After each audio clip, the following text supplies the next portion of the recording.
Yo, Yo,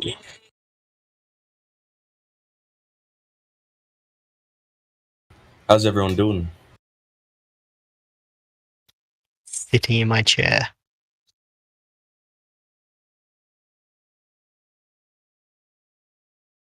What's the current topic of discussion? Snails. Snails? Yeah, they're round like the Earth. I know. Round? A snail's? I thought that snails were like a spiral. They're kind of like a ball shape thing on themselves. Yeah, that's a spiral, isn't it? You ever seen a picture of an ant? Picture of an ant. Snail, mate. Sorry, snail. I've seen some from time to time. I swear their shell is like a spiral. Yeah, yeah, I guess you're right.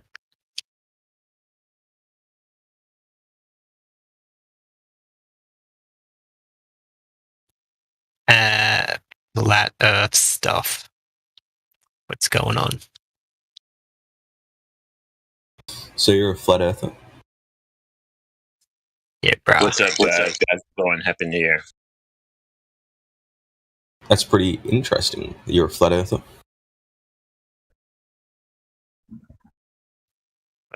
Guess long distance measurements kind of puts the ball Earth highly questionable. Like what? Just all long distance observations, lasers. What else is there? Have you seen that video of the flat earthers trying to prove that the Earth is flat and then they fail? A lot of questions around that. Do you know much about the test? Where they shine the laser or the flashlight through the two holes, and that doesn't work. What elevation was everything at? The observer. What elevation was the first board? What elevation was the second board? And the elevation of the light. Do you know all those variables? I don't, but they. Yeah, true. Well, that's why it's questionable. It's Do you reckon if you did that on a flat bridge, that would work? On a bridge? Yeah, on just like a theoretical bridge. That's a good. I'd like to see it. What's it called? Retested again and again in different locations. So,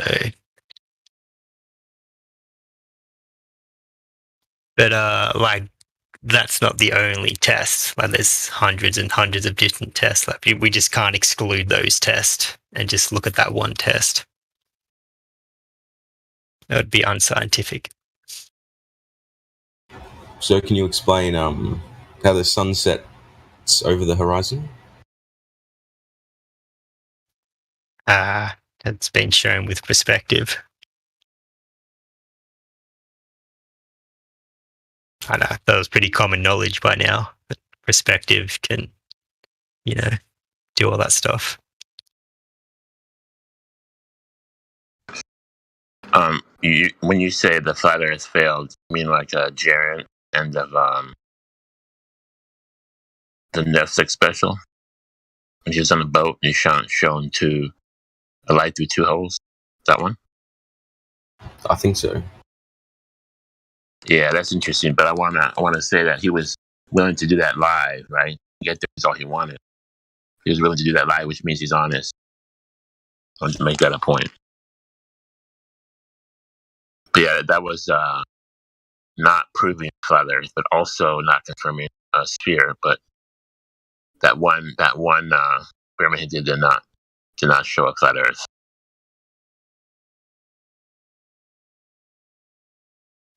The question is, like, why doesn't he do it again? Like, why did he just do it once and then kind of bitch about the production company fooling? Like, go out there and do it again, man. Well, he he argued that they were cherry picking, right? Cherry picked one of his things, and they made a determination without him, right? So it's like it's gonna have can have errors. If scientists can have failures, it doesn't mean that they're a failure. It means that their particular thing didn't prove out, didn't pan out. So it's it's not a proof of not flatness, but it's also not a sphere. Yeah, I get you. But like, if that was me, and this whole test surrounded by reputation, I would go out there again and with my own camera and go through the whole thing again and show people. Like, it's just it's a bit suspicious. Do you know what distance it was, by the way? Because I don't know how far a flashlight can travel. What's the word? Accurately. How many was it? Miles? How long was it? That's what I was just saying to Heath. Like, we don't know the distances, we don't know the elevations, I don't even know the locations. So, and let me say this is something in defense of Jaren. The globe Earth would say that because of refraction, that experiment would not work anyways because the light should be curving down, right? So, based on the globe model and the efforts that they show, light refracts down to around the curve, so it wouldn't work anyway. So, not conclusive either way. Yeah, that's the thing. Like, we can analyze it all we want, but until I know people go do it again and again and do repeat it, the scientific method, and we can talk about it till the cows come home.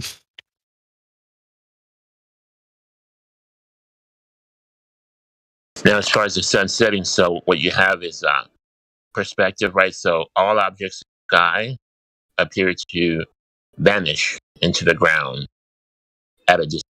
All objects. For example, street lights. Have you seen the street lights? Right. Let's say when in a block or 2 blocks down, they start. Let's say I don't know, 25. How tall they are? 25 feet, 30 feet. And then if you look at them lined up, they're going to angle downward, right? They're above your head, angling downwards. They appear to get shorter. We know they're not really getting shorter, but they appear to get shorter. That angle of those lights goes down into the horizon and will eventually vanish due to perspective. Not because the Earth has to bend, but because that angle downward is happening from distance, and that's an example of perspective. So the sun, the moon, all those would actually also vanish into the horizon at a distance. And at this point, it's like pretty common knowledge. Like, people can't wrap that around their head. Street lights going into the horizon. There's a quote in here. He's making a point, but that's how the sun sets. The sun sets because distant objects get lower. You can just walk down the hallway. Because it gets further away. And line up. Those little cones, those little orange cones, and they start getting shorter, right? They're higher, and they get shorter towards the ground. Eventually, they'll vanish into the ground. Eventually, you won't be able to make out the difference between the horizon and the object, and that's when it vanishes, right? I think that's it. If you can't figure out why the street lights are going in the horizon, and you're like a grown man, like, I don't know, need your head checked. Well, some globers actually think the Earth has been, and after 2 or 3 blocks, the Earth has a nice curve to it, and those lights go behind the curve. But actually, let's say the 30 feet tall, that will vanish for, let's say 5 feet observer height, for about 9 miles. So we're seeing street lights vanish maybe after 2, 3 blocks. They went to 3, 4 blocks at the most. So we know the curve isn't that severe. So we know it's not curving that is causing that. It's perspective of objects getting smaller and just shorter, especially shorter. Same difference. You can have a train track, and you look at a train track. Those lines appear to cross distance. We know they're not actually crossing, but they come together. Now, the street lights are at an AB axis, but the train tracks are on the XY axis. They're going towards each other. So they appear to meet in the distance, but we assume they don't actually meet. We assume because the distance is farther, that they appear to get closer together until they become one. That can happen, I don't know, maybe half a mile.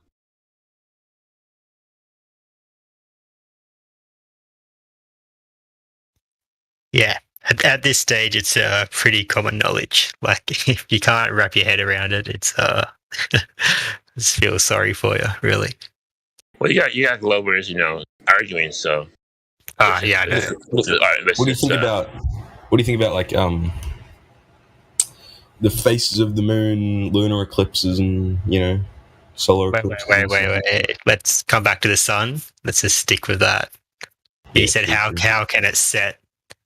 And we're giving you examples. So, what do you think about that? I don't know. Well, why is it? I do. Scalloping. We address sun. I prefer in my brain. It makes more sense that it goes over and around the Earth rather than like it just being an optical illusion. Pretty much, but Oh, how old are you, bro? I'm in year 11. All right, so what, 17, 18? Yeah. Well, in your defense, it could be spinning around a globe, but I think you think that because that's what you were taught, right? That's what I think. I think the whole education system has been hijacked to control us. To look at education in a nutshell, there's very little. The worldwide education system. There's very little critical thinking. There's I'd say 95% is memory. What do you mean by that? 95% of the education system is not critical thinking. They're not actually teaching. You're not actually learning it. Being told something and you memorized it, and you don't. For example, like in the second grade, the teacher told me, "Hey kids, here's a globe," and she spun it like a toy and said, "You live on this thing," and we believed it. Yeah, I think you're talking about the US education system. No proof that happened, right? And then she said, "Hey kids, good thing for gravity, because without gravity, we'd be going floating off into space," right? And we believe that too. Again, with no proof. Matter of fact, you can't show me any time anything has floated off into space. So why would that happen? Why would we even think that would happen? You can't give me any example that ever happened anywhere. But we believed it. So this is an example of what I call not really education, but indoctrination. All right, you're kind of drifting off. Let's just stick to the sun setting, because he thinks, like, you see the street lights in the Discord chat, eh? Yeah, sure. And seriously, like, the Earth curve can't be that drastic with that street lights. Like, come on. That's not like what? Like, I think it's only something like 58 centimeters over 5k kilometers. All right, and what, those street lights are what, 30 feet? Yeah, exactly. So that definitely there is an example of the light bending or light refracting or whatever it's called. It's more than 30 feet, but just ask them. See that angle, those lights, the top of those lights, see the angle downward? What's a logical conclusion to the end of that angle? Where is it going to end up, right? The logical conclusion is going to vanish because of that angular downward angle. So include that with the sun, include that with the moon, anything, buildings, it's all going to happen that way. That would happen on a flat, so not proving a globe Earth.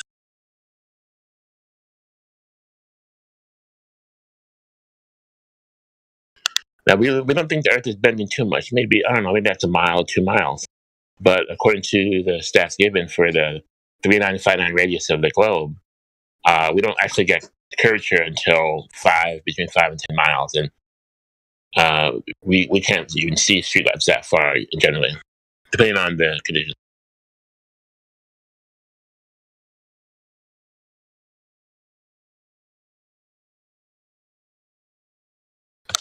Now, this is like a naked eye picture. If you zoom in, you can, of course, see farther, right? But still, that angle is still going to happen. That vanishing is still going to happen at some point because of because of what we call perspective, right? It just feels like it's like you can't comprehend perspective. It's just like not on the radar. It's just like, I don't know. It's just weird to me. Like, how do your eyes work and stuff? Like, how do your eyes work, and how does that relate to things going into the distance? Like, you know. I'll give them an argument. Part of the argument is, well, the sun should get smaller. Well, here's the thing about the sun getting smaller. So you're thinking that argument thing that the sun is, let's say you have an object at your face and it's big because it's like a basketball at your face, and you shoot that basketball down the street, you make it tiny, right? So that basketball will shrink. However, we don't think the sun's at our face. We think the sun's very high up, miles up.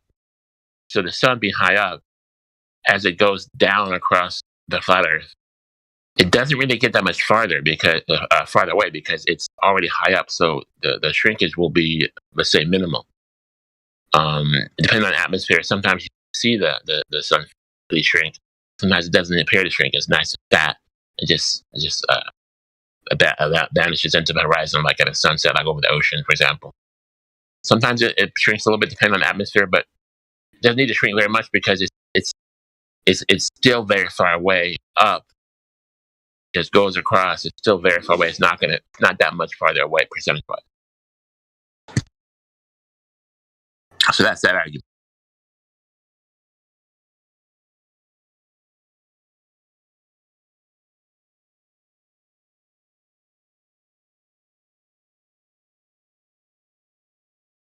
Yeah, I guess his next question was the moon and everything, and when it comes to the sun and the moon, and it's just like we don't know what the hell it is. Like, of course, the globe always has an explanation of what it is, but if you come to a flat Earth theory, we don't know what it is. So we don't know how it behaves. We don't know how it acts. Well, it's just it's a mystery, really. Yeah, I don't think the moon is a terra firma planet. I think it's a light. I can't really say what it is, but I don't think anybody landed on it. I think they filmed, moonwalks, in the underwater. If you look at the astronauts bouncing up and down, if you pay attention, it's not, doesn't really, they say it's moon gravity, but it looks a lot like underwater gravity, and it bounces up and down. If you look at some, if you just not underwater, it's filmed on a stage. They're using wire harnesses. What is it, slowed down or what? It looks like they're slowed down, because if gravity was less, you'd move faster, not slower. You wouldn't have hang time. You'd move faster, I think. And for example, the moon is 1/6 the gravity. That means it's 1/6 the weight. So if I lift 200 pounds on the moon, I can lift 1,200 pounds. Let me see that happening from an astronaut. Let me see me jump higher, lift more. Let me see that happen. That's what I think it's safe. They do. The suits are really heavy. Right. Well, how heavy are the suits? Are they 1,200 pounds? Oh, 1,200 pounds, but they're still pretty. That's pretty what you. If you can lift 200 pounds on Earth, you can lift your own body weight. You can be able to lift 1,200 pounds on the moon. I think the funny thing is, just say they were on the moon and they were playing golf and driving buggies, and like they're in a vacuum, this crazy harsh environment, a vacuum where there's like one little tear in your suit and you're gone, and they're playing golf and driving buggies. Like, by the way, it's never happened. By the way, in 40 years, 50 years, 60 years. It's like, yeah, let's just bust out the golf clubs and. Well, you can't go there because it's a gas law violation. So talking about it's not possible to land there and all this and that, it's not even possible to talk about going there. So I know it's just funny to speculate. Like, who's the dude who brought the golf clubs along? Like, props to him. But yeah, it violates the second law of thermodynamics and all that stuff. So yeah, just talking about crap, really. What about the I don't know what they call it, like the faces of the moon? Like you get the crescent, the half crescent, the full moon. there are explanations on how that might work. But yeah, like I said, it's a mystery. Don't know really how it works. What gets me is seeing the craters on the moon. Like the craters have shadows.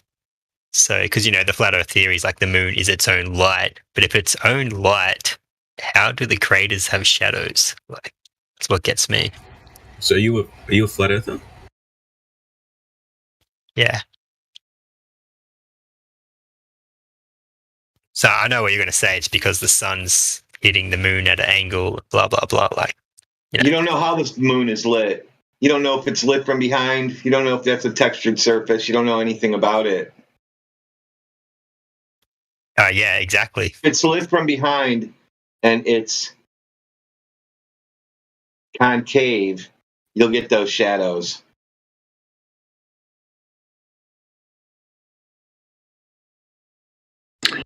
Yeah, I'm not sure. I think the moon has its own light. That's just thinking. I can't prove that. A lot of But holes. if you need A lot the of holes in moon the to knowledge. prove, if you need the moon to prove a flat Earth, then you have some other problems happening because real science is observable, demonstratable, repeatable. People that can really do that is The only thing I use the moon for is if it's a full moon, I can see in the backyard. I don't need to turn my lights on. It doesn't do anything else for anybody ever. What about the tides? Tides are long period waves. You can just go and look that up. Waves, big giant waves, big giant long period waves, big waves. Let's ask the Globe. Do you think the moon affects the tide? If so, No, how? we can't talk about the moon because the moon. No. I just want to see what his logic is. How does how does the moon affect tides? What does it do? What are you taught in school? What's Sorry, the what? argument? How did the moon affect tides? Oh, the gravitational pull on each other. I'm pretty sure. I don't exactly know, but I'm pretty So sure. the moon pulls on the ocean. The moon pulls on the water. Pulls on the Earth. So it's like a gravity vortex sucks it to the moon. There's like an attraction between the moon. Is that right? Well, on the moon, when the moon's on one side of the Earth, the tide will be high on that side of the Earth, That's and on the not other true side at of the all. Earth. That is not true at all. That's a story you made up or heard from somebody. Well, hang on. Let's work that out. If the moon is above at 12 o'clock, the tides are high, right? That's your belief? Yes or no? If the moon is above, the tides are Can I high. have the image, please? Did you say the tides are high or low? The tides are high when the moon is directly above you. I can confirm at night the tides are much higher, maybe 4 feet, 5 feet. But if the moon is above and it had gravity, it would be pulling on the water, it would be pull the water upwards. That would make the tides recede, not push out. So the moon must be pushing down on the water, which makes the tides go out. And you go out at night. I've got a pretty good image that demonstrates. Actually, that's the opposite of what you think it should do. If it's above and there's gravity, you'd be pulling the water up, which would recede the tide, lower tide. But no, it's higher. It's opposite. I think it should do. So where are we now? Yeah, I think I've seen the image he's referring. But I just posted a video which I just discovered a few days ago, and it's another explanation. So have a look.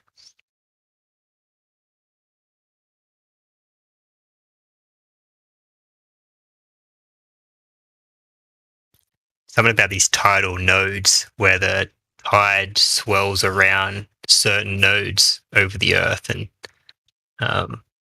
apparently it's all, what's the word? You know how they like to map out the clouds. The oceans are breathing, and the water goes in and out of the Earth's holes, the holes in the Earth, right? I don't know. It just explains tidal nodes and how it swells around certain nodes. Now, what those nodes are, for Jesus, I don't know. Maybe it's like magnetic or something, or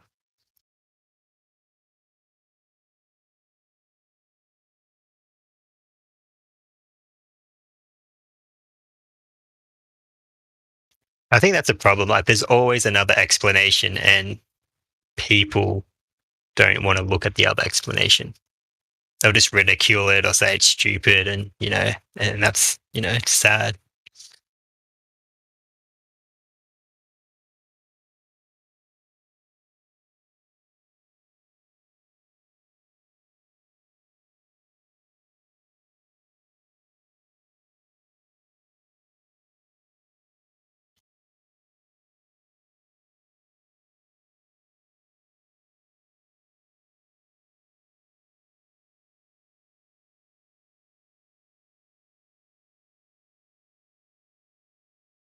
So I guess this is the one he's kind of referring to, I think. Yeah, pretty much. Yeah.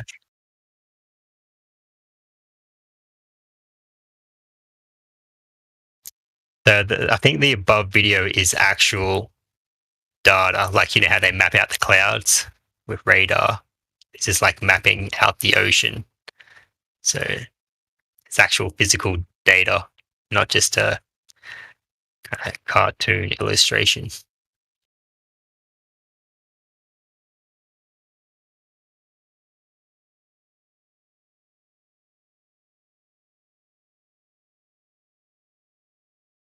Yeah, that picture is backwards. As the water goes up in the tide towards the, that would recede the tide, not increase the tide. It's logic. And I guess the other thing here, if the moon's pulling the tide on one side, how is it pulling it on the other side as well? No, every time when the moon is out and I have a glass of water on my table, my whole table gets wet. So annoying. Can't even drink properly. Pulls everything to the window.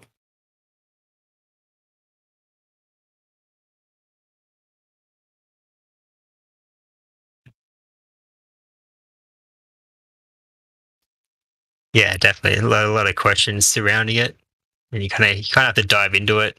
It's just, I like to dive into things, not just have this like little simple basic idea. Oh yeah, the moon does this. Sweet, problem solved. Back to watching baseball.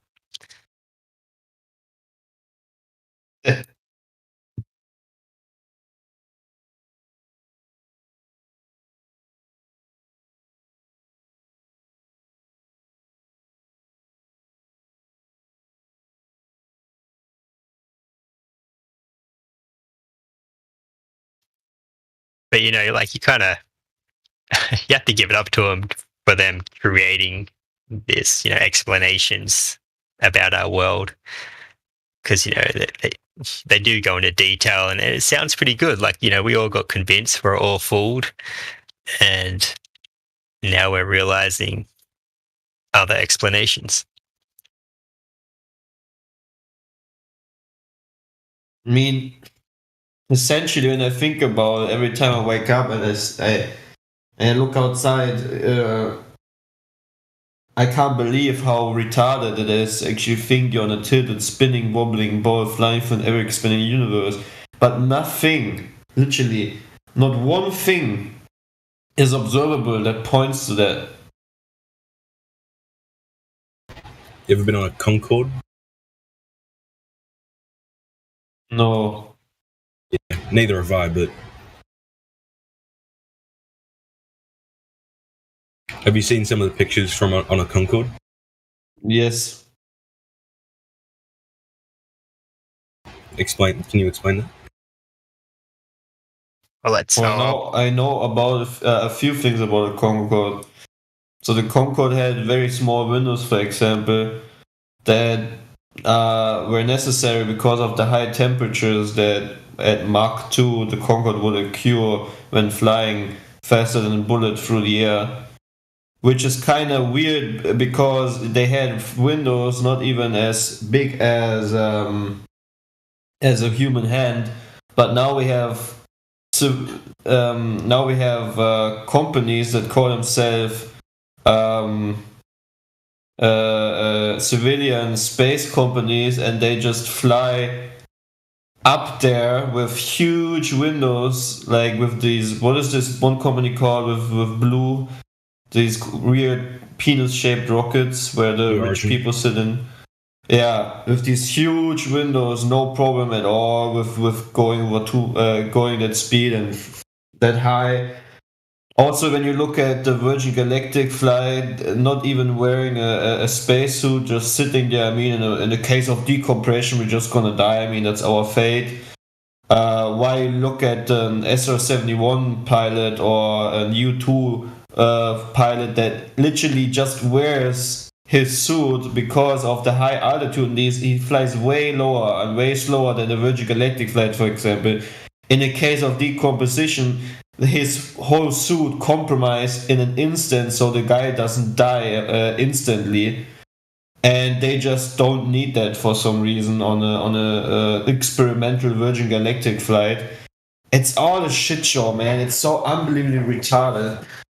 Like, if they had the technology to do this stuff, why is the military not using an advantage of this? Instead of putting these hours and hours of training and getting that suit set up. And I mean, if you really look into how U2 pilot needs to how many people you need to put that suit on and all the things they need to go through just to make this flight, it's insane. I don't understand people believing this shit, looking the same way as the SpaceX suits. They just look trash. They look literally like a movie prop, and people buy it.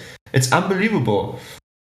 And I'm not just, spelling, just renting something in front of me. No, I can literally see the opposite. I look to the military. The military is using specific suits and mechanisms for the worst case scenario. And these people that have like no military, most of them have no military background, just so rich guys, don't need anything as like you would just sit in something and completely trust it with any backup, like decompression, no problem. If we are on the outskirts of space, we're just gonna have our heads popped out.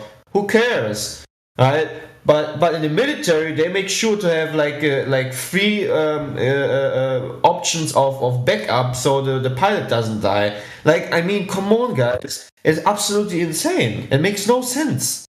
It absolutely makes no sense. I mean, if I would buy it a little bit more if a Virgin Galactic guy would at least wear the same suit as the U2 pilots would do, or the people on these on this, I forgot the name already again, on this blue rocket thingy, these rich dudes. They also do not wear anything as a safety measurement if there's a case of decompression, which can happen.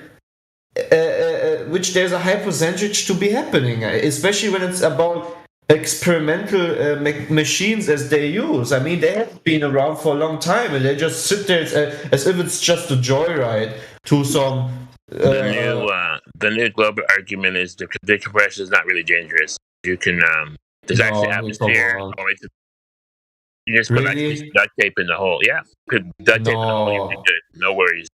I mean, they believe that an astronaut can plug the hole on the ISS with his thumb, as we have seen in the past. But it's bullshit. But they say, oh, there's atmosphere, so it's not really. This makes me this makes me so angry because it's absolutely unscientific. It's absolutely unrealistic. It has nothing to do with the reality I have been grown up in. Because when you look at the military, there's such a extreme caution when it comes to human life, that they have so many safety measurements in fighter jets, in these U2 planes that fly in very high altitudes, that they literally really wear a real spacesuit and so forth. But when it comes to space, it's if that's no problem, like, I mean, we're in a vacuum of space. I can just plug a hole with my thumb on the ISS, no problem. Nothing will happen. Right, let's come back to his question, Heath. So the Concorde. So you see the photo I posted? Yes, yes. So apparently that's 60,000 feet, and you can see a bit of a curve there, eh? Yeah, a little bit. So this is amateur balloon at 120,000 feet. So Have you ever finished the curve? It's pretty funny. Let me show you a picture of finishing the curve. So they say this that the Concorde this is a legit picture, showing the legit curve of the Earth, which is absolutely ridiculous. But let's go. Let's entertain it. So yeah, the two photos kind of contradict each other. Just something to think about. Yeah, you know why? Let me show you if I find it again. And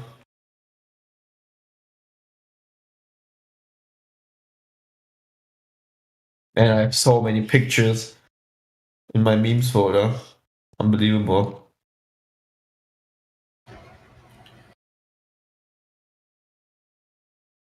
If I don't find it, just finish the curve yourself. You will see how absolutely ridiculous the curve is. It's like literally the Concorde is flying in outer space. So I think, coming back to him, and he says Jeranism kind of proved curvature, but why is a flat earther proving curvature? Why isn't there some, scientist or surveyors or, someone in that field? Why is it coming back to, it's just weird. How wouldn't you go? I went over that. It's not proving curvature. His result didn't prove either way. That's all. Yeah, but I'm saying, why are they pointing? Wouldn't they go, no, look to this guy who actually did it with technology, sophisticated technology, not to some dude with holes and lights. So, yeah. I would highly recommend every glober that sees a curve or says a picture of a curve should just use the blue marble globe, and just add that picture and finish the whole circle. And you will see how absolutely ridiculous every curvature picture is. Absolutely ridiculous. So since I'm not finding it, I will still use the picture and do it in Photoshop real quick and show you how the finished curve with that Concorde looks like. And you will see how absolutely retarded their claims are. Because there is no curve. That's perspective. Oh yeah, I see. What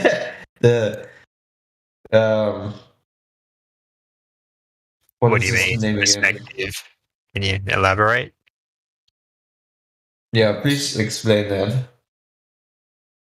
I don't know, maybe when you... Oh, fuck. Oh, that was the guy that was only 10Ks up, right, or something? Mm-hmm. What was he? I think it was 120,000 feet or something. Over 100,000. So I don't know what that is. Blue marble. So the blue marble, this is a real picture of the Earth by NASA. Let's put it in Photoshop. That meme's awesome. Let's get the Concorde. Let's put the Concorde in. Let's place it on the blue marble and see for ourselves that Concorde is officially a spaceship. Alright. Alright, and maybe not, just a little bit higher. Okay. Save as JPVIP. Okay. I think the funny thing with the Felix Baumgartner is, he's what does he say? Yeah, I saw the curvature of the Earth, and Neil deGrasse Tyson comes out. It's like, you did not see the curvature of the Earth. Yeah, I posted it, by the way. So the Concorde is actually a spaceship. So just so you know, and the sun is somehow local on the picture, but it's actually covering the whole planet, and makes absolutely sense. The curve on that picture makes absolutely sense.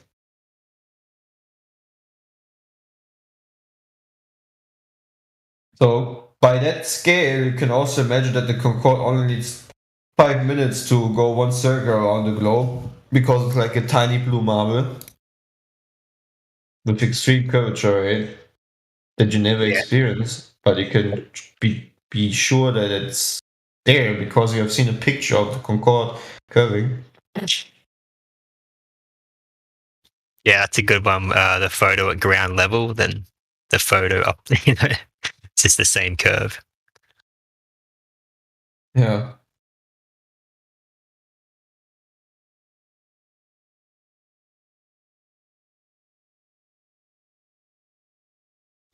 And that's when people see this and then they can go two ways where it's like, oh, that's interesting. Like, gee, like I'm gonna, let's look into that. Let's look into it. Oh, it's like it kind of excuse or explanation, or they go that way. So yeah, it's always interesting.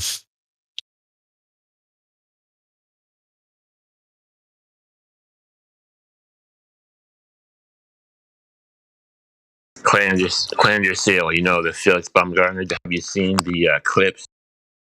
One clip to another. The shuttle changes. The shuttle changes. The number. The panel on the door has shifted. Seen that? Proving that they actually did a double take on the Felix Baumgartner. That it wasn't one shot. They basically. Yeah, I'm sure it wasn't. Why would any man put himself in the risk of jumping from that altitude that's completely retarded? Sure, it was completely faked. They probably, one thing is, again, they used a prop or an animatronic and let it fall down. You don't think he did it? No, I don't think so. If you watch the story, he tells you that he actually passed out in jumps like this. Who would really risk their life to do that? That makes no sense. He's a ex-Navy SEAL, wasn't he, or something? Right now, and I'm not saying he wouldn't risk his life. People risk their life, but like, it's just not ethical to if you're passing out, if you're kind of the point where the G-force is passing out. He has nothing to do with military. He is a ex-base jumper and extreme sportler. Like, he's literally just a base jumper. Guy who likes to jump from high places, I guess, with a parachute. Anyhow, we know the PR tricks of the Globe movement. So do you think that this was all that whole Red Bull space jump thing was just a PR thing to prove Globe Earth or whatever? I'm not saying that it's like fake or whole PR thing. I'm just saying we have found inconsistencies with what is his name? And Godric already said regarding the capsule changing, which just shows that it has been manipulated again. And then when something is not consistent, it is highly doubtable. That makes sense, right? What's the name of the guy who's questioning the flat Earth? Who is it? What's your name? I'm not looking at my phone right now. Me? Yeah. I'm Heath. Heath. Okay, look into Felix Baumgartner. Find that. Look when he actually jumps. They have two pictures. One, the capsule behind his left hand has a curve, a metal plate on it, and the next clip, the plate has moved from the top to the bottom, meaning that they took that they took several takes, at least 2 takes for that shot, and they used a different capsule altogether. That proves fabrication of the. Yeah, that wasn't a real jump. That was just yeah, that was just a stunt for Red Bull. Was not real. Where's the capsule change? Can you post it? I haven't seen it. Does anybody have that? Clearly, a 2 capsule. No, he'd have to go watch it. I mean, he's a believer, though. Let me see if I have the picture. Let me see if I have it on my computer. Hang on, give me 2 minutes.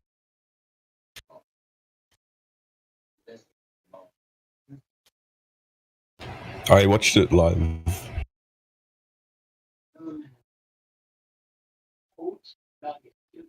Yeah, I can highly recommend you to watch YouTube Pilot preparation. Then compare it with preparation for these retarded space flights they always show you.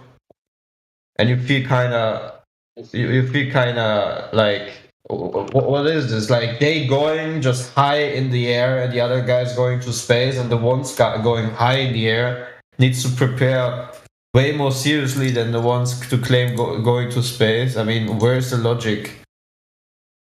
Why is the military so cautious of using all this gear just to go high into the air? Like, I think 70,000 feet is like the max for the U-2 plane. But these retards and these rich guys in the Virgin Galactic space thingies and their little rockets, they just don't need to wear anything, because for some reason they can be sure that there's 100% never failure rate of the composition system, right? Every airplane that you go into, every commercial airplane has, in a case of decomposition, mask that will fall down. An airplane maximum flies at 40,000 to 45,000 feet, and that's a very rare occasion. Like, normally they fly 35,000. It depends on the model. But nevertheless, you have a safety measurement that everyone, when it comes to decompression, would still be able to breathe by these decompression masks. How is it that people can fly to space, allegedly, but do not wear any suit that would... Because, see, at this certain altitude, that's why the U-2 pilot wears the suit. But in the case of decompression, it's not longer the air that you can't breathe that would kill you. It's the very fact that your whole body would start to boil. Why would they fake that? What do you mean? Why would they fake it? For YouTube views. Why else would they fake it? You watched it. Yeah, is it really worth faking it, though, for YouTube views and clout and whatever? Obviously, that's Red Bull. I think they faked it That's advertisement for Red Bull. What do you think? Show the narrative. He leaped from space, right? That was the whole thing. He jumped from space to the Earth. That was the whole point of the whole thing. He was in space. At an altitude of 60,000 feet, your blood will start to boil, my friend. That's the reason why these U-2 pilots that fly up to 70,000 feet are using these suits, because in the case of decomposition, the suit can automatically, in an instant, create a pressure again so you can survive. Otherwise, they will instantly die. Or like die after a few seconds of their blood boiling. How is it that these weird rich people can just sit there, not having one thought about it, not wearing any suit that will protect them from this scenario? I can tell you why. Because they're filming in a studio. There is no space that they're going. It's just not real. If they really would go high up and they would just read one thing, that at 60,000 feet your blood starts to boil, no normal human thinking people would sit in an experimental aircraft. No one. I wouldn't, man. If someone would pay me all this shit and set me into a thing like with the Virgin Galactic, I would not sit in there, because it's absolutely insane to do so. Regarding the very facts that we have from the military and the safety measurements that they need to use in order to go at these heights. And they don't even go that high. Like I said, all right. Let's go. Next topic. Chill out, bro. Yeah, but it's such an important topic, right? Yeah, but it's just all speculation. It's not speculation. I totally understand where you're coming from, and like you're it's not speculation. Right. The guy didn't jump. It was done in a studio, green screen, just like everything else. Just an actor. But that is speculation, though. That is just... No, it's not. When you do it in more than one take, it's done in a studio. They didn't fly up there twice. And that gif is funny. That's it. We can talk about it till the cows come home. Like, I have one picture of the capsule. I'm trying to find the other one. They may have hid the other one from Google search. I'm looking for it. Anyways, if you sincerely research safety measurements regarding military and high altitude flights, you will understand how retarded space flights are. Especially nowadays with the flimsy spacesuits. Let's move on. Does Heath have any other questions? Oh, I don't know. You said that someone said that motive is irrelevant. I think it kind of is relevant. It's not relevant to putting somebody in jail for murder. What? It's not relevant for putting somebody away for murder. All you need to do is have the evidence that they killed him. You don't need to know why they did it. I feel like that's like... I like that example, but it's like, that's still not really the same. It's exactly the same. Why would they fake the Earth being a globe, and why would they fake someone jumping off a thing? And even though it's not like, that's not a government corporation, you know, Red Bull just sponsored that. Mm-hmm. Like, they're not controlled by the Rothschilds or whatever, you know. If you say so. Yeah, that's getting into speculation again. We don't know who owns what's going on. So, yeah. So all the ISS footage is faked. I mean, we obviously can see the wires in some shots, and you can see that they use a green screen guy in a green screen suit to hold objects so they appear to be floating. That's one trick. I can do that here at home.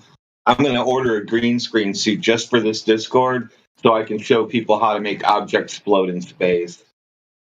But I think obvious. I think that's the question he is trying to ask. Like, why would they lie? Which, you know, it's a pretty, it's a lot of answers to that. Why would they lie? To hide flat Earth. That's why they're lying. How's that? But why though? Last time I lied, it was to cover something. You're in here wondering why the Earth is a ball and picking up for it. You're one of the reasons. They like people like you. They want to keep it a secret. I don't know why they want to keep it a secret. Do you? Can we play the track, guys? The track? What track? Why would they lie? Why would they lie? Why would they lie? Oh, no, we're not playing music. Well, let's go, like, Heath, like, just for, what's the word? Like, you know, just for theory, just say the Earth is flat. Yeah. Would you either got two ways, you know, would you still believe in evolution, or would you believe in a creator? Well, if the Earth really was flat, and there was... Yeah, I'd probably believe in God if the Earth truly was flat. I'm serious. Well, they don't want you to do that. They want people to pretend they're girls pretend they're guys. They want everything to be all fucked up, just like you see it right now. I'm sure if the Earth was flat... Oh, I'm sorry. Like, if we knew the Earth was flat, there'd still probably be, you know, trans people and atheist people and whatever the fuck. No, they wouldn't be doing that. No, there would be a whole different people around. You don't think so? I know for a fact people would be acting different. Why is that? Either way, I think that whole thing is just like a minority, such a probably small amount of people. But, you know, the news just blows it up like it's happening everywhere. Like, well, it's on it's on every TV station all the time. I mean, you think that's just a minority, probably, but they want it to be a majority.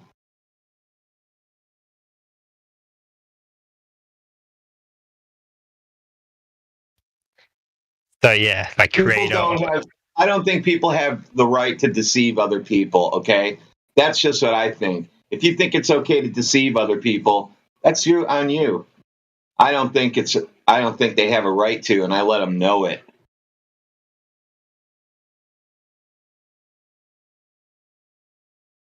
Yeah, coming back, it's like, it's this weird thing of evolution, the Big Bang. We all came from a rock, or no, there's flat Earth, and that means there's a creator. Like, it's this massive paradigm shift in the way you think. I like that word, paradigm shift. Yeah, it's like your worldview. Like, you know, I grew up believing the ball Earth and everything, so And yeah, I was very. I wouldn't call myself atheist. Like I hate labeling myself a certain way, but Agnostic. yeah, what is that? Don't know what that means. I think that's when you feel like you don't like have a right to say if God doesn't exist or if he exists. It's more like I don't know. Yeah, fair enough. There could be one, there could not be one. I don't know. I don't have the evidence to suggest either one. Stuff like that. I know there's a creator, though, so whatever that means. Yeah, I don't think, exactly. I don't think the creator is watching me in the bathroom. But that's the thing. Yeah, I grew up. Like I think that was like I don't know. Like we're just all random things flying in space or whatever, and then you come to the realization, like, oh my god, like there is a creator, and it's a bit profound. And Are you guys all the flat earthers? Are you guys all Christian? No, Oh, I no. do not subscribe. No. Fair enough. I'm not even sure there is a creator. Does it say that the earth is flat in the Bible? Yes. People have their opinions about it. It does, but it's not the Yes, it does. I would say it's a globe in outer space with the sun and moon and flying around and shit like that. Absolutely, it does not say. Heath, type in Google right now biblical cosmology and go onto the Wikipedia page and read. It's an official narrative that in biblical cosmology the Earth is geocentric, stationary, and a plane. I think more importantly than none of the religious scriptures say it's a globe.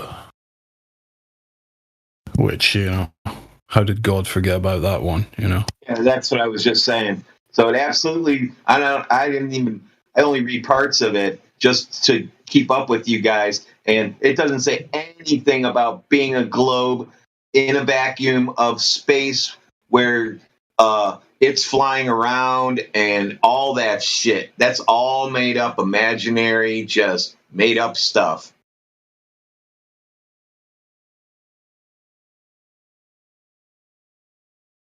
Did someone just say that the Bible says the Earth's a globe? No. That it doesn't say it is anywhere.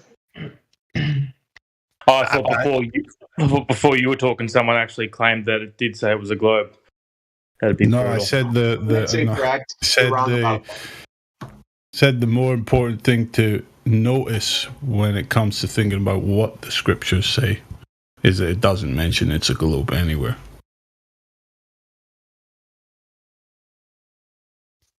And I think that comes into, flat Earth is very, we like to be scientific and understand the scientific method and cause and effect and independent and dependent variables. And so, it's more about that than the Bible. Yeah, whatever the Bible says is circumstantial at best. That's it. It's good to go there to try and look for answers, but we've got to come back to the scientific method. What's really funny is when Christian Globers go like, it says the circle of the Earth, so that's where it says it's a ball. Mm-hmm. Anyways, I'm gonna make myself some focaccia. See you later. See you after Clay. I think another point to talk about, Heath, is, I guess, the good old-fashioned gravity. Yeah, true. Do you understand like gravity and the scientific method? I like to think I do. I guess in short is, gravity is controlled by bendy space-time. Yeah. Yeah, pretty much. So in order to run that through the scientific method, you need to manipulate the cause. So can we manipulate bendy space-time? I'm not sure. I don't. As I said earlier, I'm in year 11. I haven't really studied. I do physics, but I don't do like all that shit. Yeah, I'm just putting it very simply. Like, are you Australian, by the way? Yeah. Oh, sick. So I'm just trying to put it very simply. Like the reason they say the gravity theory is because it will always be a theory. It will never be proven, because when you put it through the scientific method, you can't get past manipulating the cause, which is bendy spacetime. You can't manipulate bendy spacetime. So it just stops there. You can't go past that, and it will forever be a theory. Yeah, fair enough. Colloquial theory, essentially. Me saying that, magical invisible pixies that will never detect or be able to influence or pulling us all to the earth is as scientific as the theory of gravity. What's even crazier is people that believe in gravity think that gravity somehow grabs onto you and pulls you down. What's the force that keeps us down, though? Where are we supposed to be going? Down? What do you mean? You said, where are we supposed to be going? You said that like we're going somewhere if we're not being forced down. Well, I guess my rebuttal to that would be, why does a tennis ball float in water? Because it's buoyancy. Well, yeah, I just want to know why he said what's holding us down. Holding us down meaning what? Meaning that if we're going to float away, where would we float to? If we had any forces acting against us, and we had no gravity to keep us down, I'm more dense than air, and dense things fall in air. More dense than air. So I'm more dense than air. I'm not worried about floating away unless the air's sucked away or something.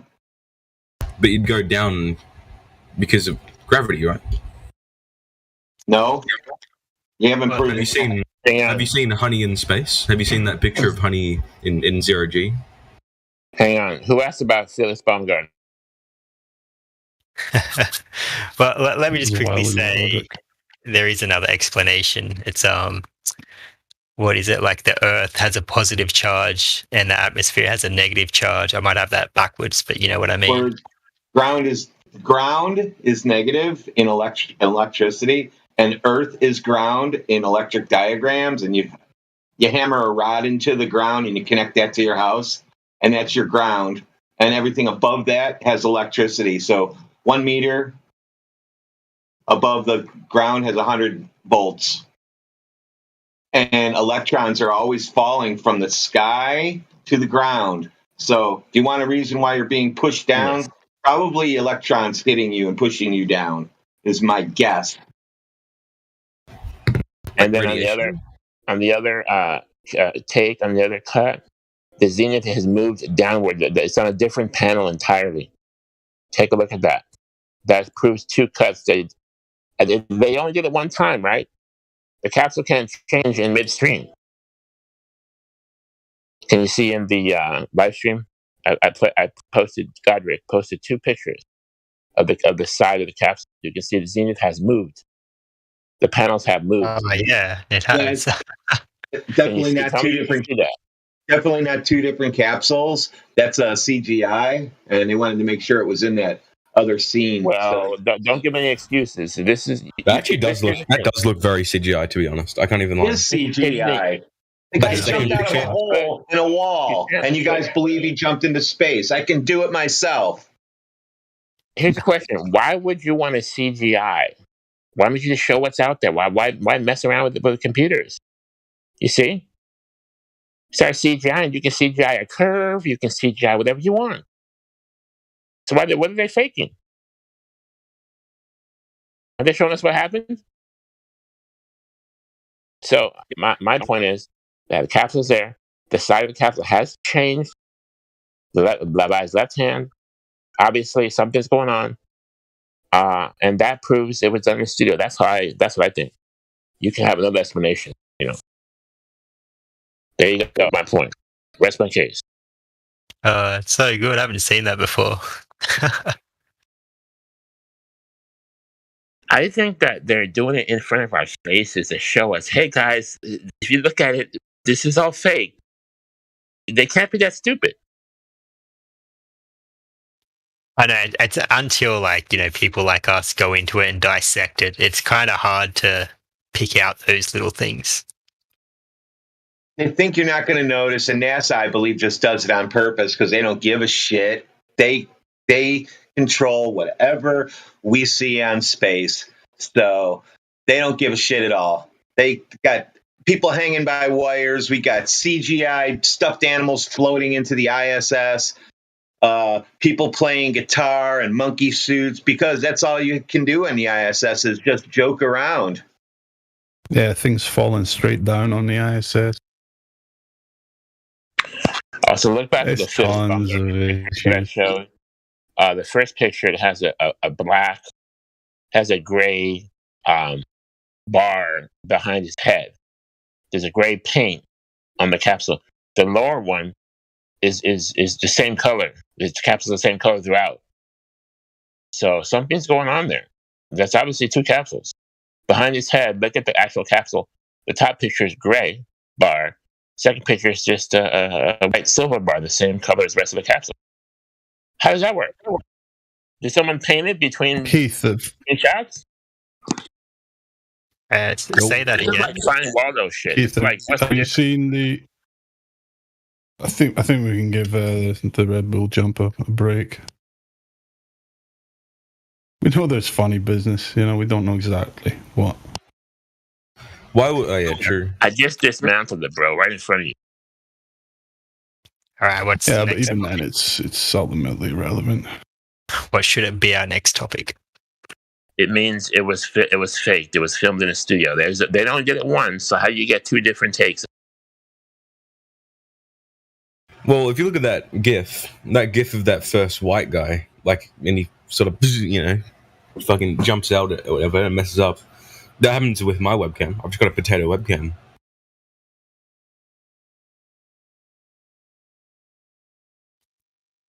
All right, I don't understand. Did it drop properly? It was on the ground like that. Wasn't loading for me. That's obviously a joke. Yeah, I was gonna say, has he seen the astronauts kind of fading in and whatnot on the ISS?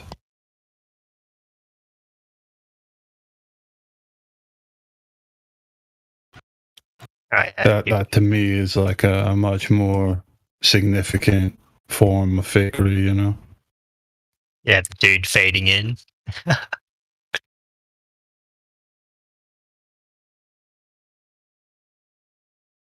Yeah, just watch him on ISS.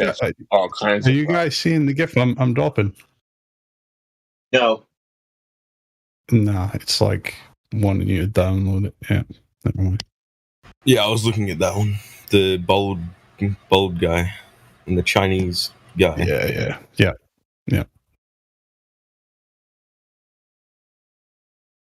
Yeah, the Chinese guy fades in. Surely there's... Yeah, I don't know. That first GIF, that first part of it, that's definitely just a... I've got a reasonable explanation for the first one. I don't really know what the second one's about. Well, it's like it doesn't prove anything. Well, the general distortion. Sorry, Alex. I was saying, it just becomes highly questionable now. All this. Highly questionable. It's already faked. I know, but I'm trying to break it to them slowly. No, we don't have to break it to them slowly. Space is fake. They're faking it. The high flat Earth. We went over this. I hate taking 5 hours to tell somebody that space doesn't exist. It gives them 5 hours of hope still left. I guess I come as you don't have to believe it, but you have to consider it at the very least. I'm considering it. I'm not just here to yell and, Yeah. And call you guys stupid and from here to go and do your own observations if you're inclined, and to just do further research on the topic. Don't take our word for anything.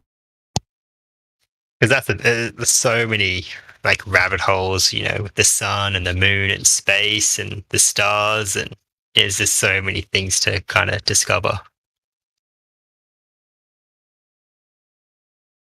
there an explanation for stars at night? Additional information at the bottom of the server. I suggest looking at, what's that, sumo-luminescence? I don't know how to say it. What's that? Luminescence. Star in the jar. Yeah, star in a jar.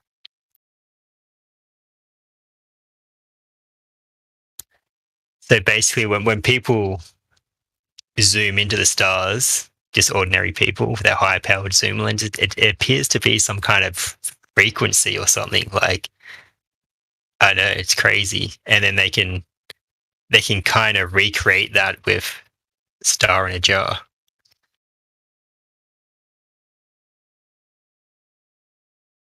Have you heard of the what's it called? The where you like push light through something and you see like the color scale and you see black points at certain spots and you can see what element it is?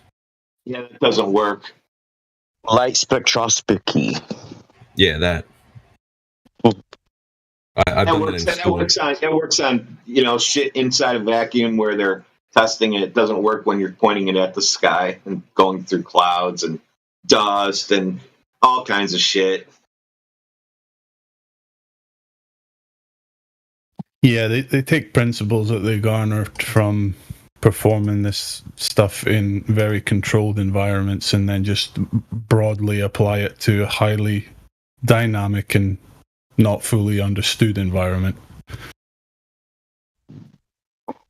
Can someone post the stars frequency? Because that was like a holy shit moment for me.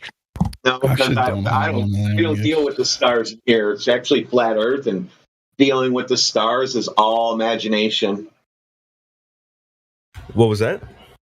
The stars, dealing with them and talking about them and what they do and how they do things, it's just imagination. They spin in a circle above us. That's it. That's all I can see. Nobody else can tell me any different. I've taken camera. I've done time lapse. I can see it myself. I proved it to myself. Well, that's what I want to do because I'm in Australia, so I want to do a time lapse of the southern star rotation and see what's going on with that. Where in Australia do you live?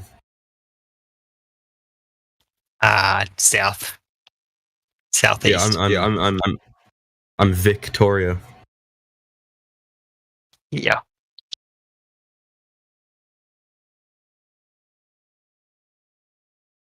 Yeah. Anyway, yeah. Stars, what they're doing, and blah blah blah. It's all speculation. We can't go there. We can't test it. So I know we can go on to a next topic.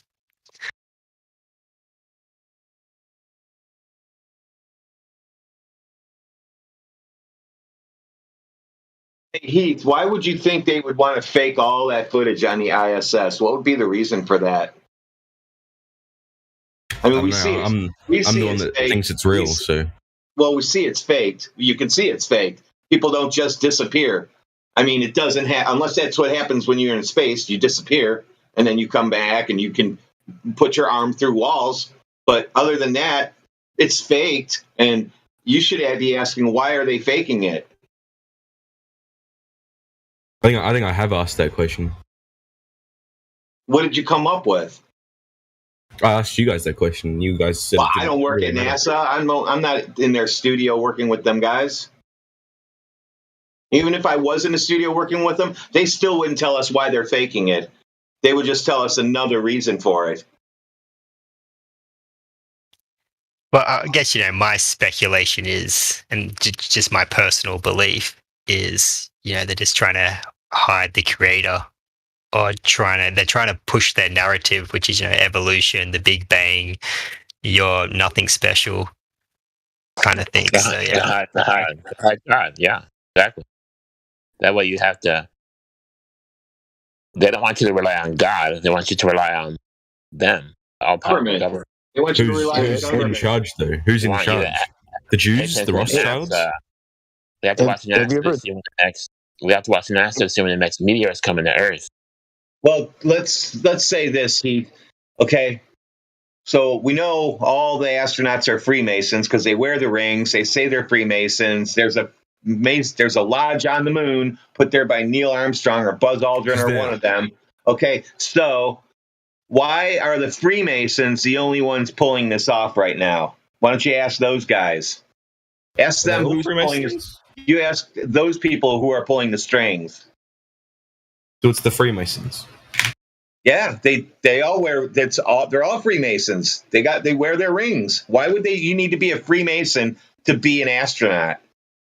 I know quite a lot of Freemasons. I've played at Freemason clubs and stuff, and their lodges and stuff. Yeah, that's lower level. That's where those are the people who think they're doing a good thing. You have to get to 33 degrees. 33 degrees if you want to go to space. Are they at like 7 degrees? It's 3 degrees to be a master mason. It takes 3 degrees. You have to go 30 more than those first 3. That's a lot of money you got to pay for. A lot of money and a lot of time. And a lot of bad things probably too. Yeah. But it doesn't matter who's doing it. It could be, I don't know, pick your wildest imaginations. That could be doing it.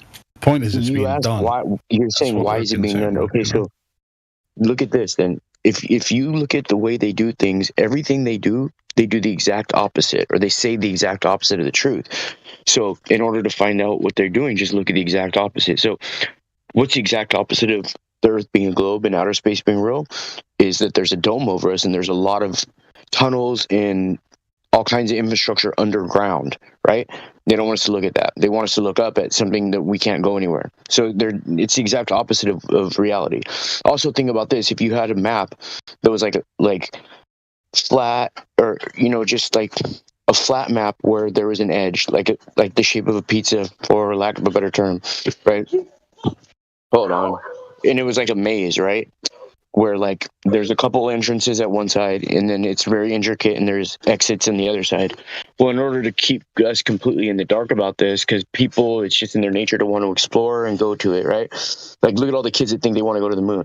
So you just wrap this around a ball and then all the exits and entrances are all conjoining, at this place where nobody can go to because it's too cold and they're trying to preserve the environment and this and that. But yet they light off nukes and do all kinds of crazy shit. Anyway, that's what I think. So did you look in the live stream voice text? You can see why. I don't know why they're Freemasons. You tell me. That's all their Freemasons information. It's public. I think they're Freemasons because the masonry that they acquired was free. They didn't pay anything or do anything to get it. They just took it over.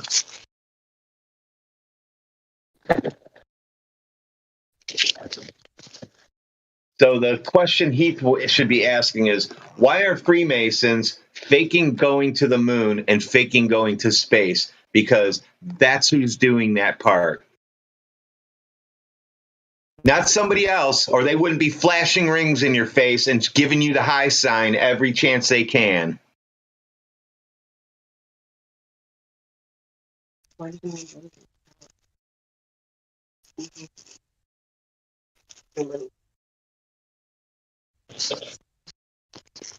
All I know is that it would be easy with all the paperwork and all the people that would have to be in on it. It would be easier just to go to the moon than to fix all that paperwork. Just go to the moon. The moon. I had my friends were talking about it the other day. They're globe heads, and they're like, and they said that like it would have been easier just to go to the moon and to fake it. I was like, are you kidding me? Like, you just need a freaking Hollywood studio. Like, come on. Yeah, that's like the most desperate response. Yeah. That's actually what Neil deGrasse Tyson said. He said there's so much paper fake. It'd be just easier to just go there. Hey, imagine two like nerds playing Dungeons and Dragons or whatever, like 40-year-old virgins, right? And they're both talking. And one of them is talking about how nice it would be to hook up with a chick for the first time, and the other one's like, "Well, all I have is porn." And the other's like, "Dude, you can just have sex with a chick. It's so much easier. Why would you have to go get porn? It's just easier to just have sex with a chick."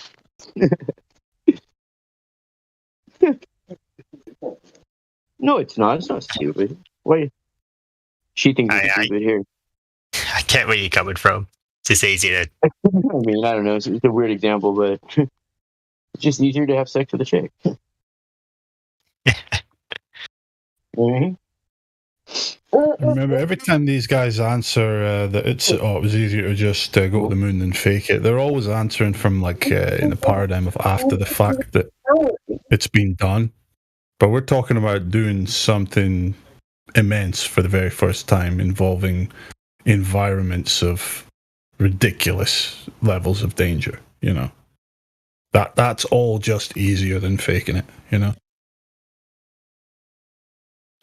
I think what gets a lot of people when I talk to them is how, you know, we went there 6 times, but like nothing has been done for what's it? How long has it been? Like 50 years now. Like, so some of my friends kind of understand. It's like, why haven't we done something for so long? Why would we though? Now they're spinning the narrative of they have been back, but they're trying to hide stuff like alien bases and stuff like that. And then they got people believing in some of that stuff now. We have been we have been to the moon in a cargo box. Literally. Have you heard Elon Musk's explanation? None of these people have addressed the physics part of it, that being in a vacuum with a device like that, the device would explode. And the liquids all on board would vaporize.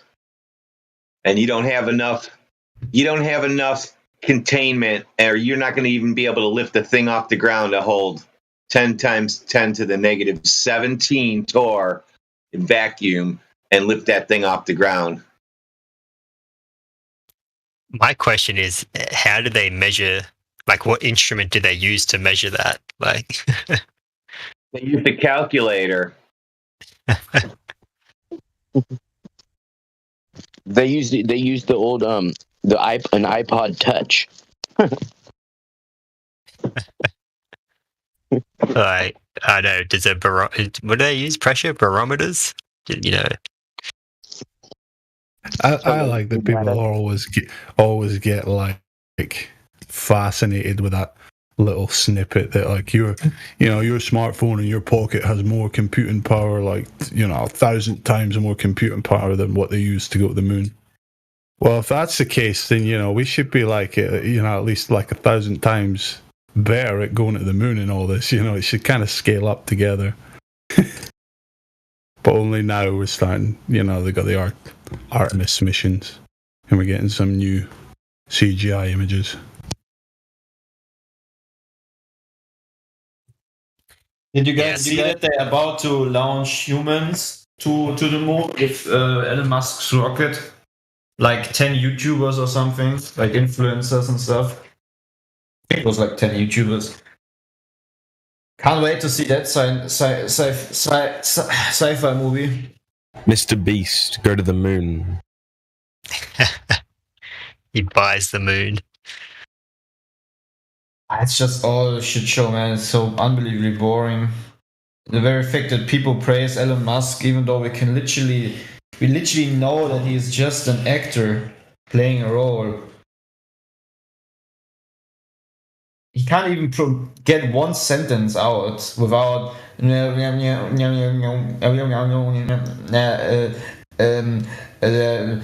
he talks like, I don't know, man. He talks like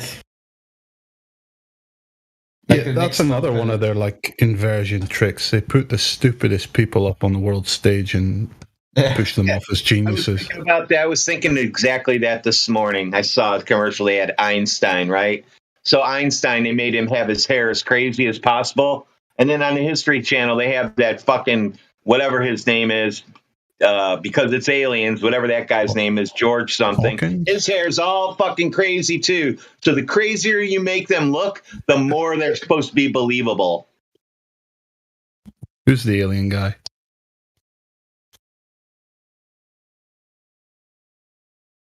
I'll post a picture of him. Maybe ancient aliens guy.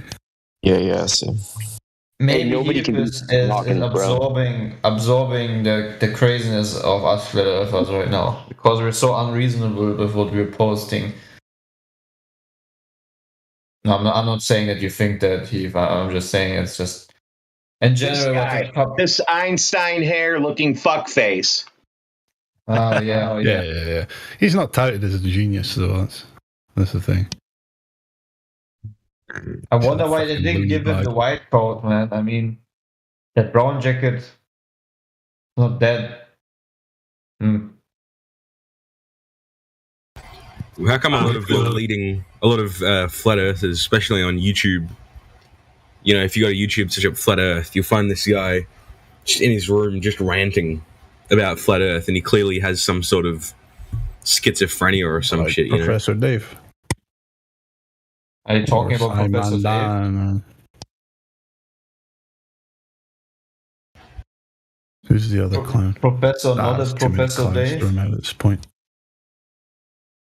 Yeah, Maggie, we've been speaking to Heath for the last couple hours, and he's been, taking in what we're showing him and that, and he's thinking about it and just going slow, and he's coming out with questions. Heath, what do you think so far from the things we've posted, we talked about? That would be interesting to know.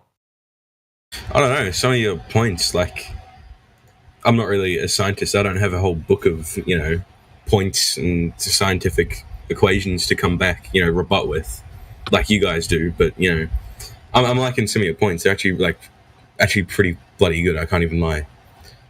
But yeah. So an equation isn't going to help prove the Earth is a ball. I can tell you that. But Heath, what's even better?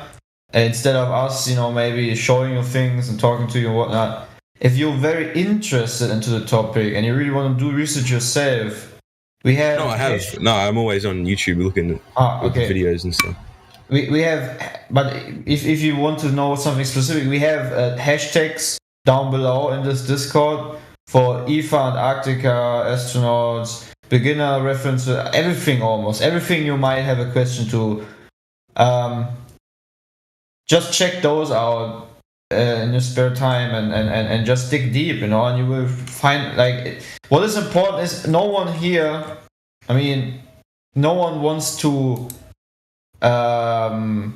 wants to indoctrinate you or anything. I much more would prefer that you would come back at a certain point and say, I've looked through the hashtags, I've done my research, man. I'll be honest, it may click or it didn't make click, I can live with all things. What I don't like is if I would tell you all these things and you would just go yeah, you're right, it's flat, without huge questioning or doing your own research. See, that's why we're different to the heliocentric model. We just not indoctrinate the people. We want them to be thinkers of their own, right? That's why we are also many people on here regarding other topics having different opinions, because we are all thinkers. There's no one that is giving us a script, and by that we just go on, right? As we see with a lot of Glovers that come on here, they just all respond in a scripted way. Not that they're literally using a script, but they have been programmed to ask that is wouldn't I fall off the edge?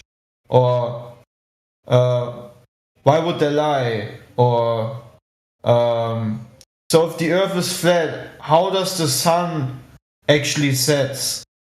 Or why is the water not falling off the edge? Or why don't you just go to the edge and make a photo? There's all these programmed responses that just show that the indoctrination is real, that there's a massive system that is giving the same scripts to the people and so forth.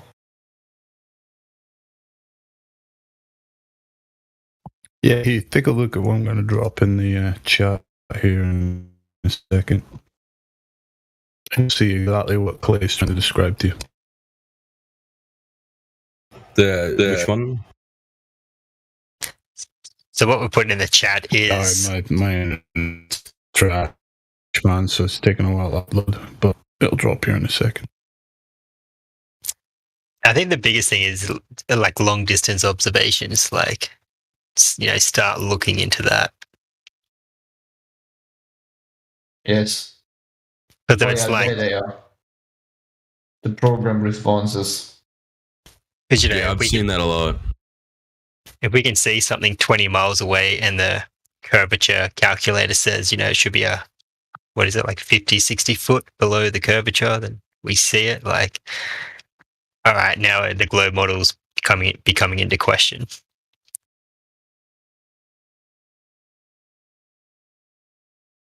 Actually, it's just sad, to see that.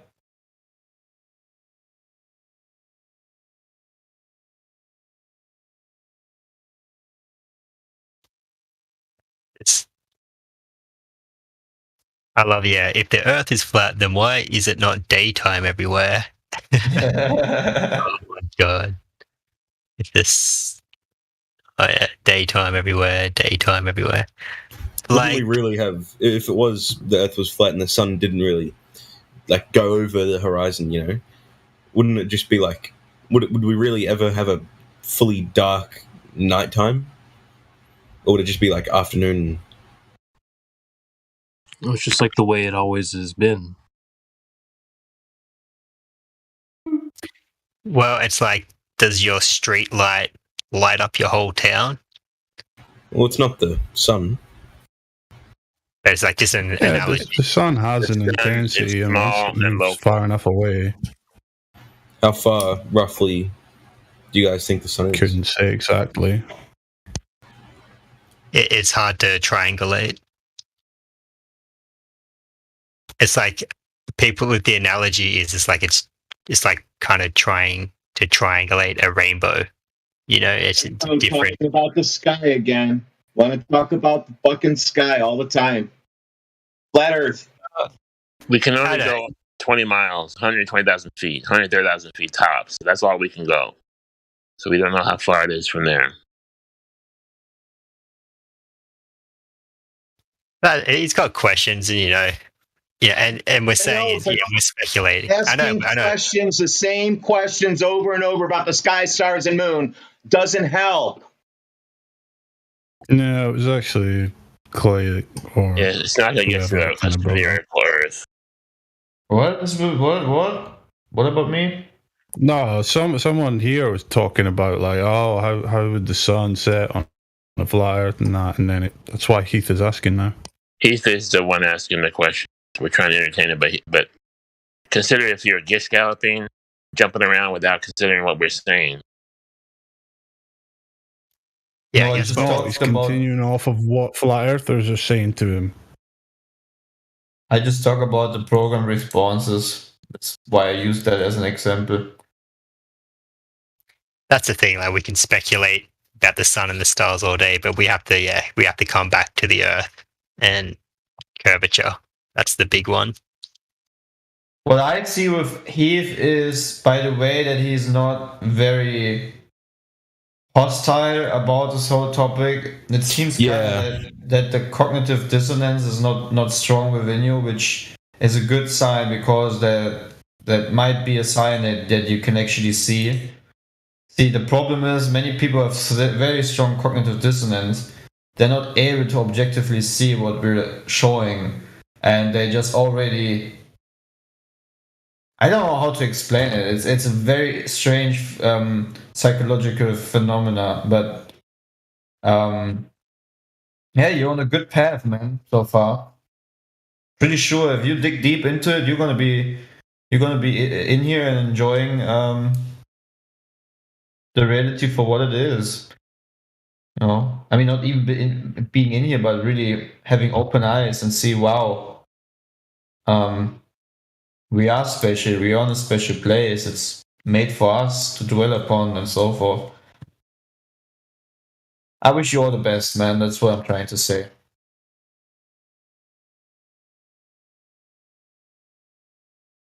Great. So somebody wants me to talk soft. How's this?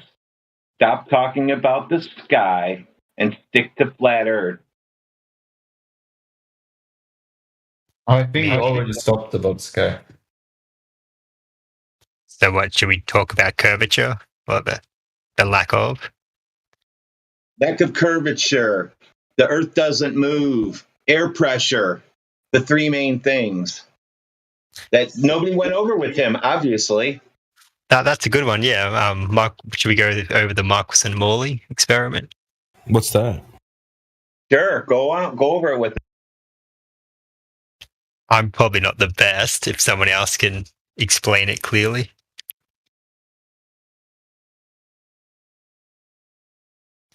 Well, what's it called? Can you spell it for me? Michelson-Morley. Michelson. Hope you can spell that. And then Morley, Morley. Doesn't that to prove the Earth's spin? Well, it was meant to. Right. So what it proved was that the Earth isn't spinning, or that they can't detect it. Let me ask you a question. If you can't detect something, is it there or not? Depends, really. Oh, philosophy. Well, we can't. What are those particles? What are those particle things that they're trying to detect that they can't really just detect out of nowhere? You know. No. He asked you, if you can't detect something, does that mean it's there? This is a straightforward question. Oh, it's not that straightforward. I don't know. So yes, it is. It's a yes or no. Why is that hard? It's not a big deal. If you can't detect something, is it? Oh, I don't know. What the fuck? No, I'm not saying no. Your girl's running around on you, and you set up cameras. He answered it. He was correct. He said no. The correct answer is no. So if you don't detect it, it's not there. Right? Correct. So there's no spin of the Earth. We know the Earth is flat and stationary. We know it's flat because we see way too far. We should only be, a normal guy standing at the beach should only be able to see 3 miles, and that's where the horizon starts, and everything should drop away behind the 3 mile line, behind the ball. That's not doing that at all. We see 26 miles, 40 miles, 13 miles, whatever amount of miles that we can see through the thick air, because we can't see light through air forever. This doesn't work that way. And a 3-foot person wouldn't see as far either. That's a 6-foot guy seeing that far. I'm just using a 5.5 foot eye level is approximately 3 miles.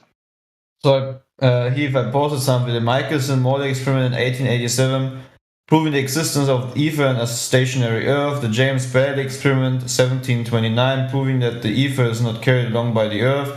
The Segnet experiment 1913 proving the ether's existence. The Michaels-Gale experiment 1925 proving that the ether passed over the Earth once every 24 hours. Airy's failure 1871 proving that the stars rotate above us carried by the ether. So now we know it's stationary and it's flat. So how would you want to go on thinking that it's a globe at this point? I don't know. Well, you guys were saying earlier about the moon and the... No, whatever. You're going back to the sky again. Well, why can't I? Why is that a forbidden topic? Because you don't know about it. Stand on the moon? It's not connected to the Earth. Yeah, are we standing on the moon? No, but that's a hole in your whole idea. No, it's not a hole in anything. It's the fucking sky. It's a light in the sky. You can't go there. All you can do is see it, so you can't use it for anything. If we could use it for stuff, we would be all doing tricks in our backyard with the moon, shooting fireworks at it, making funny faces on it with lasers, but that shit doesn't happen. Not to mention the moon base, as they promised to be there by, what was it, 79? Would be there. We'd have been going back and forth for years. Okay, so now we're back to flat Earth. So what makes you think you live on a globe? A ball in a vacuum chamber, a spinning ball in a vacuum chamber is basically the physics, the principle behind it. What was your question? What makes you believe that you still live on a globe? Well, just everything that I've seen has kind of sort of really pointed towards that, even after sort of what you said. I don't think I've been. Yeah, but it still makes sense. What have you seen? Well, what do you mean? Well, so, like flat Earth, or like the whole? Like, the globe. What have you seen? Still live on a globe. NASA? No. He said that everything for him about the globe makes sense. Can you mention one specific thing that makes you come to the conclusion based on your senses? You say it makes sense. Can you use one thing and tell us what gives you the conclusion that you live on a spinning globe in a vacuum of space? Yeah, I don't know. Honestly. It's just something. Hey, that's a good start. That's a good start. You don't know, right? So you can think about it logically, right? Instead of just. I've been trying to come at it without like the whole, like the whole notion of flat Earth is like stupid, and they're like, I'm trying to not come at it. We did prove that. We proved you wrong on that part. Didn't we answer? Yeah. You didn't prove me wrong. I was trying to say that, but yeah. Didn't we answer all your questions, address your arguments? Yes, tonight. So what makes you think that you live on a globe, for real, still? He said he doesn't know. He said he doesn't know. He's got to be able to come up with something in his head. He's got it in the back of his mind. Well, he's trying to think about it logically now. He's trying to do that, but it's just that we probably need some references, maybe some... Well, like, when you think about it logically about the globe, you saying you don't know exactly because you can't think about it logically. We should tell you something. I think for most of us, it was space photos and all that stuff. So I think that plays a part of it. The blue marble, all that stuff. And we need to also understand that, the shift from one paradigm to the other, I think it's just not that the easiest one.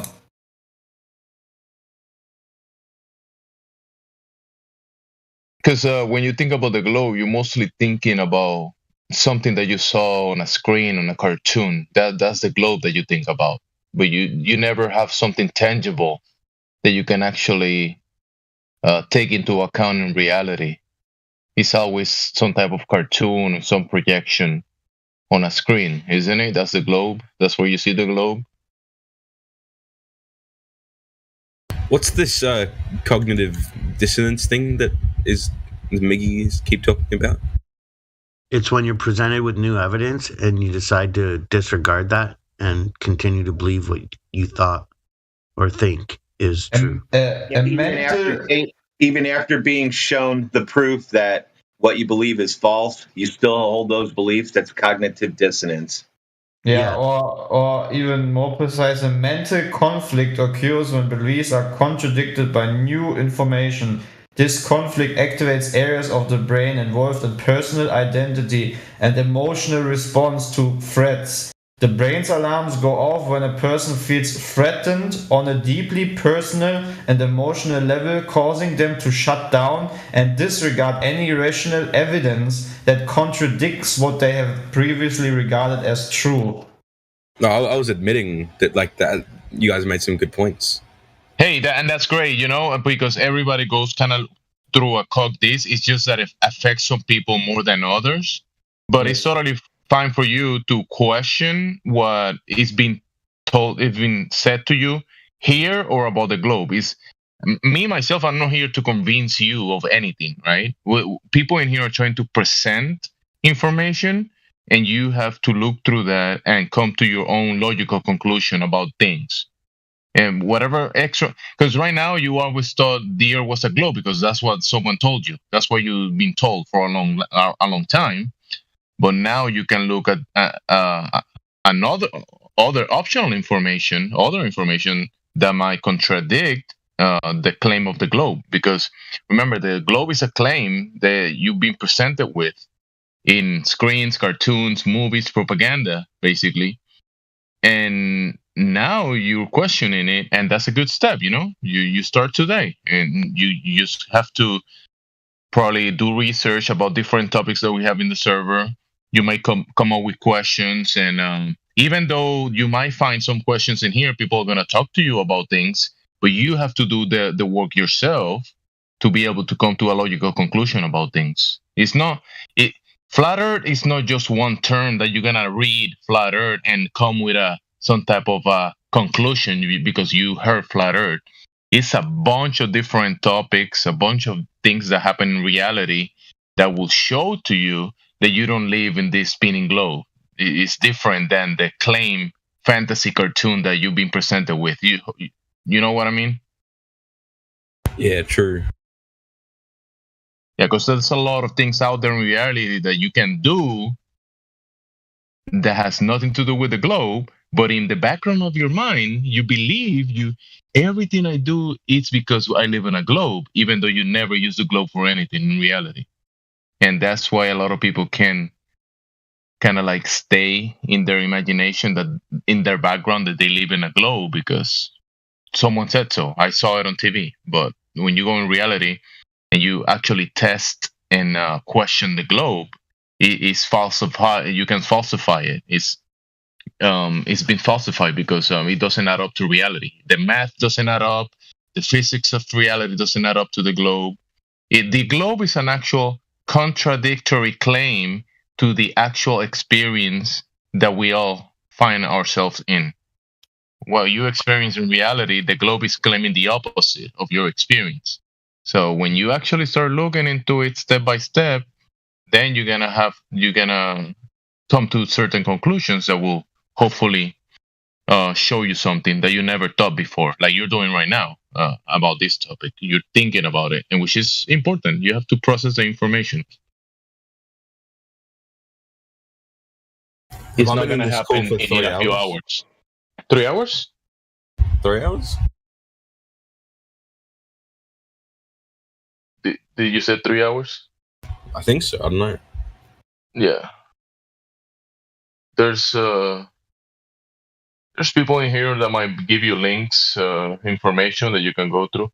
In the channel, there's additional information channels. There's multiple topics like scientific method, gas pressure, long distance observations, lasers, a lot of different topics that you can go through.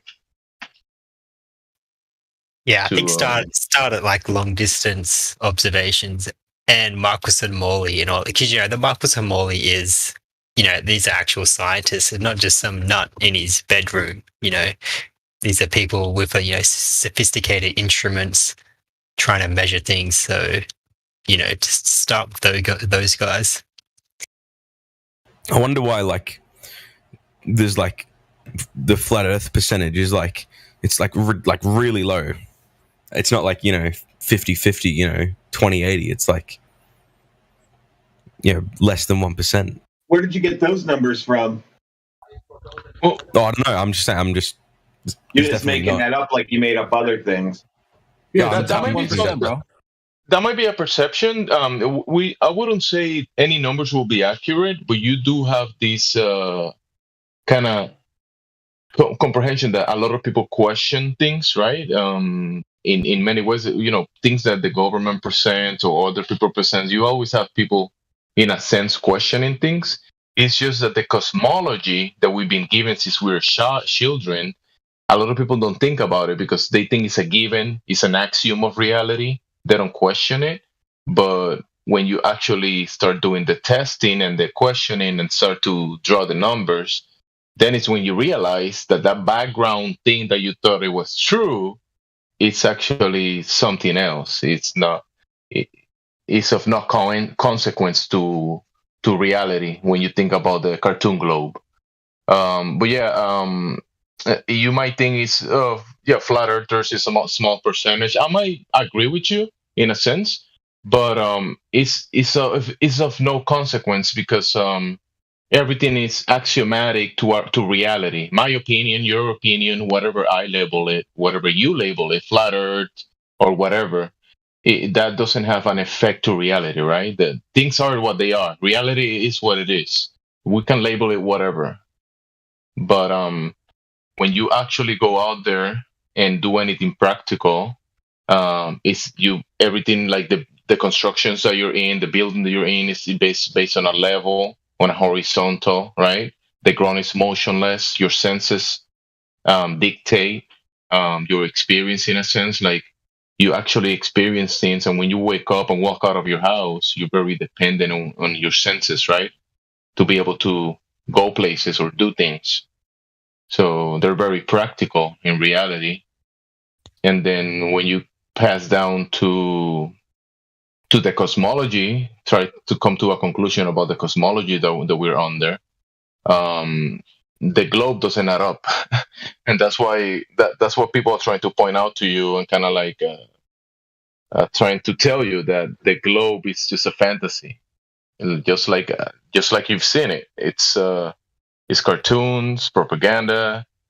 You never seen it, you never experience it, and it goes against your own experience and all of your senses.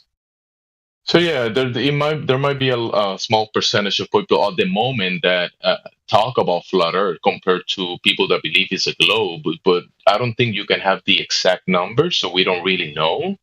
But when you think about it, the cosmology of our ancestors and many of the civilizations of the past, they didn't claim a globe in the past. You ever look into cosmologies of maybe the Mayans or other civilizations? They all thought about geocentric, right? Motionless, horizontal plane of some sort in the waters, in the midst of the waters, under the heavens above, right? And our ancestors in the past, they weren't globe earthers. Most of them, when you think about most of the civilizations, you think about most of the people, they weren't globe earthers. It's just now, this is like a recent religious belief that the Earth is a spinning globe. You get what I'm saying? Yeah, I think so. I think I've followed a lot. Well, should we move to another topic? What about like the molten core? Should we cover that? What are we doing? One more thing. He said 1% flat earthers. There's a saying: a billion Chinese people can't be wrong. You heard that saying? Well, what was the saying? Can you say that again? A billion Chinese people can't be wrong. Have you heard that? I don't think I've particularly heard it, but I get what you're saying though. Well, it's a fallacy. Do you know what the name of that fallacy is? There's a word for it. It means that because a lot of people believe something, doesn't mean it's right. Yeah, true. It's just that, since you're thinking about it and trying to have questions, you definitely want to question both sides because you don't want to take any information and take it as true. But when you look at the demonstrations and the testing and how things work in a practical way, you can sort of, after you look through that, you can sort of come to a conclusion yourself. But obviously, it doesn't look like you have been looking too much into the actual topics that have shown people in reality that we don't live on a globe. So that's what I'm trying to tell you. You should do a lot of research on these kind of things to be able to come to a conclusion of your own, because everybody's an individual in here, and like I said, I'm not trying to convince you of anything, but I'm telling you myself, I will say the globe thing is a lie 100% because it doesn't add up to reality. So it's pretty simple to debunk the globe if you're honest, intellectually honest. But how, when you come to the bigger question, what is this place? Then is when the actual windows open up and you have to actually put interest and to look into things. And it gets way bigger from there. It's not as simple as a cartoon globe on a screen. That's the simple side of things, which is just fantasy, right? You can think about the fantasy and think, oh, it is a fantasy. But when you come to reality, that's where things get interesting in reality.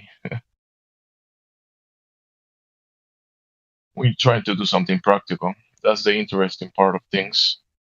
I think that's half the battle, because when you say go research it, it's like people need to be pointed to certain information. Like you just can't get onto Google or YouTube and type in flat Earth and think you're going to get good information.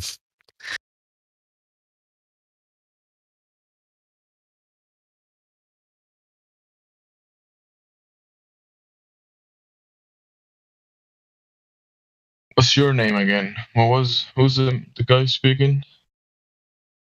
The new guy, 3 hours. Heath.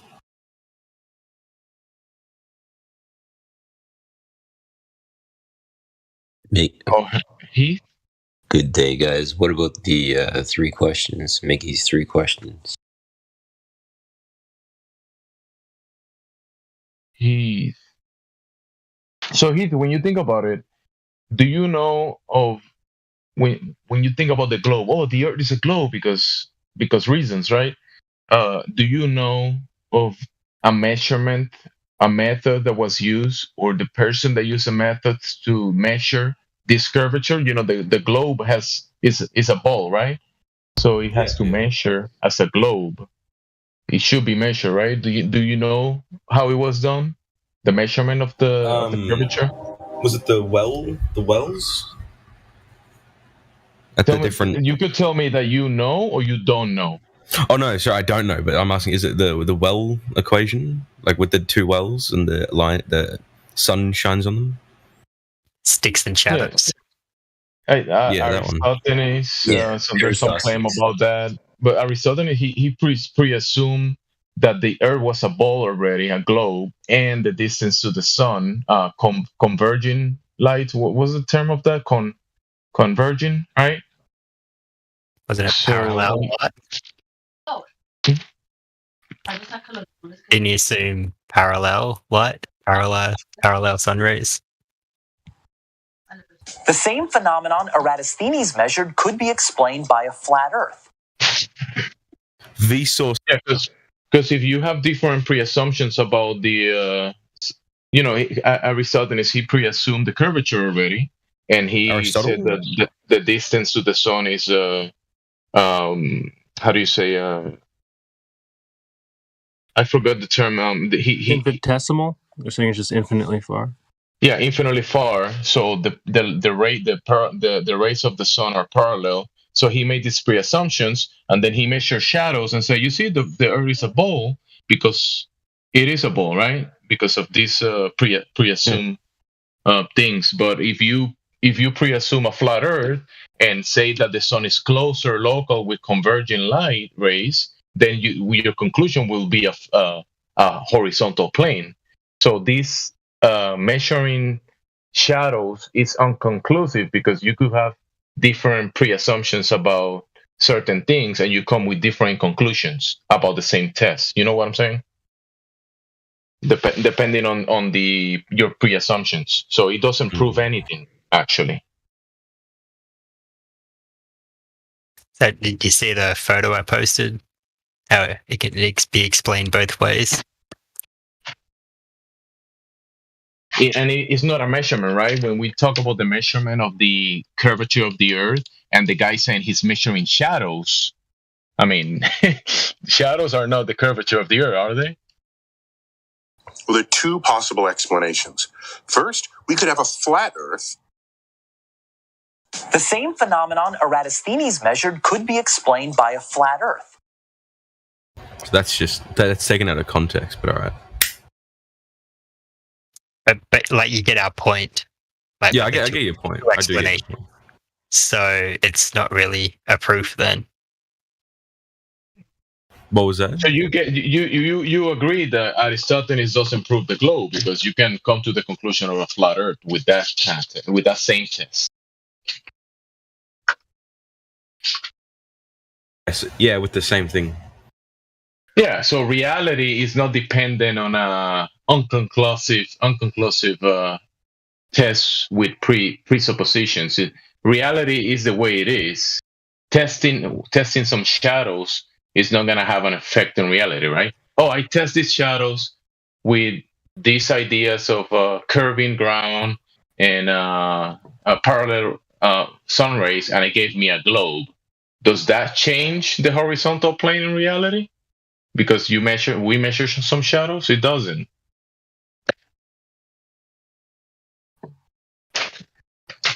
Yeah, that doesn't prove the globe. That's what I'm trying to say. So hopefully you get that. The Aristophanes it's not a measurement of curvature that is required for the globe in the first place. Will you agree with that at least? I do see where you're coming from. Yeah. So do you have any other measurements, anything that measures the globe directly that says, hey, Big long here measuring it tape. is? Yeah, like a measuring, some type of measurement that say, hey, there you go, guys, this is a measurement of 8 inches per mile square, and there you go, it's showing the curvature of the earth going downwards, and there you go, guys, I measured it. I will say I will pre-assume that you don't have that because nobody does. That's what I'm trying to tell you on that point.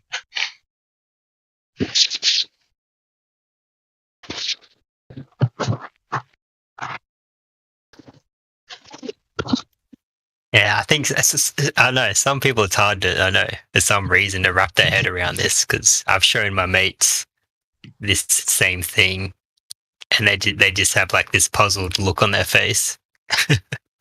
Yeah, because the thing is, when you go out there and trying to measure the curve, when you go to reality, what you measure is a horizontal plane that is not curving. So it's the opposite of curving.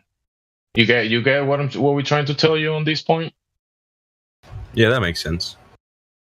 Yeah, that makes sense. You go to the horizon, it's horizontal. You go to the water, it's level. You build the structure that you're in, the house, based on a level. You know, the building that you're in. You utilize a horizontal level. When you make a bridge, when some bridges are made, they have to account for the curvature of the earth. Like the bridge, you can make the bridge curving, but the foundations of the bridge, the water that the bridge is built upon or across the land masses, that's not curving. The bridge can curve. Yeah, but the 2 points of the whatever that the bridge in the movies that always falls over. Though when that was built, they had to. Yeah, that water is horizontal level. The water that the bridge is built across, that water is horizontal and level, no curvature.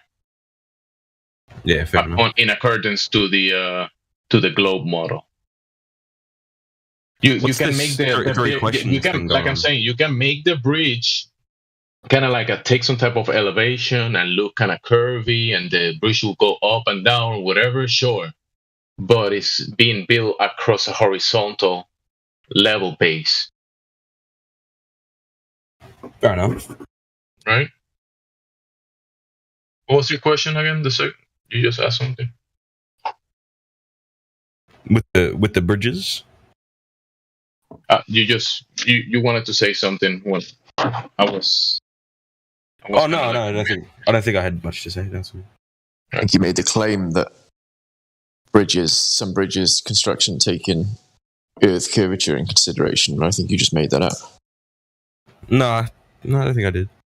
So some people might hear that from, I don't know, engineer documentaries, and they took the curvature of the Earth to build, or they were, how you see videos of documentaries and they're explaining how something was built, whatever, and they zoom out and they show you a globe and look, and all of this is happening on a globe, and they show you a cartoon, and then they zoom back in and they showing you how they're making a bridge or a building that has nothing to do with the globe, but they kind of like put the globe in the background so people relate the engineering and the technology. It's happening on a globe, right? Yeah. A globe that you cannot demonstrate or test or see or experience is nowhere to be found in reality. But if you make a cartoon about it, people believe it.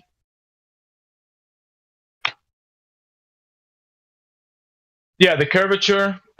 You can admit yourself that you don't have a measurement of it, can you? Because you haven't measured it. You don't know anybody that has. Have you? Measured what? The curvature, the 8 inches per mile square of the claimed globe of 3,959 miles radius. Yeah, I don't know.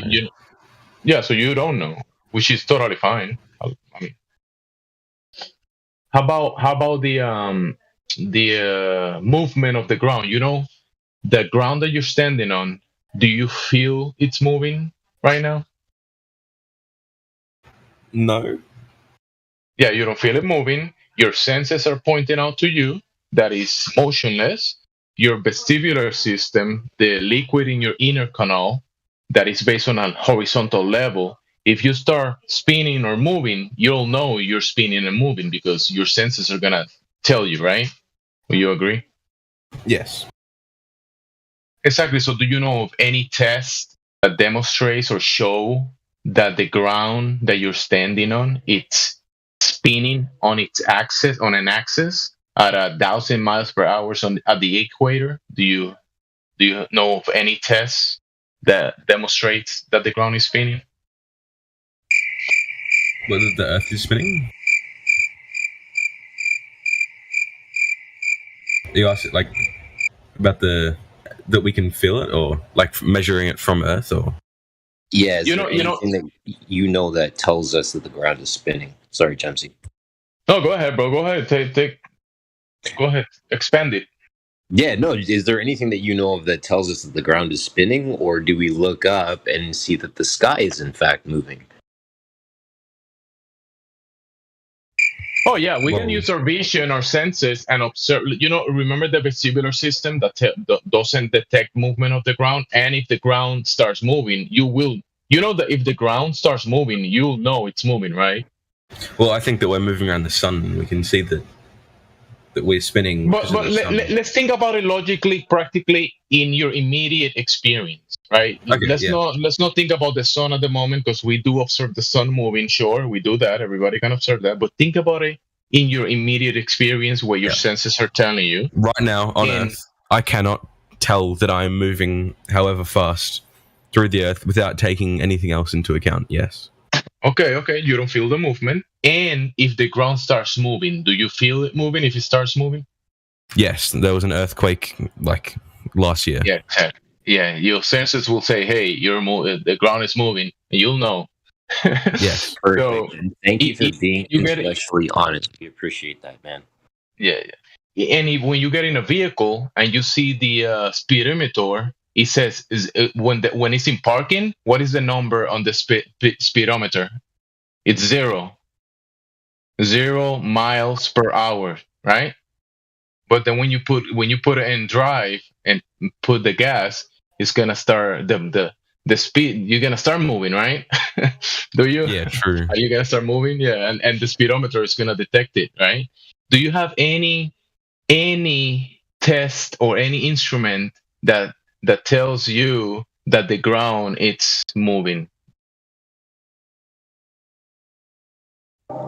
No, I don't know.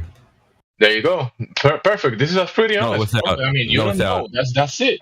If you don't know, you don't know. It's not a big deal to not knowing things and some things. You do know some stuff, but you definitely don't know curvature of the ground, or you don't know a test that tells you that the ground is moving. That's perfect. Go ahead. Wasn't there like some sort of gyroscope thing?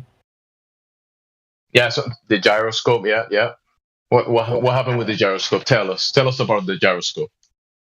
No, I don't know. I'm asking you. Is someone DMing you answers?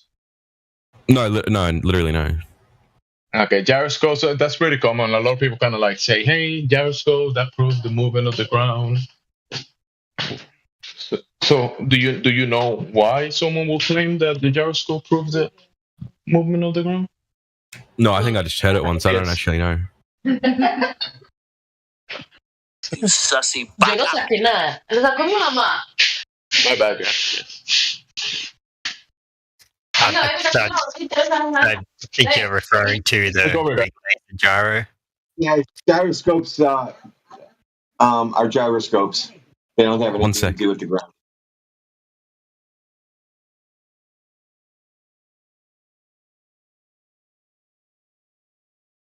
Hey, what was it? He's yeah, man. So you kind of come to the conclusion. Oh, you're asking about the gyroscope, right? So the gyroscope, when you see people that set them up, you can look the build of the gyroscope, right? And these things move in a certain pattern, but from the beginning it has to be pushed, right? And it also, some of them are built within some type of magnetic points, and it will kind of like move around it, but eventually it doesn't prove any movement of the ground, because if the gyroscope is moving because the ground, the claim is, that's what they claim, that's that you're trying to present, that might be showing that the ground is moving because the gyroscope is moving, right? Wait, pendulum. Did you say gyroscope or pendulum? I'm sorry. He did say gyro. He's going to step away for a second, James, and then he's going to pop right back. I was speaking in a confused terms at the moment, but if he's gonna do something, go ahead. Yeah. Whenever he comes back, you guys takes over if I don't hear them. Hey, don't forget about containment, medium containment. Yeah. We haven't gone through that yet, guys. I wanted to bring it to that because that's an interesting one. The containment, yeah. I like that one. Yeah. Sorry, I came in a little late to the conversation. I just wasn't sure if you guys had gone through medium containment as of yet. What was his name? Kiwi? Yeah, Kiwi. I joined like 10, 15 minutes ago, so I did step in kind of late. I heard the guys talking to him right when I was having some tough love, so I was like, let me tone it down a little bit with the guy. He sounds genuine. I mean, he has the normal, when people come into the topic and they have these normal questions, right? It's totally fine. He's questioning, and his stand at the moment is totally reasonable, guys. I'm pretty sure you guys noticed that. He is being intellectually honest, which we appreciate, obviously. No, and the obfuscation, the fact that we can stay on the topic and he's willing to answer is great. Yeah. And he has some questions about the sky, obviously. That has to go kind of like into the speculation, and we can touch things about the sky. It's just that it has to be, we have to be careful about it, right? Yes, sir.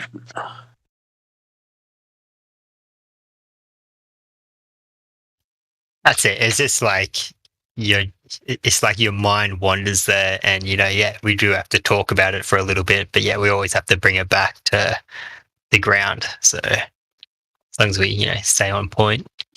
Yeah, it's fundamental because you have to start with the axioms of the reality that we found ourselves in, right? Our immediate experience and how we kind of operate based on the fundamentals, laws of this place, right?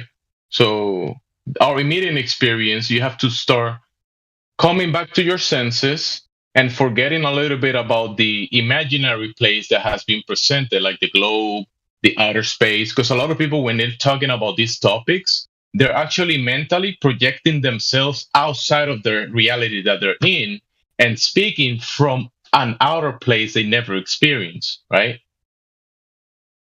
So trying to bring people back to their senses and their immediate experience and think about it logically, that's where I think it has to be brought for some people when they actually, because a lot of people are very logical. So I think about the ring laser gyroscope is, the guy Bob detected 15 degrees an hour or whatever. But what happened is he took that instrument to different elevations onto mountains and stuff, and he was getting a different reading. So if I'm not going off topic, Jimbo.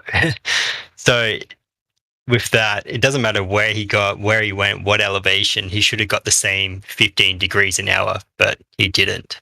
So, that's the problem with that. If that makes sense. Sorry, can't explain stuff. The 15 degree, I think the laser gyroscope, that some people talk about that.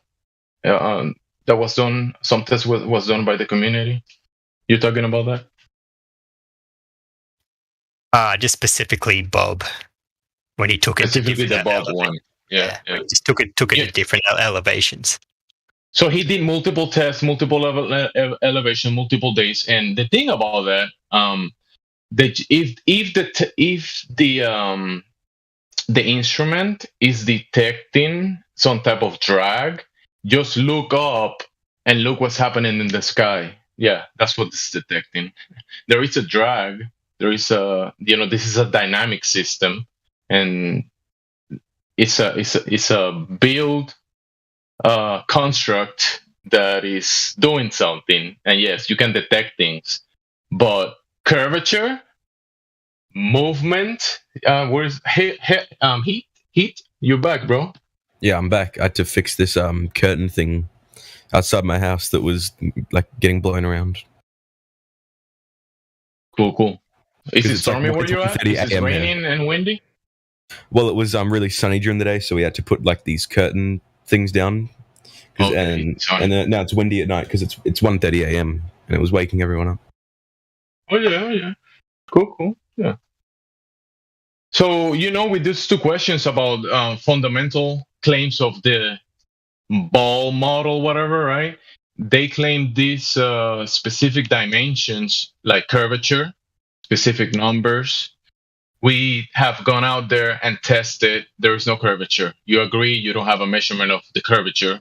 That's totally fine. Now, about the movement, your senses are dictating motionless, and you brought up some type of example of some type of device that might be moving and saying something or demonstrating something. What was the device that you brought up? The gyroscope, gimbal, whatever it's called.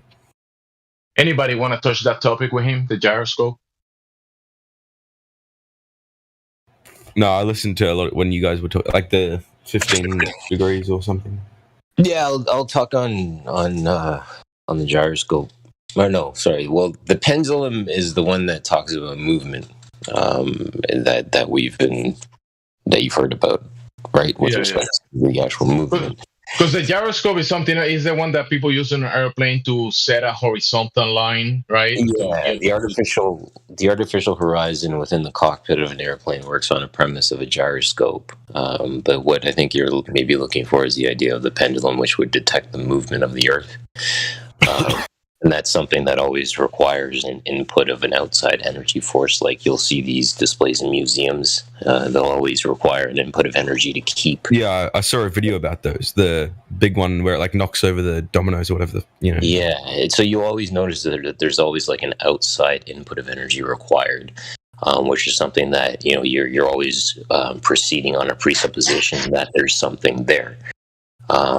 So that's kind of where we withdraw on that idea of the pendulum and detecting movement, because we like to just take things in their natural, unaltered state and observe them for what they are, because that's when they're in their truest form. Hope that makes sense. So that's great. Yeah, you can see a lot of diagrams and the way they're built. I mean, that's the pendulum, but he mentioned the gyroscope, right? The gyroscope is setting a horizontal line, a horizon, right? So you know that you're traveling above the ground, right? Like if you're in an airplane, or you could use it for navigation, but it sets a horizontal line, like a level plane, basically. And and the pendulum, if the pendulum was demonstrating movement of the ground. If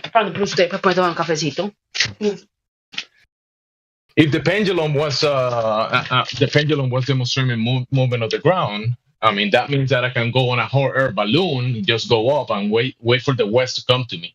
I wouldn't have to do much for travel, right? The airplane will go faster if it's going west. If the ground was moving and the pendulum was detecting that movement. What do you think, bro? If the ground was moving at 1,000 miles per hour, I'll go to the equator and just go up on a hot air balloon and wait for the west to come to me, right? Yeah, true. I'm not sure. I don't know, to be honest. Like I'm seriously. So yeah, there's no movement of the ground. We can come to that conclusion. What do you think about that conclusion? The ground is motionless. I don't know. That's just like one experiment You know, Okay. That's the first thing you got, right? Good things. What was that? That's the first impression you got. That's like an axiom of reality. Your sensors are telling you the ground is not moving. Yeah. By not detecting any movement. When you set up anything, any technology, let's say air travel, when the airplane it's about to land, it's dependent on that ground not moving at 1,000 miles per hour. Think about it. Yeah, true, but I think it moves with it, right? Or something like it would have to. Yeah, the pseudo movement, multiple angle. Imagine if the airplane is moving at multiple angles, at multiple speeds at the same time. You know, because the movement of when someone claims that the Earth is moving on an axle, right, rotation at 1,000 miles per hour, you actually that comes with a bag, and that bag brings other movements. You know, the Earth moving following the sun at 66,000 miles per hour, right, and the sun doing another movement at 600,000 miles per hour, following the black hole in the Milky Way, right? And the Milky Way shooting through space at the speed of light. Remember that movement that comes with the ball? All of those movements. If thinking about doing a bunch of movements all at the same time through multiple movements, multiple directions, all at the same time. Think about it logically. And you don't feel any of it. And you don't feel any of it. Yet you get on a lift and you feel it move up or down instantly. What about the atmosphere and gravity and whatnot? So the atmosphere, I like this quote from the dome. Huey. The atmos, right, which is the air, the medium that you're in, the air, the gases in the medium that makes the air, and the sphere. You know, atmos, air. What is the shape of air? Do you have a shape for air? Air is with the hydrogen, oxygen, or something. Oh no, that's water. Shit. No, we're talking about air. You see, yeah, so air, and the air has it flows like a fluid, and you know it's gases, and it has a lot of shapes, right? It takes what any do you mean, shape. The shape of air? It takes up the container. Think about it. The air. What's the shape of the air? What's the shape of the container? The state of matter, or the phase. Yeah, phases of matter. Think about the shape of air. Can you think about a shape of air? Is air a sphere? Is air a sphere? No, it's conformed. Okay. It's not a sphere, right? Good. No, it's not a sphere. That's pretty cool. No. All right, great. So atmos, air, sphere. So there is no curvature. There is no atmosphere because it's a contradiction of terms. Air having no shape and adding a shape, sphere, to air. It's a contradiction of terms. It's like a, how do you call that? Oxymoron, almost. Yeah, true. Atmosphere. Air with a shape. So where is that shape coming from? Oh, from the ground. All right, let's test the ground. There is no curvature. So what? There's no sphere of the ground. So why you call it atmosphere? So anyways, I know I overcomplicated that, but that's just something to have in mind, that there is language with the globe claim that comes out a lot of baggage, like the movements that we talk about, and a lot of words, exoplanets, black holes, travel, space, time, and it brings a bunch of language that when you want to break everything down in a logical sense, it's a lot of stuff that you cannot demonstrate on the globe, right? It brings all that baggage language that you cannot experience in reality. So you ask about the atmosphere. Now we know the atmosphere doesn't have the shape, but think about the pressure, the air pressure, right? Because the atmosphere, you breathe air, you have to expand your lungs, so the pressure, the pressure of air is rushing towards the inside of your lungs, right? When you take a deep breath, that air pressure rushing into the low pressure system that you're. Is it gravity that keeps it towards the Earth? So when you look at the demonstrable way of what the gas pressure is built upon, is the pressure of gas is the force the gas exerts on the walls of the container, okay, of each container. All right, that's the pressure of gas is that force that is being exerted on the container, right? Yeah. There's a lot of definitions for that. We have definitions in here. Just I can post a bunch of definitions if someone else can. It's good for you to read through definitions because here we're gonna give you like an overview of things, but there's a lot of technical stuff that if you put the time into looking a lot of this stuff, you'll figure it out. It's very interesting. There's a lot of information. You have to take time to go through a lot of these things. But here in the VC, myself, I'm not an expert of anything, but I know about a lot of different topics that I can kind of overview and come to a logical conclusion about, the uses of these, of many things and how things actually work. Things work certain ways. We can agree to that. Yeah. And that's the way we accomplish things, by following a certain order of how to do things. What's this 3 questions format that's going on? What's up with that? So this claim about the high pressure system of the globe, here when we breathe fresh air, for us to be able to breathe air, there has to be containment.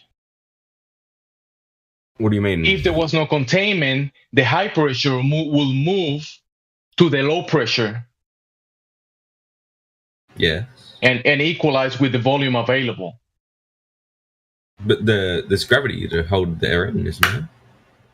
So do you have a demonstration on like a test, an experiment? I don't think you do. I'm gonna ask, but do you have a demonstration in real life that you can show, hey, look, this is gravity, that you don't know what that is, but okay, this is gravity causing gases to form into a globe.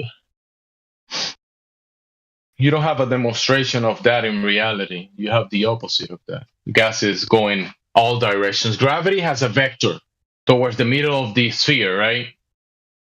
The middle of the ball. That's a gravity vector to the middle of the sphere, to the center of the sphere. What is gravity? Do you know what gravity is? What was that? Do you know the claim? When you say gravity is causing this to the gases, right? You don't have a demonstration of that. You just basically you're just saying that because you read it somewhere, but an actual demonstration of it, of gravity doing this. I'm not sure. That's just what I understand of the atmosphere, to be honest. Yeah. But when you look at the demonstration, the way it's done, to have pressure in a system, you require a container to be able to test the pressure inside the container. You can't have pressure without a containment. Yeah. And the globe claims the opposite of reality. There is no container around the globe, is it? You're saying it's gravity, but gravity is doing what? You don't know what gravity is. So it's like you're saying a word, right? And that word is doing something. Yeah, gravity. True. Gravity do. We do. Knows what to do. I'm not completely sure about this, but I'm pretty sure that we do lose some of the atmosphere. In a dynamic system, it will make sense that like we do. Yeah, we continually use atmosphere to space. Containers can have like a pressure valves, right? And you can have a dynamic system. Can you? Right?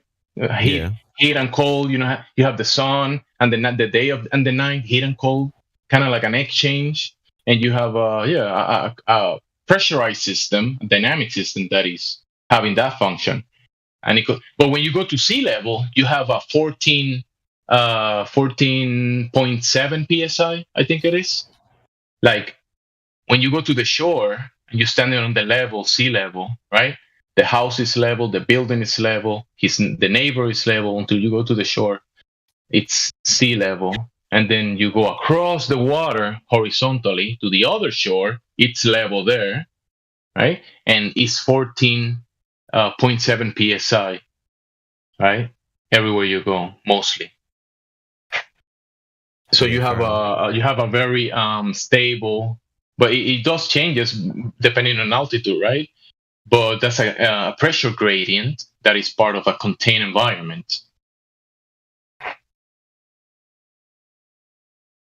And you can demonstrate this.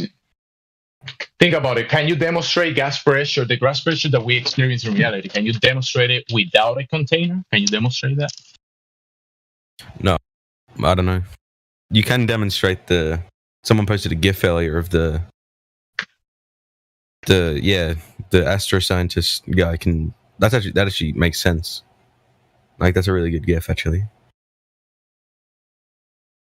What's the GIF? It's some gas flowing into the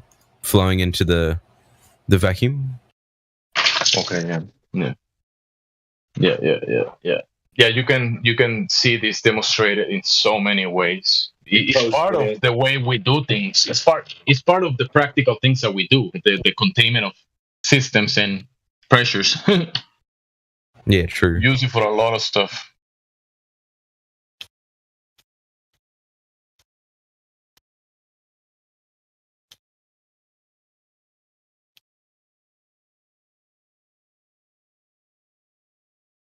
So, what about with the atmosphere? So, are you saying there isn't an atmosphere, or?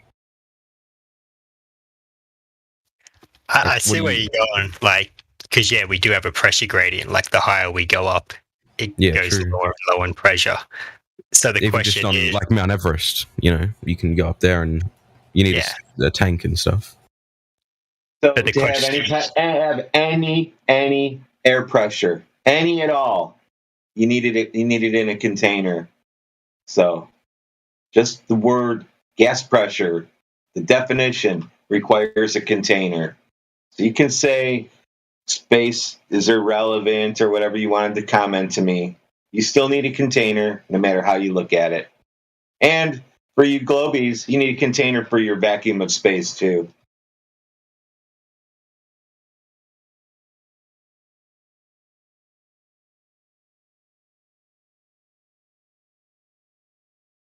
So, what are your guys'? What's the flat Earth conclusion of if we have an atmosphere? If we don't have an atmosphere, what's up with that? Atmosphere is an oxymoron because there's no inherent shape for gas. It takes the shape of its container. So air what container are we in? Air is not a sphere, as Gemsy explained already. If we keep going up, what's up there? Like the dome Earth? I don't know. I haven't been up there. All I know is air pressure requires a container, and you can't prove it any other way. So, yeah, there's got to be some physical containment. Are you looking in the live stream? What was that? Here, you tell me what this is. You tell me what this is, and then maybe we'll get somewhere. Hold on. I don't know what that noise was. Let me find them. Here you go.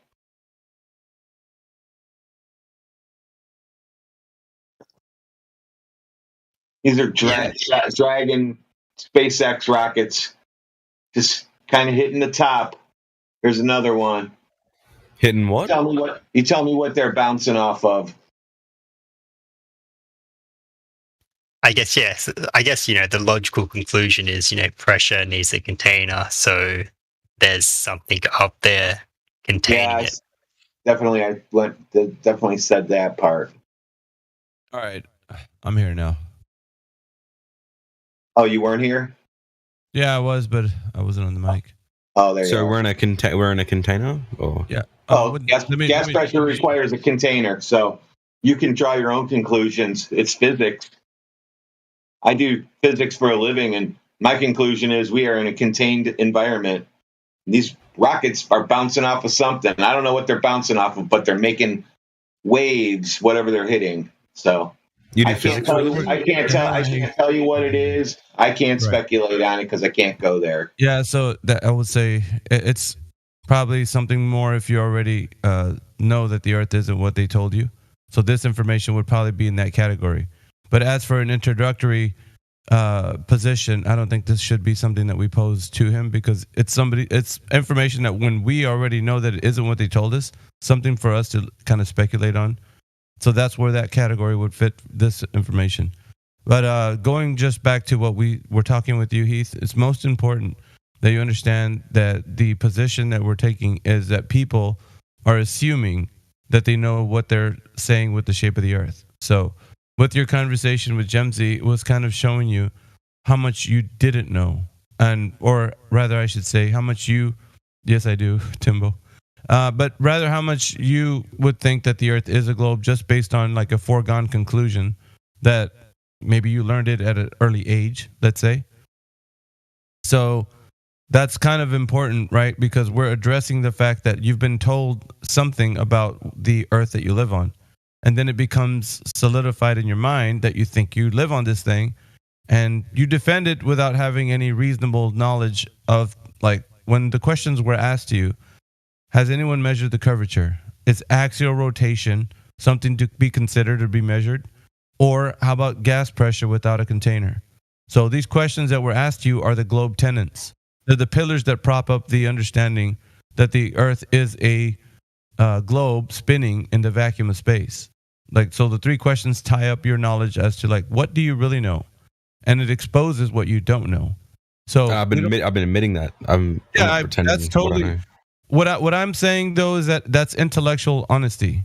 Somebody who's doesn't really have a position that would just respond like you. It's important to note that when you have intellectual honesty, you would come to those conclusions. Somebody who defends it religiously will not. They won't let it go. They will still. And so it was important, right? It's a process that's important for all of us who are applying critical thinking to the questions. So in being that we're here, this is an intellectual forum, right? So if you make a claim, it doesn't matter what it is, right? We're going to ask you, how do you know this? Did you verify this? There's a lot of things that follow up, right? So the presentation of things that were shown to you at the very beginning of your conversation here were in the way of a speculation from a position of, we already know that it's not a globe, but check this out. So it's a bunch of information that was being presented to you, kind of like already on the knowledge that you should already be knowing that you don't know what you know, right? So, but it was kind of like putting the cart before the horse. So now we are in a more efficient framework where you now know, really, you don't know what you don't know. And this is admittedly said by you, and it's kind of interesting because a lot of people don't really take the humility position. They're more adamant to defend a position they don't know. Like, we call it a standpoint of ignorance. It's like when you don't know something, you're just religiously defending it, and then you're just like, in the end, well, I really don't know, but there must be something out there. Like, there isn't something if you don't know about, like, you right now saying that you don't know is important, right? So that gets us to the next step, which is, okay, let's now start examining why they were saying, like, the evidence overwhelms the fact that it isn't what we've been told. And so, yeah, we've got the three questions, and I think you were asking about them. It just leads us to that conclusion that we don't know what we thought we knew. And it helps you, right? Because at which point, then you start, okay, let me look into all of these points, right? Let me see the curvature, what's being said about that, axial rotation, and, space. So the thing about our natural reality, and I'll say a few things, but I really do want to hear from your perspective on what I just said about how we have presumably thought that the Earth was something that they taught us or told to us, and then now we take it on as a truth, let's say. I guess, what do you feel about that, coming into this topic? I know, it's like, yeah, it's pretty cool. Mm-hmm. Like, I'm not really that educated as I thought I was, you know. Well, But, it's fine. It's fine. I would say this, Heath, and I don't want to interrupt you because I know you're going to start. But I also don't want you to feel like this isn't something that you can't grasp. I think the majority of people that have knowledge about the globe, I would say it's akin to somebody having knowledge of fantasy lore. Do you know what lore is? Like, yeah, I think so. Okay, well, like, just I'll give you an example, right? Narnia, Middle Earth, Lord of the Rings. Like, people that have these fantasy ideas, they know about like how many elves there are and why they were in the place. They can talk about different places they lived. So it has nothing to do with our known reality, but they are inserting this fantasy realm into our reality, saying that there is a Middle Earth. You know what I mean? And we're dealing with epic levels of lore. So to sift through all that, the information, you're questioning things that you've been told. And so we're going through all those. But the first step, right? First things first is to know that you don't know.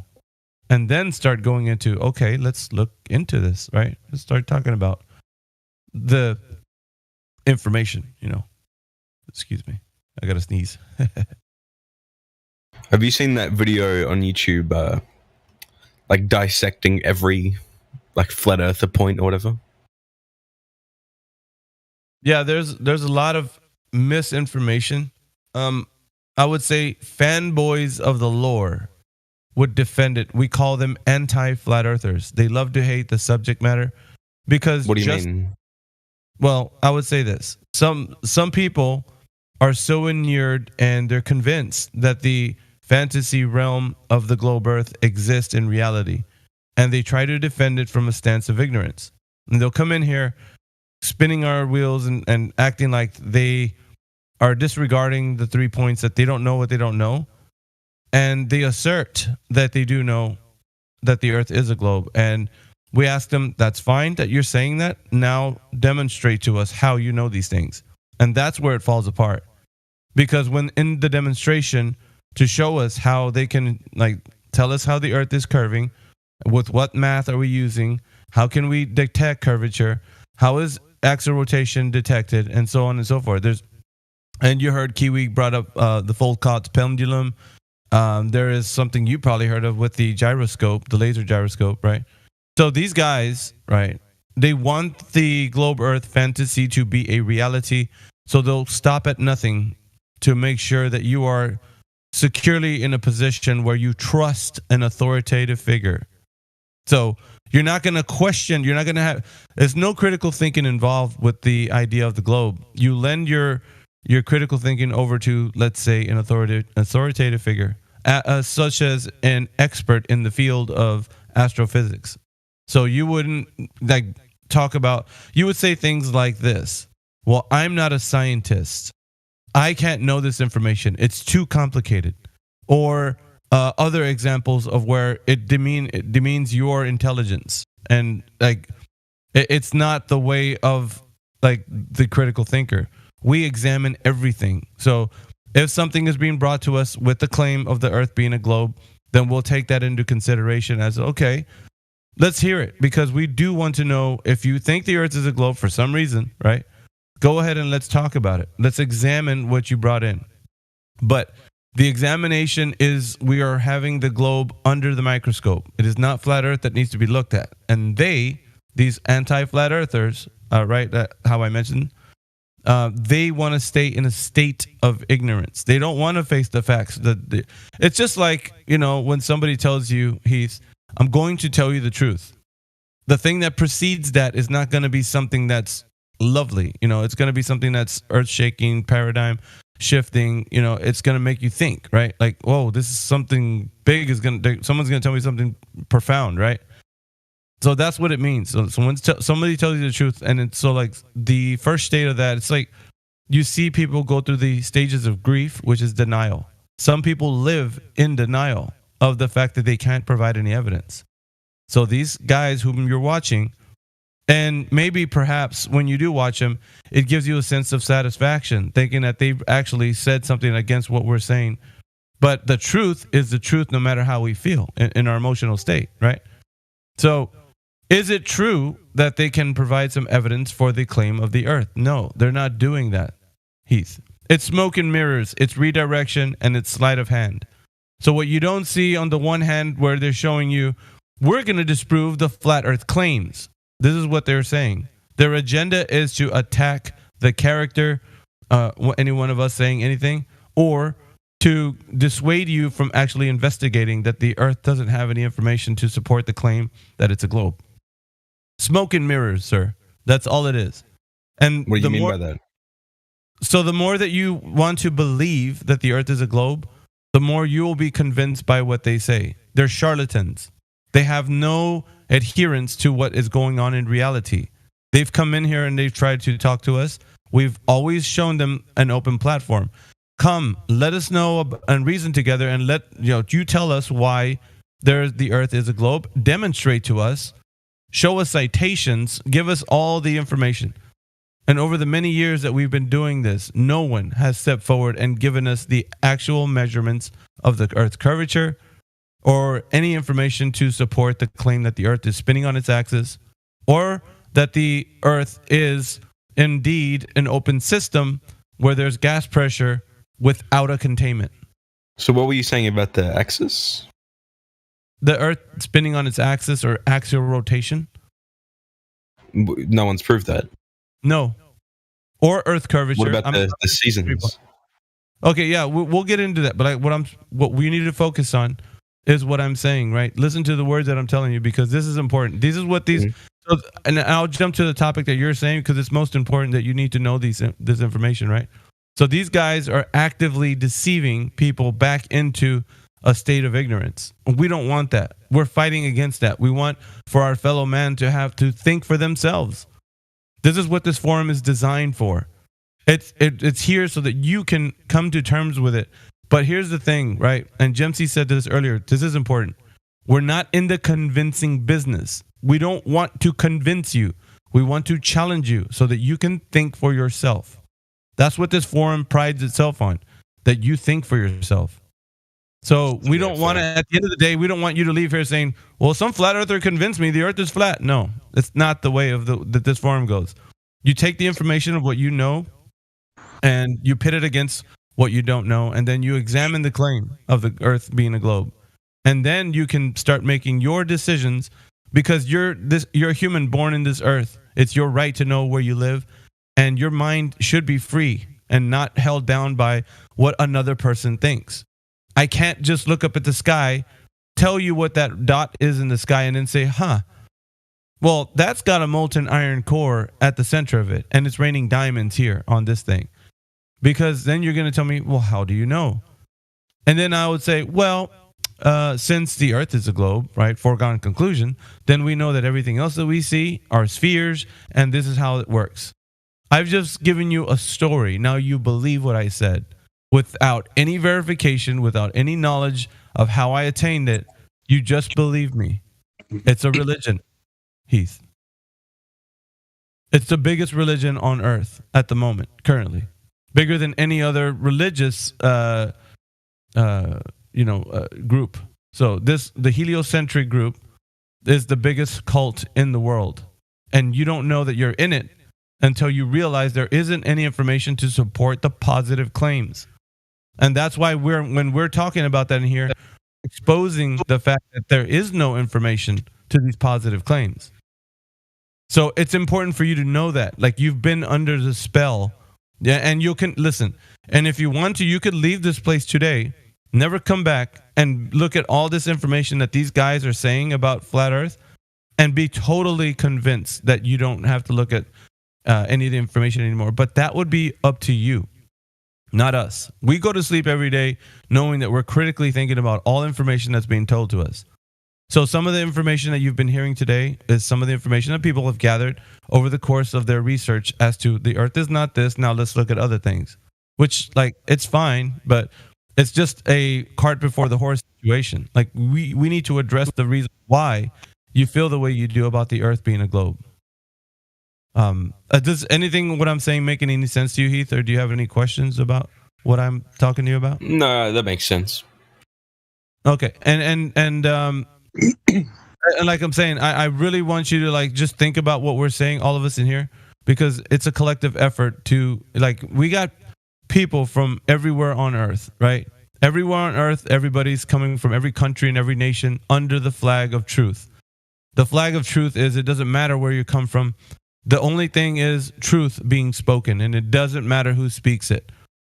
You could speak to somebody who's a supposed pseudo-intellect coming in here, and you can have truth on your side and steamroll over that person, ask them questions, and it's not. There's a false dichotomy. Let me put it, and now I don't know if you understand what I'm saying. False dichotomy. It's two things pitted against each other that aren't really two things that need to be, like globe Earth and flat Earth. There's just Earth. That's it. There's no dichotomy. It's only the Earth that you and I experience, Heath, and that's it.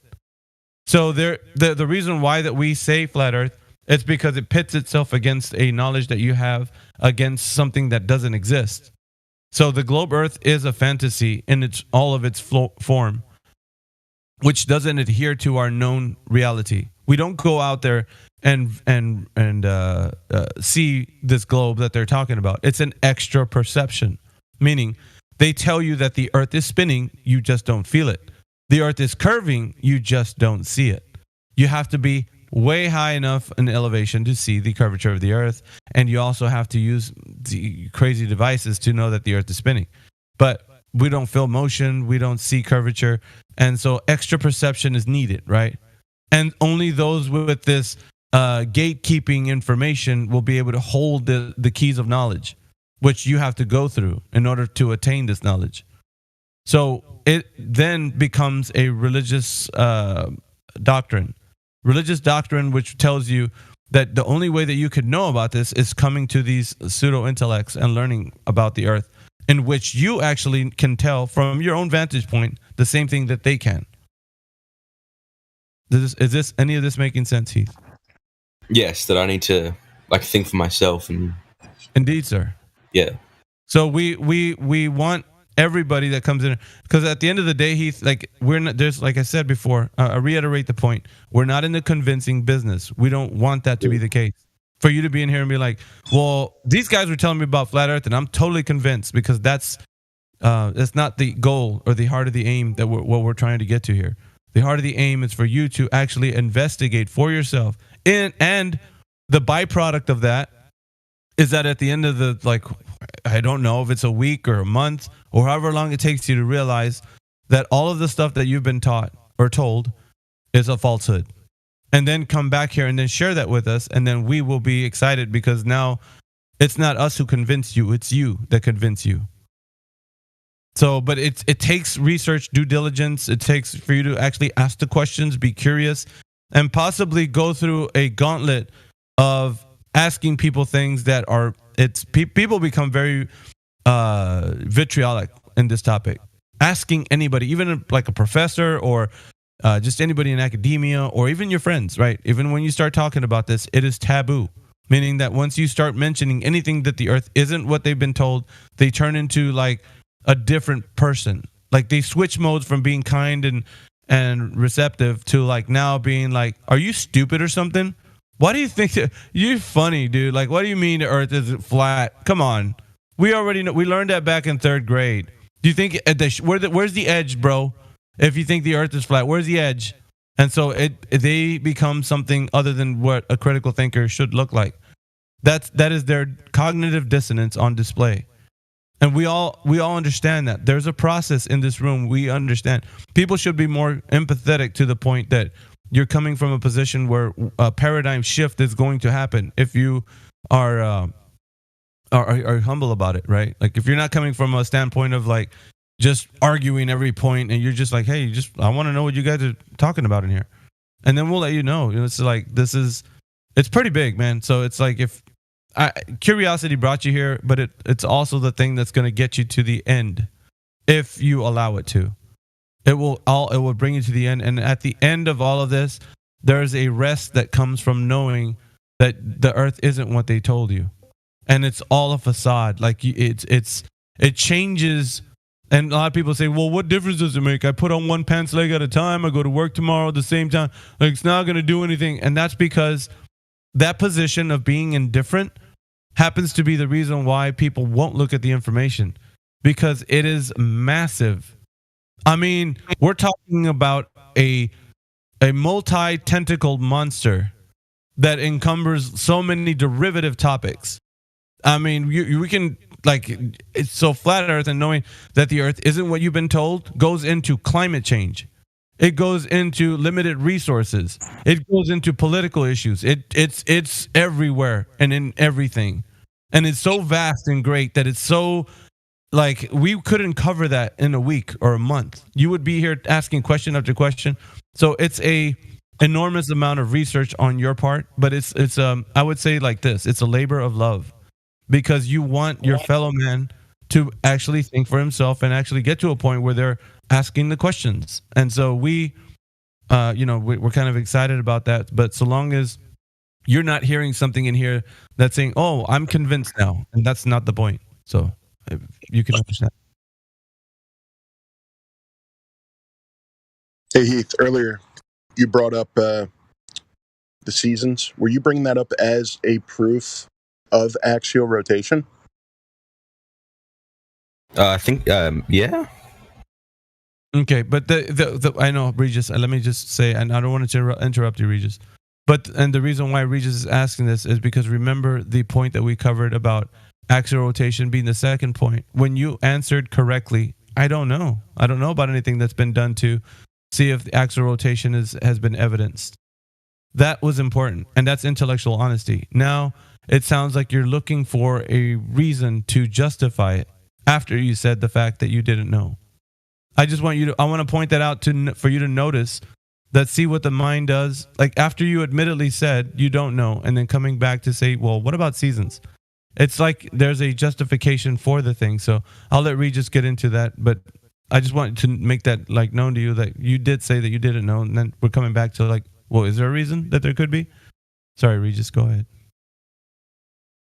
Thank you. Yeah, I just wanted to point out that, like, even in your model, it's not so much axial rotation, it's the claimed revolution around the sun with the tilted axis that causes your seasons, you know? So it's not, I mean, there's a lot of info on your side that sort of makes sense, sort of doesn't, and I think you'll start seeing that if you're hanging out here more. And just the fact that we're farther away from the sun during the northern hemisphere's summer, you know, something as small as that, it just is weird. They claim that the tilt handles all of that, you know. So there's a lot of things. So on the flat Earth, seasons work a lot better. I won't get into it. I don't want to, you know, bombard you with stuff, but just to kind of answer your claim earlier about seasons and, you know, axial rotation, it's not quite what your model claims, you know. Fair enough. I reckon I might head out. I've been in this VC for like 4 hours.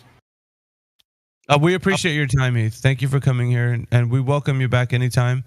And just look at the information that you've been told in here, man. Like, that's the only thing I would say. But we do want to see you back here again, man, if you want. Yeah, probably. Yeah, man, I appreciate the honesty. Have a good one, Heath. Good talking to you. Yeah, well, good to see you. Appreciate you, dude. Be well. Yeah.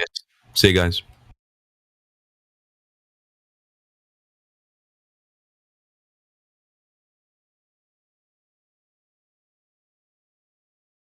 Intellectually honest. We appreciate that. It's always a gem when we find somebody that says, you know, they're not as adamant to defend. It is like it's important, man. Like when somebody's not fighting you every step of the way, and they're just like, yeah, let me hear what you guys are saying. And it's like an open door, you know, to kind of tell them that we empathize with you. We know that we've all been through this. It's not easy. Yeah, you could kind of hear him fighting his cog dis a little bit, you know?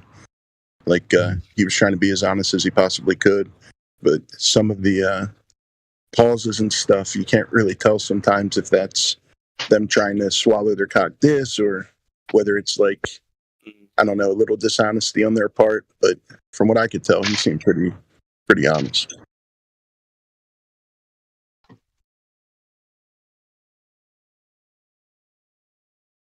Yeah, he said he spent 4 hours, which is in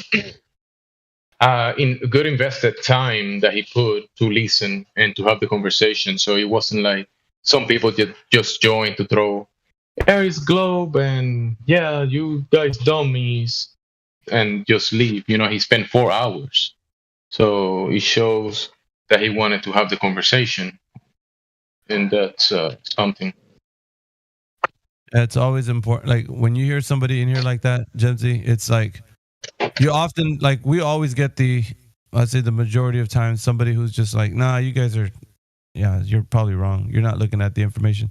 But when somebody's like that, they're just like, yeah, I mean, I don't know. Like intellectual honesty, you already know, like, that's a good way to be.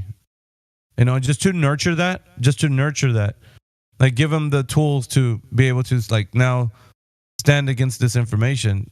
That's what the person needs. Is like, how can I look at this and just help them understand, research it. Like, what have they been saying? Well, with curvature anyway. Start there, and you start to realize that nothing that they have to say adheres to what we see in reality. When you go into the field and you're testing these things, there's nothing that adheres to it. Doesn't correlate.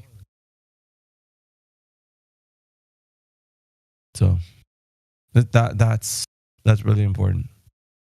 Someone wanted me back, I think. Oh, Timbo just said come back, but I think he meant like when you take your leave. But oh yeah, true. It is 2 a.m. here in Australia, so I'm. Alright, see ya. Peace. I think he's gone. Yeah, it's definitely hard if someone hasn't done much research prior and they come into here and we just go through heaps of stuff.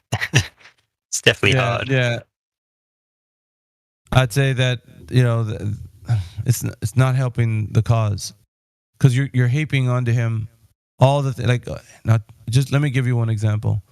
They're faking the ISS footage and such. From somebody who thinks that it's actually real, you haven't convinced them that it's not real by showing them something of like the fakery. Look at all the fakery. And some people, I'd say this much, there's a small percentage of people that become convinced with that. But it's more effective to talk about how much they don't know about the claim of the earth. And then you can then bring them, once they say that they don't know all this stuff, that's an open door for you after that conversation to talk about all the things that are not right with the globe. But previous to that, you're speaking through their cognitive dissonance. And what's waiting at the end of every conversation how come you don't see that the guy's disappearing? Come on, man. Like, that's pretty obvious. What else is it? And they're just like, well, maybe you're misunderstanding what's happening. And so it becomes frustrating for you because you're like, dude, they're disappearing. Like, what are you saying? They're not disappearing? Like, and you get mad because the guy's not seeing your point. Well, it's simple. He hasn't been convinced that he doesn't know. So he thinks it's real. So everything that he's looking at. And I've been saying this. So, and you might think in your mind, no, let me just hammer the point a little bit better. And it doesn't matter how hard you hit to hammer it. It's not going to drive home. You're not going to get that point to land. As much as you want it to, it's not going to. Yeah, that's a good point. They're not sitting there thinking about it. They're not like, that was a good point. They're just like, yeah, this guy's crazy. That's really what's happening because they don't know what they don't know. See, that's hard for me to believe. Like, yeah, because once you see it with your eyes, it's like, I don't know what more you would need. You know what I mean? But you're bringing up a good point. Like, you're just kind of talking to their cog dis. It's just bizarre. I don't know, but you handle it well. You go about it the right way. I like that. Right, and what it does though, it exposes their ignorance because everybody who's in that state doesn't understand that they're ignorant to the topic. So we're trying to, like, there's a firewall, there's a defense system that's built up, and you're trying to attack them without that wall coming down first. And if you do that, you're going to be met with resistance and hand wave dismissals.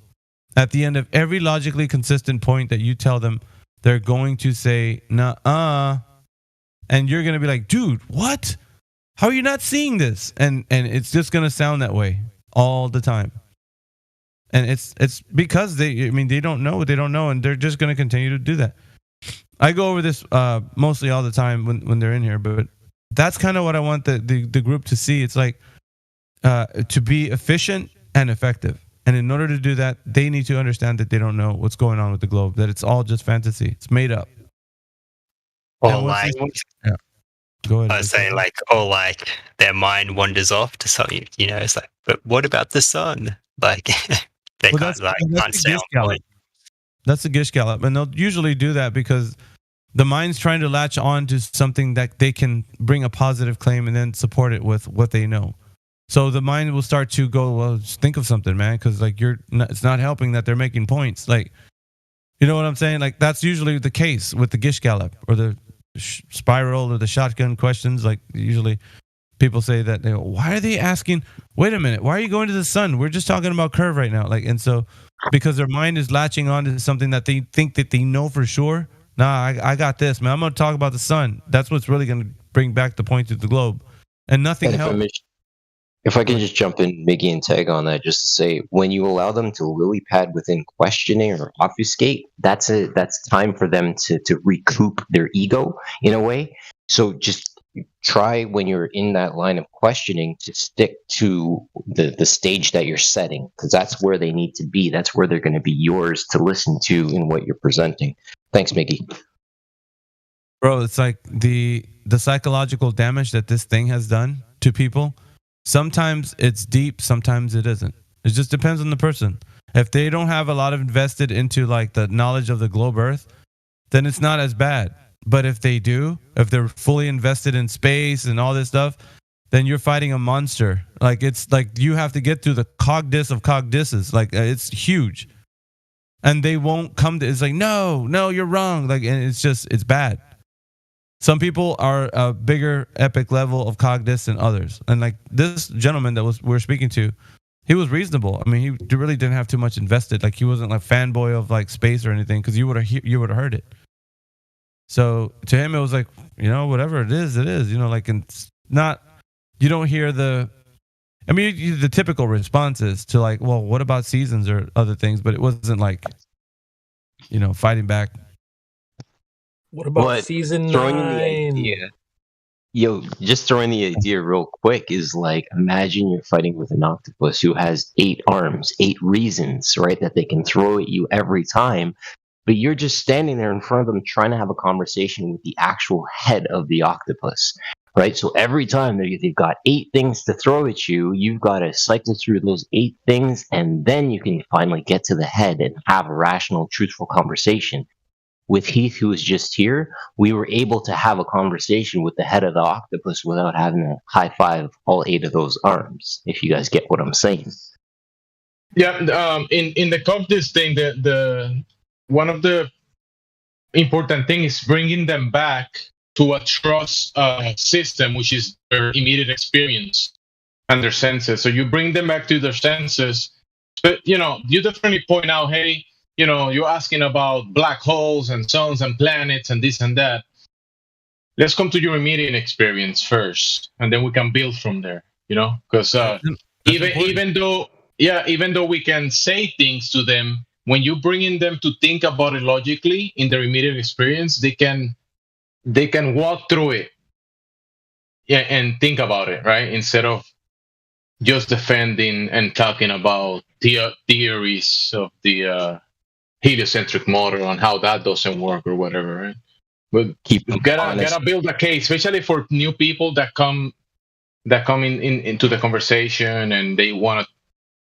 You're kind of like introducing a new book for them they never read before, right? And try to go page by page. If they're honest enough and patient enough to have a conversation, because he spent 4 hours here, so he was able to ask his questions and get people multiple replies, and hopefully It sounded like he was able to comprehend what it was being told because he was listening and not trying to completely defend the globe, even though he came with some of the normal questions that a lot of the new people ask about, which is honestly normal. Yeah, seasons and that's good, Regis. Well, something to remember. Like I said, bring them back to their senses, and that's a good start point. That's my point. Well, something to remember is that we still have the lines of Capricorn, the lines of Cancer and Capricorn, I believe it is. But we still have those tropic lines, right? So it's not to say that our what we actually experience in real life, we still have seasons and we still have those lines. We're not throwing them away, and we're not saying that the sun doesn't travel between those lines, which do in fact impact our seasons, right? But it's just like Aristophanes. It's inconclusive. Works on both. Yeah, it doesn't. So, and I would say it like this. Besides saying it works on both, that it only works on one. So the one that it works on is just Earth. There has been, because when we have the discussion, it's the comparison between the two, right? I would say. But there really is only Earth. So if we're talking about like what's happening is what we both, like some guy who thinks the Earth is a globe and us, like when we stand together, we see the exact same thing in the sky. There isn't anything different that he's seeing that you're not seeing. So there's not like this brand new version of like what we're seeing in the sky to the person, because that's kind of like the question that they're coming at you with. Well, how do seasons work? Like, in other words, how do you witness the seasons happening on your flat Earth versus what I know to be happening on the globe Earth? So it's the dichotomy that they're trying to do. But like I said before, it's a false dichotomy because there isn't two different concepts. There's only one Earth. And the Earth that we live on and experience is what we're telling them. I can stand next to you and look up at the sky and say everything that you see, I can see too. The moon looks like it could be spherical. Okay, I mean that's fine. Like you can say whatever you want. What you think it is, I can say everything that you can see, I can see too. There isn't anything different, right? I'm not gonna say, but when you start to say extra claims like, well, the Earth is made of this particular rock, then we're getting into territory where you're making assertions about knowledge claims that cannot be verified, and so that needs to be kind of shown to them. It's like, well, how did you get to that point? Because we can only see what we see, but making these claims of what those things are, that's where you're taking it like an extra perception. And nobody has that, like to say that. So, you want them to talk about reality in the way we understand together, how we can reason with each other, what things are. But we definitely experience only one Earth. There isn't a dichotomy. It's just in the form of the conversation. We talk about it in the sense of like, well, this is what's been presented to you, and this is what reality actually is. So it's just Earth. It's not like two Earths or globe and flat. It's just Earth. And touching on that, I think we can really agree on what we're all seeing. That should help at least the conversation come to a mutual agreement, right? We should be coming to a place where we're mutually agreeing with each other. Hey, I see that too. Ultimately, when you do it in the immediate experience, right? Because let's say this guy that joined, we were talking earlier, right? He's trying to think about it, like replacing. He's asking about the sky and this stuff, right?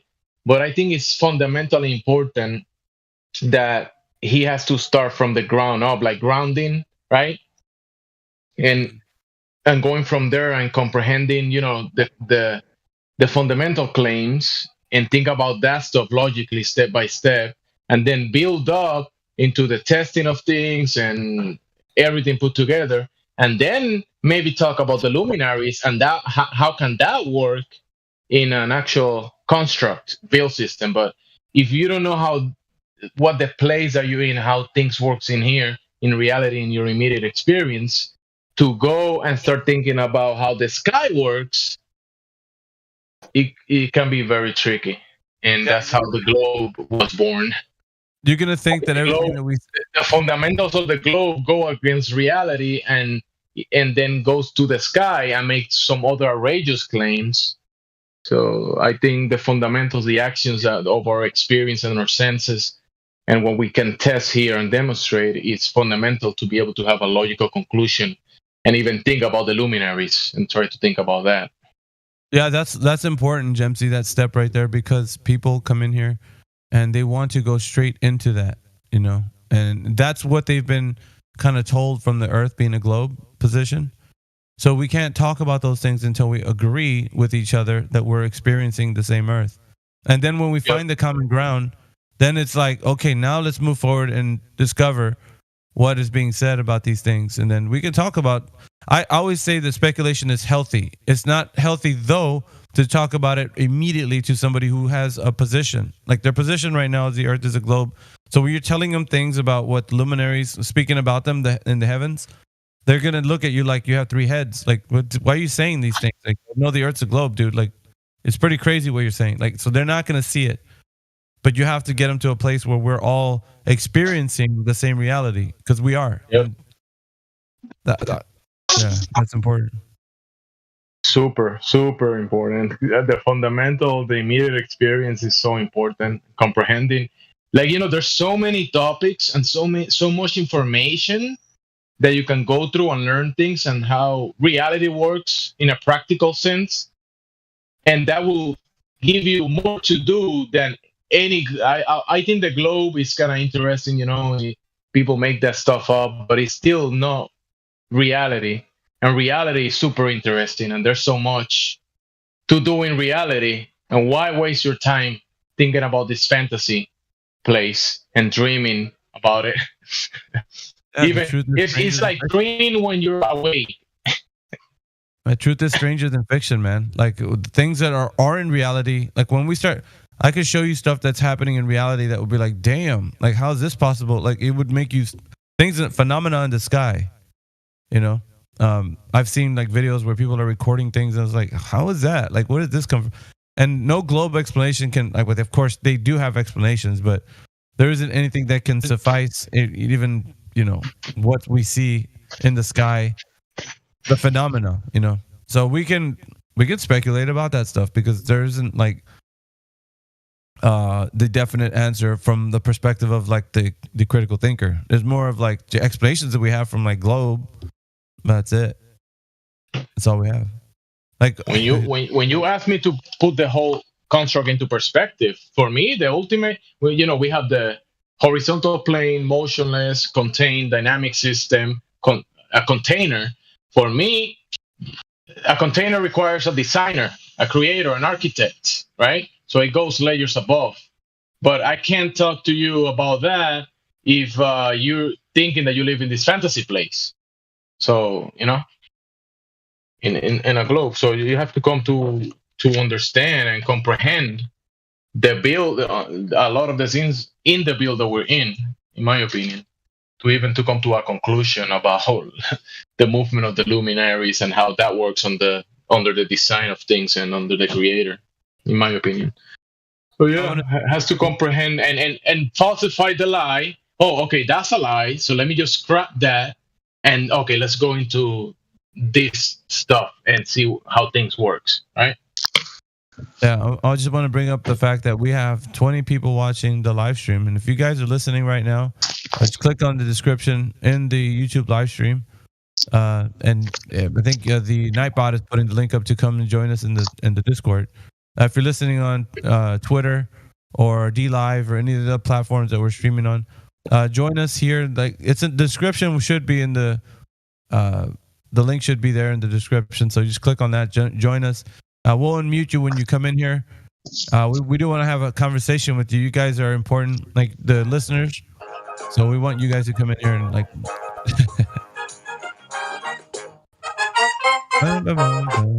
Yeah, I like that theme music. But yeah, if you guys are listening right now, you want to come in and have a conversation about the shape of the Earth topic, you guys are welcome to do so.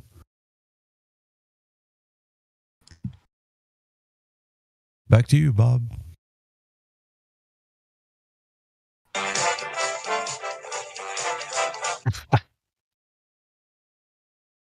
I like this dude.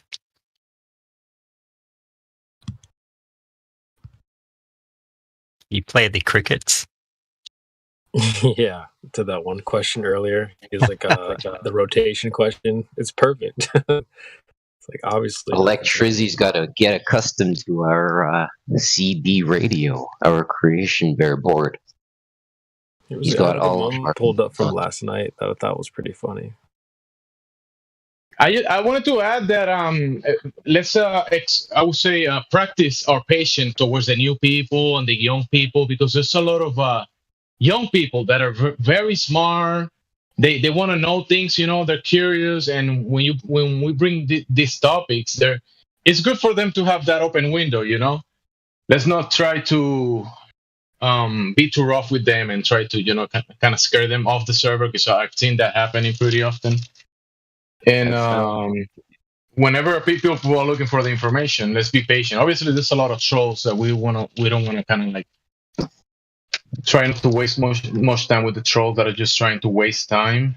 But still, be patient with the new people and try to bring them to a logical conclusion about whatever topic you're talking about. At least they have a good experience in the server, because the young people, the new people, is important to speak to people. That's what this platform is for, trying to present certain things.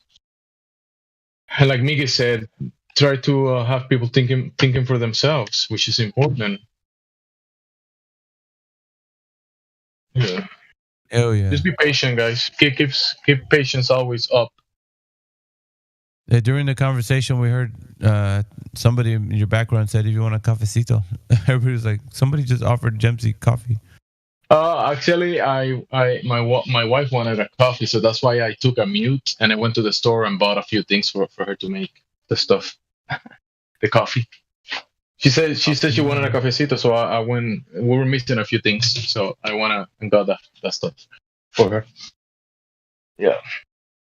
Yeah, no, I got a head cold, man, and I was like, I'm already eating all the good stuff. I made a good chicken soup yesterday. Tell you what, man, that thing's, when you have that, like when you have a head cold, it like feels great, like warms, it soothes the body. Warm food like that, yeah, chicken. I put it in the pressure cooker, by the way, and so yeah, it made really well in there. Yeah, you sound kind of de-energized. Yeah, this thing, it's changed my vocal pitch range. Yeah. More nasally. You eating healthy, but definitely look into deworming for sure, 100%. You gotta at least do it a couple times a year. You gotta deworm 100%. We were talking about that. It was a good topic actually, but yeah, I know what you mean. Like there's parasites on almost all most of the foods that we eat. So, our body under the natural environment, we will be able to manage most of the parasitic infections or whatever, because our body has its own flora, its own system that it works within us. But the environment that we're in is designed to as an excess of toxicity in the environment, plus deficiency in nutrition, right? Bad food, and also an extra input of bad stuff that is not supposed to be in the body. Because, for example, natural parasites, they can come from mosquito bites, like the dengue, which is a larvae that a percentage of the mosquitoes insert into the system. And this larvae kind of like is a parasitic infection. You get the first stages of the parasitic infection, you get fevers and that kind of stuff. And then that parasite can grow in the body and kill someone, right? If it's not treated correctly. Same with ticks. Ticks can bite people and they can pass parasites, right? Larvae. And that will be the natural environment. And we normally will use natural remedies and get rid of them. But under this man-made system, there is other grades for that. And these days, remember the mosquito or the tick? Now think about injections, right? And that's like a man-made version. So they introduce stuff into the body that can be in our bodies for long periods of time and take hold in our body. I think it weakens the system, that kind of stuff that they put on us. Yeah. Weaken us and depend on like the medication versus like our own natural developed system that it starts from the mother when you're born from your mommy. I think we're should be with the things that are naturally on the earth be able to repel all these things. Like there's things that we can, consume that are gonna help us with that. Yeah, and you stay healthy, you eat good food, real food, which is the food that you're talking about. For me, that's real food, right? When we talk about food, animal food, real food, fruits and that kind of stuff is okay. But the thing is that you see the angle of attack is multiple angles that your health is being attacked from, right? So the deworming thing, that's a very underrated topic that is being known by our ancestors, right? And it's been practiced. This is well known by many cultures, many generations. It's even in scripture, right? So it's something that is under this system is not very talked about. It's kind of like in the shadows as well, right? These days, so that's a big red flag as well, right? It's a trifecta: eating well, good environment, right? Natural environment, the way it's supposed to be: clean air, clean water, and good food, and definitely keep deworming the body out of the invaders, the aliens away. They're not supposed to be in the body. Yeah, I always look at it like the mind, body, and soul, Jimsy, because your mind is the information you consume.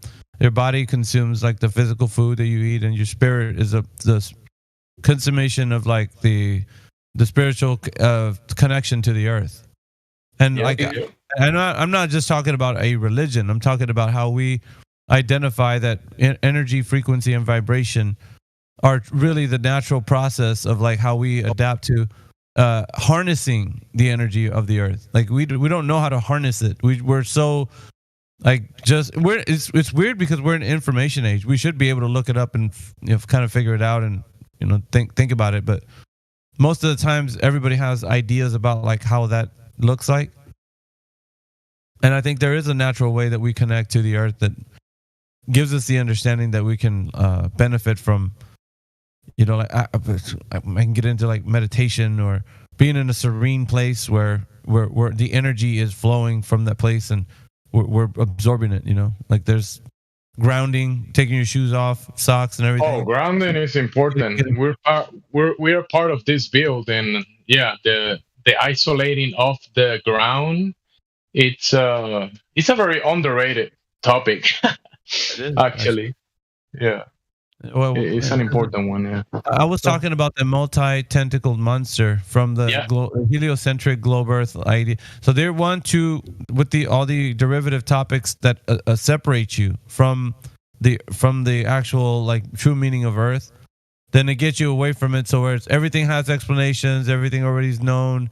There isn't any natural ways that you should go about like healing yourself. There's more of just like trust the medications and stuff, and it's no reliance on like natural remedies and things. I don't know, separating us. To me, it makes a lot of sense when you think about it logically. Well, why they did it? Why they're doing it? What the reason why they're? Well, I mean, I could see why. I mean, the actual way how things work, right? They're not as complicated as they make it to be, right? Of course, this whole we could go deep into this. We shouldn't, but it makes a lot of sense. It makes a lot of sense when you put in a practical sense the way things actually work. You can actually figure a lot of things out. But the overflow of bad information, bad data, this fantasy thing that is being promoted, this way of living that is being promoted in under these parameters of fantasy, that's where a lot of trouble is coming through. So that's why the foundational things, the way things work and reality, that's what we're here for, right? Like we want to know how things actually work to be able to thrive. Weird, how else? It's weird because I think the information's backwards. They used to say that a long time ago, people's lifespan was only like 40, 50 years at most. I don't think that's true. I don't think that's true because we see old people, man, like the older generation, they used to eat, like they didn't have the kind of foods that we do in the supermarkets these days. We have like garbage, man. in our supermarkets. They didn't have all that stuff. So like I'll put it this way: the stuff that they would have that had sugar in it and stuff was just like once in a blue moon. Something was like a treat to have, and when it was presented, you would eat it like deliciously, you know, and you wouldn't worry about, you know, the dangers of like high sugar, high carbohydrates, and that kind of stuff because you were eating already healthy. And the moment you ate that stuff, it was just once in a while. But now it's an everyday thing that people have Cheetos and Taco Bell and, you know, donuts and just you're bombarding your system with an overload of like garbage. And next thing you know, you're in bad health. You're like, man, but why am I in such a bad health? So it's all of this. And we say we're going to get into it, but it's so like the people's perspective, I think, from the globe Earth. There's a residual baggage that comes from thinking that the Earth is a globe. Residual. So residual baggage is everything to deal with just bad information, like all around. Yeah, it's not even that, you know. They not even use normal sugar anymore.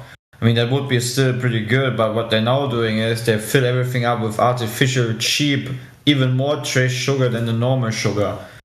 Like what is it all called? Like maize syrup or what is it in English?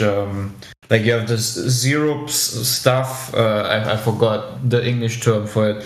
But they use corn syrup. Yeah. That stuff, for example. Like they use even more trash because it's even cheaper than normal sugar. And it's like, I mean, what should you say, man? It's insane. Absolutely insane. Yeah. No, the health topic is important. Definitely, it's an important topic for sure. And when you put it within the fundamentals of reality and how things work, how your body works in relation to our environment and the things we have access to, obviously the health thing is under attack, and we have to, with knowledge, we can kind of respond to the attack on health by indeed. And our family by good action in that sense. For some reason, I haven't been sick in a very, very, very long time, and the only thing that still happens to me and happened today in the morning was that I woke up with a running nose, and for like half an hour,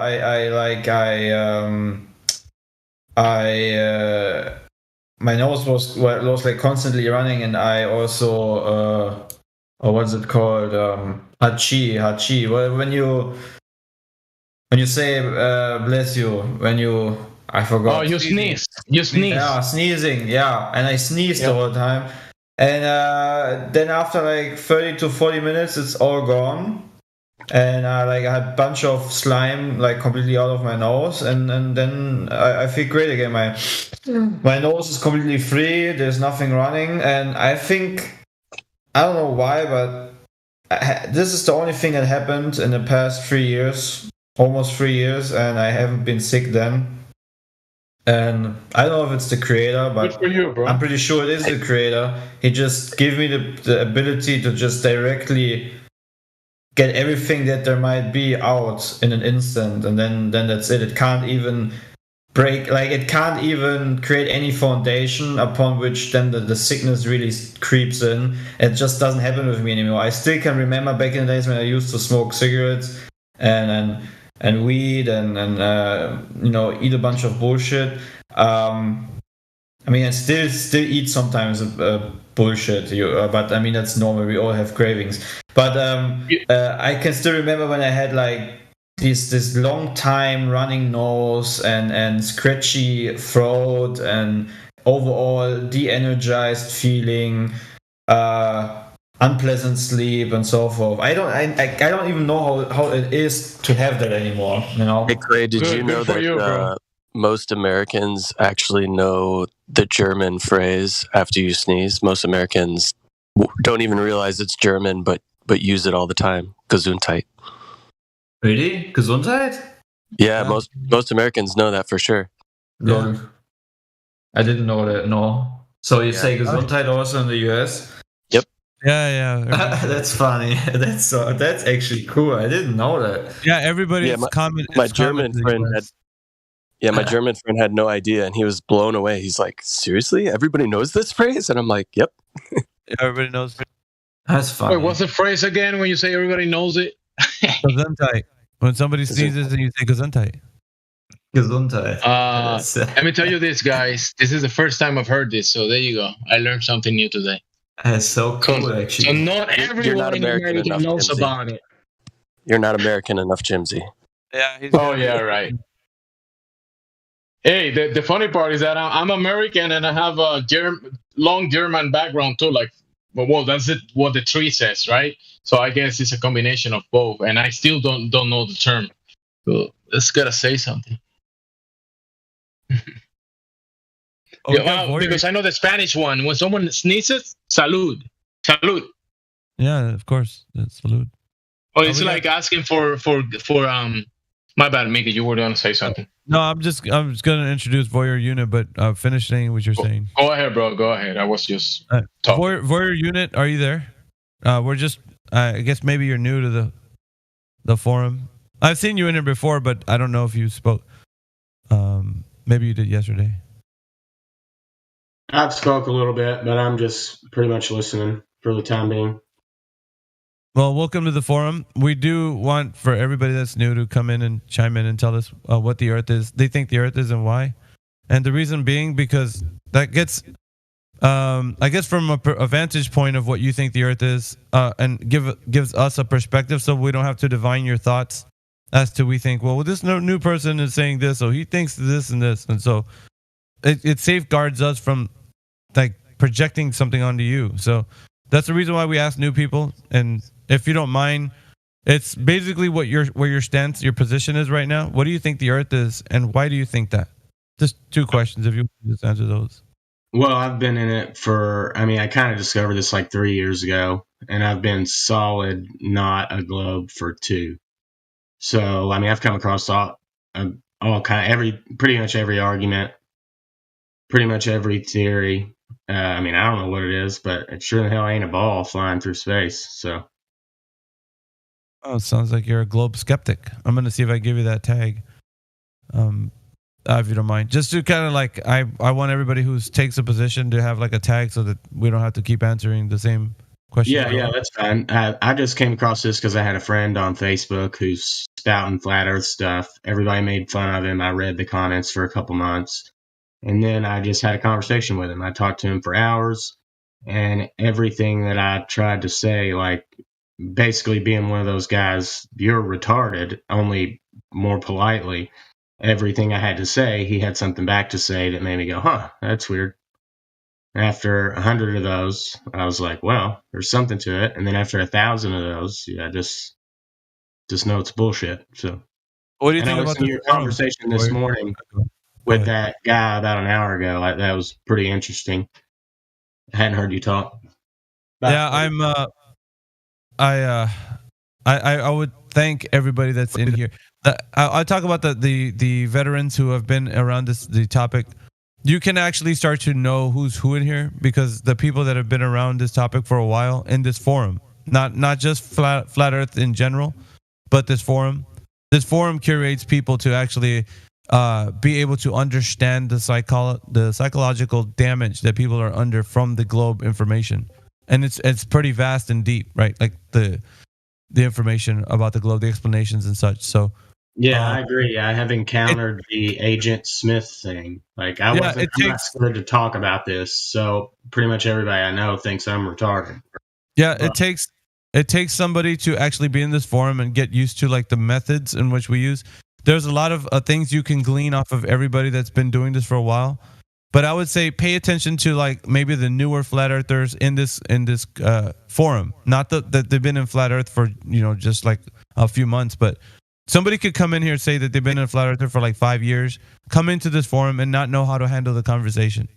Yeah. So what I mean by that is there's a method in which we undo the psychological damage. We actually get people to a point where they understand they don't know what they don't know, right? So you have to get somebody to realize the things that they're saying don't have an adherence to reality.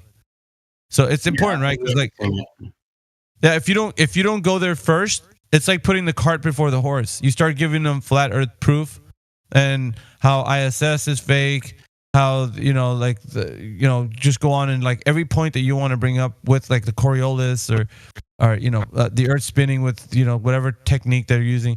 Like if you're going point for point, they're going to be very defensive and call you an idiot and you don't know what you're talking about, and so on and so forth. So, and you're going to be getting frustrated in the process.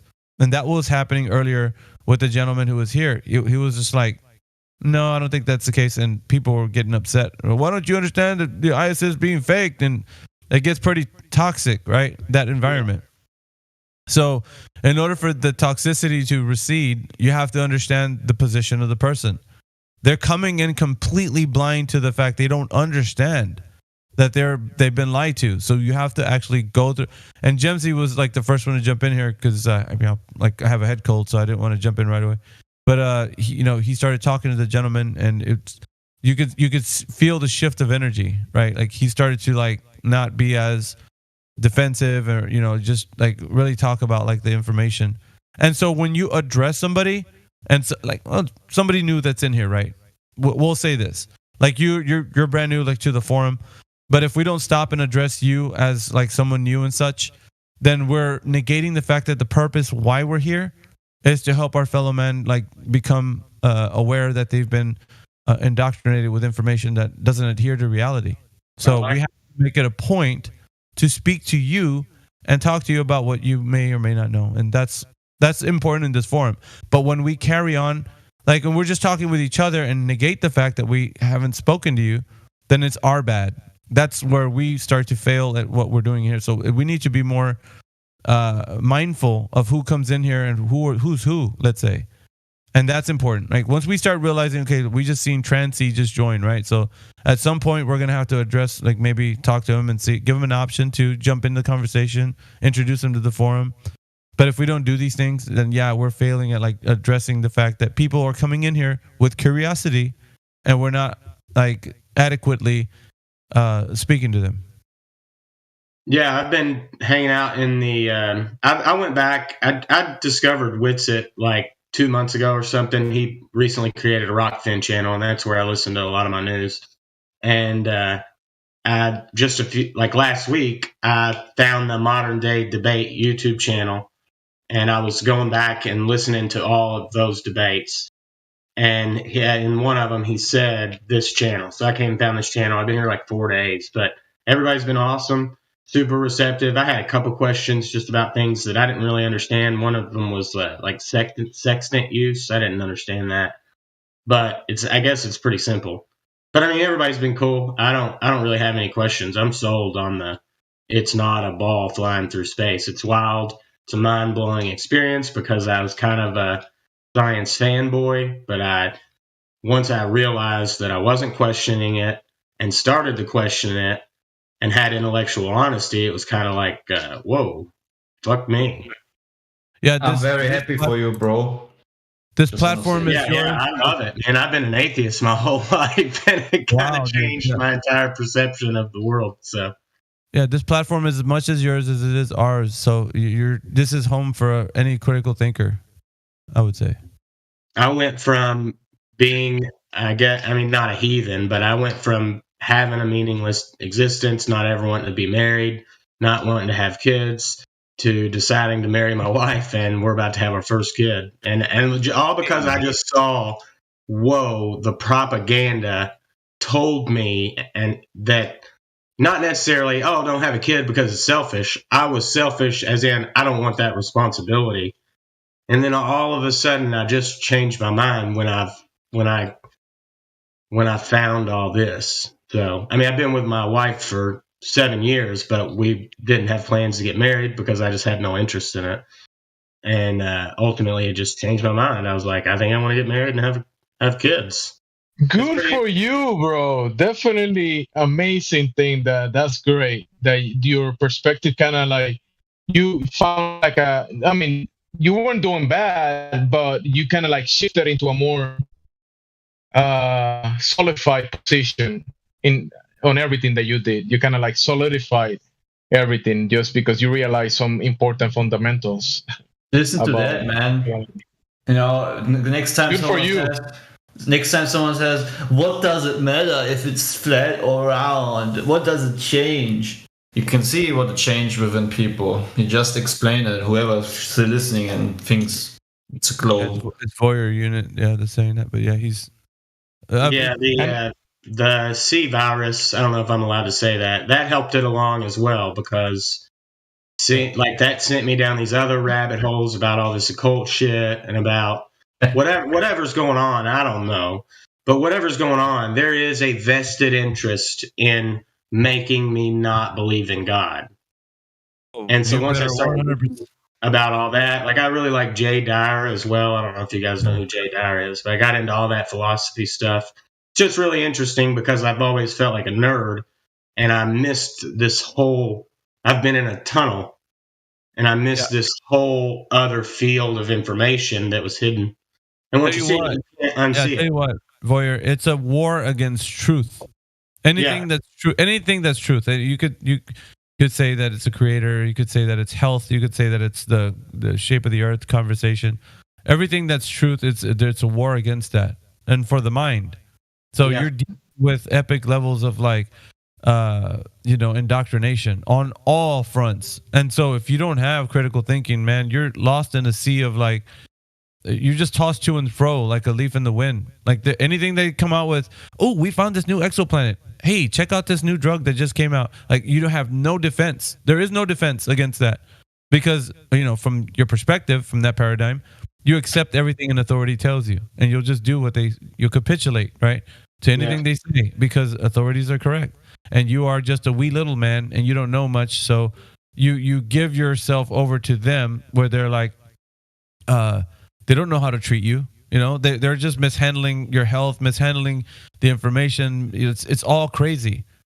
But once you get back into the driver's seat and say, no, I'm not going to listen to these guys. I'm going to do what's right by what has been shown.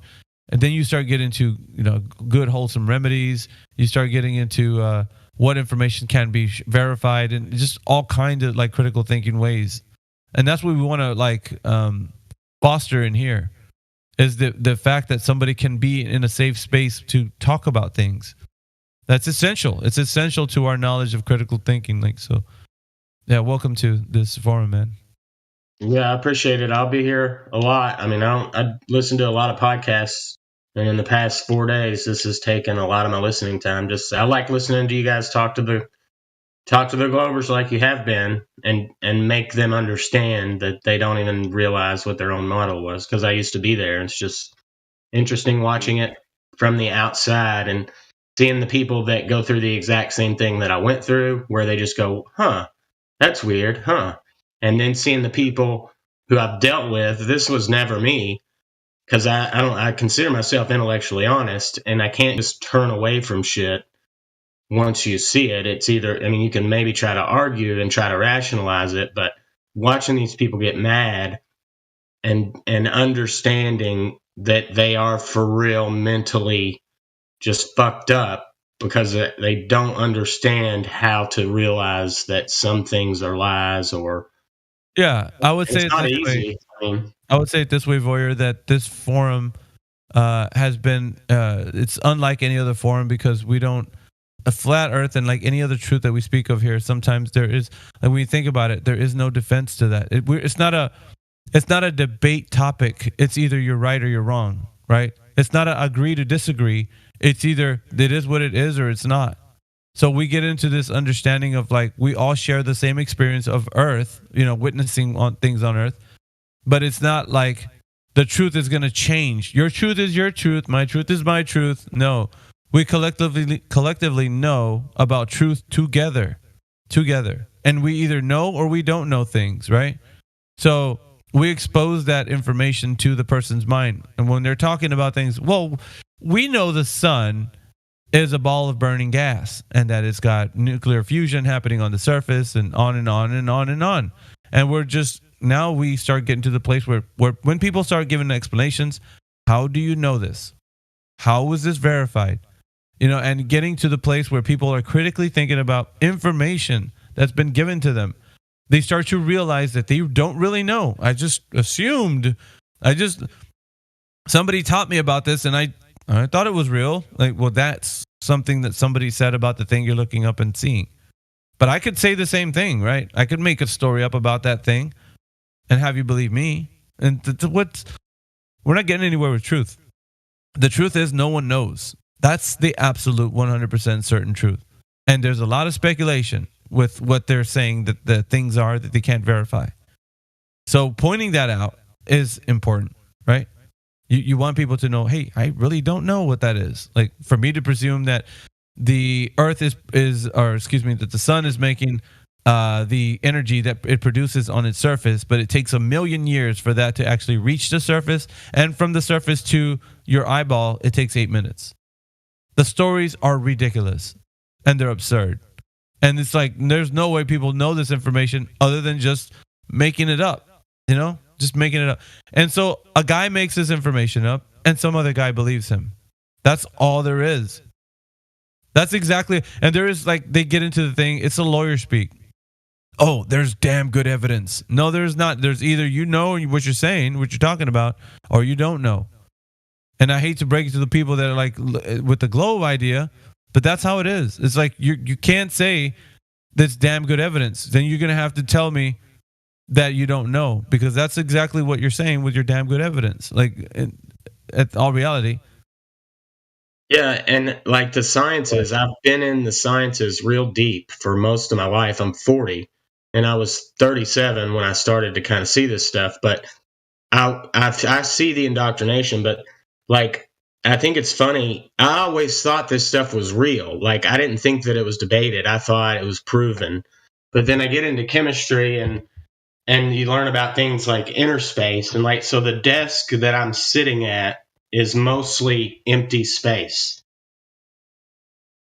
If you're talking about chemistry and these electrons revolving, you know what I mean? When they scale them, they're the scale of a solar system. There's so much empty space in between these atoms and electrons rotating. So logically, my desk is empty space. I would say this, Voyeur. There's a lot of information. Yeah, but check this out, man. There's a lot of information within every field that could go off of theories and speculations themselves. That's what I'm saying. That's what I realized. I didn't. Yeah. I thought it was proven physically. Yeah, no. Every field has a bit of speculation and theories. So we all, like, who just hear information, we take them as like, we are the believers, they are the deceivers. Like, it just happens to be that way. Like, we don't actively want to deceive people. That's not like the heart of the aim. So when somebody asked us, when we didn't know about the earth, the conversation of the flat earth, like, somebody asked us, well, how do we know the earth's a globe? Well, that's easy. Just look at the sunrise and you can see the sun moving across the sky. That's how we know the earth is spinning. Something like that. We just already assumed that somebody figured it out and we're just repeating what we know. So we're not actively trying very hard to deceive someone. We're just repeating what we think we know, as in, like, that's true, I guess. Like, that's what I know. That's all I know. Like, so we're not, in that sense, like, people aren't, like, out with malicious intent. It's just what they think they know, and everyday people are doing this. But they don't know that they don't know, Yeah, I've experienced it, man. Once I learned about it, and once I convinced myself that it took me a year to convince myself that the earth is not a ball flying through space.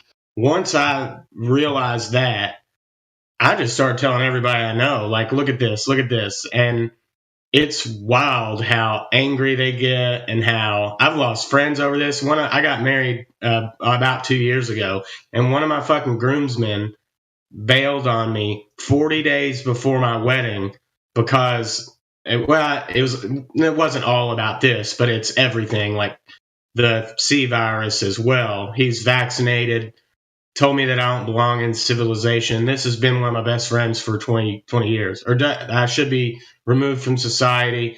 He doesn't want his daughter around the uninjected. And it just blew my mind. I lost my train of thought there. I still think about that, and it just blows my mind. But I see how people get so angry about what I believe, and it's just like, what? But you also found value in other things, right? Like there was kind of like a cleanse, and people will take their positions in whatever topics. It could have been that you mentioned or something else that guy was gonna bail on you someday. Yeah, for sure. But then you found other value, like the person that presented the Earth is not a globe idea towards you. You took that, and now you made a wife, or you have a wife, you have the family, and you still have a very solid position, and you didn't bought into the scare propaganda machine.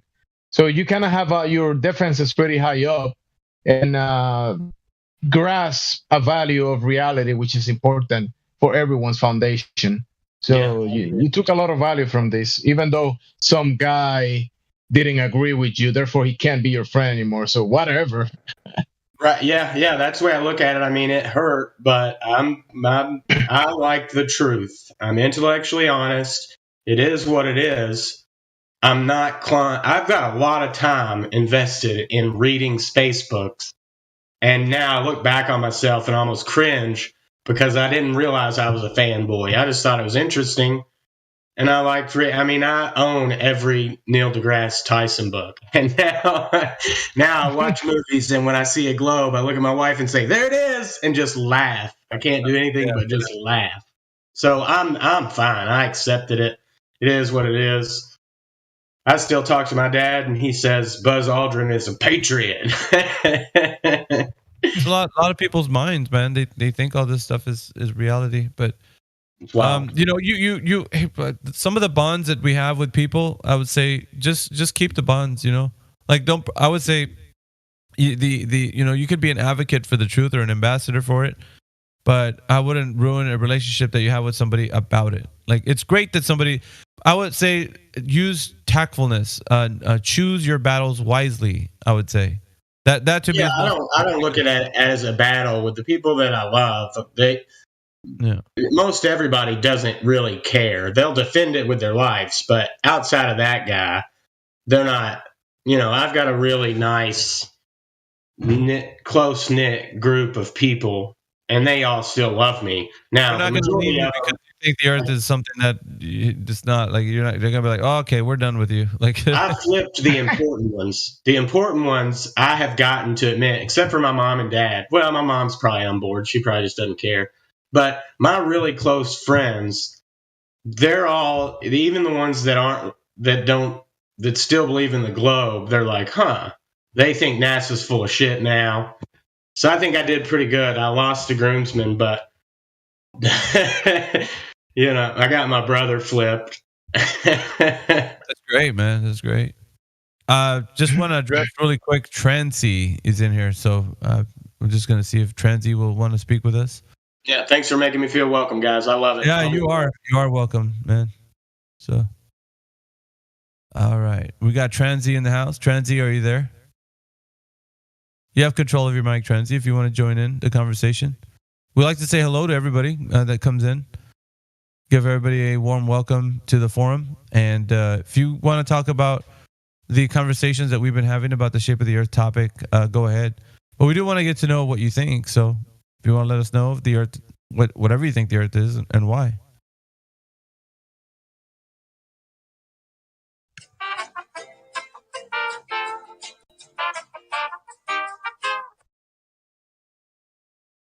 Somehow I never get tired of that.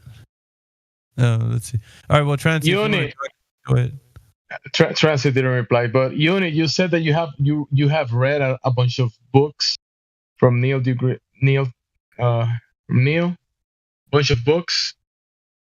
Yeah, and other people, like other layman's physics books. I've read a lot of books about science and space or astrophysics, all that. It's just always an interesting topic to me in the past.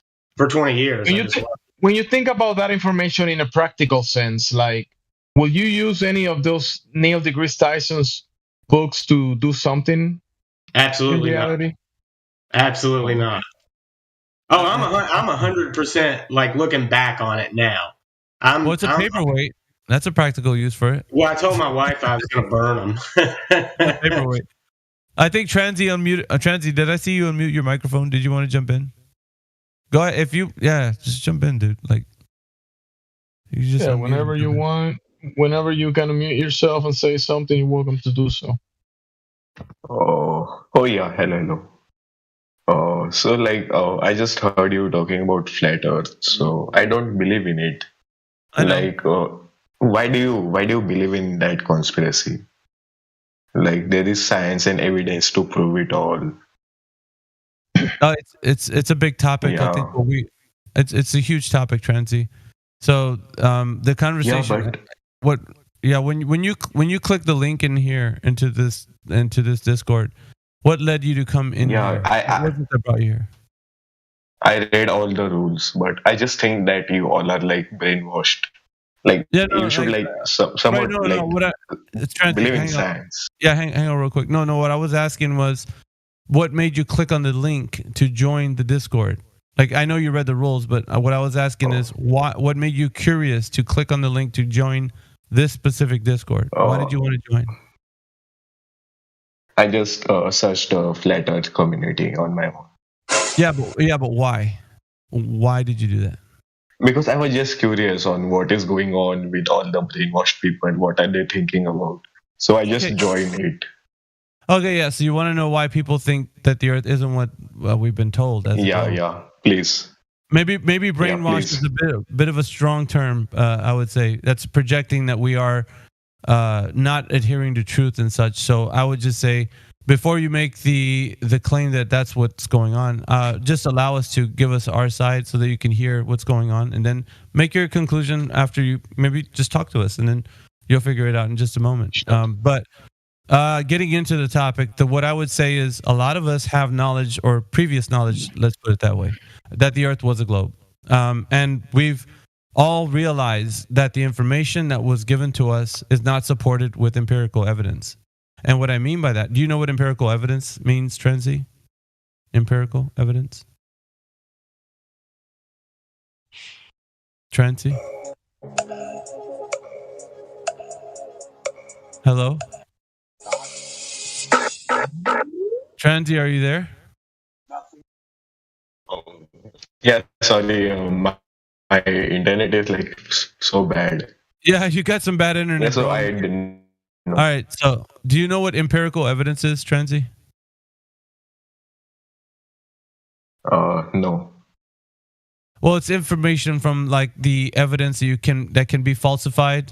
You can repeat, like anything that we say, like if there's a method of doing something to find the cause of the effect, right?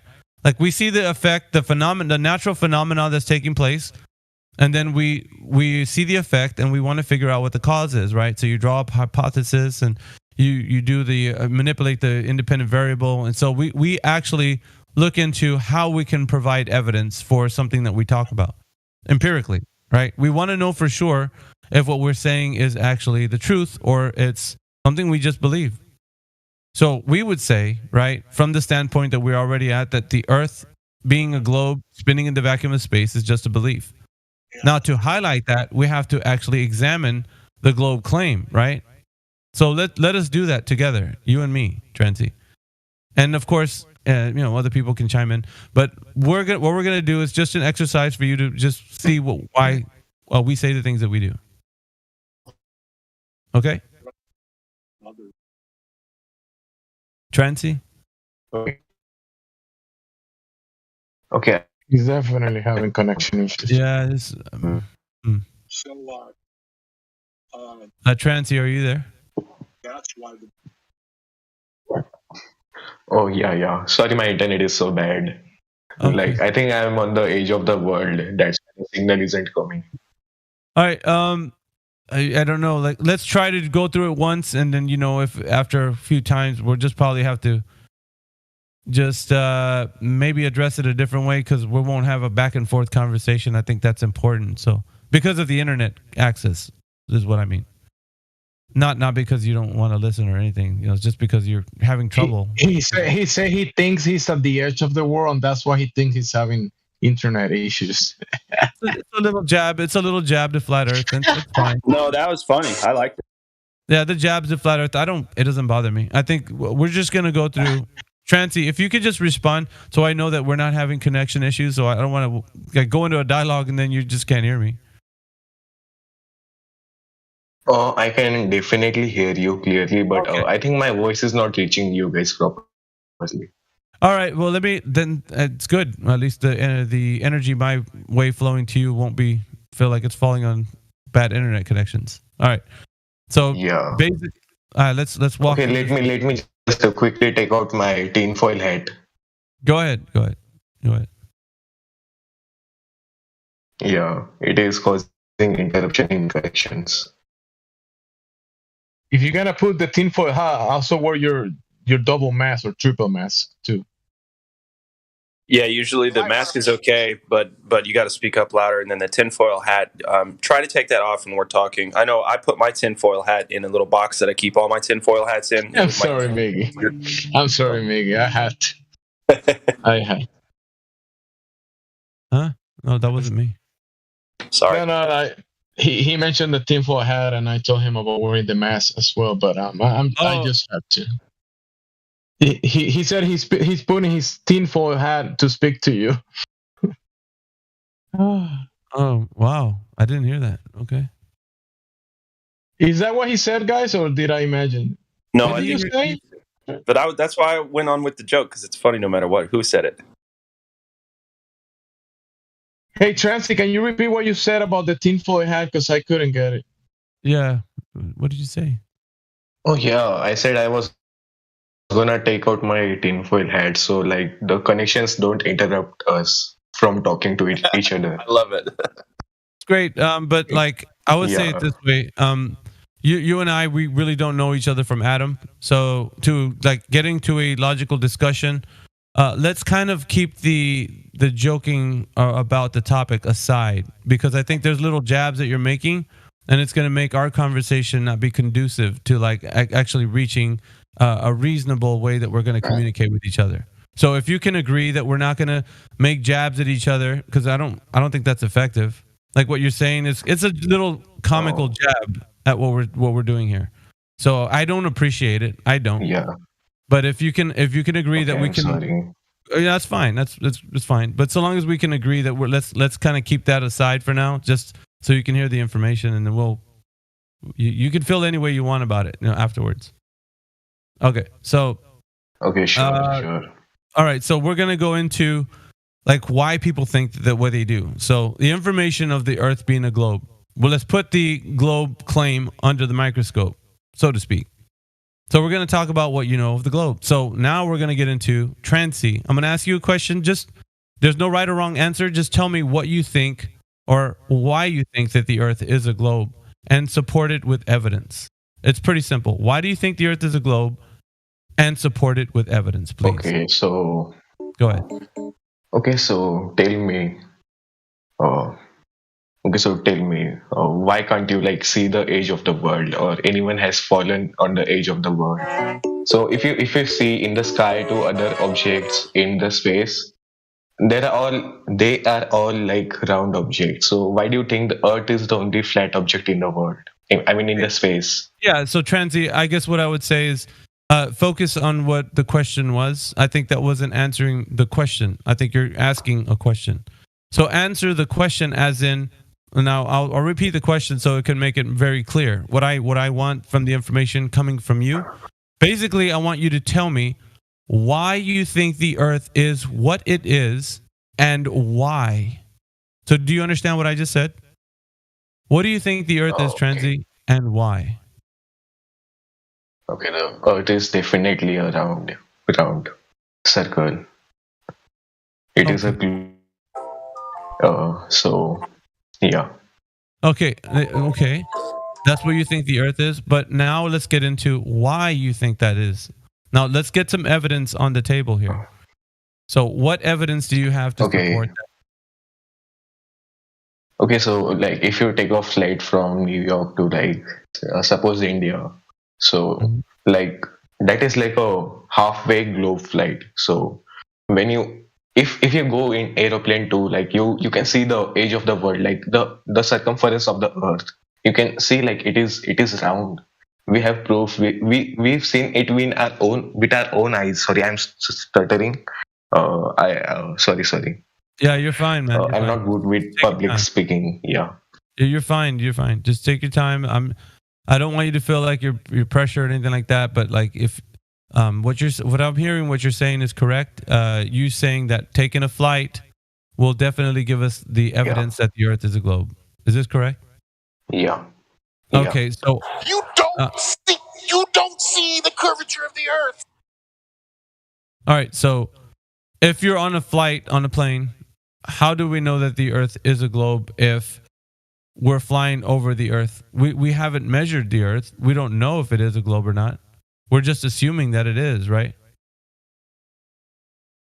Oh, okay. So like if you even take a flight like straight in a straight direction, so like you end up where you started. Like you end up at the same place where you started because the Earth is round. So like How do you know that? take a like whole round trip. So you end up at the same place. So if the Earth was flat, you would like fall off the edge of the space and you would like disappear. So All right, so when has Transy, when has that ever happened in reality? When has somebody, like what you just mentioned right now, when has somebody got in a plane, flew around the Earth, entire Earth, and then came back to the same place that they landed, all in one trip? When has that ever happened? Can you please tell me of one instance? okay, it hasn't happened. Okay, Oh, it hasn't it happened. hasn't happened, but okay, but satellites are there. The satellites move around the Earth, so that's why I'm telling you. Okay, yeah, you're talking about things that move around the Earth, right? That's what you're saying. Yeah. Okay, so how do things moving around the Earth provide evidence that the Earth is curving? Because you can literally see the shape of the Earth from the space. Like there are so many satellites, so many like live footage of Earth available from the space. Okay, so witnessing something, seeing something is believing, is what you're saying. Once you see it, that's what it is. Is that true? Okay. So I'm gonna ask you something. Did you saw the Earth is No, you have to answer. I'm sorry, Transy. We're gonna get to the part where you're understanding that you really don't know what you don't know. So what we're doing right now is undoing the damage that this information has done to your mind right now. So we're identifying why you think the way you do, right? So I'm giving you these questions for you to think about things, and you're jumping to a different question every time.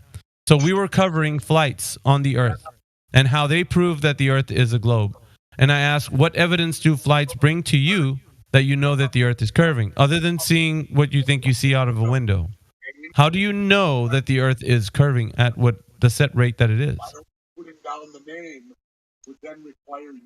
We have so many scientists, so many satellites. Okay, so we have so much that's proof. not. I'm We have sorry, so Transy. much. I gotta get to the part where you're admitting you don't know, because right now you're saying we have so many scientists, so many things, and I'm not talking about the things that we have. What I'm speaking of directly to is the information of how we know the Earth is curving, sir.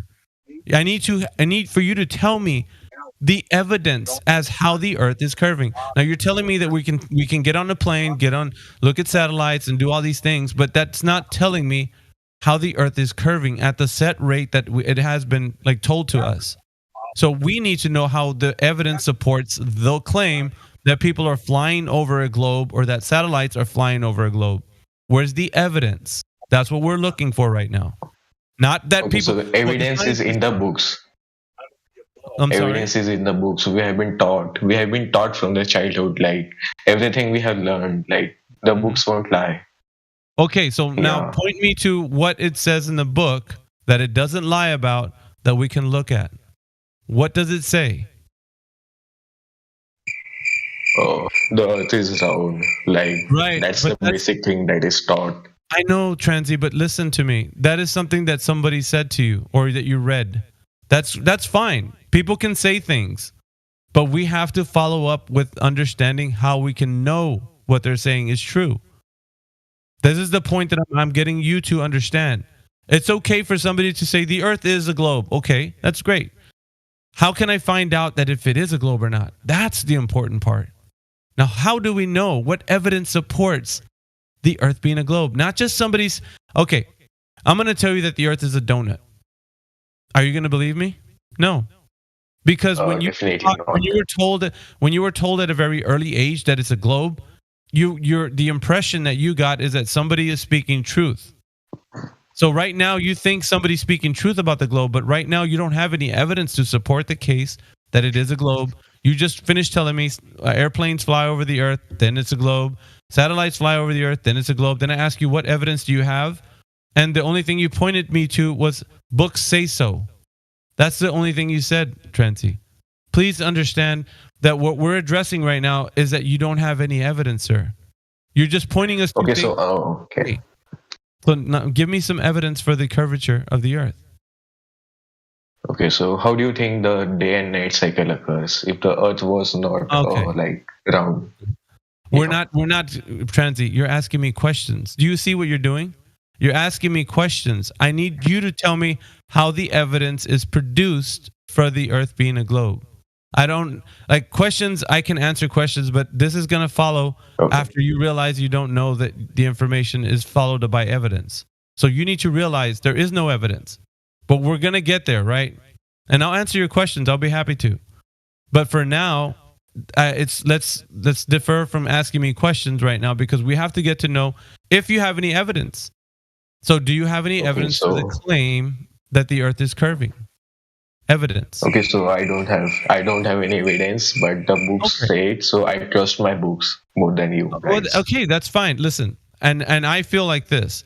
If you believe in whatever you believe, that's your belief, Trancy. But at the end of the day, sir, it's just a belief. Just like you said, I trust the books. Okay, you trust the books. That means you have a belief in the information. And you feel maybe a certain way about what we're saying in here. But these people in here are all critical thinkers. You might frown on that. You might snicker at it. You might make jokes.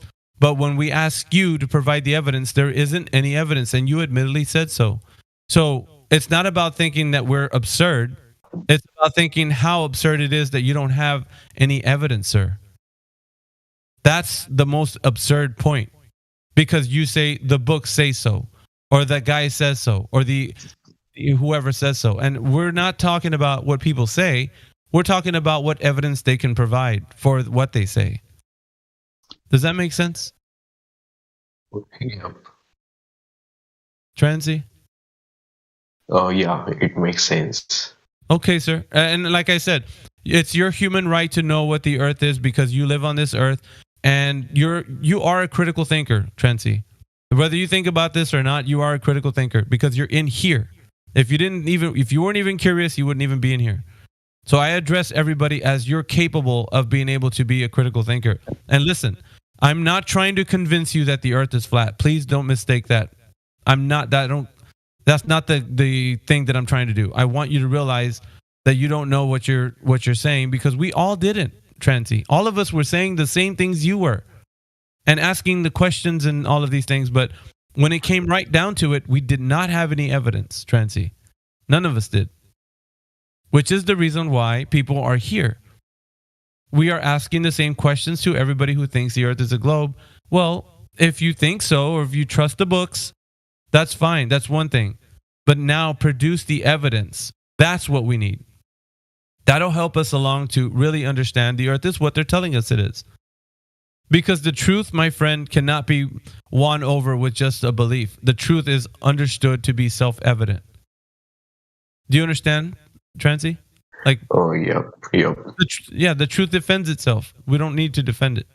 So for us, we want to convey that message to the world, to anyone, right? It sounds absurd. I don't disagree with you, and it's a thing that some people mock and they make fun of, and they come in here probably have a different idea. And what it is like I witnessed everything that you witness on Earth. I could stand next to you. We could be on a beach. We will say the same thing I see, you see. There's not a globe Earth, flat Earth idea. There's only Earth. That's it. But we were misled to believe that the people who gave us this information are telling us the truth.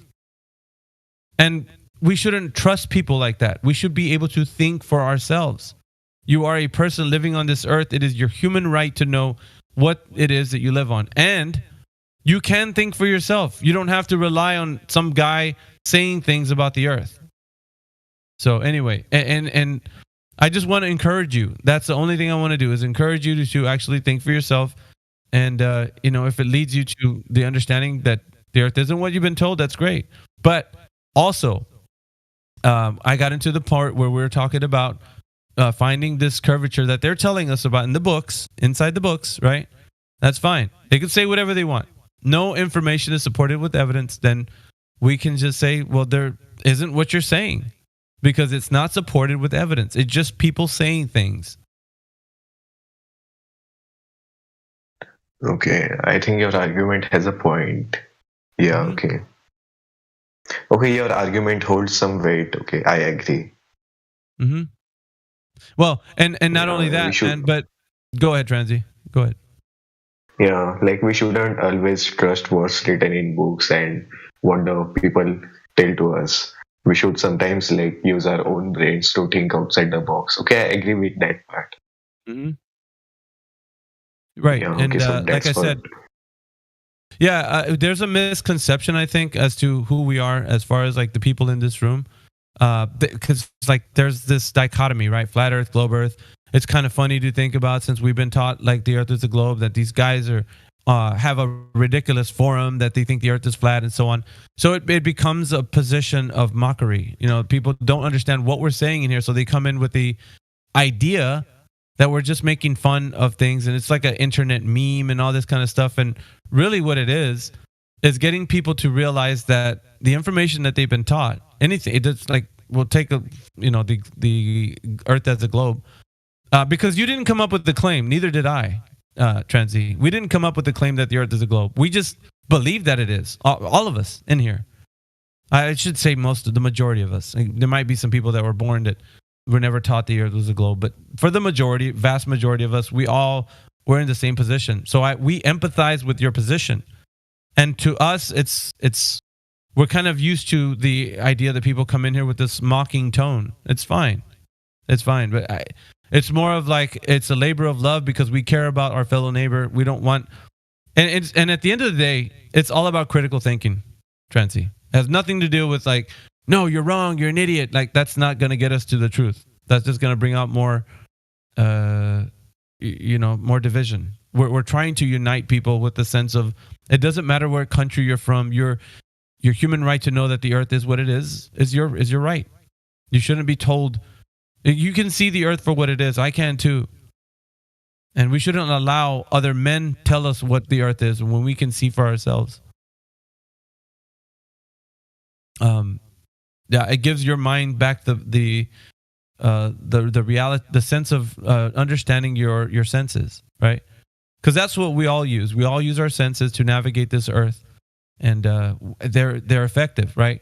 Because they help you in case there's a car coming or something. You get out of the way, like how to navigate because you're using your senses. You can detect things anyway.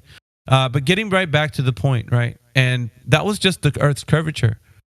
Now, there's a lot of claims that the globe Earth has, Transy. So I would say the three main pillars that prop up the globe are that the Earth is curving, right? We've got the curvature of the Earth. That's the first one. The second one is that the Earth is spinning on its axis. That the Earth is, it's moving, it's spinning. So that's the second idea that props up the idea that the Earth is in a heliocentric solar system. All right, so we got that, and how they have evidence to support that. And I would venture to say, my friend, that you don't have the evidence for that as well. But I'm not going to divine your thoughts. If you have any information to support the claim that the Earth is spinning on its axis, then you can provide it. If not, intellectual honesty is that you don't know, because there isn't any. But if you feel like you know something, I will just say, go ahead and tell me if you do. Oh, okay. Can I speak or something aside? Yes, something else? Okay, so I honestly joined this. It's fine. It's fine. Listen, it's fine. You don't want to speak about this, but these are and I'll just go through the last claim. That way you know what we speak of in here. So we look for evidence for the Earth's curvature. We look for evidence for the axial rotation, the Earth spinning on its axis. And we also look for that the vacuum of space, as they tell us, right, is adjacent to the pressure air that you and I breathe. So this is important, right? Because they say that it's an open system. Rockets can go to the moon. Rovers can land on Mars. All kinds of stuff, right? So it's an open system by all intents and purposes. And the evidence behind the fact that we can have gas pressure without a container needs to be substantiated.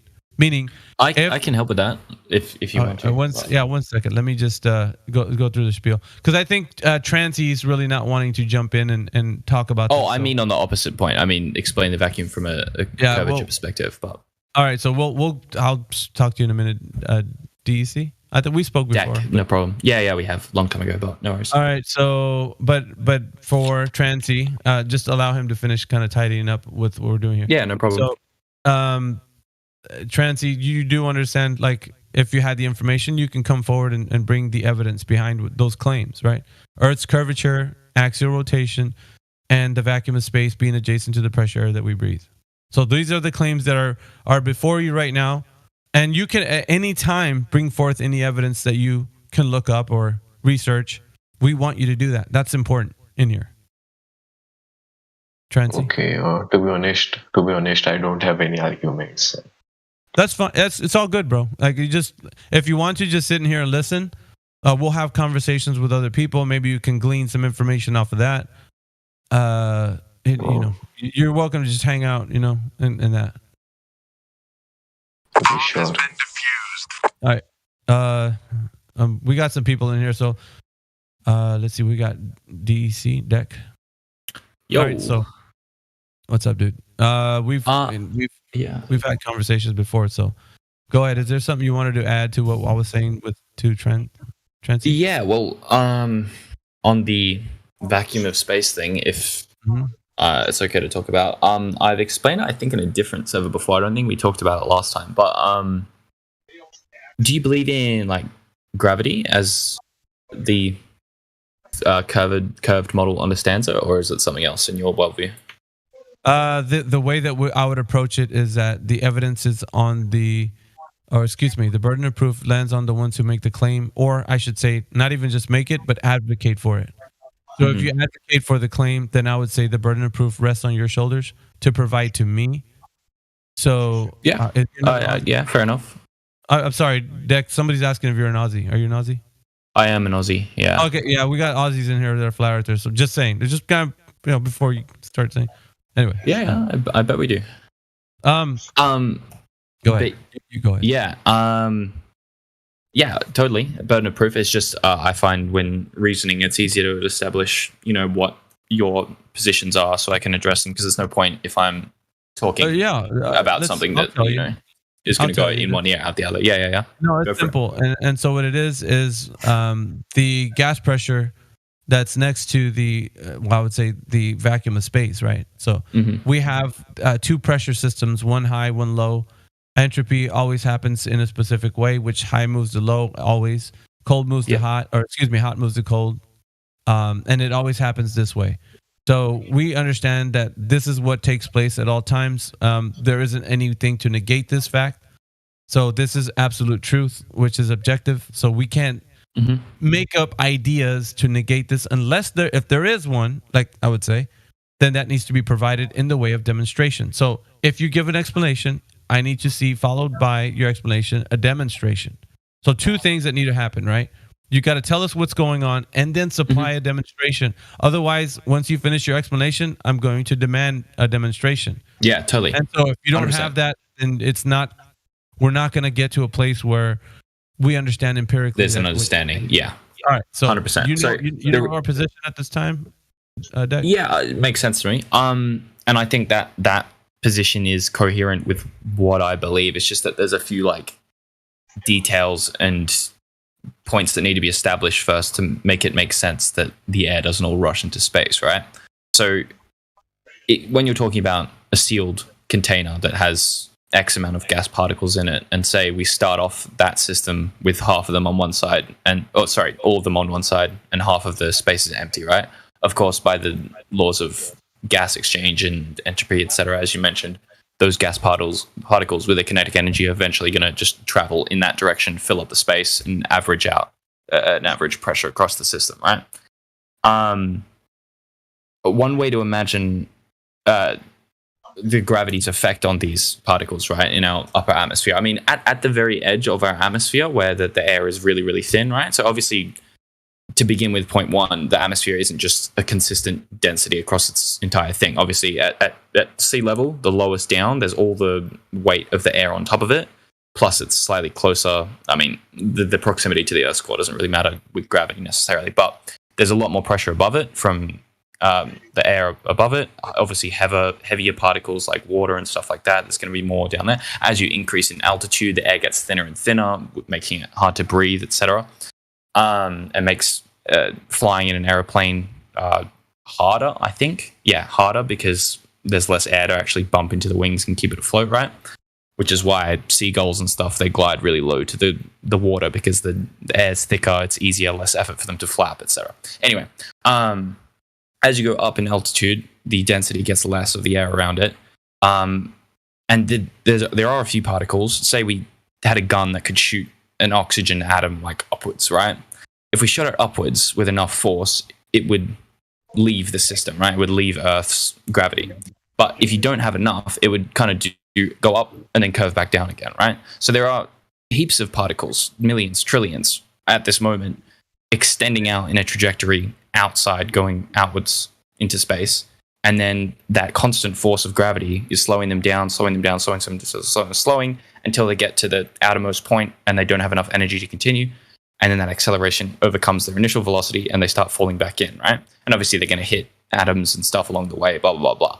But at that edge, let's call it, of the atmosphere, it's almost a vacuum. Like it goes from basically one particle per fucking cubic meter, right, to none. And we'll go, okay, now we're in space, right? But it's not just this line that nothing crosses.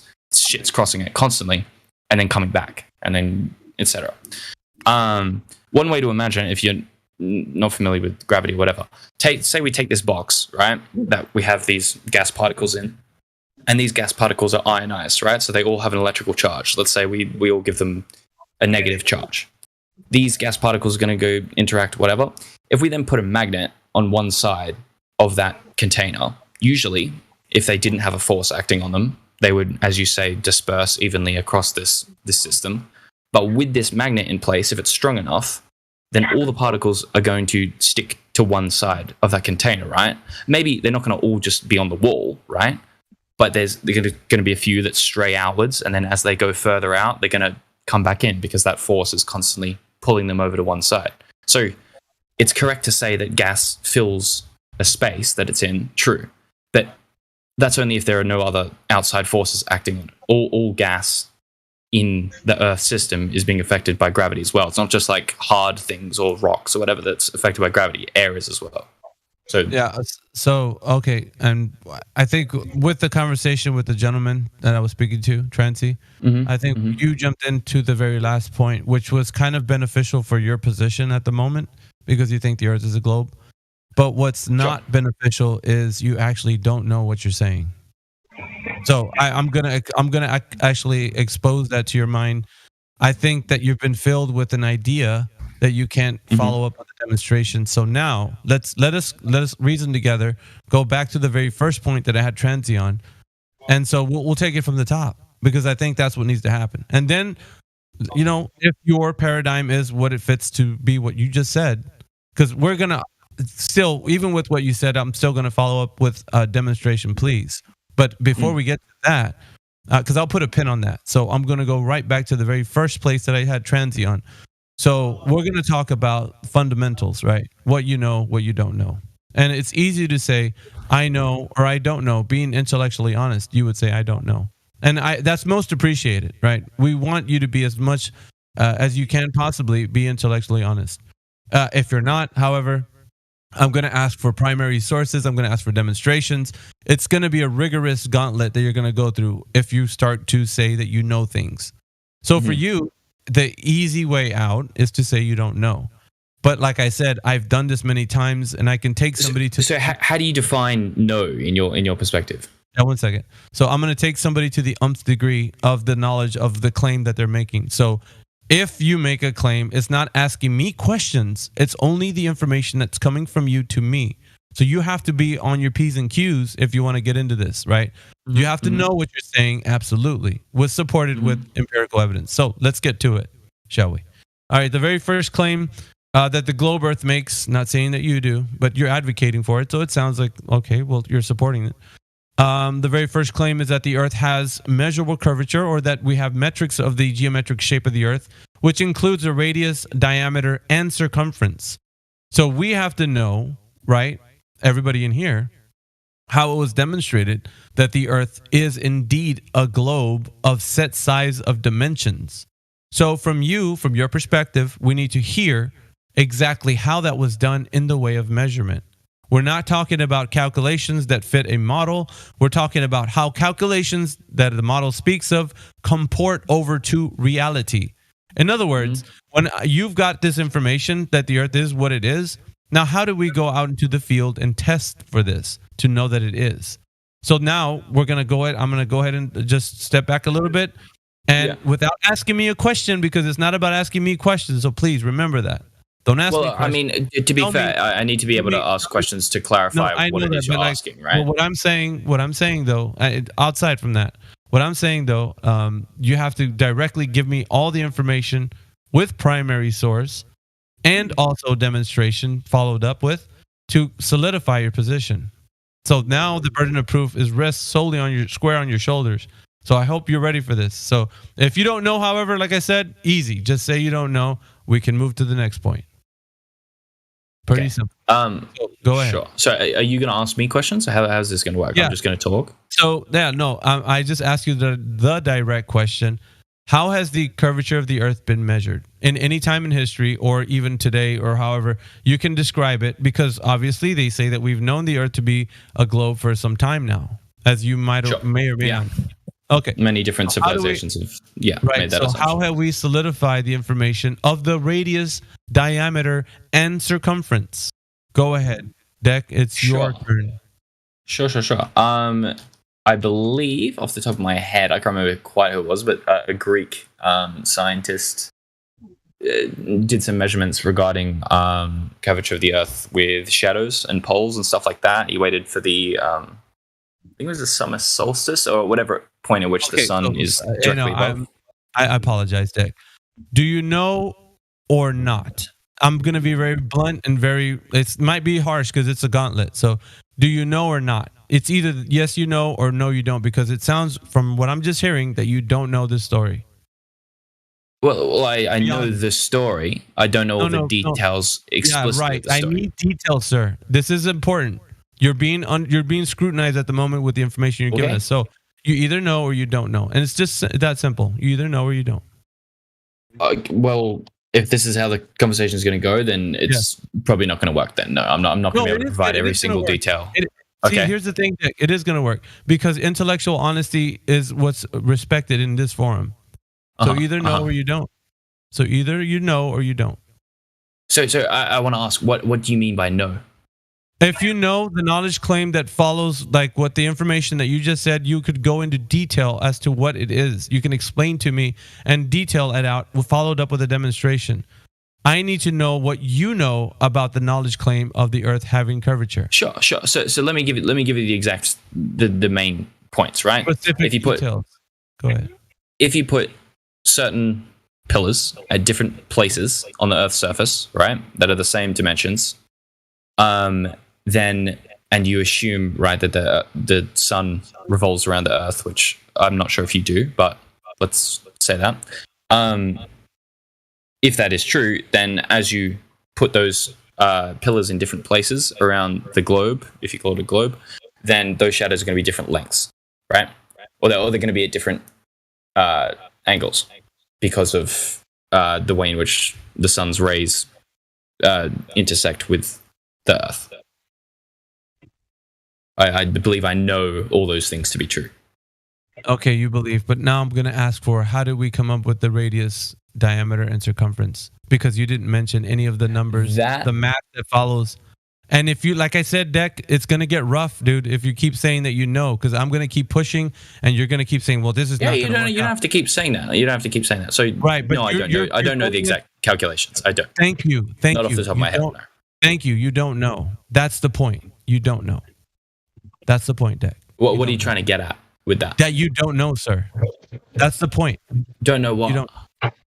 I hope you're not being confused, but you're telling me that you don't know the specifics to the geometric shape of the Earth. Yet you're presuming to tell me a knowledge claim about the supposed geometric shape, sir. Okay. So from that perspective, then, do you have to know every single thing to be able to interact with the world? No. That's an all or nothing fallacy you just committed. No. What I'm trying to show you right now is that the information that you think you know, you don't know.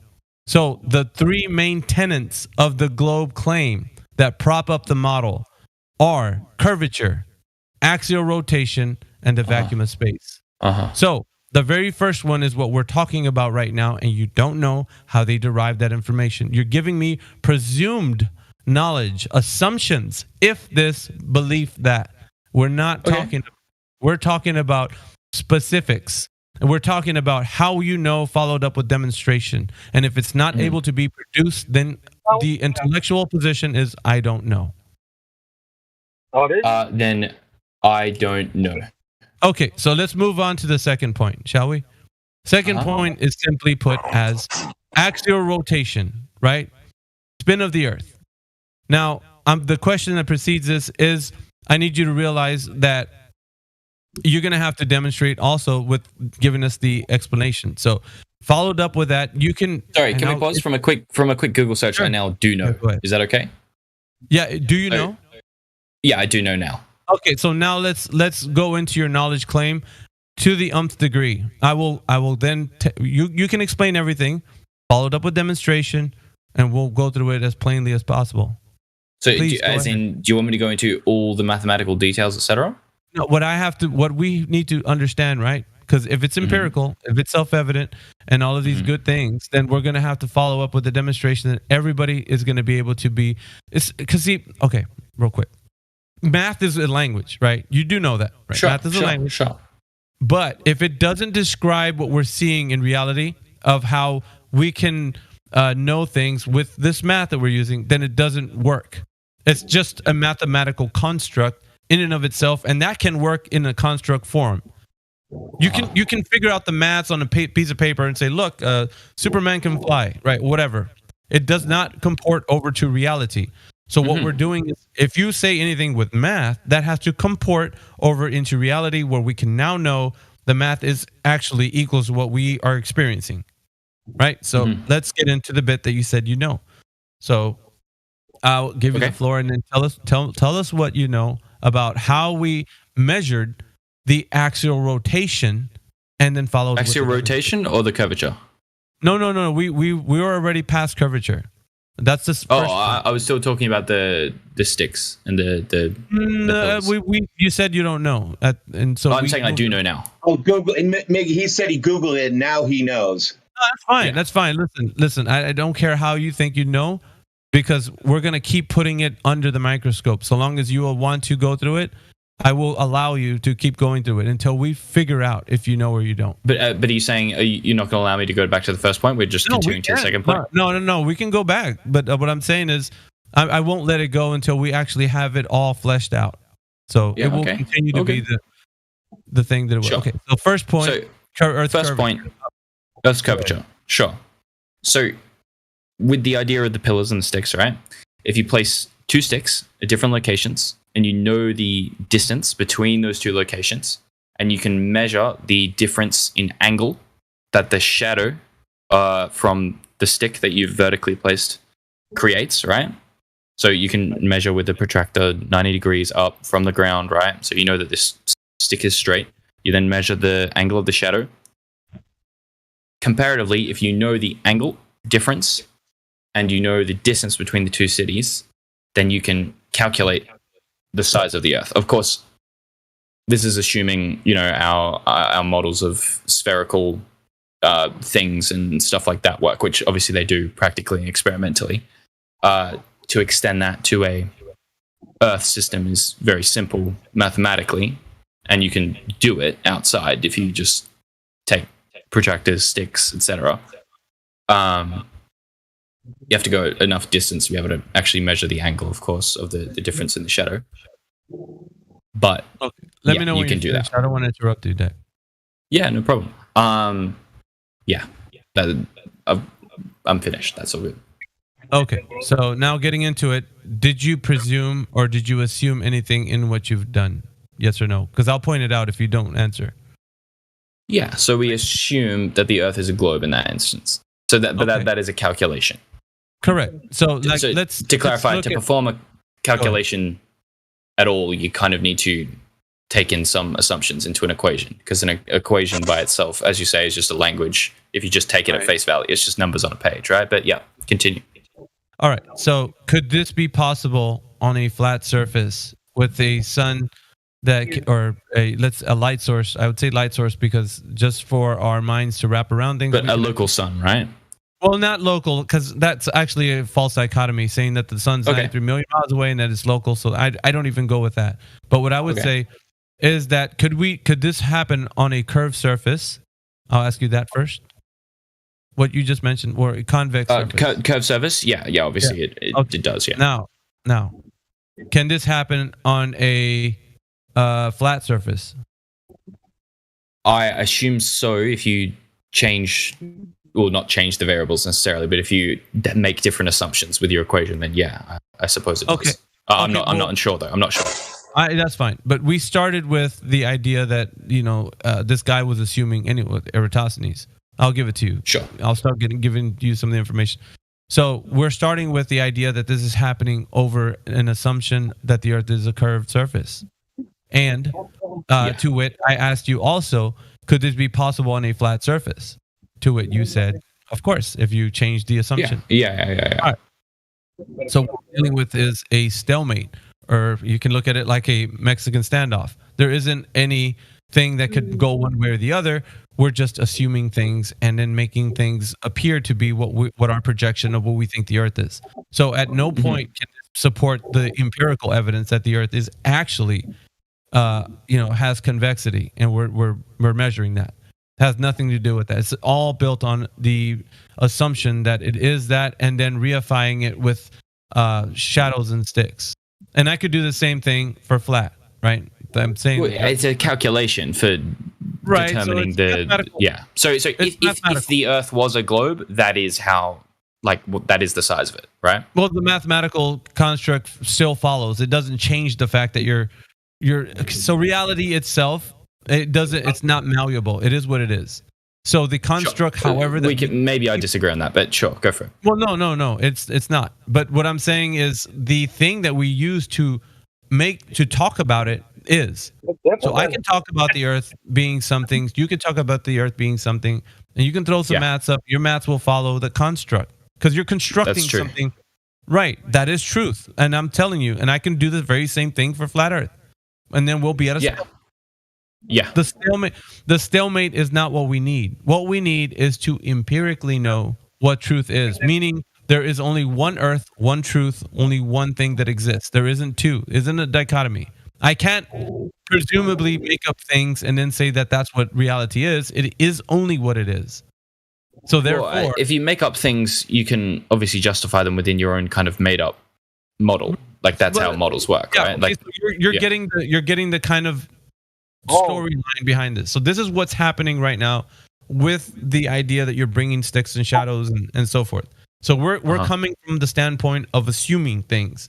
You don't know that the Earth is actually curving. You just assuming that it is, and then reifying it with your mathematical construct or idea of sticks and shadows.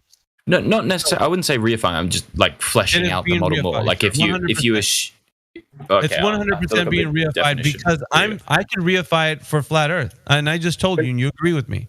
I reified something more concrete or real. Okay, yeah. So it's I'm reifying it, and you're also doing the same thing. But we're not getting to the bit where it's demonstrating one way or the other. Because I can show you a flat surface and shadows, and we'd get the same angles and stuff. You can show me a convex surface and shadows and come up with it. So we're not doing justice for getting to the evidence that it actually is what we and you are saying. We're just talking about it in a way that putting it into context. No. Well, I mean, you did. The question was, how do we calculate the curvature of Earth? That's how we calculate the curvature of the Earth. But the assumption is built into the question. Yeah, but that's the issue. The issue that we're having is we're assuming what the Earth is and then reifying it with. So the mathematical construct was already built before we actually. It's like the Earth is a globe, therefore it's a globe. No, you can't do that. You're examining what the Earth is in the first place. We don't know what the Earth is, but if you walk into this conversation saying the Earth already is a globe, and then just saying that it's a globe, now it's a globe, like that's not going to work. I can't walk into this saying the Earth is flat, therefore it's flat. I'm reifying the position. I have to. Looking in the live stream voice text so you can see what we're typing. All right. So yeah, it's important what you guys are typing, but I just want to keep them on a thought at the moment. So Deck, do you understand what I'm saying? Like this is important. 100%. I'm in a total 100% agreement with what you're saying. Right. So it's not that you didn't bring a point up of how you're explaining what you're saying.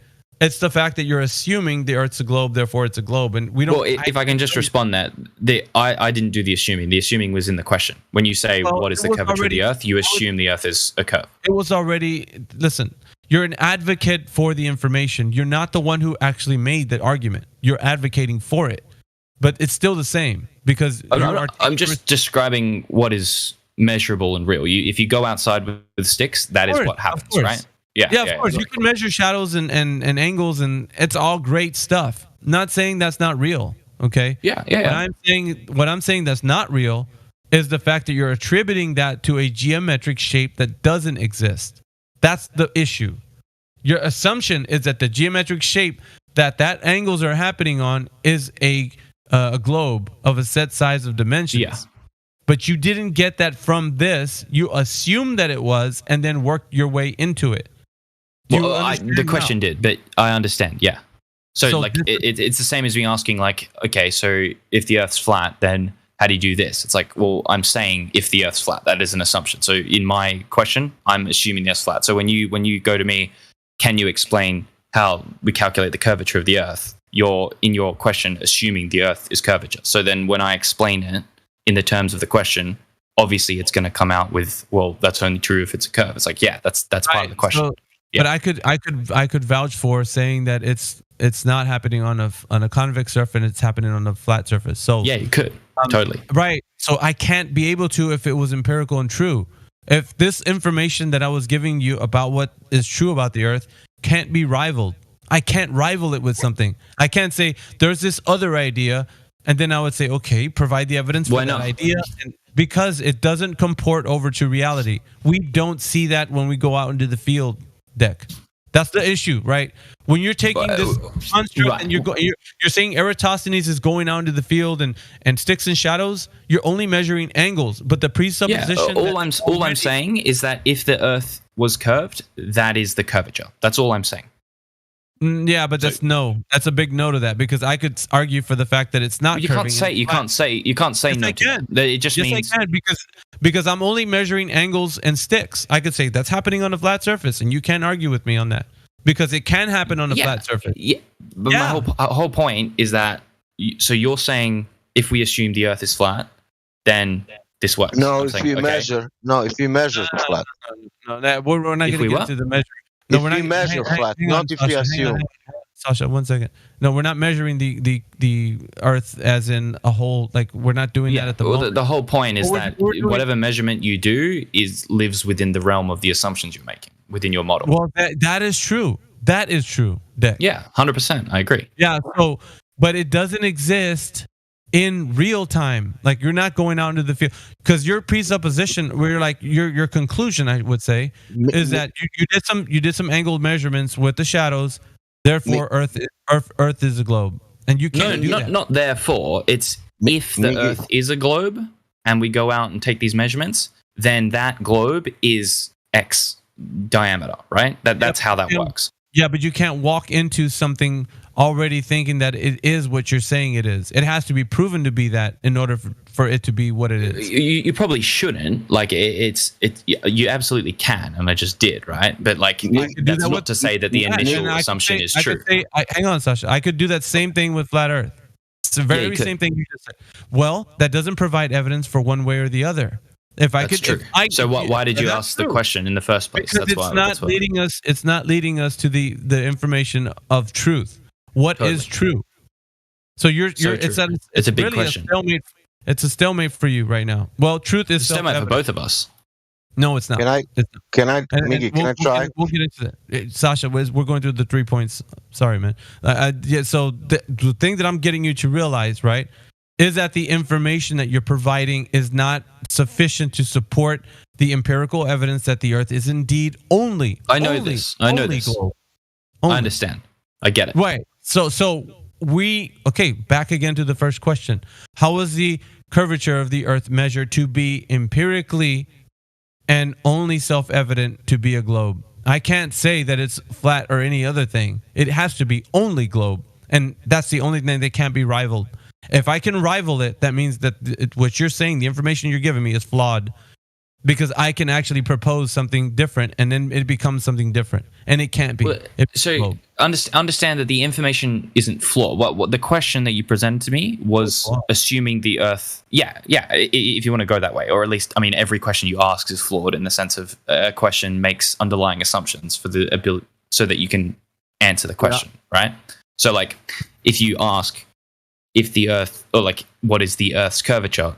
Implied within that question is the Earth is curved, right? So the information itself isn't necessarily flawed. The information is correct within the bounds of the question.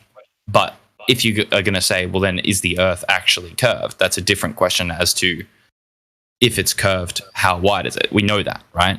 But to ask, is it curved? Different question. All right. So we don't know that yet. I think the intellectual honest position is you don't know.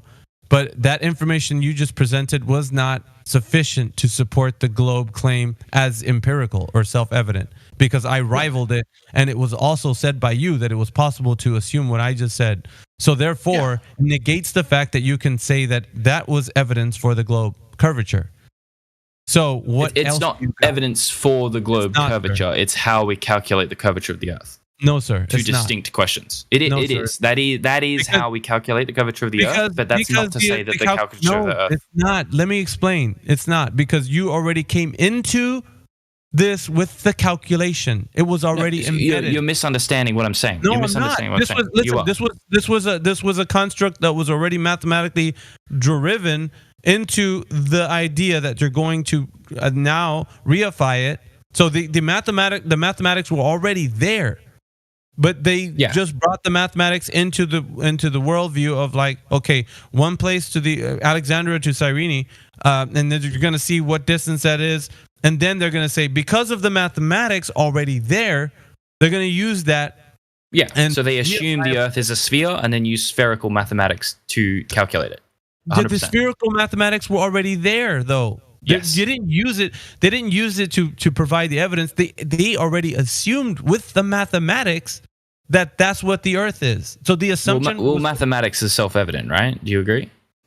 Listen, they are describing something in a mathematical form. It's a language, so they're describing something in a concept that was already in place before they actually went to go to do the sticks and shadows. Yeah, you agree with me. So now I know. Right. So now we know that the idea, the presumed mathematical construct was already there. It was not brought into, like, nobody just went into the Eratosthenes and started measuring angles and stuff and like, oh, well, we know now that it's a globe. No, you didn't know that. You assumed with the mathematics. Yeah, I'm not saying that because we measure the sticks, we know it's a globe. I'm saying because we measure the sticks, we know the curvature of the globe if it is a globe. That's what I'm saying. Under the assumption that the Earth is a globe, that is how wide it is. Like, you couldn't go and go, okay, well, actually, the Earth is a different size, but it's still round. It's like you can't do that. They didn't measure the curvature of the Earth because it wasn't. Okay, so let me put it this way. Let me change the way I'm saying it. It'll probably drive the point a little bit so you can understand what I'm saying. The drop over distance. The drop over distance over the distance of an arc that has never been done. The idea, okay, that's different than the actual field test of actually doing this thing and saying we have drop over distance. There is an assumption, not the actual field test. Sticks and shadows are not going to give you because I rivaled that. I told you I could do it on a flat surface if I wanted to. Measure angles off of shadows. So that's not going to tell me if there's any drop over distance. That's just going to tell me angles and presuppositions that I have. That's not going to tell me drop over distance. So, what do you explain more about drop over distance? Because I don't know exactly what you mean by that. Yeah, so like you're standing supposedly on the wherever you are, right? You are basically your position is you're on the ball. Y level 0, let's say. However you want to describe Minecraft terms? No. Okay. We'll just you are ground now level. from the place that you are to, let's say, something in the far distance. You're going to know that there's a specific drop rate that the Earth curvature will produce, and at which time there will be obstruction that is produced because of this, and the Earth's curvature will be in the way, obstructing your view of something in the far distance. Sure. Do you agree with that? Yeah. Okay. That has never been done to be measured drop over distance. The idea, however, the mathematics and the presumptions, the assumptions, the assertions have all been done to say that the Earth is what it is. And this is what you're citing, this idea. And I'm telling you, drop over distance from the point where you're standing to a far distance, I don't know, let's give it some arbitrary position, 15 miles, 20 miles. Okay. And to know how much drop there is from the point where you're standing to where something is in the far distance, where your view is obstructed by the Earth's curvature, that's never been done. But the assumption has been. Are you sure? I'm positive. This is what I'm describing to you. So, now what I'm saying, though, is because you just finished asking me if I'm sure. Hold on. You're making a positive claim, right? That it's never been done. Where's the evidence for that? Done. That you can't provide the evidence for it, Dick. That's the evidence. The evidence. No. You're making a positive claim here that it's never been done. Yes, I am. A positive claim, dude. It's never been done. You're correct. Look, and so here's the thing, right? And no, I'm asking what your source is on that. Is so my sources is that, listen very carefully. If it has been listening. done, then you can provide the evidence, Dick. It's as simple as that. If it's been done, then you can prove me wrong. And I can be wrong. But I am telling you with assurance, with all certainty, that you're not going to be able to. And you can't do it. So if you can, provide the evidence, show the demonstration. Okay, so what exactly do you mean by drop over distance? Like what would like an evidence for that look like to you? I can't be any more specific than telling you. Imagine if you're an ant on a beach ball. Let me get redundant here. So you can see. Ant on a beach ball. Right? Can you get? I'm with you. Yeah, ant on a beach ball. As a point on the ant, like if you move, I don't know, onto the middle of the ball or whatever that the ant's on, he can't see that thing that's on the other side of the ball because of the Earth's curvature. Then there's drop over distance. So the ant will notice at some point the Earth's obstruction with the bulge, the sagittale, will be in the way of the ant's vision of line of sight. With you so far. Okay. Now, where has it been done that's noticed to being done anywhere on Earth without assumptions, presumptions, assertions, theories, hypotheses? I need to know how exactly that has been done, because you're going to have a tough time finding that. Now, intellectual honesty is important. Yeah. Okay. You know or you don't. Sure. So here's a proposition, right? So if I climb a tall mountain, right, that's higher than kind of structures around it, can I finish my proposition?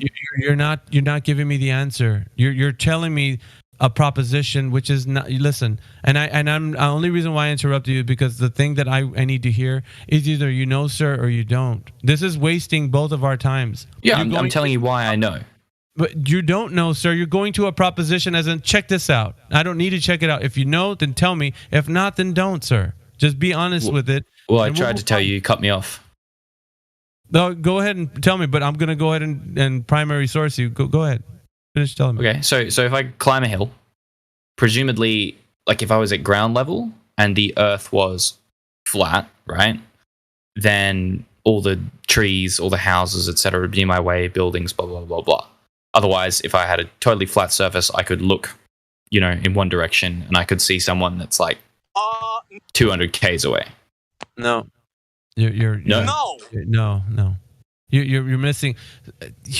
Why is that? Once again, your ability to not admit that you don't know, it's gonna hinder you, man, and it's gonna keep making. So listen. Your ability. Deck, stop. It's gonna keep making you look like you don't know what you're saying, because I'm gonna take you through the ringer, man. I don't want to do that, but you're making me. So now let's go back to what I just finished saying. Either you know or you don't. And so what you're telling me is, let's assume. We're not assuming or presuming anything. You either know, sir, or you don't. It's just that simple. We're not going to keep going round and round on this circle where you're just throwing shit at the wall and seeing what sticks. It's not going to happen. So you're going to get intellectually honest with me and say you know or you don't. I'm getting very tired. I believe that I know. No. Think and believe are not coherent with us in an argument of intellectual honesty. You either know or you don't. It is. No, it's not. No, it's not. It's not. It really isn't. It's just you're man. If you won't let me respond and tell me why you think you're wrong, you're not being intellectually honest. You're not responding in a way that's being intellectually honest. It's that simple. So I am, and you just don't know what that means, apparently. I do, but you're giving me assumptions, and everybody's listening to you give your assumptions. If I go up really high and I stand on a mountain, I can see forever. You don't understand, sir, that how your vision works. Can you see? Listen, like this all has to deal with real world experience. Man, I didn't even get to finish my sentence. I haven't said that yet, but okay, go ahead with your assumption of what I was gonna say. This is not. You're projecting, sir. This isn't an assumption. I'm not telling you assumption. I don't use that in my vernacular when I'm talking to you. You just assumed what I was going to say just then. I didn't actually say I could see forever, but you assumed. Deck, listen. You were telling me what you presume, what you assume when you go on a mountain. That is not how reality works, sir. I didn't say anything about it yet. I just said I've started to climb a mountain. Hold on a second. Now you're calling me a liar. Listen, all right. You said you went on top of. Let's assume if you go on top of a mountain, you can see 200 kilometers away. That's what you said came out of your mouth. That is not what I said at all. Excuse me. I said no. Are you now a liar? Let me re-clarify my position then, because maybe what I said was, let's say I climb a mountain, and then you said something, and I was like, okay, well, for argument's sake, let's say I'm at sea level. I could see someone that's like 200 k's away. No, one direction, and I could see someone that's like 200 k's away. No. Go back like 10 seconds, because totally I said on flat ground. Instead of redeem my way, buildings, blah, blah, blah, blah. Otherwise, if I had a totally flat surface, I could look, in one direction, and I could see someone that's like 200 k's away. Thank you. No. That's what I said. So I'm not on the mountain. I'm on the ground. Yeah, you made that up. 200 k's away. That's even worse. On the ground, seeing 200 k's away. Yeah, what? That's made up. I'm repeating. This is exactly what you said, sir. You're being intellectually dishonest at the moment. We need to actually focus the thing at hand, and this is the reason why. If we cannot continue, because this is the dishonesty that you're going to take, then you need to understand why you're being dishonest. I apologize if I was. Ooh. Sorry, I apologize if I was being dishonest. I wasn't trying to be. Let me re-clarify my point. When I'm standing on the ground, sea level. No, not at all. Not at all. I will never try to be intentionally dishonest. That's not how I communicate. All right, then you either know or you don't know that the Earth is curving at a set rate and the way they claim it is.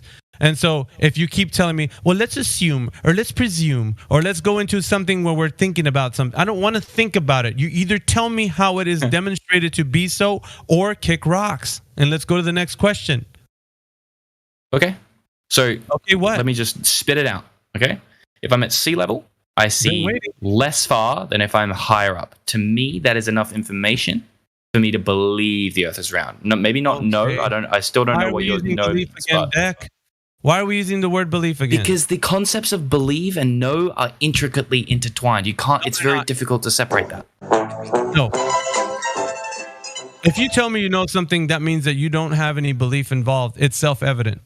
Belief doesn't have anything to do with you saying, I believe that I'm a human. You are a human. We all agree that there's things that we know, right? Oh, only if you believe that science says that we're humans. Let's just quickly, because I think we've spun our wheels too long here. let's do a reality check, shall we? He's playing these. Yeah, let's do a reality check. We can move on to a different. No. We're not. We're actually going to get into why you think. Okay, so all right. Are we talking on Discord?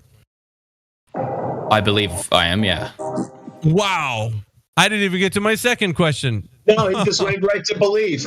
He just went right to believe. Well, and you know that's this is it right here, and this is the issue we're having. So we're having this conversation like there's information that can we just assume I don't know anything? Can you explain to me what big mistake I made there?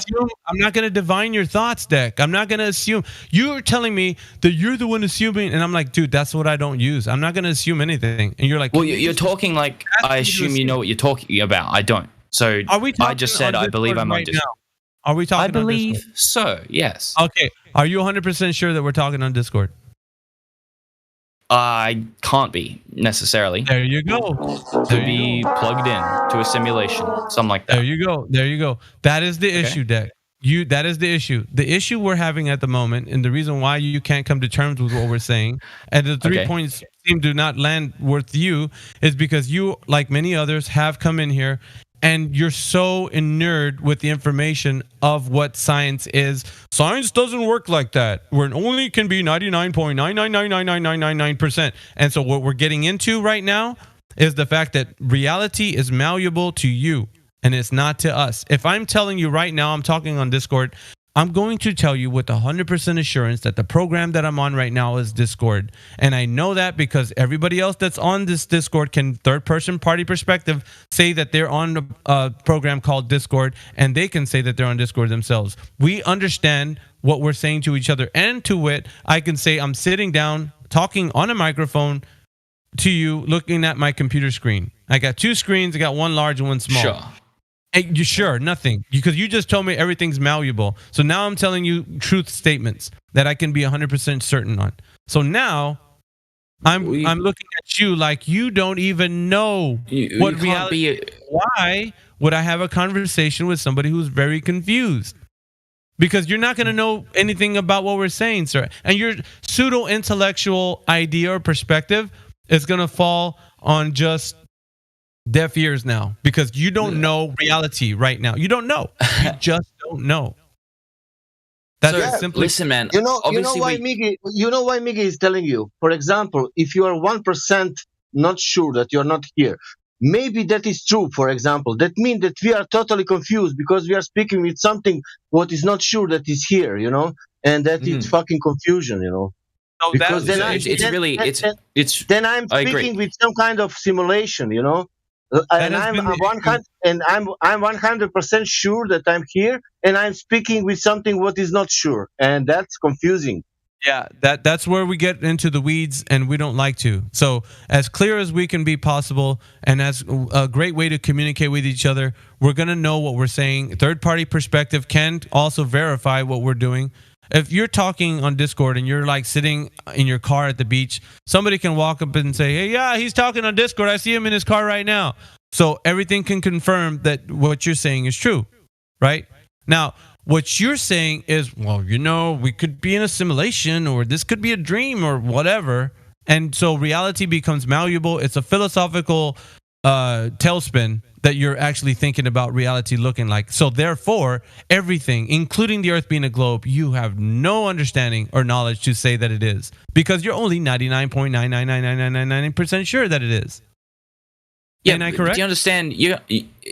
I understand what you're saying, but just because you say I know this doesn't actually mean that you're right. Like I could say I know that an apple is blue. Doesn't mean it is. No. That's not what I'm saying. You see, reality is so malleable to you, Deck, that you're so confused about everything, and that's the issue. I'm not confused about anything, yes, man. Sir, you don't know that you are. You don't know that you're confused. You're just like, I'm not confused. You guys are confused. Like, dude, you're projecting so hard, and we were telling you this for your benefit. So this. Going further into like discussion and points with you, it would be like arguing with a wall, because we're going to get the same kind of reaction from the wall that we are with you, because you're confused, sir. You're very confused. I feel like you're halfway there, because like we were talking about before, how if we're talking about like mathematics and stuff like that. No, that we're not going to talk about mathematics- your pseudo intellectual jerk off. I'm not dude. talking about We're not that. gonna I'm talk just about saying. that. You don't know I'm what just you're saying, Dad. dude. Can you let me finish a fucking No, sentence? we don't need dude? to let you finish. This isn't a democracy. The thing that you forget is that when you're in here, no, sir, you either provide the evidence or kick rocks. Like, you don't have to keep going on about, well, have you thought about it this way? Yeah, you're stroking your ego and thinking that we're going to listen to you ramble, dude. You don't know what you're saying. Why would You we don't allow you think- to continue? Are you gonna let me answer your question this time? Why? Can I Do answer you have that something one? to offer? Are you going to bring truth to the table? Man, if this is how you go about conversations, like, it's just What? sad, bro. We're not letting you tell us your supposed ideas of assumptions and So assertions. and all that. here's the difference here. I will let you tell me anything. I don't mind. As long as you're speaking your truth, I don't care what you like. I'm going to hear you out and question and listen. But if you're coming from the perspective of you said X, therefore fuck you, not going to listen to you, blah blah, that is a bad way, and that's intellectually dishonest. No, you it's don't your just get to say projection. whatever you want, though. Nice That's the thing. projection there, Deck. No.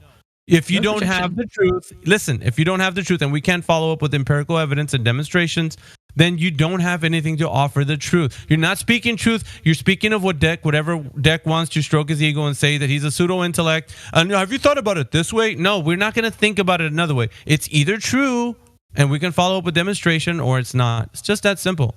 Like I said before, if you don't have anything and I asked you and you couldn't provide the evidence, and you keep spinning our wheels and talking about doing things, and it's like you're trying to throw shit at a wall and seeing what sticks. And nothing's sticking, like, because you don't even know if you're talking on Discord. Like, this is a sadness. This is the sadness part about like why people are so confused these days. Like, people come in here and they want to talk about truth, and they don't even know what reality is. They don't even know. They're 99.9999% sure. There's a sliver of a doubt they could be dreaming or in a simulation, and it's just, we don't need that in here. We need people. Listen, that man. be honest. If I can just let me just say a final sentence before I leave, because obviously this isn't going to be constructive. But the ultimate ego stroke is to just, as soon as someone disagrees with what you say, is to shut them up and kick them. That's how you create an echo chamber. No, like you no, can been open the speaking here for a whole conversation. time. We've been listening, bro. No. Yeah, sure. I mean, I thank you for that space. But it got to a point where it's evident that it doesn't matter what I say because of the way I think about things. Anything I say is not worth I'm listening the real guy. You're the real guy. Also, I'm from Croatia, you know. But what I'm hearing that you want to be, that you believe 1% that maybe you are simulation. Now I want to believe you. And if you start to speak, that means, okay, this simulation can say now whatever she wants, or he, because it's simulation, you know, and whatever, you know, it's funny, but We it can't doesn't make shit matter. up, bro. That's not what That's this true is. with Let's everything, come right? into a forum. Let's just come. No, dude. Like, we can't just come into a forum and say, "Hey, all right, let's just make shit up." What do you think? Yeah, let's just talk about whatever we feel like. No, that's why this separates this place from others. If you don't have any evidence to back up your claim, then you have to be intellectually honest enough to say, "Well, I don't know." And in the position, we all respect that. Do you understand that, Deck? We respect that. We don't respect liars. When you continuously lie, and then you did it intentionally. I didn't know I was saying that is what you said. You know what? We repeated back what you said, and it's exactly what you intended to say. So you telling us that's not what you intended to say, so that you can fool some people into having an empathetic position for you, is not what it should be. Because you've been in here not very what happened. cognitive of what we're saying. It's intellectually dishonest to assume that I'm like being evil and trying to like sway people. That is intellectual dishonesty, right? You should just take my words at face value. Did I say that you're doing that? Did I say what you just said? Did I say that? You just said trying to like, I deliberately said something that I didn't mean in order to like get empathy from people. Not what I did. No. I said when you told everybody in the room that you didn't say that, maybe you were trying to garner some empathy from somebody to side with you and say, yeah, maybe he didn't say that. But when the clip Not was what I said repeated, at all. Excuse me? I said There's a way. That's what you said came out of your that is mouth. not what I said at all. Holy Okay, maybe I should re-clarify it. That's not what I meant. No, maybe we is don't a need your more. dude, stop. You're so far down like the train wreck. Dude. It's just it's incredible. Listen, man. Like, If you can misspeak and say that's not what I said, and that's grounds for like never listening to that person again, then like have fun. But like it's not gonna. Talking to who? Real critical No, it's the thinker? dishonesty. That's the part. That's the dishonest part, not the mistake. You can make mistakes, but you just being dishonest isn't. You know, Well, that's it was not a making mistake That's to say intentional. I didn't. It was a mistake to say I didn't say that. What I meant was, But that's I didn't tripling mean down, that. though. You tripled down. No, well, if you listen to the full like soundbite, what I said was, Oh my goodness. actually, I'm on Yeah. sea level. Can I ask you one simple question? No, Sure. the There full is- context is this, right? You said, I have knowledge, please let me give it to you. And then you proceeded to just make things up, like what a flat earth would be where you could see across the whole thing. That's not knowledge. You just made that up. That- And then when we called again, you that's out, you not said, that's "No, not what let me I was finish. trying I to didn't say. But that." if you let me get out what I was trying to say, whatever. But what was your question, dude?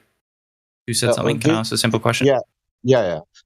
For example, you said that you are not 100% sure that you are here. And how I will, for example, if I want to go with you now into something, whatever, Earth or something to observe or whatever, or to check, how we will know 100 for sure that it's something for sure if we want to check? We will always be like a 99% sure, not. Well, exactly. So it comes from the understanding of like I actually like the only thing I truly know is that like I think and like have an experience, right? That I can feel think, things, see therefore I things, am. blah blah We blah. know that. Yeah, exactly. You're right. So think, therefore, that's the I only am. thing personally Yeah, I believe because I can be sure whoever- of. there's a- But that there's a doesn't mean I talk- should. There's That a doesn't mean I talking should head that act told as you if that, that's Ted. true. There's a talking head that told you that, whoever it was, or you read it somewhere. Either way, it's a deep philosophical position, and that also brings about confusion for what you perceive Can I to be just the Earth. finish what I was saying? So I believe that, right? It makes sense to me I know that the that. only thing that's no, let me finish a full sentence. Yeah, let me I finish. believe that that's true, right? But that doesn't mean I act, because to act as if I'm the only conscious being doesn't make sense. Because as you say, there are things that we feel and think, and we interact with other people and blah blah blah blah blah, right? So to assume that, well, just because I can't know for sure that anything is real, that doesn't mean I act as if it's not real, right? I can have thoughts and go, oh, did you not follow what I said? Yeah, but you're contradicting yourself, man. To be honest, I'm not. You're really contradicting. Yes, you are. Yes, you are. Hey, why are you going to say that? Don't start You're with not. that. It's like We'll a have to rewind direct the clip again. contradiction. Don't start with that. You're So what's the direct contradiction? Sorry, go for it. Directly, you said I can see things the way I'm presenting them are not real, but I don't see them that way. I think they're real. No. That's not what I said. I said I can understand that you can't actually know if it's real, but I can still Okay. act as if it is. That's dumb. That's horrible. That is Hey, insane. it could be dumb, but it's not contradictory. How you proceed and create a subjective reality that only you can believe in because you created the subject to believe in. We're sticking to an objective based reality, and you suggesting that gaining altitude should present you with the ability to see far is insanity. You're living in your own head at the moment, and you think that everybody should live there, and we don't. We live in a world where we experience this reality with everyone else. So everybody else is knowing what we're saying because we can be verified by third-person perspective deck. And everybody can. You're like, no. It's okay. Just think about it this way. No, we're not going to think about it the way you say. It's what we all experience. So we're all going to have the collective experience together and share that with each other and talk about those things. So do you never talk about like hypothetical things? Is that something you don't engage with? Why? Because this is how we got in the mess in the first place with the globe. Well, let's think about what space is like. We got two black holes colliding. What does it sound like? Birds chirping. Look it up, because that's what it says. Anyway, this is the point. We can say all kinds of mishmash ideas and sound like pseudo intellects and whatever. And this is all defeating the purpose of us understanding our reality. In which, so to clarify, there are no uses for hypotheticals. I'm trying to finish them. Like, yeah, this is the thing though. Destroying like our perception on reality becomes the norm. So you think that it's okay to think of confused things, right? And so that's the issue we're having. People are so confused when they have the conversation about what is real, what is not, that they can't discern reality. They don't know. You don't know. You don't know, Deck. But so you do. then you're going to presume to have a conversation with somebody of intellectual honesty? I don't think so. You don't even know what's going on. You don't know if you're talking on Discord or not. You just finished telling me. I'm not 100% sure. I believe so. How about, what are you doing right now? Are you sitting down, standing up, Deck? I'm sitting down right now. How sure are you of that? Are you 100% sure you're doing that? I'm pretty fucking sure. As sure as I can be about anything else. There's damn good evidence, isn't there? Guys, it's not that fucking hard of a jump to understand that if you don't know if the world is real, then you can't know if anything's real. Like, it's not surprising for you to learn. Actually, Geb, check this out. Once you know Earth is flat, everything comes into perspective for you automatically. You just live in dreamland, is what Miggy's telling you. Yeah, basically. In his own head. And you thinking that why doesn't everybody get what I'm saying? This is your perspective. Why doesn't everybody get what I'm saying? I think everybody should see what I'm saying. It makes total logical sense. And we're like, dude, you're in your own head at the moment, and you think projecting ideas of what you're. I didn't say that. We're like, here's man. Like, I've got to ask. So you don't think that hypotheticals have any value in the real world? Is that what? Imagination. Exactly. I can be anything I want. So how do you plan anything? Let me ask you a question. Do you know what optical resolution is? Or sorry, angular resolution is? Angular resolution? No, I'm not familiar.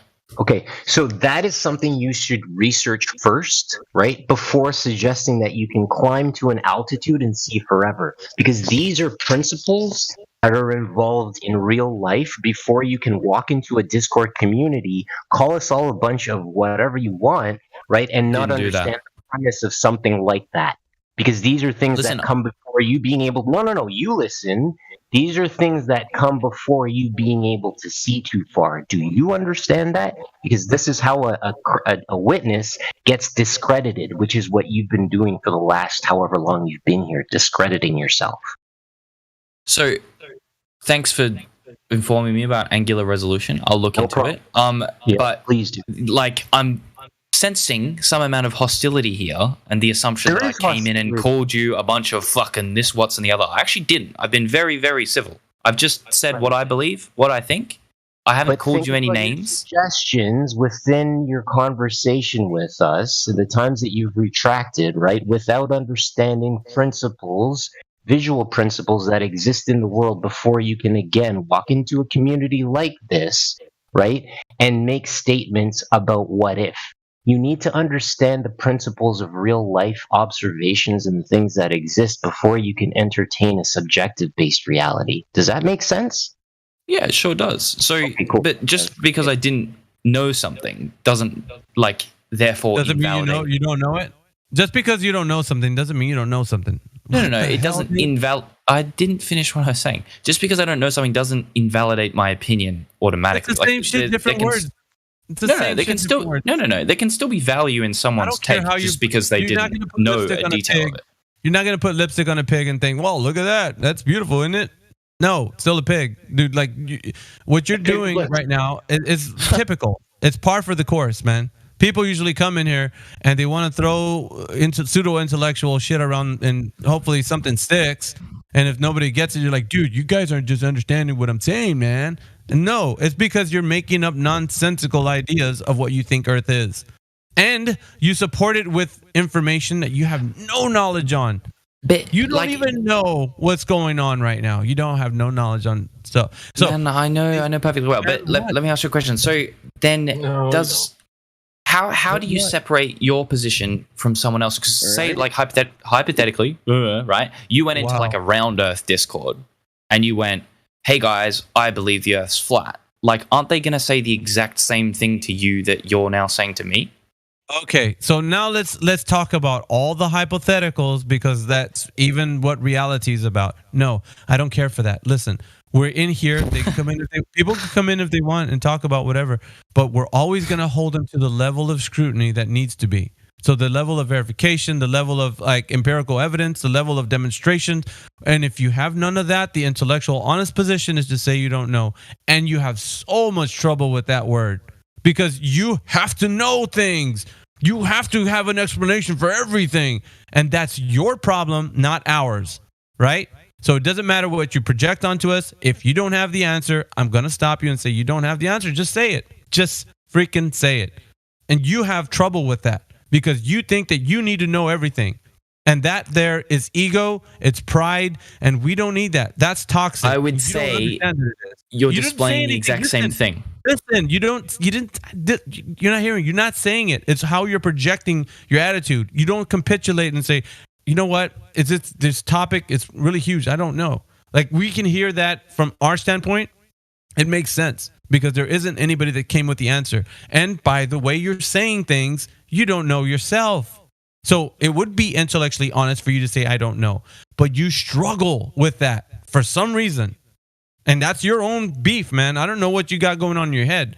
Why you can't say that you don't know. That's a struggle that you might have. Man, but you I've need said to I don't know several times in this conversation, okay?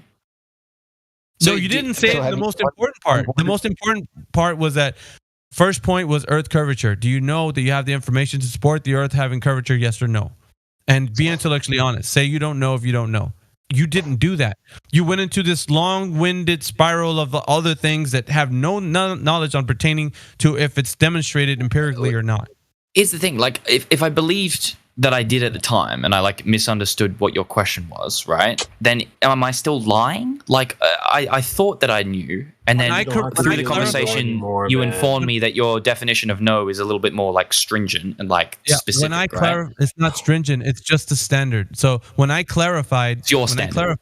No, it's not. It is the standard of evidence. You can't say it's your standard is your standard, my standard is my standard. That's dumb, dude. That's ridiculous. Oh my God. If I believed in shit where I worked, we would be blowing up plants. Yeah, that's not how this works. What? Okay? You're not going to. Yeah, he said that. If he believed that what he's thought about at work, like in his own mind, he would be blowing stuff up. So we don't need to. Collectively, we need to understand how to look at reality in a way that's objective, right? It's really objective to you. You can say totally all you want, but it's not the case for what you were displaying. You're saying one thing, you're not displaying consistency in your approach. If you truly didn't know something, it's I don't know. What's the answer? Okay, cool. Onboard it. I don't know. What's the answer? Onboard it. But you haven't been showing active onboarding throughout this entire conversation. All your when you say onboard, do you mean okay? Boy, hold on. All your responses, my friend, respectfully have been knee-jerk reactions to everything Miggy's been presenting. Kiwi, listen real quick. I want to point out the fact that not one time has he said, can you prove the earth is flat? Out of all this, because usually that would be a question. Can you prove it? That's what I mean about active onboarding, right? When someone's actively engaged in actually listening to what you're saying, they're onboarding what you're presenting. Because again, my friend Deck, you're here in this Discord. You're in our house. That doesn't mean you get to tell us where to hang the pictures. You get that? Okay, yeah, totally. The reason I didn't ask it, like, I want to ask it, but when I was asking questions, Miggy didn't seem like he kept saying, "This is not where you ask questions." He said that multiple times. So okay, so now let's just make me the person, the reason why. No, I'm just saying that genuinely that's the reason why. But I would love. Sir, no. Listen, I mean, we're gonna. Yeah, he's playing the victim at the moment, and so dude, that's okay. Yeah, that's assume I'm in bad faith. Hang on a second. That's not a good look on anyone. Don't play the victim, dude. That's not a good look. I'm not. Hey, Miggy. Let me just throw it in real quick. I'll withdraw for this in saying that, Deck, we had somebody in here a couple hours prior to yourself, right? Yeah. Intellectually honest, was respectful. He engaged. You can go back on the YouTube live stream and review it if you'd like to, right? The only thing different in the two scenarios is the person we're talking to. And right now, that's you. Somebody wanted to chime in, Gizbo? Okay, maybe. Yeah, I just wanted to say, like somebody said earlier, I think it was, oh gosh, I don't even remember who it was saying that, he's asked every question except why we think the Earth is flat, or what evidence do we have of the Earth being flat. He just wants to dance around the topic. He doesn't want to get to the point. Not true. Right, so the issue that we're having, I think it was more deeply rooted than just getting to him being intellectually honest. It's psychologically, I think there's a lot of damage there with this gentleman.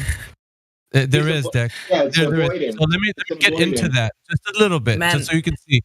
When somebody wants to have a conversation with you, it seems that you always have a knee-jerk. Like Kiwi was listening. So it's a knee-jerk reaction to respond with some kind of pseudo-intellectual knowledge that you have no knowledge on, but you want to sound highfalutin.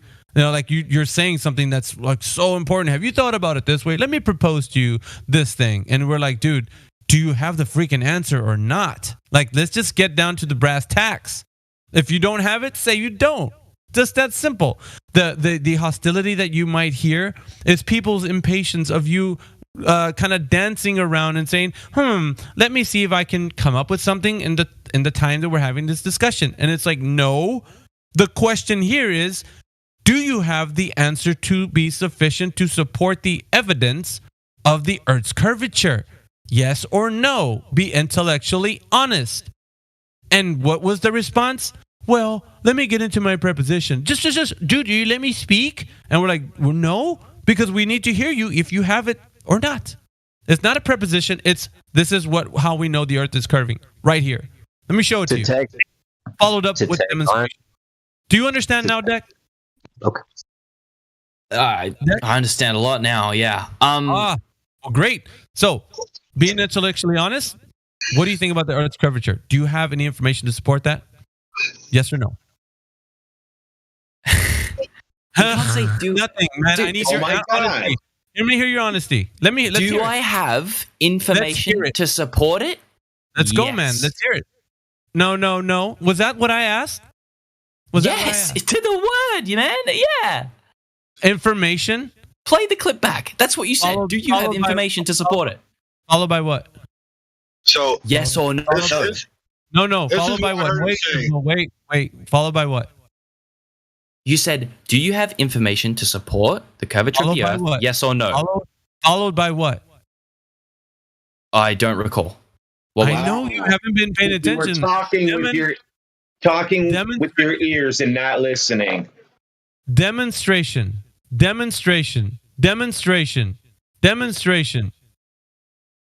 you hear it now?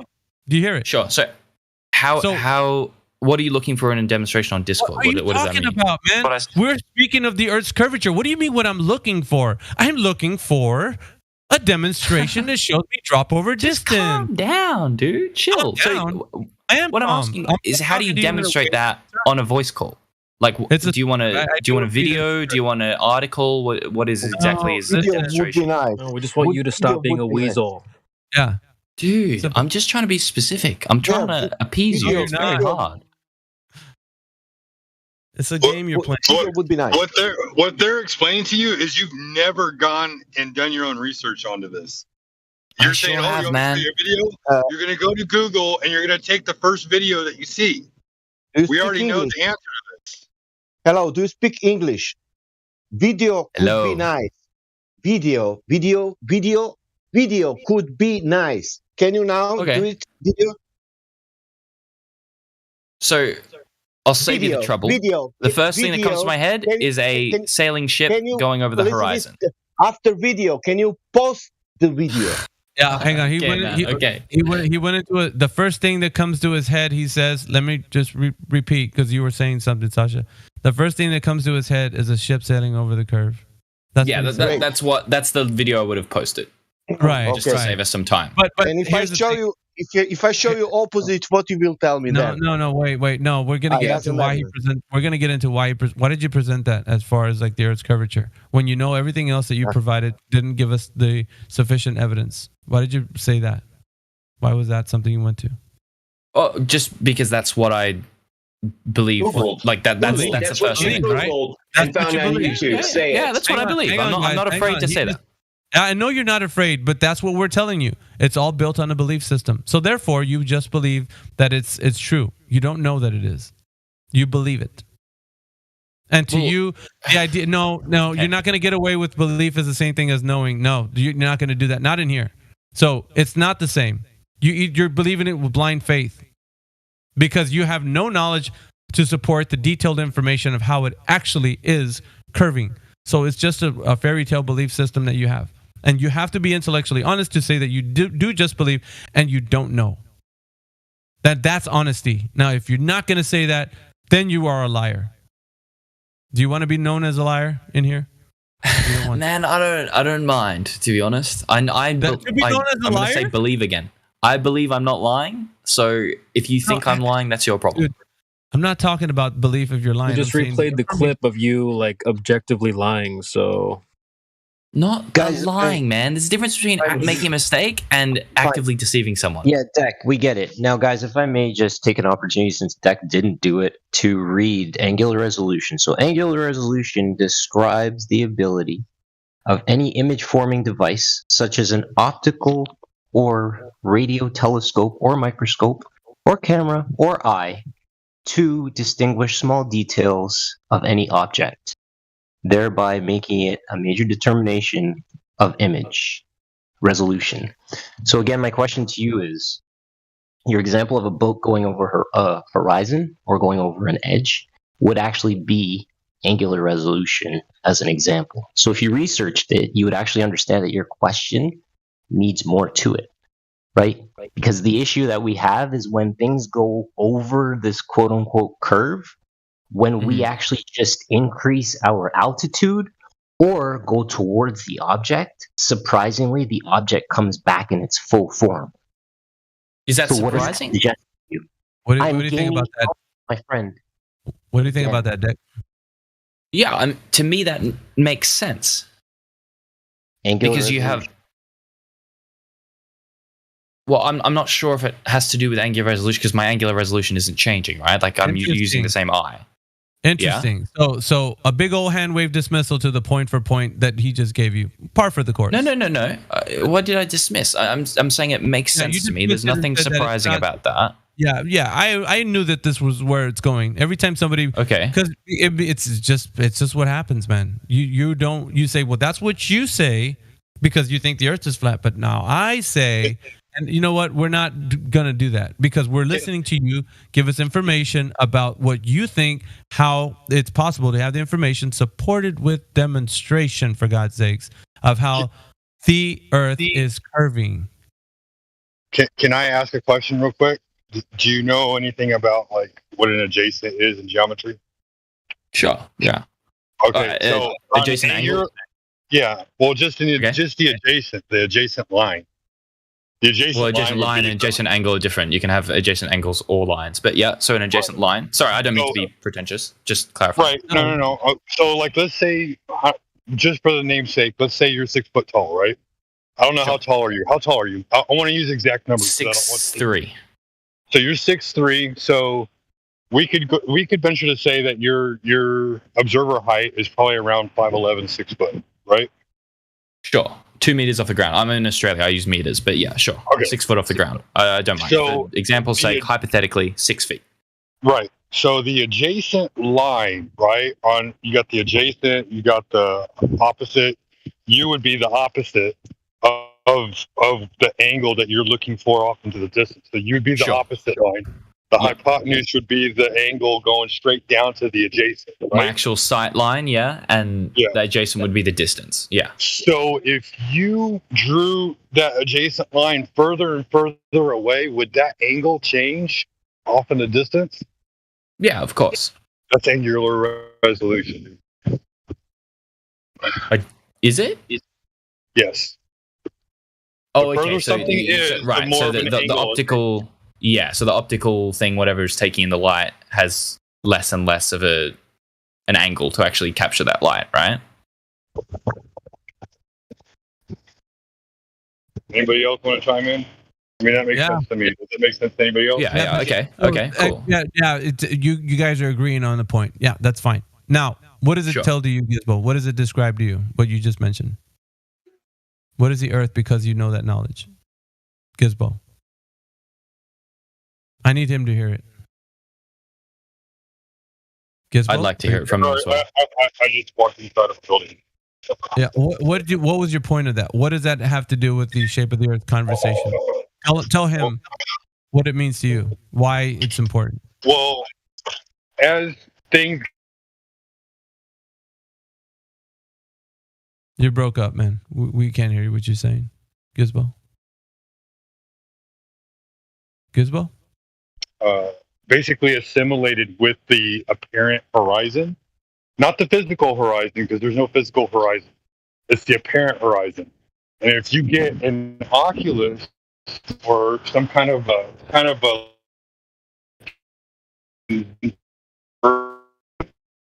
back changing the angulation, widening the angle, then you can see further. That's what angular resolution is. You change the angle of the resolution, and based off of the lens, if you improve the lens quality as far away back into focus, you're going to still see it. There's no curvature. Now, do you agree with him? I'll be completely honest. The breaking up, I couldn't really follow the sentence. I don't know if that was just on my end. Yeah, it was pretty bad on my end. But I'm reading the Amish snake handlers link in here, and that makes a little more sense to it. But yeah, okay. So the lower the incident kind of angle of the light that you're looking at, the less likely it's going to actually enter your eye and be able to see it. Right? Is that kind of a fair point? That is what he's saying. But now, how does that relate to Gizbo? Can you tell him? How does that relate to what you're saying about the Earth? So you have what's called an apparent horizon, where the sky meets the Earth, right? And off in the distance, if something gets far enough away, it's going to apparently disappear because it shrinks as it gets further and further away. You can see that with like a stop sign. If you walk away from that stop sign, the stop sign's going to look smaller and smaller and smaller. Not because of curvature of the Earth. It's because of your angular resolution. Things narrow as they get closer to, or get further and further away. Now, if you get to a point where you can no longer see that stop sign, let's just assume that it was just a flat, even space all the way across. If you had a lens powerful enough, you could bring the stop sign back into focus. That's angular resolution. You're changing the angle. You're widening the angle of your lens of where the light's coming in, because you're doing that to bringing things closer. It's amazing how art is more science than anything else. People never figured that out. Sorry, this is a genuine question. So instead of looking with your eye, you're looking with your camera, right? Or your telescope or whatever it is. What is that inside correct? your eye? What is inside your eye? What is right behind the iris? Do you know anything about eyeball anatomy? The lens, I assume you mean. Yeah, it's a lens. So all you're doing is you're getting another lens that has a better angular resolution.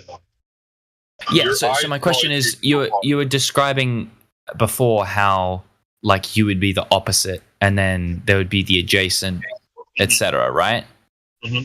And then like the angle at the far end would be the angular resolution. But it sounds to me like the angular resolution is actually determined by the thing that you're looking with. So it's about that's the maximum point of your ability to see. That's what your lens only goes out so far.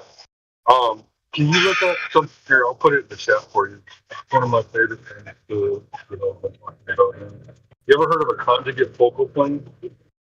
a conjugate focal point. No, but I assume it means like combining two focal points, something like that. Conjugate focal point. But anyway, it's exactly how your eyeball works. And it's exactly how every lens works when it comes to viewing. Gotcha. Okay. That distant line where the angles come together, that has to do with angular resolution. That becomes your All right, so yeah, Gizmo, going into that, where is that going to lead us to? We need to get to the conclusion of why you're bringing this up. So this needs to lead us somewhere. Where is it taking us? You can only see so far. That's why you can only see. That's why you can only see off in the distance so far, and it appears like something is disappearing from the bottom up. When honestly, it's just shrinking. And if you get a powerful enough lens to zoom back in on it, you're going to see that things don't disappear; they just go off into the distance, go away. Sorry, I'm really struggling to understand you, man. Yeah, it's not I your know. fault. It's just the mic. So do you agree I'm with what trying. he's saying? As far as you can tell from what he just told you, that using this information could lead you to the fact that the Earth is not a globe and curving away from you, but it's actually angular resolution and how your eyes see. That's what his whole statement is about. So I'm driving the point all the way home so that you understand. You either agree with him wholeheartedly about that. This is how perspective works and the eyes, and he's bringing you all this good information. Now, are you going to accept it and say that that's not the case, or it is the case that it works this way and you're right and the Earth isn't curving? It could be just angular resolution. No, what say you, Deck? I'll 100% accept everything he said about the eye, about angular resolution. It's not accepting. It's if it's true or not.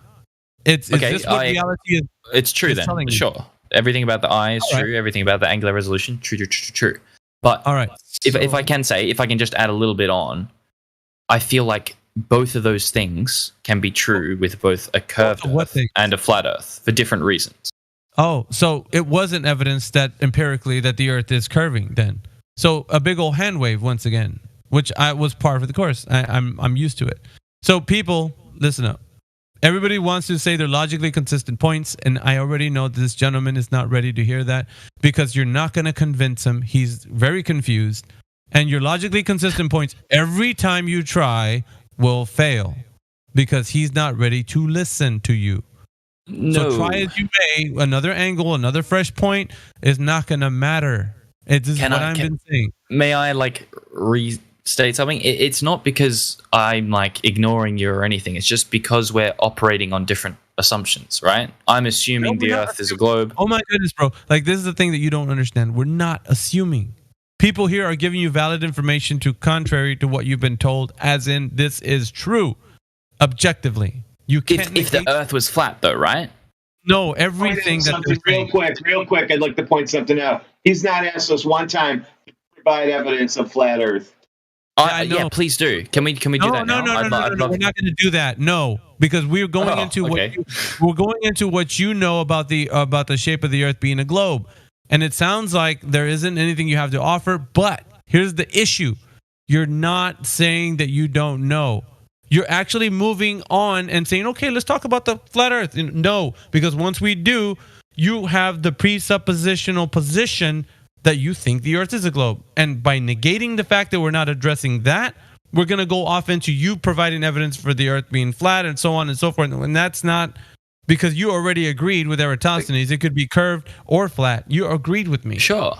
Yeah, sure. I am agreeing with you. Yeah, but that doesn't change the fact. So if I can just say, I do have a presupposition that the Earth is a globe. Okay, that's fine. And most of my arguments are going to hinge on that, right? So what I'd want to hear is like an argument that you guys have that doesn't presuppose the Earth is flat, That's right? casting pearls under the swine. Like, why are we going to let you trample underfoot this beautiful knowledge that we have? Why is somebody going to waste their energy? It's not trample underfoot. It's just applying the same rules that you're applying to me to yourself. Deck, what you're misunderstanding is that how you apply this rigorous scrutiny to what we're saying is you have to identify that what you know is either real or not. And then when you come into this wonderful knowledge that we have to give you, then you can at least come with a critical mind and say, you know what? It isn't what I've been told, but let me hear what you got to say about flat Earth. And then you got the goods. We're ready to talk to you, but you're not ready to listen. You weren't ready to listen. Dude, I'm asking for you to tell me. I'm so ready to listen, but you're convinced that I'm not. You're saying things. Listen, people want us to tell them about flat Earth. That's the first thing they ask us when they come in here. Tell me about all the flat. And we go into the thing, and then at the end of all of what we say, you guys are just joshing. You're fooling around. Yeah, whatever. And so it's like, if you don't realize that you have been lied to, if you don't realize that everything that you believe is fantasy, if you don't realize this, all of the extra stuff that you want to know is not going to be beneficial. It won't be. Because now the same thing applies to you. No, it doesn't. Because we already know that what we've been told is a lie. It is not truth. It is only living in the heads of people who want a fantasy. Except the person that told you that the Earth is flat. That's not a lie. Who told me that the Earth is flat? Who? I don't know. I'm making an assumption. But obviously, you were introduced to the idea at some point. That's what your worldview is hinged on. The way I got to know that the Earth is what it is right now It's because I looked at the information myself. There wasn't a guru that told me that the earth is something and I was, oh, that's a great idea. I might as well be a flat earther. However, that's how you learned the earth is a globe. People told you at a young age, you just took it on as a religious dogma, and you're defending it like religious dogma, which is sad to see. You hate to see it. It's just the way things are. I'm not. To clarify, I'm not defending it. I'm just explaining it in the way it's been explained to me. Yeah, right? You can't put lipstick on a pig, dude. You still are defending it. You can't keep saying that. I don't know what that means. Yeah, because you're trying to make it sound like you're softening the blow. Well, I'm not just cognitive. I'm not. No, you are. You're in denial. All right, you're in here. You're spinning everybody's wheels, and we're not. I'm taking the position that the Earth is a globe, right? And therefore, I am defending it by explaining it, right? But you could say that by you taking the position. But listen, hear me out. By you. Real listen, quick, everything that you're saying. Okay, go for it. Go for it. Yeah, I know. Just first time speaking for the while. You don't have to explain it because most people here used to believe it. So it's not a lack of explanation or lack of understanding or belief. It's just a lack of proof. So when you go and find some proof, let us know when you find that. That's all we need, not explanations. So it's purely proof that is like the crux for you. Evidence, demonstration. It's the main issue. It's the main course. It's the thing we're waiting for. As it should be. 100%. Yeah, and where has it been brought to us? May I see the proof that is better than no, you can't ask for proof. That's a burden of proof reversal fallacy. Deck. No. What? Listen, You've offered what have you offered? So you can deny the claim. You can be on the opposite side of the claim that the Earth is round, right? So I'm making a positive claim that the Earth is round. Therefore, the burden of proof lies with me. Sure, but then if you're going to go, okay, the Earth is flat. Now that's the positive claim. No, now you have the burden of proof. Listen. The positive claim is that the Earth is a globe, right? We all know this. So the burden of proof lies with you. And so now, if there is no evidence of that, then we have to address that. Okay, there's no evidence for the Earth being a globe. All right, let's dismiss it. Because it's not a globe. But listen, man. So then, okay, we've dismissed it. We've dismissed the Earth as a globe. Hold on, now Jack, what? Jack, you said something about we're making the claim that the Earth is flat. We're not. Let me explain something to you. If you draw a line and the line is not curved, what is it? Straight. So we're not making the claim. You're just saying that there's no other alternative. If it's not curved, it's straight, right?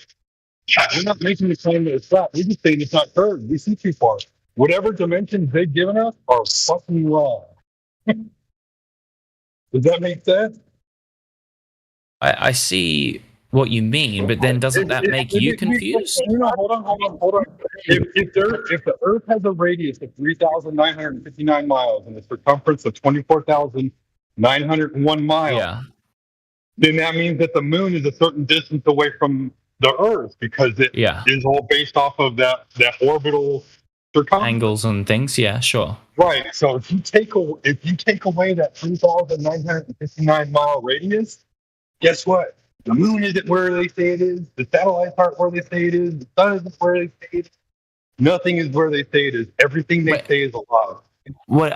Can you clarify that more? So, what do you mean by taking away the radius? Twice. Wait. Let me say I'm a flat earther, friends. Okay. Hold on, you're coming in. That mic is even worse than Gizbo's. I can barely hear you. You sound like I can't hear you anything, SD. You're not. SD, you need to charge your headphones. You're still underwater. Really bad, bro. Really bad, bro. He's probably got a waterproof case on his phone. That's probably why. If I can just clarify something. So if you ever want to say that something is true, that is itself a positive claim, right? If I say the grass is green. Why are you going into truth? Why are you going into wait, hang on a second. Why are you going into what truth is? You don't know what truth is. You think truth is subjective in your worldview. And you're projecting what truth is in reality to everyone in this room. And you are very sadly mistaken that we're going to agree with your idea. Words in my mouth. Because you're trying to project your words onto us. You're saying putting well, words in my mouth, man. Truth is this. Truth is that. You don't know what truth is. If you did understand truth, you would know you were wrong. Okay, Because you would be intellectually honest. You'd be intellectually honest and say, "I don't know." That's intellectually honesty. You can't just keep coming back to this, man. So if I said I don't know anything, let's say I don't know anything. Everything I know is wrong. So then where do I start? From the point of intellectual honesty, where you say, "I don't know," but you haven't said that. But how do I know my first thing? How do I get to know the first? We're not going to get there. Hang on, Gizbo. We're not going to get there until you understand you really don't know. It's not just words in the air, my good man. You have to really understand that you don't know. It doesn't seem that way. It seems like you want to go, so tell me the method. What do I have to do? And we walk you through it, and you're like, yeah, but that's not me. Like, no, you have to really understand that you don't know what you're saying. I already told you truthfully before that I don't know if I'm not in a simulation, right? Like, I said that. I don't know. That's essentially saying I don't know anything. Like, I've already kind of claimed that. But here's something that you can be sure of, right? You can be sure of, like, whether or not you're sitting or you're standing or you're laying down or you're walking. I'm at the gym right now. I'm sure of that. Yeah, but I'm sure of that in a dream, and then I wake up and I'm like, oh shit, actually I was sleeping the whole time. See, you can be sure that you're in Discord. Dude, like that's all it is with you. That's all it is. He hand waved that every single time. Every single time. It's like Lucy pulling away the football and Charlie Brown keeps falling. It's like every time. Dude, we already know what you're about. I don't think you want to know. I think I don't want to know. I've asked many times, and you keep saying no. I need to like reject everything I know first. You can't be sure of anything, so why would you want to know the truth? That's not what we're saying. You know what? I said this many times, Gizbo. You're coming in real low, and that's why I don't think you're able to be heard that well. But we're saying it many times. Intellectual honesty. You're not applying that in this conversation because you are afraid to say that you don't know what you don't know. Oh, I don't know what I don't know. 100%. Yeah. Well, then that should be great, right? Then you're in a position to say that you don't know about the Earth being a globe. Yeah, I mean, okay, dude, that's great. That's great. Yeah, I agree. For an hour to get you to say that. Yeah, it took us an hour and a half for you to just admit it right now. So now, do you understand that by me saying I don't know, like I don't know if I'm not in a simulation, that's the same thing as saying I don't know if the Earth is a globe. Because in that situation, the globe is a simulation as well. Like me saying that is a statement about everything. By me saying everything could be wrong, then that includes the Earth. So before, that's what I meant when I said I don't know if we're in a simulation. What I mean by that is I don't know if the Earth is round. I don't know if my name's Deck. I don't know if I'm sitting. I don't know if I'm standing. Come on, man. Listen, man. Can I interject here? I just want to point out to them the difference. So you see, one is an observation, the other is an idea in your head. So I'll give you an example. I observe the Earth is flat. Now that's an observation. Now you talking about potentially being in a simulation or a brain in the jar or something like that, that's just an idea in your head. That's not an observation. Do you understand the difference between the two? Do you understand that if you were a jar in the head, then you could you would see everything as you see it right now. You would feel everything as if you feel it right now, but you just wouldn't be able to know or not. What are you talking about? That's an idea, not an observation. Do you understand the difference? That claim was also I do understand. I do understand the difference. I do understand. You claim something that you don't even know. How do you know that a brain that is in a jar would feel that way? You just claim something. You see. Because our brain is currently in a jar, man. What do you think a skull is? Deck, 1 second, man. I just want to elucidate a point. I want to elucidate a point that Clay just brought up. That's important for you to understand. The claim was about a head in a jar, and so you went off to say, well, if we were a head in a jar, and you proposed to tell us what it's like to be a head in a jar, and everybody's listening to you like, this guy has a pseudo intellect, he must be having something important to say. Dude, do you know how ridiculous you sound right now? Do you know how ridiculous you sound by not being able to entertain a hypothetical situation? Like, my goodness, dude, so crazy. No, what's crazy? How do you talk about anything? What do you mean? What's crazy? It's just making stuff up. Dude, it's like going like, okay, let's a country is invading. Hypothetically, they could come in from the south, and you're going like, no, dude, they haven't even started invading yet. Why are you talking about them coming from the south? They're still in their own country. It's like, dude, we're talking about what could happen. You can't even like. Dude, you live in a fantasy world right now. Can you get out of it and start being objective? That was a made up It's very scenario to annoying. explain why it's okay to make things up. Like, come on, man. It's like, let's stay. Of course, in the it's real world. okay to make things up. What do you think a fucking movie because is, the man? problem is, Do you what not watch happens- movies? No, here's the problem, Dick. Here's the problem. When you first made things, you said, well, if the Earth was flat, it would be like this, that, and the other. The same way you said a brain in a jar would be like. That's just making stuff up, right? Man, if the No Earth was wonder why flat, it people would think be the Earth is flat, exactly so as it Dick- is right now. Nothing would change, right? Deck, I will tell you. Deck, I will tell you one the only secret. true thing you've said so far. Deck, I will tell you one I'm not secret. dumb. You're assuming I'm dumb. Of course, if the Earth is flat, nothing changes. Like all my observations up until this point. You're not. The fact is that it's you're. The way you're behaving right now is somebody who wants to be known as somebody who can speak eloquently and say important things, and it's really not you, man. Like that's not who you are because you're failing at doing. Listen. I speak eloquently and I know what I'm talking about. If you don't believe me, that's your problem. If you think I'm trying to pretend to speak eloquently, You proved it on here. You're telling us you know what a brain in a jar is and what it figure would of feel like. expression, figure of speech. I don't know what I'm talking about, but I'm confident in a lot of what I say. Let's put it that way. Wow, look, you just contradict your. Wow, dude. You don't realize it. You're too headstrong. You're tripping over your own feet, brother. Just slow your roll, man. Man, Off the you can brakes. say that about anyone, dude. You could say it No, about but we've Mickey. got He's you the on most recording headstrong doing motherfucker it. here. We've got you on recording. Oh, no, wait. I'm trying to just Again, critique you, maybe you can come back. Can you hear me, guys? Hasn't talked to me yet. I can hear you, yeah. Deck, Yeah. you are Okay. Hey, brother, just give me a minute, and I'll ask you one thing, okay? You said something about Miggy, so I didn't like that. But I'm gonna ask you about your intellect, okay? So if you live in a ball, spinning ball, and a moon is just a rock, would you be able to see the moon from United States and Australia and from India at the same time? Let me look at a map real quick because my geography. You don't need a map, bro. If you live in a ball, okay?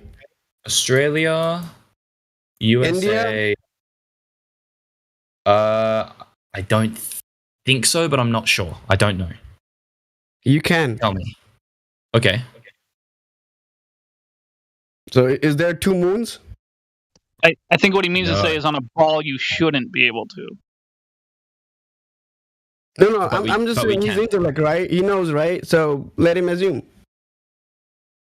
I'm saying I don't know. Is I'm being intellectually honest? I'm not sure. If you're Use your telling me that- imagination. I don't know if I'm allowed to do that, but That's all the globe is. Why not? Yeah, go ahead. Well- SD's asking a question. SD, did you get your response? No, he did not. He just said, I don't know. Okay. Is that sufficient? apparently that's the only correct fucking answer. I don't know, man. If you could, I just said you, I can see it. From my friends from Australia can see it. From my friend from Nepal and India can see it. So now I'm asking you because I have evidence on my side that we could see it, and you can do it too. I mean, then it, yeah. I mean, Is that not an experiment or evidence for you that you can actually do by yourself? Listen, man, I don't have like the brain power to envision all the kind of like lines of incidents from the Just perspective looking of at the someone in moon Poland. doesn't need a brain power. You just look at the moon and ask your friend to look at the moon from Australia. That's it. You don't need a equation. You don't need to be Einstein to do it. Listen, dude. If you're on the same side of the Earth, then of course you can see the same moon. You need to determine the positions of where your friend in India is and where you are to be able to do anything. No. Like you can't just go, oh, You're okay, not it's getting far the away, point. therefore. If you live on a ball, spherical ball, okay? Yeah. If it's you who's saying you're from the Globe Society. So I'm saying if you live in a ball, how can my friend from Australia, my friend from Nepal, and me, that who's living in Texas, can see the moon at the same time? So if I can explain it the way I understand it, the Earth is really, really far away, right? So and each of us have an entire like hemisphere of seeing ability from every position we're in. So obviously there's going to be at some points during the day a night cycle where if you're in Australia and say someone's in Bolivia, right? I'm just looking on a map here. They're on the opposite side of the globe, right? You're not going to be able to see the moon at the same time if it's like directly, like if Australia is directly facing it. If the moon is straight above Australia, there is no chance Bolivia can see it. You're not getting my point. You're making things up. I'm Okay, saying then re-clarify. I can't see. I'm giving you evidence. My friend can see it.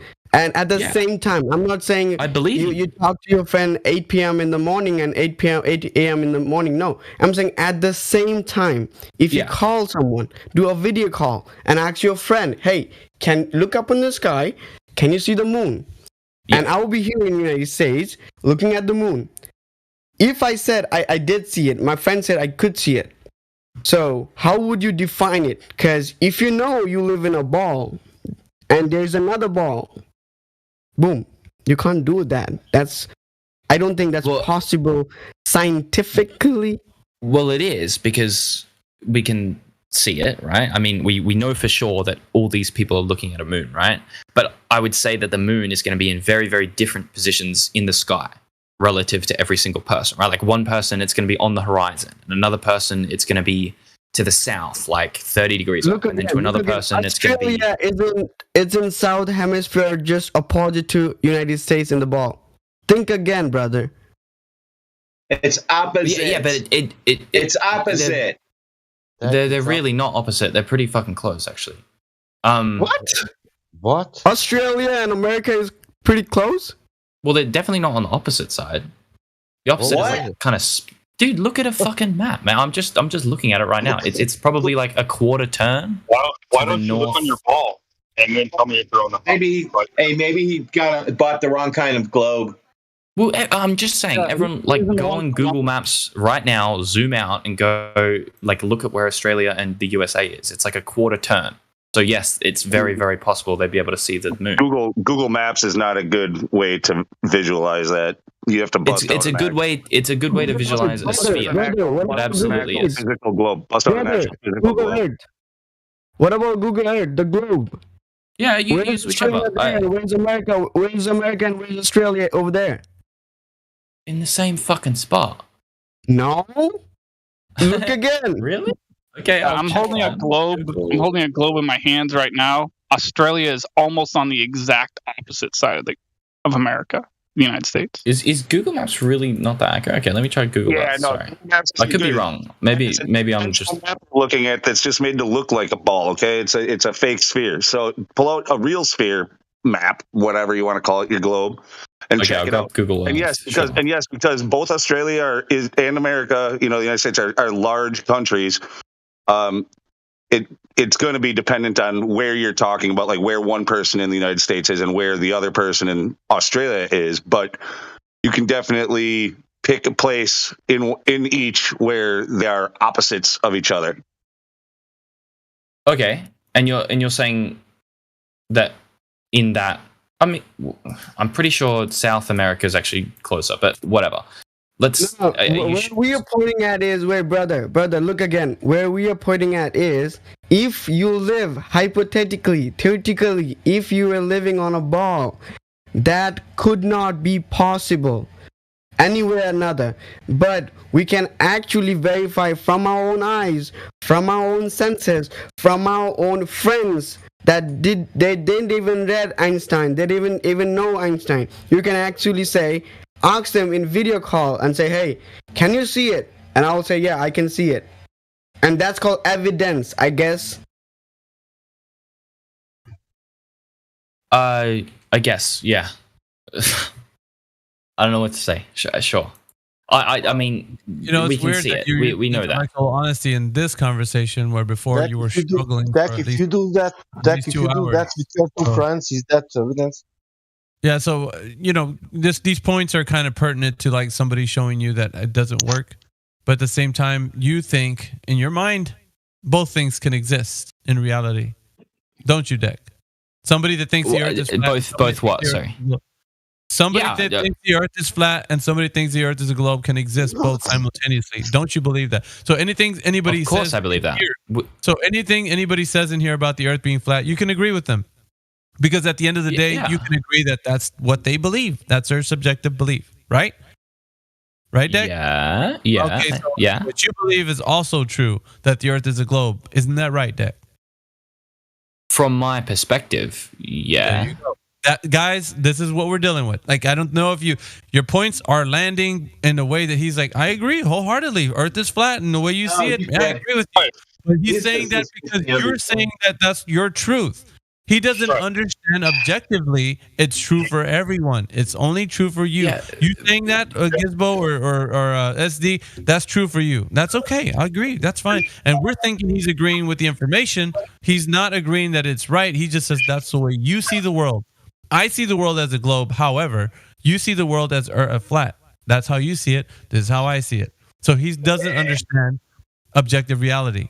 It's that way for everyone. He doesn't know that. That's what I'm saying. And he can't agree. He cannot agree that that's the case. Like, for him, it's all subjective. He doesn't know that he doesn't know. Sorry. So to him, everything of what he's claiming, he lives in his own head. So he's thinking he's right all along. So, dude, here's the thing though. Everyone in this Discord call right now will have opposing beliefs about things. Like, not everyone's gonna like. Wait. Every. How do you know we're in Discord? How do you know we're in Discord right now? Let's say we're in Discord, right? Which we all observe that we are, right? I'm just entertaining. I'm entertaining your thought, man. Okay, I understand your fucking comment was meant to be like derisive, but whatever. So we're all in Discord. You still want to admit you're on. But listen, man. Listen. We understand that all of you guys agree that the Earth is flat, right? And then maybe a small portion of you also believe that fucking some other thing, right? But not all of you are gonna agree on every single thing that you believe. But of course, you all still believe that. Why are you using belief? Why are you using belief? And he typed it in chat that we believe flat Earth too. You want to project something onto this community that it does not adhere to. Belief. Nobody's talking about what they believe. You don't think belief exists? Dude. What? Do you think the concept of believing something exists? No, you're using it as in, well, you guys believe, as in we're religiously following this idea of the flat Earth. No, I'm not using it. No. I'm not talking about flat Earth. I'm talking about like fucking. You believe that blue looks better than green. Like, that's a belief. Would you say? You're red herring this conversation. Easy. Hey, one thing I want to ask you: what do you have for you in the morning? Hang on, 1 second. That's non sequitur. That has nothing to deal with the topic at hand. You're red herring. But I haven't finished. I haven't finished my point. So you said you finished, man, because listen, you're going to red you herring. Said before. You said before. Conversation. You want to red herring us into a conversation. I'm just responding. It's not going to steer us in a good direction, Deck. I'm responding to what you said before, which was like, you went, okay, so see what we're dealing with, guys. This guy believes that, all truths are subjective, blah, blah, blah, blah, blah, right? But my point is, you could believe that blue looks better than green. I could believe green looks better than blue. Is that not an example of two people having opposing beliefs, or no? No, we're not talking about that. That is the idea of what you have in your head for the last time. And I interrupt. Can you answer the question or no? You want to say you just got your itching to say what you want to say, and it has no adherence to our conversation previous. You're just saying things now. It doesn't matter. It's a refutation. I'm refuting what you said. Disagree on as far as like the color green, because you can see a different hue of color because you could be seeing colors differently than me. So you would say it's a different color because your perception on that color could be different because due to the fact of how you see the color. That's not what we're talking about, though, is it? Your analogy falls flat from the idea that we're talking about what is true and what is not. So the truth, both of those are true. Because you want to live in a. Listen, I don't know what's keeping you clinging to the idea that you just have truth is truth to you. It's true to you, but it's not true to me. My truth is my truth. Your truth is your truth. That's what you think this whole world is. Everybody's walking around doing. No, we agree. Everyone in this room falls under the banner of truth. we can disagree and say things like religiously I'm in a different place or whatever the case is on certain topics. That's what we can know to be true. We can disagree on certain other things. But as far as like the falling underneath the banner of truth with flat earth, we all agree. There isn't anyone who's gonna disagree. But do you understand that within like the brain and within someone's like understanding of the world, these two things are kind of similar? Like you could say, I believe that the earth is flat. I think that that's true. I know that that's true. Whatever, Why do you right? want to keep saying that, man? I don't understand why you're project. It's gonna be nonstop with you, right? Nonstop. You're gonna keep saying the word believe, projecting. That's what we're doing, and that's never gonna be the case. You're gonna live in your own head and project that. No, man. Like what? I don't understand. Like, so I know you don't. That's why I'm pointing it out. Okay, I've got a different question. Do you believe anything at all? Like, is there anything in your world, in your worldview that you believe, like, or that you think that you believe? Like, would you say irrelevant? He's now understand this. Man, if you're not going to answer my question, what's the point of a conversation? Irrelevant. Wait, irrelevant. I'll Is anyone else willing to answer? Let me play on that. Let me play on that, Miggy. Let me play on that. I believe that exercise is a good thing. Cool. Okay. Thanks for engaging in the conversation, Gizbo. I appreciate It's not going to be a conversation. Can I now, say what also? What do you know for a fact? What do I know for a fact? Yeah. Can you hear things? Can you see things? Can you feel things? Well, it's such a broad question. I know a lot of things to be facts. Let's not pander to him in that way. I think Glatt wants to ask a question. Please, Glatt, go ahead. Just ask us a broad question. Hold on, Which guys. was what? Do you believe anything? I'm not Okay. gonna take- Okay, go for it, man. Hey, brother. Hey, bro. So, the reason we all get together is because we want to talk about what we believe. It's the worldview that you have is incorrect about a globe narrative, and we want to help you understand the reality in which you live instead of believing what you're told. Okay, so what we're looking for is curvature of the Earth. Do you know of any time when anybody measured directly the physical drop over distance? I've been here a while, so we were talking about that before. I don't know if That's great. So I just want to know, is that a yes or a no, please? Sorry, can you say the question again? Do you know of any time in history when anybody has directly physically measured the Earth's curvature? Yes. Okay. Please, panel, discuss when, how, and where that was. Thanks, guys. We already did. We already did. Greece, 600 BC, whatever it was. That dude. And the whole point was that it doesn't really matter. Where we're at. Let me just inform him. We went through the 3 points. So far as we actually only got to the first one because of intellectual dishonesty. So the only thing that could stump or stymie the 3 points is when a person is being intellectually dishonest, which this gentleman was very much so. I want to clarify. It's not intellectually dishonest. Can allow me to speak to my friend in here so he can know what's going on? Just so they know. You're misrepresenting the situation, but go for it. It doesn't matter because there's a live stream. So if anything, you can check that what I'm saying is the case. So anyway, we're talking about the certain points. He's just being intellectually dishonest. He's saying things out of turn, saying that he knows that the Earth is curving. When asked about the information to provide empirical evidence, he came up short talking about, well, let me give you a proposition and other things that is not evidence of Earth curvature. So we couldn't get to the first point, and he kept that he knows. So we kept like spinning our wheels as to like how he knows, and he went into like some ideas that work in his mind, and also Eratosthenes and like other sticks and shadows, like other things, right? But we never got to how it was measured to be the geometric shape. So we got into the fundamental issue of what could be wrong, and that is his idea of what reality is. So now we started talking about like, have we been on Discord? And he's like, I believe so, right away. And I didn't even get to the second question of he knows 100% certain that he's not talking on Discord. So we didn't get to the fact that reality is the issue with him. It's subjective reality for him. Your truth is your truth. My truth is my truth. Collectively, as people, we're not understanding together that we can reason with each other. Therefore, the communication will fall apart on every turn once we start talking to him about like what is real, because it's only real to you. If you say the Earth is flat, he's gonna agree with you that the Earth is flat for you. For you, right? not for Okay. me. Okay. So I got to go real quick. I just wanted to say to the gentleman, and thank you, Mickey, for catching me up real quick. I'm trying to help the gentleman understand that at least I show up to help folks like yourself who are still under the globe lie impression, whole narrative there about your actual objective reality that is flat, stationary, and enclosed. We're just trying to help you out, and yeah, that's that. So love you guys. I'll talk to you later. See you, man. I just asked Deck something here.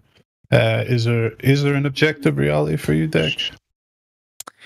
That's a big question. It's a yes you or probably no. don't really know. It's a yes or no. Really, just answer yes or no. Is there objective reality for you? The latest science says no. You're not gonna like it, but yeah. No, I'm not saying I'm gonna like it. Fair enough. Then we can actually converse with you because you're going to live your life in a manner that you just pick and choose what you want to believe. That's the most convenient to in the moment. Well, no. No. Yes. Yes. What it means is that I support the current thing. Yep. And the current thing will just change when the narrative changes, and you'll go with it. Well, I don't know if you guys have seen it recently, but there's you probably, I don't know if you. No. Hold on. I want to say. Oh, okay. Sorry. Your whole idea of the current thing. As soon as you start to question it, you're like, wait, that doesn't make sense. They're going to change the current thing, and you're going to believe the next current thing. That's how your mind. The current thing for me, or the current thing for like the world. Whatever the television tells you to believe. Yeah. Whatever's on the TV. Well, you've demonstrated there's no thing for you. You don't come to your own conclusions. Right. Well, I do come to my conclusions. No, you take the conclusions authorities give you. Yeah.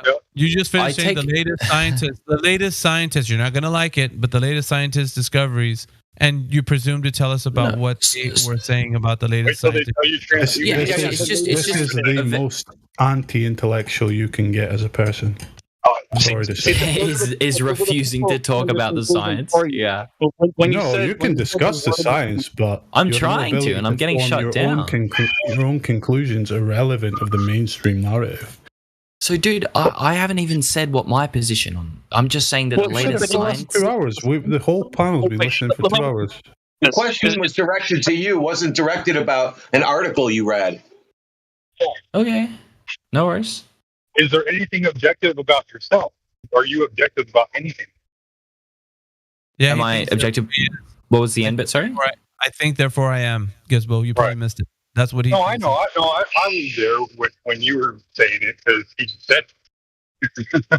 That's the only objective truth that he can say. Muted. Yeah, is that I have an experience. That's the only thing I can know for sure in my opinion. And you can't even be sure you're having this. So why would you say that's your objective point? Well, I'm pretty sure I can be sure that I'm experiencing things. I'm almost certain. It's self-evident. He's getting closer to knowing, guys. He's getting closer to knowing because now he's pretty sure. What reason do you have to doubt your experiences? What reason do you have to doubt your senses? Oh, because they failed me before. There you go. Have you ever smelled a pizza and been like, "Oh, that's a pizza," and then you find out it's not a pizza? Yeah, all the time. I'll go, "Oh, what's that smell?" Oh no, it's something else. Or I'll see a mirage on the horizon, or I'll look at an optical illusion, or anything like that. All right, wait, hold on. Let's follow this through. So you see like a mirage or something. All right, fair enough. But now, if that's having you doubt your eyes in any particular way, so how is that having you doubt your overall reality? Like what I'm asking you is like Miggy and all of them just asked you, like, are you sure you're alive and walking around? Are you sure you're talking on Discord right now? Are you 100% sure? So here, let me ask you this. Are you 100% sure you're talking on Discord right now? Yes or no? 100% no. Sure. I don't think I can be. Why are you here? Just yes or no. Are you 100% sure you're talking on Discord right now? Yes or no? No. God, Are this you saying no to entire that? psychology is the biggest Guys, fucking can I hear the plausible. answer? Sorry, man. Sorry. Let's hear the answer. What the hell did he say? I can't remember what he's saying. Yeah. So no, I don't think I like that. I can be 100% sure that I'm on Discord.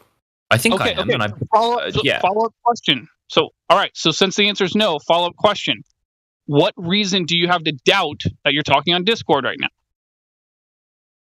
Because the only thing that I can know for sure is that I'm thinking and I'm alive, right? This could be a dream and I'm going to wake up in 10 seconds, right? Like I've done that before where I think I'm like getting up for school and blah, blah, blah. And then I'll wake up in bed and I go, fuck. And then I get up and then I'll wake up again. I'm like, oh my God, I had 2 fucking dreams of waking up in a row. What the fuck is that about, right? So it's possible that this could be a dream. Like I have to act as if it's not, because otherwise if it is real, then obviously there's going to be consequences, right? But I can't actually know for sure. That's my position on it.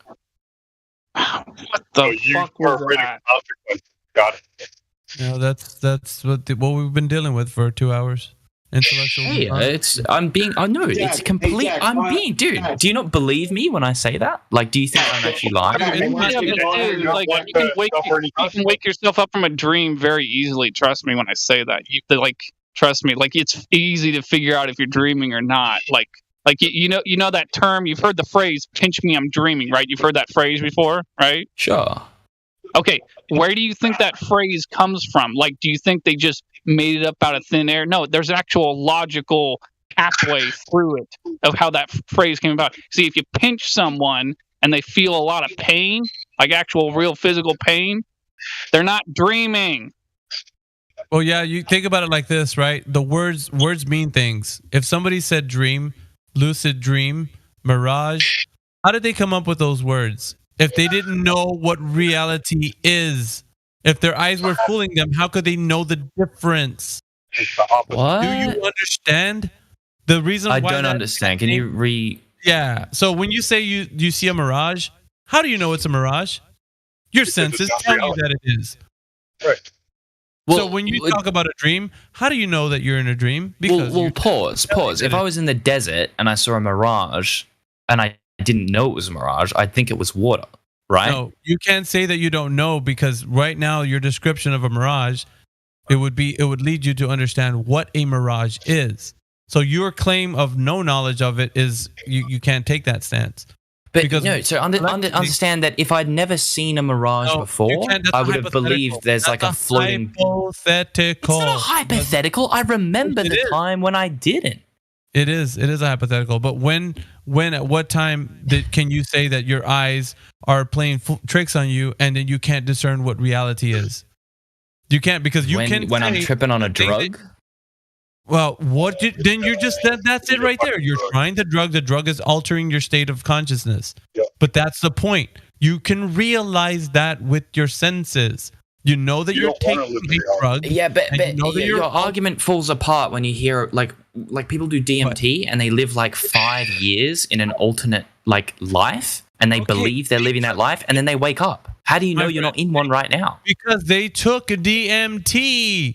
That's but why. They forget that after they do it. No, their sense of reality is wrong. That's a lie. We already took it, though. Google it, man. It's true. You're lying. If you don't want to believe it, I'm not lying. I don't, because people say, I took DMT and I had a trippy experience, and they tell you about the experience. So what happens is we hear about the DMT being taken and the trip that they took when they took it. If you didn't take DMT and you had a trip, then you wouldn't understand how and why this was happening to you. But they did take DMT. They told you about it, and then they said they had a trip. What they experienced in that whatever feeling was due to the fact that they took the DMT. It was an illusion. So how do you know that you're not someone that just took a massive hit of DMT and you're living your life right now? Because and then in like I didn't take DMT. I don't do drugs. That's exactly what someone who had just taken DMT and was living a different reality would say. Do you not understand that? This conversation. He's giving up talking to us. Mickey, I want to say something. Tell me only when I can. I will. Okay, sorry. Hang on. People that I know, guys, you want to chime in. People that take DMT, they tell you they took DMT and they had a trippy experience. They're not going to take DMT and say, I didn't know if I took DMT or not. That's stupid. Everybody that takes Of course it would that's tell you about stupid. experience. Yeah. Yeah, I know that, but that's what you're coming at. But that's with. not what I'm saying. You're strawmanning me. What I'm saying is, while they're in the DM, listen. While they, it's very simple. While they are in the DMT state, they don't know. They lose their sense of self. They don't remember anything. Not what we're talking That's about. what I was talking about. Yeah, I don't because you're know what you're confused. talking about, but it's not what I'm talking about. You are confused. That is why. But the person who takes DMT, non sequitur, dude. I'm sorry, guys, but like, hang on a second. Everybody talking. When you take DMT, it is known that you took DMT, and then you tell the person about the experience. What the experience had to deal with is irrelevant because you took DMT, and the experience, which you could have been like you lived 5 years or whatever, doesn't matter.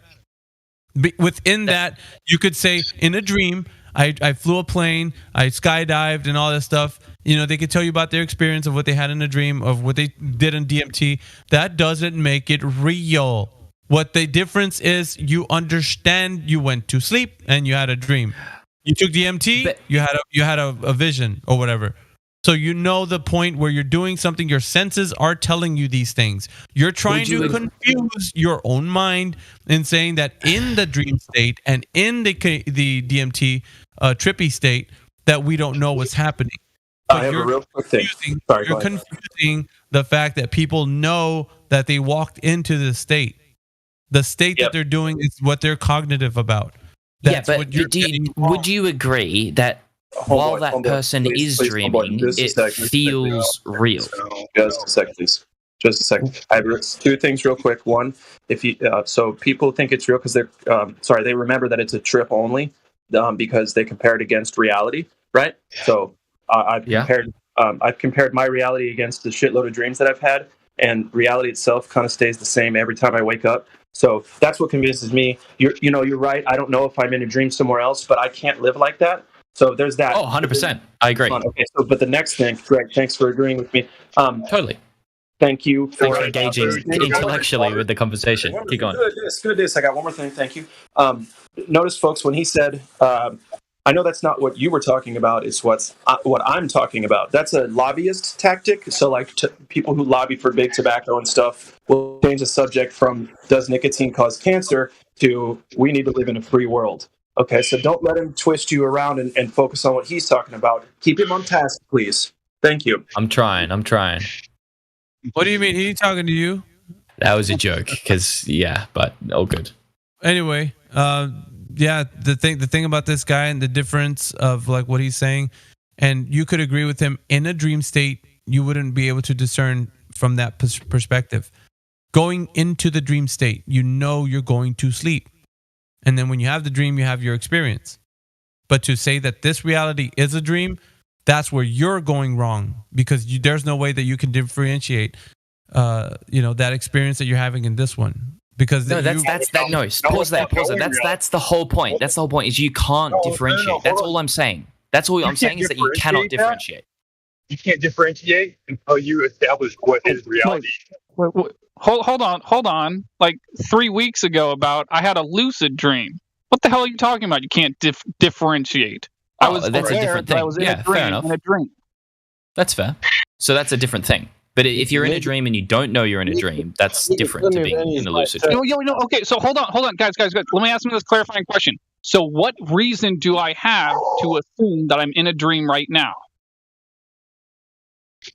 Like Grim said, go take a pee, see what happens. Yeah. Let's see if you have an answer. Do you have a logical answer to my question? Sorry, another person spoke. What was it? What's the reason? What reason do I have to assume I'm in a dream right now? If you're saying that it's possible that I'm in a dream right now and I don't know it, what reason do I have to assume that I'm in a dream right now? So a reason that you could assume that you're in a dream right now is because you've been in dreams before where you didn't know you were dreaming. And this could be one of those times. That's a reason. No, that doesn't work.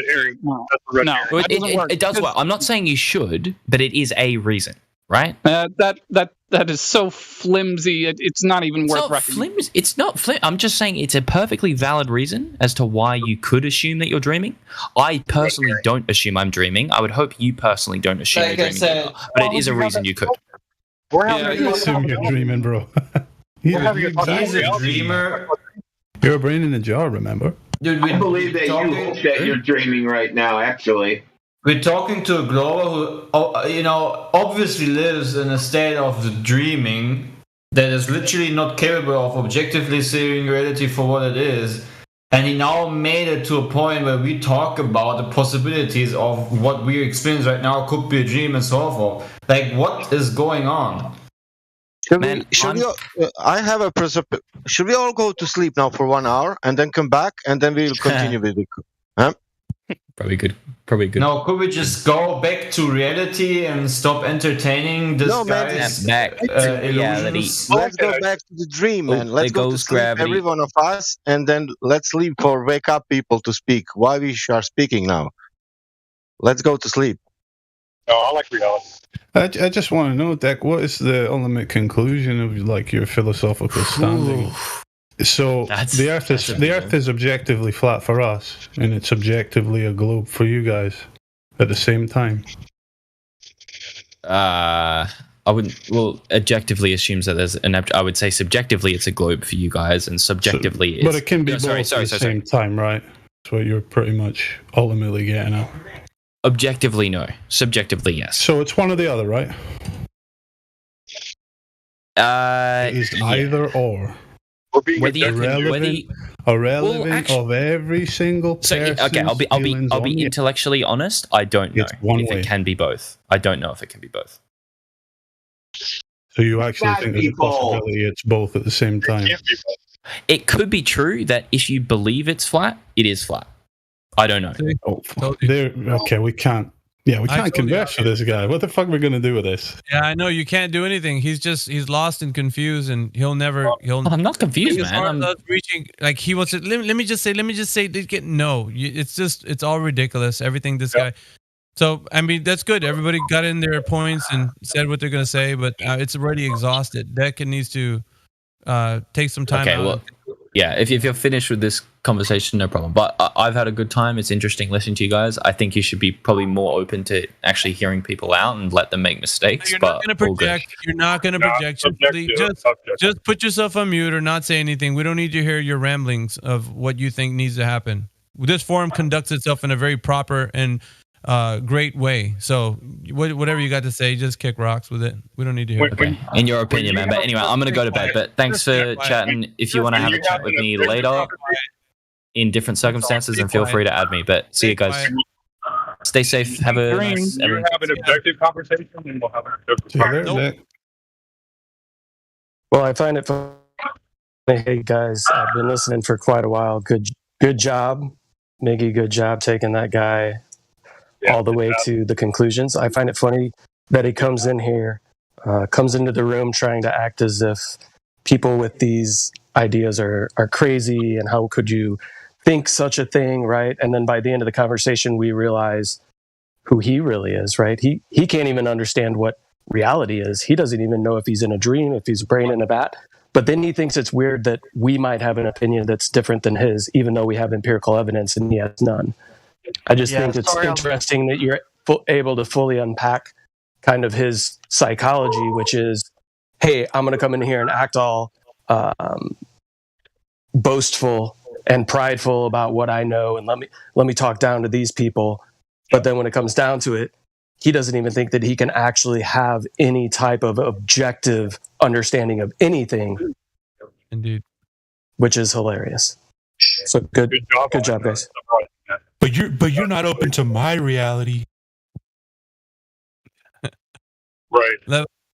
We have to listen, and it's a like I always talk about the psychological damage that the globe does to a person who's completely, and it's further than that, right? Philosophy and higher learning gets people in a position where they're even worse off than they were with just the knowledge of the globe. They get into philosophical stands where they're saying that we can't ever know what reality is, and the only thing that you can know is I think, therefore I am. So that's like their position. There's been a movement over my whole entire lifetime. I've just started to realize it over the past decade or so, kind of the objective. But it's moving people towards this idea that everything is subjective. You have subjective morality.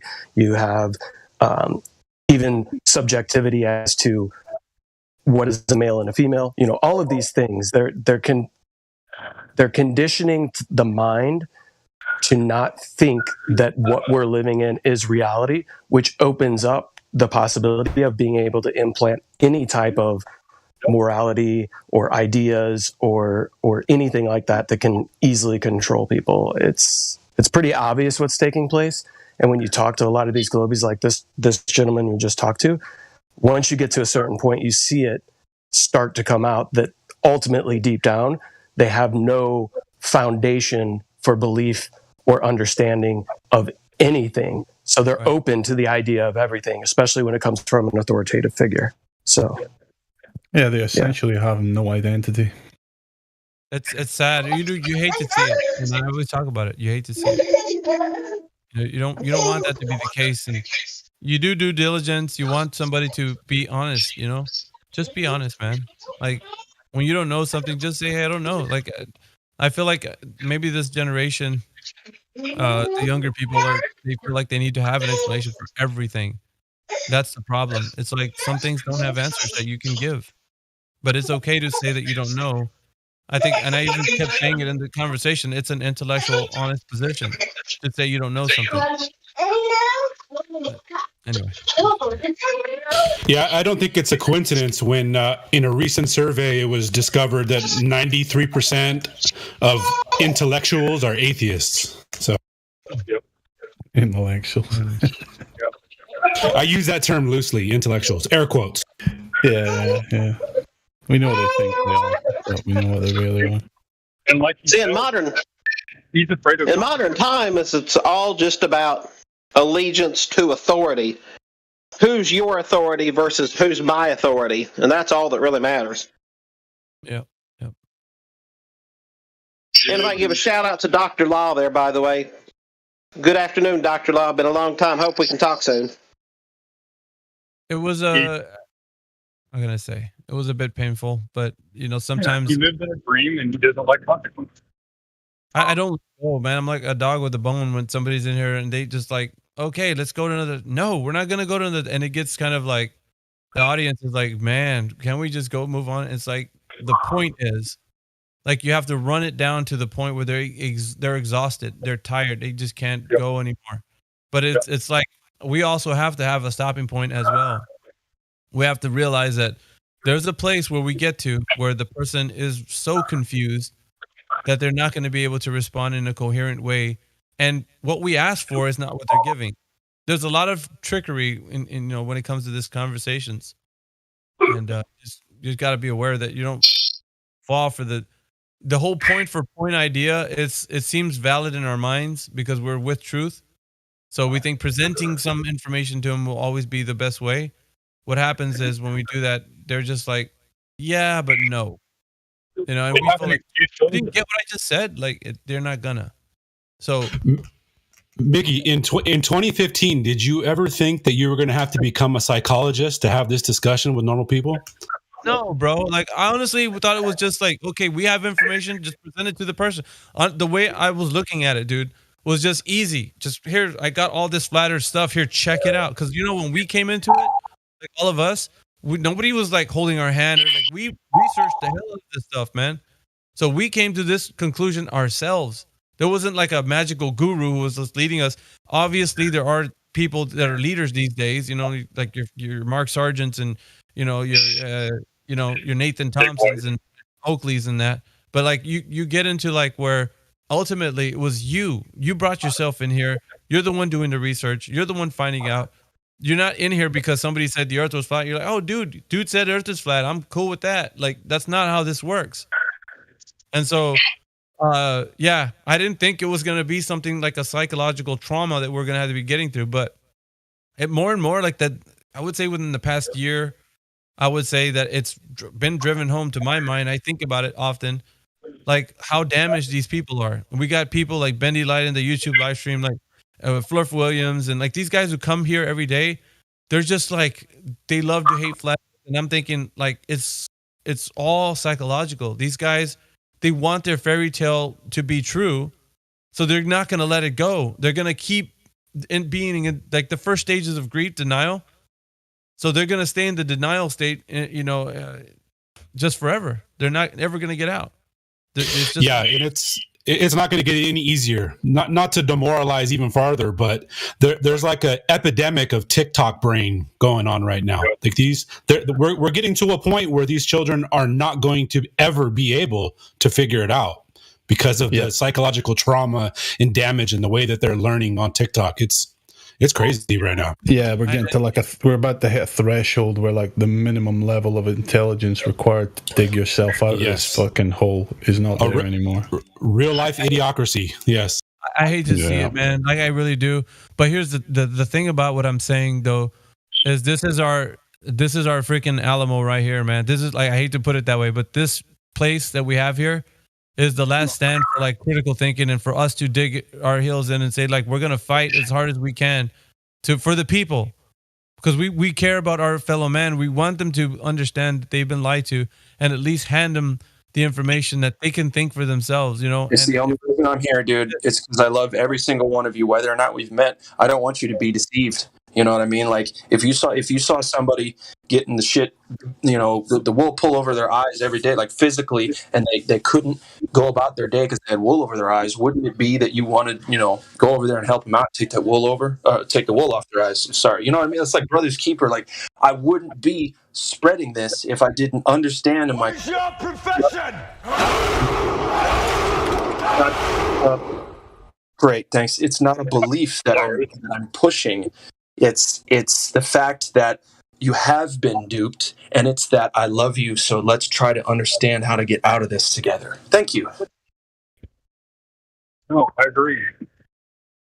There needs to be love, but there's a lot of people that are seriously brainwashed, man. No matter how much love you give them, they're going to hate you for it.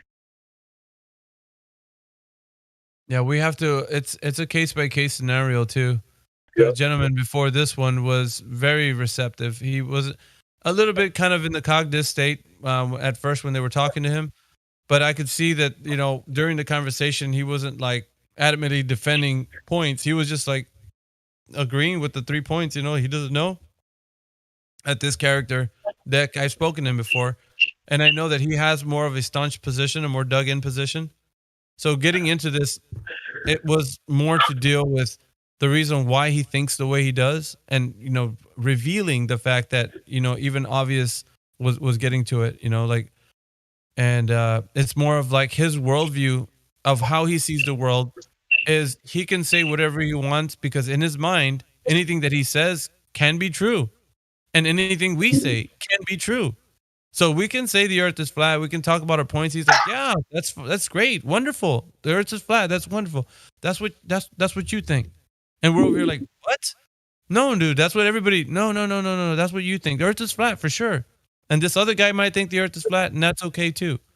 But so we're kind of trying to figure out, what do you mean, dude? Like, but he's talking about subjective truth, and he said it many times. Your truth is your truth. My truth is my truth. That's just the way it is. Beginning lovers will try and be focused and let them argue because they think that we aren't. We need to pull those people that want to be intellectually honest out into the open. Let them see the world for what it really is. I agree. Sometimes we just don't need to engage these folks. And I know we did this time, but a lot of times we don't. We find out that they can't be sure that they're on Discord. That's the end of the conversation. Where do you decide that they're just trolling and they're just playing us versus this is their actual intellectual opinion? Yeah, I feel, Barrington, that when we talk to people, we reach a threshold of intellectual dishonesty, and we start to go into the makeup of their like known reality. So it gets to like, okay, so a troll is ineffective trying to poke fun and say, well, what about Donut Earth, dude? Like, and just be flippant about it. This guy he really believes in his own mind. He's an intellect. Like how he was proposing it. So I don't know if I can say he's a troll. I would say that he believes the information to be true as the way he's presenting it. As in, what's wrong with you guys? I'm saying something that's right. true. And his knee-jerk reaction was emotional, and so that means something, but it doesn't mean he can't get past that. Yeah, it starts to become the reason why. And so once you address certain issues, right, like you start talking about the reason why he's not being intellectually honest, you go into like what he perceives reality to be. And then if he lives in a world where he's just making, because he really was just making things up on the fly during our conversation. So it was a case of like having to deal with him just saying things, and I would state to him, this isn't objective reality, this is not true. Like it, because he was talking about sticks and shadows and angles and that. I was like, well, can this happen on a flat surface as well? And he was like, yeah, it can, for sure. I was like, well, then what have you really proved with what you're saying? Because you haven't. In your way, you can assume the Earth is a globe. I can say that it's flat, and we can both come up with the same conclusion. That you are, he's like, yeah, he was agreeing with me. So the fact of the matter is, these guys who are confused will always turn back to the saying like, yeah, Earth is flat for you. I understand. And your partners in there think the Earth is flat. That's great. But that's not what we say. So they don't know how to kind of say the Earth is what it is. It's not flat or globe. It's just the Earth. There's no dichotomy. It's just what the Earth is. So if it's, pitted against anything, do we see donut Earth? Do we see toilet Earth? Do we see T-Rex Earth? None of these things are related to what our known reality is. It's just what ideas people have. But it has to comport over to reality where we're actually identifying, okay, this concept is now what I see out here. I can see where the math lines up to, the distance to things and that. And you don't see that obstruction. It's just a lot of other things. But we always get into that, right? It has to, whatever you're saying has to be demonstrated to be what it is.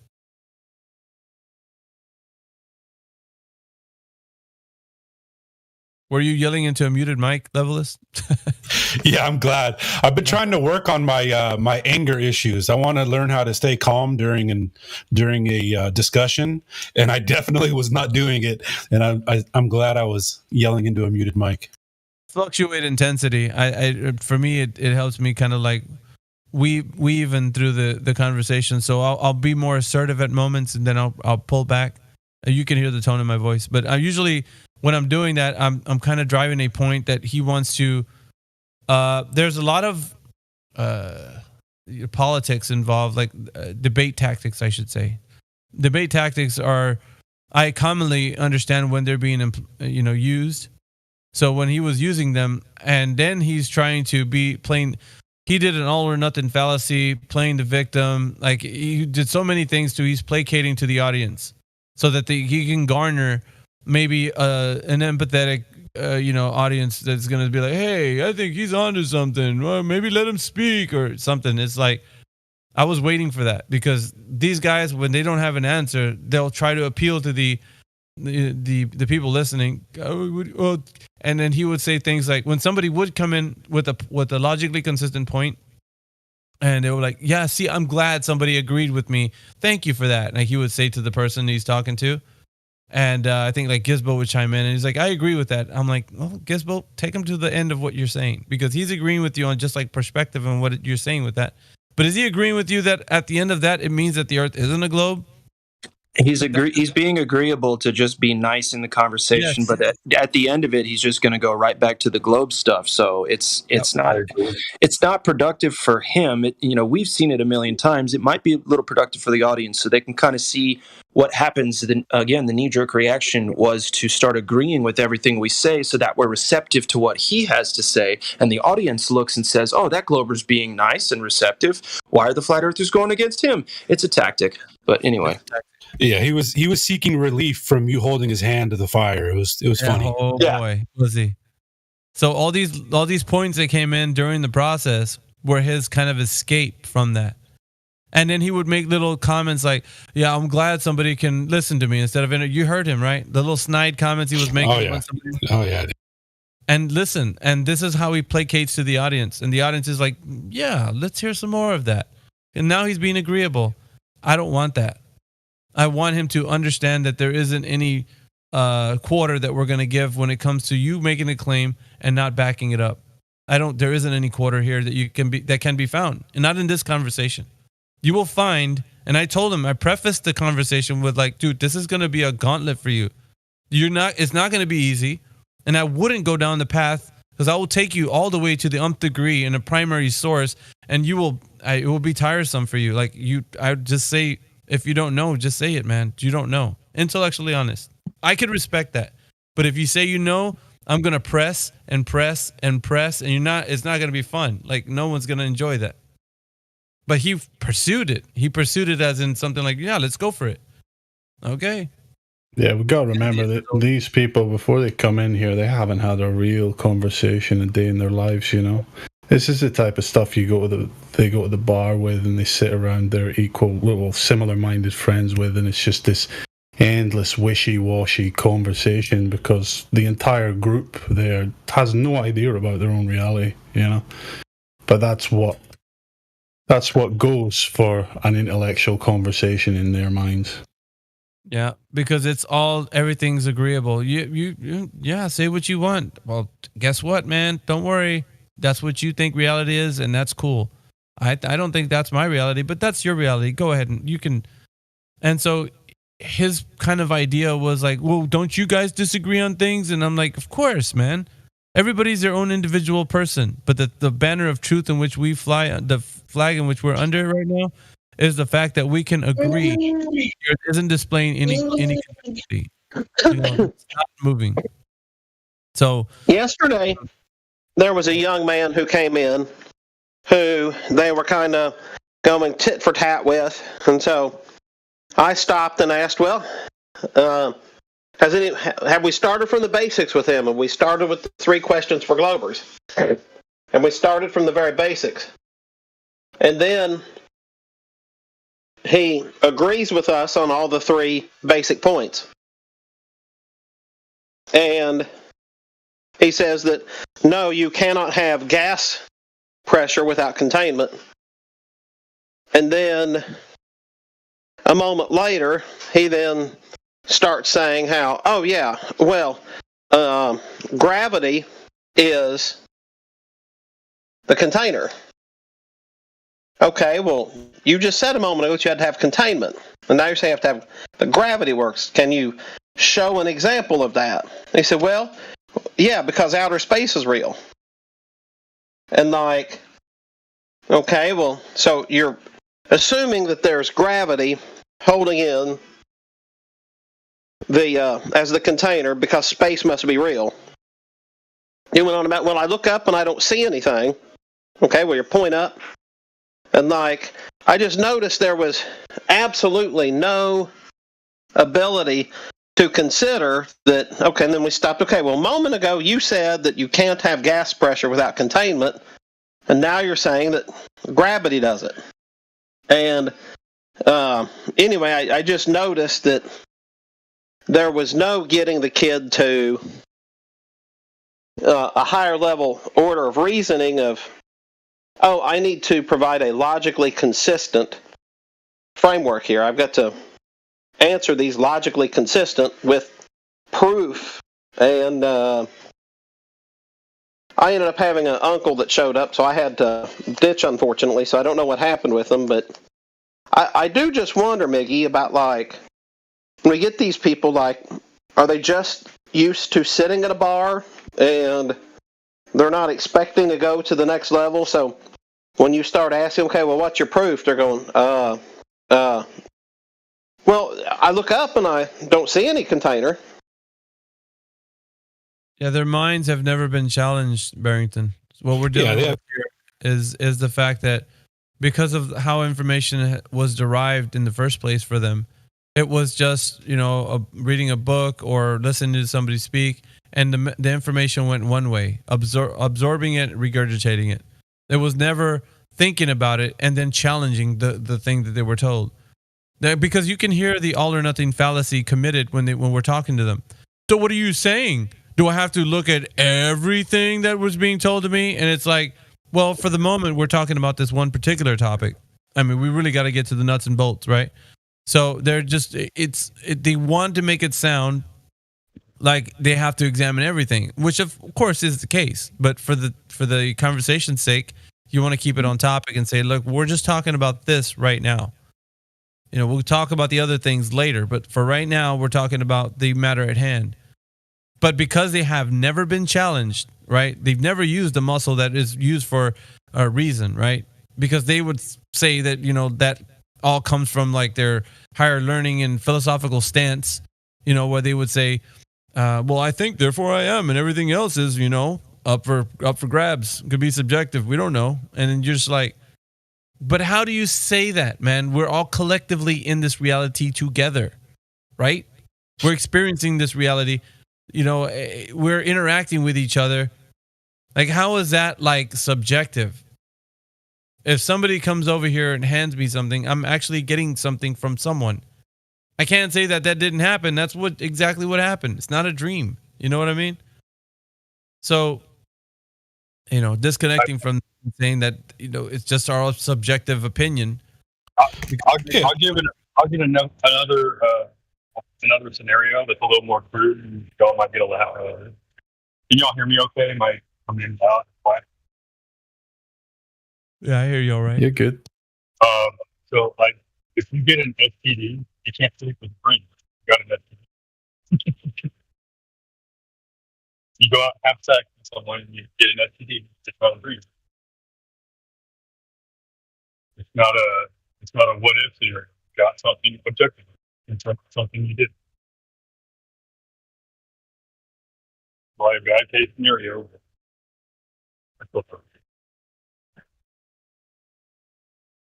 It's like they have an empty toolbox. They don't have the fundamental basics on how to construct a congruent logical argument. So they literally can't think. There's no way for them to figure it out themselves. They have to seek out an outside source, right? A guy in a white lab coat telling them what reality is. So yeah, exactly. I have the dumb and down is pretty much complete. Interestingly enough, when they ask their questions in here, they say things like, so the Earth is doing this or that, right? They always end their statement with a right, like asking us for our approval. They're used to this kind of method of teaching, and so they were taught that if they can't be sure of the thing that they're saying, they never are. So they're always ending their statements with like right, or like asking permission to take on the information as truth. And it's like that's the reason why the method of how they've been taught was detrimental to them, because they would just assume that all this information coming to them from these authorities is correct. These people have been mentally stunted at like the age of 12. Yeah, it's in that kind of high school, teacher-student paradigm. He made it sound like it was unreasonable for us to ask that level of, demanding that we're being intellectually honest. Well, I don't know what you want to say. Like, well, just speak about what you know, and what you don't, just say you don't know. I guess, sorry, it man. seems a bit difficult for him to kind of get through because of how he's been taught. I guess they've never been forced to make. Yeah, they've never been forced to make any actual decisions in their life. If we are to tell them to accept this as their reality, they inherently understand that they are going to have to be the arbiter of their reality now. They can no longer ask for assistance. Every single decision that they're going to reconstrue in their mind needs to be filtered through their own mind. And none of them are willing to do that. Nobody's ever asked them to be the last straw, to be the final decision maker. None of them can make any decisions. So you nailed it. I was just going to say the same thing in a different way. They come in here and they get a shock because we're expecting them to stand on their own 2 feet. They lose their safety blanket. They've never been treated like that, and it's kind of not their fault. They're not treated like that in the system. If you notice how they argue, every single one of them thinks that they have some scientist in their back pocket that they can reach out and call to help them in their argument against you. All they do is just go to Google. It's hilarious. They think they have a scientist in their back pocket. They have a get out of jail free card in the argument. Yeah, and they eventually get to the point. They eventually get to the point where they're like, they'll concede without conceding in their mind, where they'll say things like, well, science doesn't actually prove anything, or how can we know for sure that we're not a brain in a vat, right? So they always have this falling back on, we can't really know anything, which is kind of funny that they come in trying to tell you that you're wrong about what reality is, and then eventually say, well, we can't prove anything through science, nor can we know whether we are or are not a brain in a vat, so we can't actually prove anything in reality. It's kind of ironic. He said how it feels like to be a brain in a vat. I'm like, wow, man. How did you are something else. When you're telling us that a brain in a vat would be like this, the experience. We would know what it feels like because we would have all our, I was like, dude, is wow. Yeah, the crazy part is he wasn't low IQ. He was definitely above average IQ, which is just sad for me to see mind like that wasted, you know? It is sad. Well, as you said, got the feeling he will come back in. It'll itch at him. If he is above the threshold of IQ, you know, or the average, it'll itch at him. But he will figure out that his position is nonsense. But talking about the people who think they have a scientist in their back pocket, I did get a kick out of the debate the other night with Helio about the Google Earther role. I thought that was hilarious. Some people were getting upset about that, but the truth is it is amazing how many of those Google Earthers there are that come in here or wherever you talk with them, and then you make some point to them, and then they Google it, and then they think that all of a sudden, wow, I know everything there's to know on this topic because I looked at the first response from Google. Yeah, I mean, that gentleman actually did that. He actually did that. For now, I'll be back later on tonight, probably. Miggy, good to see you. Yeah, I'll see you, Barry. Or hear you anyway. Levelist Napalm, what's up, guys? Keep reading. Keep on reading those psychology books. We need it, man. We need it to help fighting these fuckers. Dude, I'm just, I'm just trying to help out. But you guys is the reason why, man. Like, this community. I always say that before I leave. It's always a community, man. It's love for you guys. Hey, can we arrange a time that I could talk to you one-on-one? Yeah. I'll just DM me, Barrington. Yeah, cool. Yeah, I sent you a message the other day. I don't know if you saw. I'll look through it. All right, see you, man. Peace, Miggy.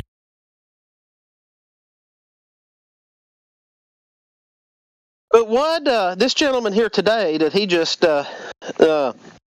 did he go? I had to cut out, but what happened with him? Did he cut out on his own, or the guy that was just in? He was continuing to try to go into hypotheticals and theoreticals and wanting us to hop inside of his brain and see the world how he has constructed it rather than seeing it for the objective reality that it is. And when we refused to enter his mind, he decided to leave the conversation. Right, that's what that's kind of... Yeah, I got to the point just before that, and then I had to bounce off. But that's exactly what I was presuming is...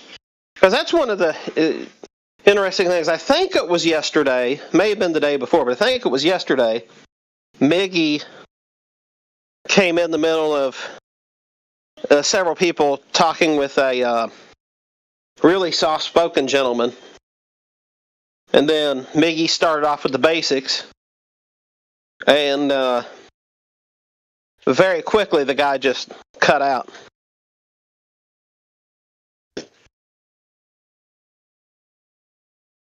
That's the general trend, yeah.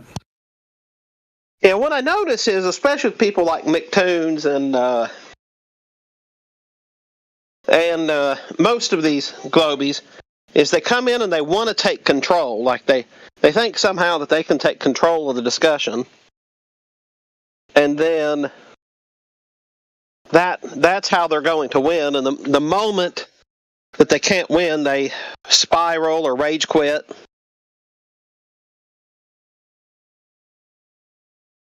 It just seems like lather, rinse, and repeat that spiral.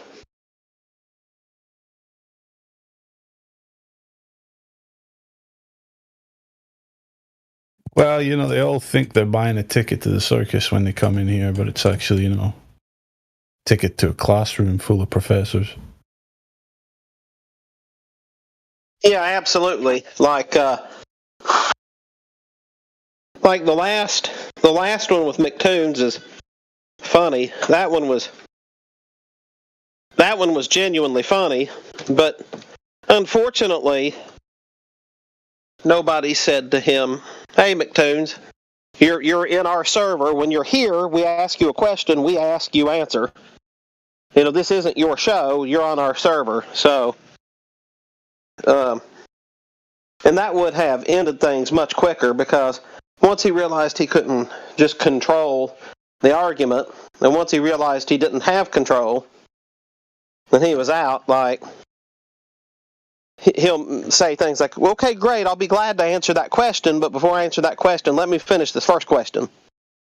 And that's where somebody needed to have stopped and said, "No, McToons, you're on our server. You referenced another point. Now that you've referenced another point, you're being called to the carpet to answer that question." He was only asked how he got the distance to the sun, and that was what he was held Of course, right. Exactly.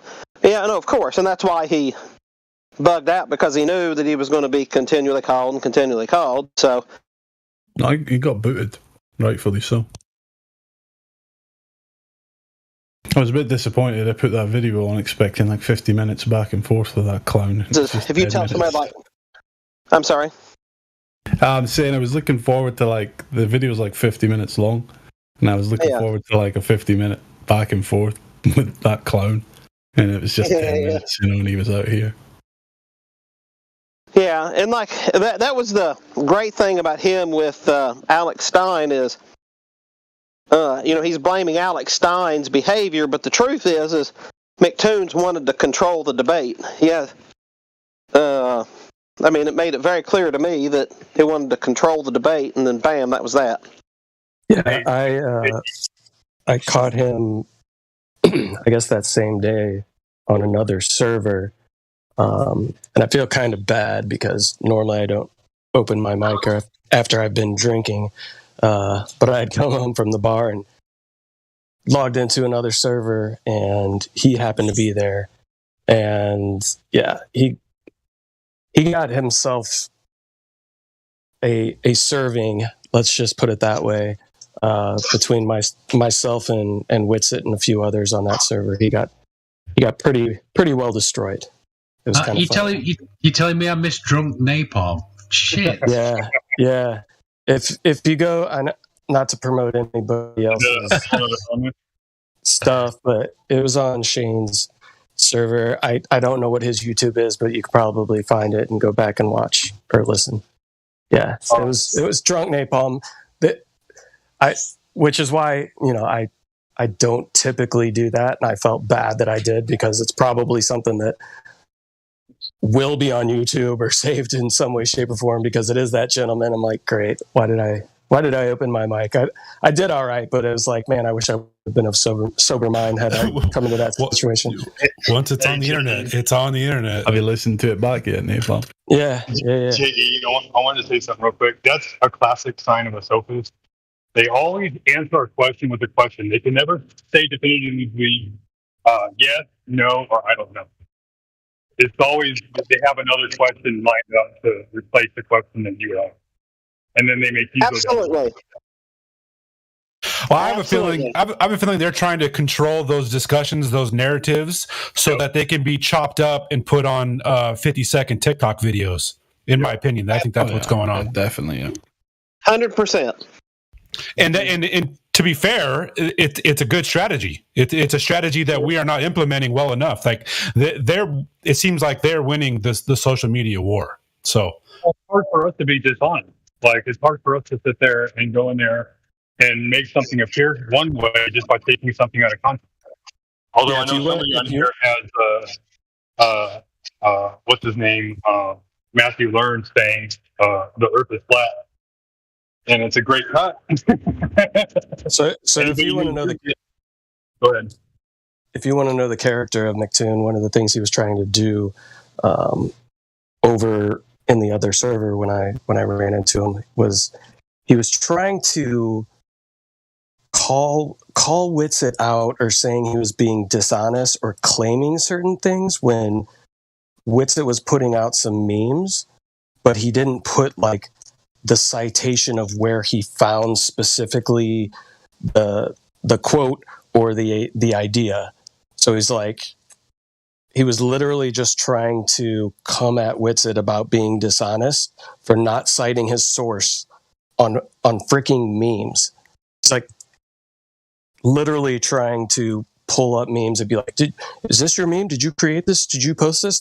How come you're not citing your source on here? And he's trying to go back and get Witsit into this argument about something completely irrelevant, and he's trying to paint Witsit as being dishonest to the casual observer by trying to say that he doesn't cite his sources and tries to claim these things are his own and all this kind of shit when it's literally just a meme. Like, that's how dishonest McToon is. Usually all the Well, stuff that's just in the meme itself, you know. The source is not relevant. Exactly. And he was trying to act as if it was, right? Like, trying to act as if Witsit was claiming this information as being his own, like, intellectual property, for lack of a better term, because he wasn't citing the source on a meme. Like, it's ridiculous. How do I give me the search? How do I search out this interaction on YouTube? Help me find it. Somebody just Napalm, why don't you just drop the video? Put it in the chat. Is this the one, Napalm? Is this the one that they dropped in the? Let me look. I'm on my phone. That's not the one. That's McToon. Oh, that's the one that's here. So. I'll try to have to. I can't remember what Shane's YouTube channel is, but I'll find it and I'll drop it. See, but what he's trying to do there is he's trying to take control and say that he is the sole arbiter of what's allowed in the debate. And that's where you have to stop and say, well, here's the information. If you don't like it, that's that. With this, you're not the arbiter of... You're not the... Sorry, Jane. No, go ahead, please. No, you finish. Sorry, I was interrupting you. No, I was kind of rambling to a bit. I mean, I already said the meat of it, so please, by all means.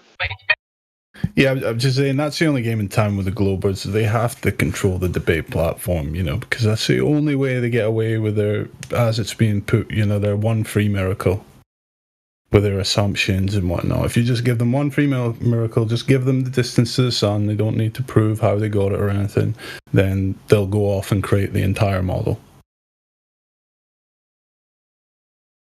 Yeah, and that's why you have to follow Mickey's protocol, which I think is the greatest one. That you have to. Okay, great. Okay, you've just made a claim. Now prove your claim. Okay, you've made another claim. Now prove that claim. Okay, now you've made another claim, and leave it. Okay. Okay, McToons, you're in our server, so you're making sarcastic comments. That's not. We don't tolerate that here. Or whatever, or whoever the person is. That's pretty well what you have to do is turn their tactic on them. There's a reason they use the tactic. Because they don't know how. They don't know how to take the defense. They're trying to prove something that doesn't exist. It's never not going to be fallacious. Yeah, absolutely. They have no other choice. Can't expect anything else from them. So long as they stay on that side and defend it, that's all they're ever going to do. Because it's the only thing they can do. And it's just up to the onlooker to notice it, recognize it, and reconcile it. I'm saying these guys are clowns and don't know they're just making this shit up, essentially. Because that's what they're doing. It's a fantasy. So do these people McToons and Mr. Sensible, do they really have lots of followers? I mean, I believe that I've seen the reports where a number of these have lots of fake followers. I'm sure their false accounts are potted in some way or another. I know Dave. What's his name? Dave Farina. Yeah, fake Professor Dave. Yeah, I know he's got a lot of fake followers, and he's like with what's the word I'm thinking of? He's intentionally put at the top of his name. But some of these other ones are too. Like I think McToons is put at the top of some of the places. He's definitely one of the top 20%. Now, you've cut out there a couple times about fake Professor Dave there. What did you say he intentionally puts on his?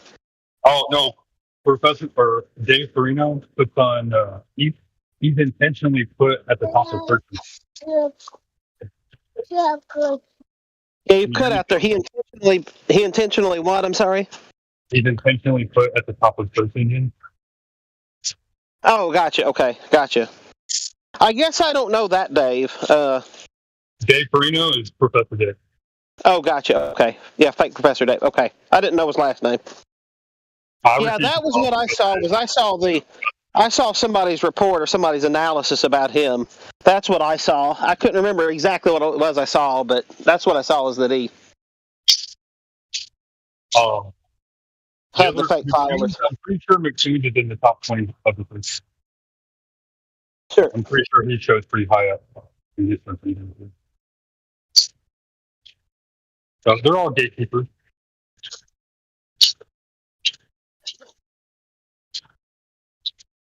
They get the top 13 and in return they lie about what they know. Oh yeah.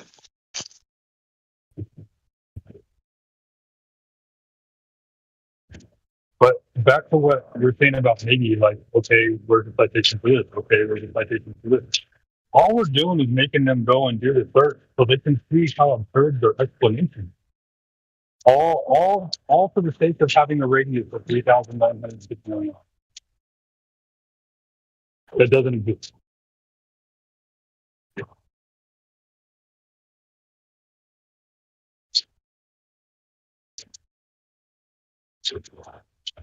They all know it's flat. Whether some of them are contracted to do what they're doing or they were globe earthers when they began and they've dug themselves too deep at this point, they all know it's flat by now. Like Matthew, he's a professor, so like everything he's ever taught, he has to stand on it. Otherwise, he's misled all of those people. Almost feels with Matthew he could break any day, to be honest. But I love him to death, man. He's pretty intellectually honest. Almost, I wouldn't say all of it, but like he'll tell you like everything that works in a globe model works in a flat earth model. I don't know if he's doing that to feed you or whatever. I mean, like the reality is that like the fact that we live on a flat earth and we can't explain why certain things are the way they are because of our perspective and where we're at, doesn't mean that it's not occurring. You know what I mean? If you think that, oh, it's not occurring. Like sunsets are fake. Sunsets are real. We're observing them. Now, what the sun does and where it goes, I have no idea. Like, how cool would that be to be up high enough, like, 40, 50,000 feet for 24 hours and to see where the sun goes? That'd be pretty cool. Yeah, my favorite Jaren video, and Jaren did it, and then Flat Earth Banjo did it, was where they were talking about this pilot who had a challenge to flat earthers to raise money and charter a flight from Buenos Aires to Melbourne. And he the Kelsey dude, the bold pilot. Yeah, and then of course the very moment that Jaron and Flat Earth Banjo said, "Hey, great, we love the idea. We want you to be our pilot. We'll let us know how much money it takes so we can start raising it." We love the idea. Just the only little kink in the gears is we don't want to go from Argentina to Melbourne. We want to go to Argentina to Perth and go straight over Antarctica.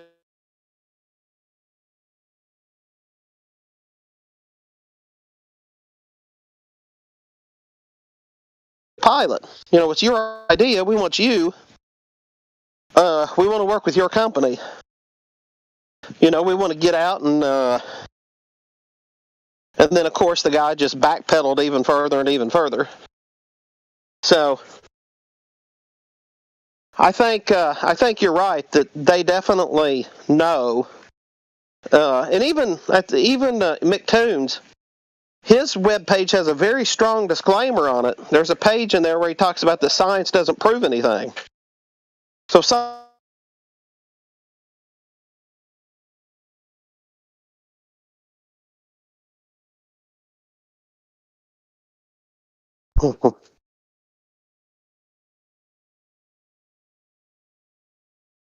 literally, it makes no sense. But the only way it makes sense is that they know they've studied enough.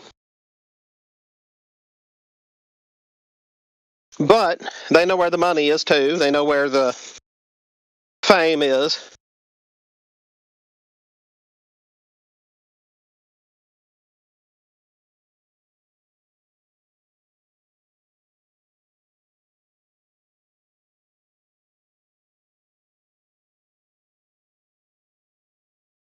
And as far as being contracted, doesn't he get like super chats and stuff of that nature?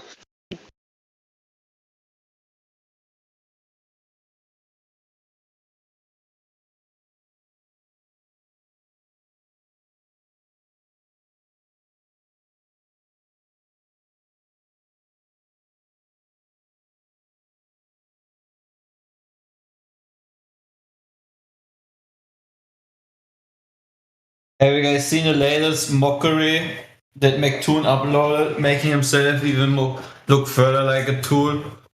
More like a tool? McTool. Gotta check that out, No, guys. I've not seen that. Yeah, is that what was just posted there in the? I'm just looking at the voice stream now. Is that what was just posted, or is that something that was posted recently? I mean, something McToons did himself. Yeah, did himself. Just go on his YouTube channel. Okay. I think that just happens to a person that completely runs into a permanent spiral. Yeah. I mean, up to this point, I think the most funniest debate where he just almost where you could see that he's just a kid was when he debated Alex Stein about the moon landing, and he just rage quit, almost cried. Yeah. Yeah, McToon or Fight the Flat Earth, they're just tools, nothing more. Yeah. So, Gizmo, are you still here real quick?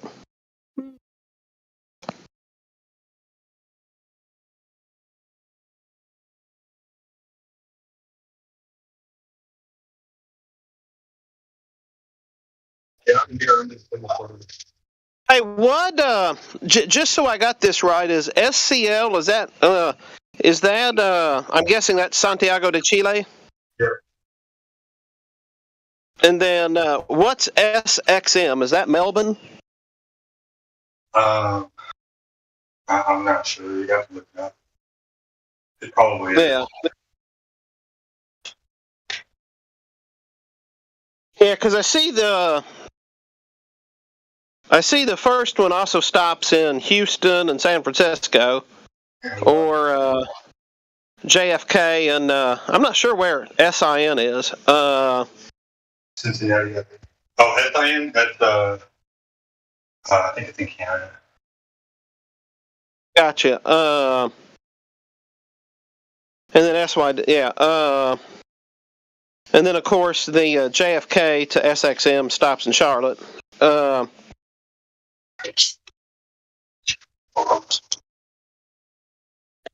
it is interesting nonetheless. It's very interesting nonetheless. Yeah.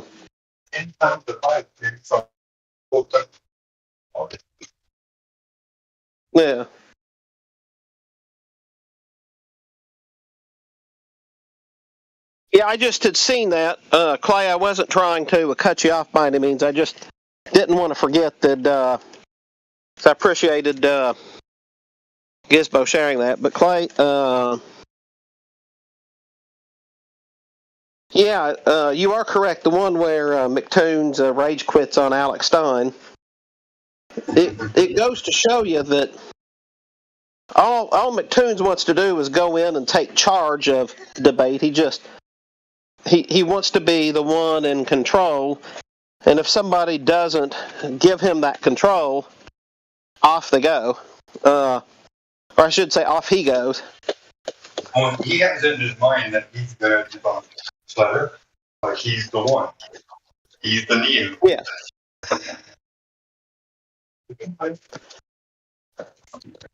Yeah, and he got really angry with Alex Stein because Alex Stein just continued to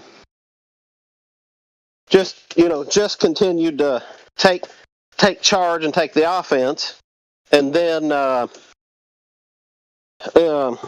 Who's live streaming? he said something that NASA had reported, and then that's what made McToons angry. He's like, no, they didn't say that. They didn't say that. And then he rage quit. That's the problem. They're not up to date on their arguments. All their arguments are all 1990.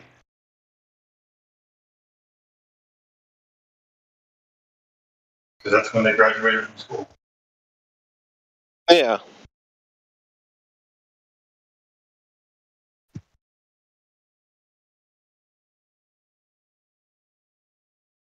Yeah, but like I keep saying, I know I've mentioned it a few times, but when you have a page on your own website that says that science doesn't prove anything, and then you claim that you're proving something against flat Earth, it kind of,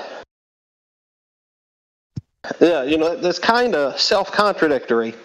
So, and I'm guessing that the Globies that watch his show never actually look at his webpage.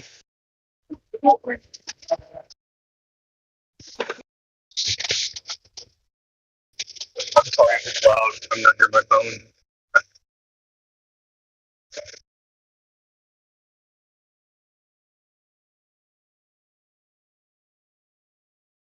Say that again, my friend. You kind of backed out on me there, or bounced out on me there. I'm at his head. Sorry about my phone. That's like me through the week, so.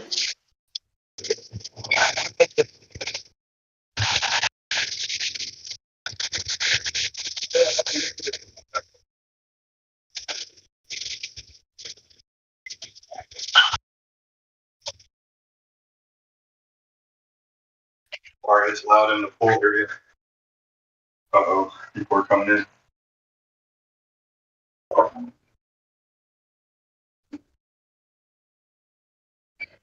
I'll tell you. It's off. Yeah, I'm going to mute my mic. See, that way I don't disturb other people. On time, but I'll bring it out.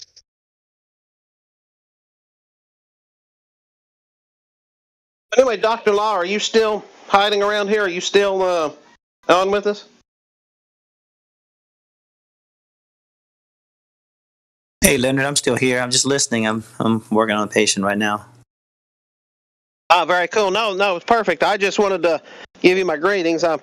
Hopefully in the next several days we could make a one-on-one chat. I've been so busy getting settled in up here that I just finally got back on here about 2 weeks ago. So take care of your patient. I'll talk to you later. I just want to at least give you a shout out and say howdy. All right, we'll do. Well, yes, we'll talk soon, okay?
You guys hear me?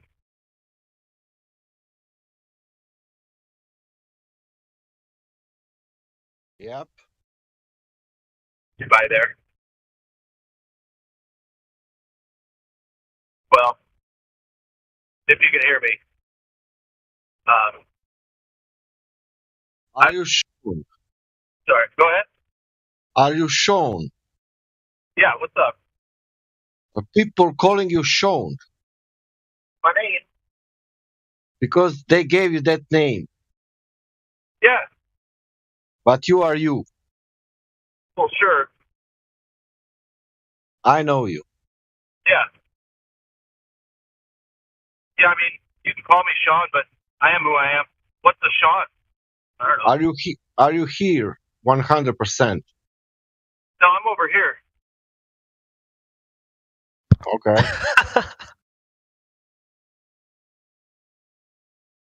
Tell us, Sean. Tell us, Sean. No, go ahead. Go ahead. No, sorry, I interrupt you. Go on. No, brother, go ahead. No, that was mine. I only wanted that. Oh, all right. That people know that that's you, Sean. You are you. Yes, that's right.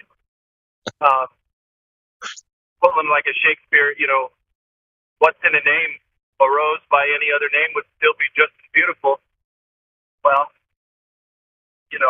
not saying I'm beautiful. I am, but that's not the point. There's just, we name stuff because we're desperate to quantify and relate. I'm going to be honest. I think it's just because we want to relate with this place. See how we can fit in, see how we can engage, benefit from. But the real reason I started talking was just because I'm starting to ask this one question, and it seems to be pretty disarming. And it's just, this question I asked the Globers, anti-flat earthers, what have you, why can't you let it go? And the answer I keep getting is, and this is a good answer, honest, right? The answer is, because I think it's reality. No shit. They admit it right away. They say those words. 5 words, I think it's reality. It is reality. That's 5 words. Anyway, so, again, ask the question, my suggestion. Ask the question, why can't you let it go? The Globe story, the Globe, the images and the stuff, it's all fake. Why can't you let that go, truly, man to man, adult to adult? I'm not on the internet trying to fucking be right about anything. I just want to know now, why can't you let it go? Thank you.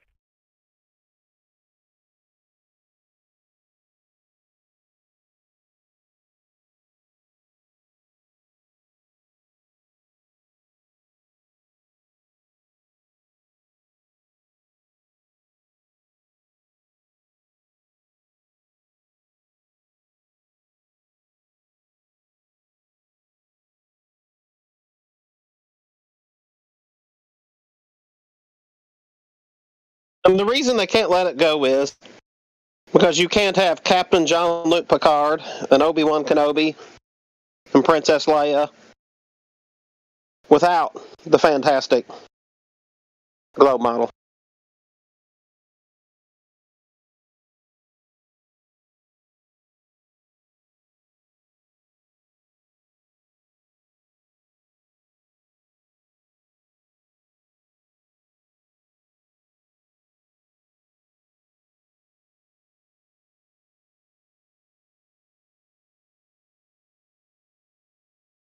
Belief is much more powerful than knowledge. And I would say, I don't mean to. I'm not intentionally trying to deceive. If I'm repeating things that you disagree with, that's I told you you're just a victim of the lie. Okay, got it. So yeah, that's what I said. The system indoctrinated you to think this way. I don't blame you. I blame the deceivers, which I tell them, if you're listening to me right now, you need to come in here and stand up to the 3 points and stop getting people to come in here parroting religious pseudoscience. If you have evidence of the globe Earth, you better get in here and demonstrate it to me and to this forum, and stop getting people to come in here religiously parroting things that they have no idea what they're doing. Get in here now.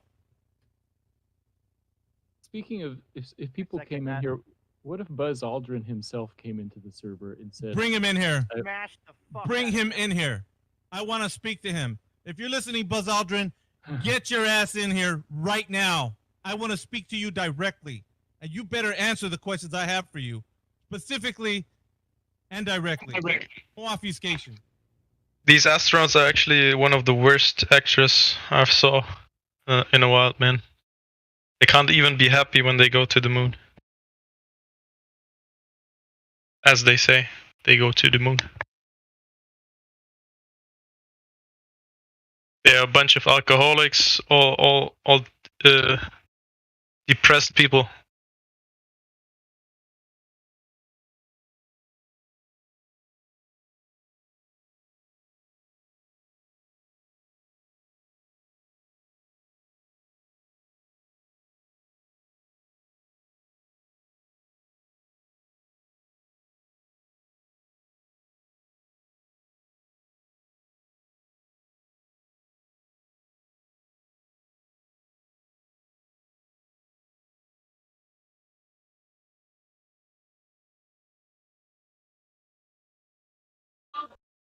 Was that one just a short clip? That was a good one.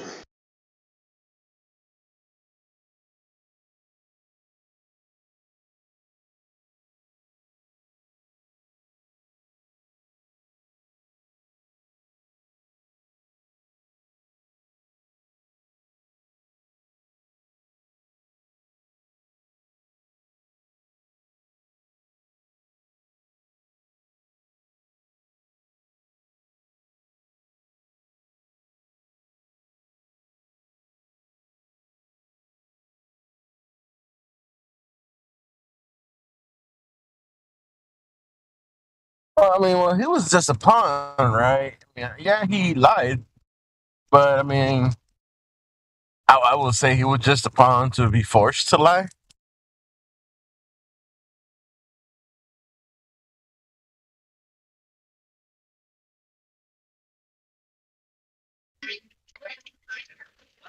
Who's that? Buzz. Well, Buzz Aldrin, he's the Foster Brooks of our time. I mean, are you familiar with Foster Brooks? No, not at all. Oh man, give me a couple minutes. Give me a couple minutes. Keep an eye on the voice stream text. The voice chat text. I'm on the road, so can't really pay attention to that. But I'll tag me in it, and I'll come back as soon as I get home. Yeah, no, perfect. Yeah. Let me do it right now, even though you're on the road, so that way you can catch it later, and I don't forget.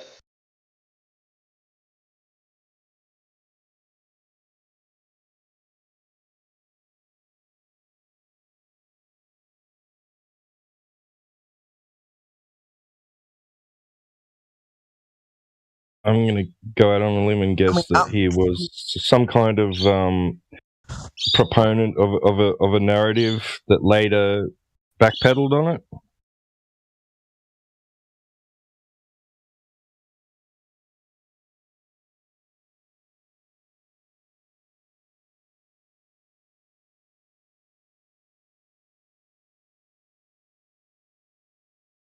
I just sent it across. It's one of those things that words can't describe. Words can't describe you for what's in that video. Words can't prepare you.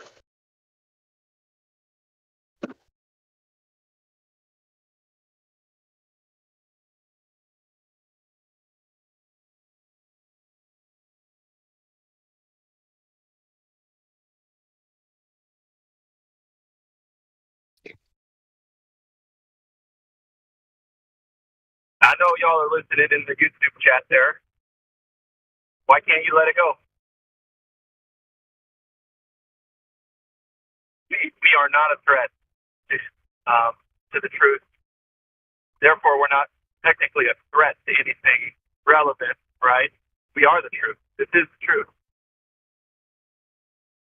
Well, and if they're convinced that we're wrong, then we're not a threat to anything, because if we are truly wrong, then we wouldn't be a threat. You wouldn't have to come to our YouTube channel and sting things up if we were wrong.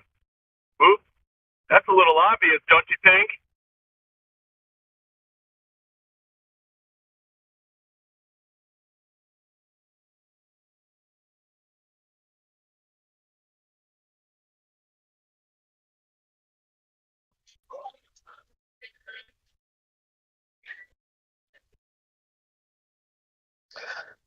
I mean, it's clear that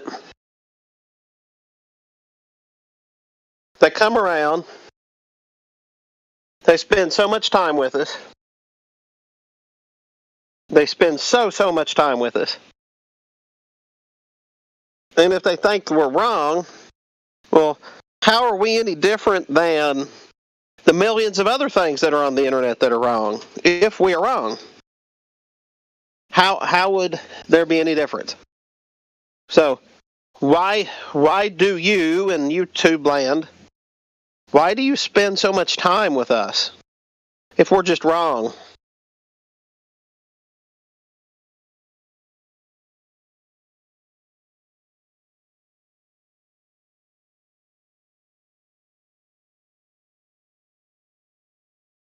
I was just watching, I'm like halfway through a video, which is titled Heliosorcery. I don't know if y'all seen that. Yeah, drop it in the chat. I'll watch it a little bit.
Hello, hello.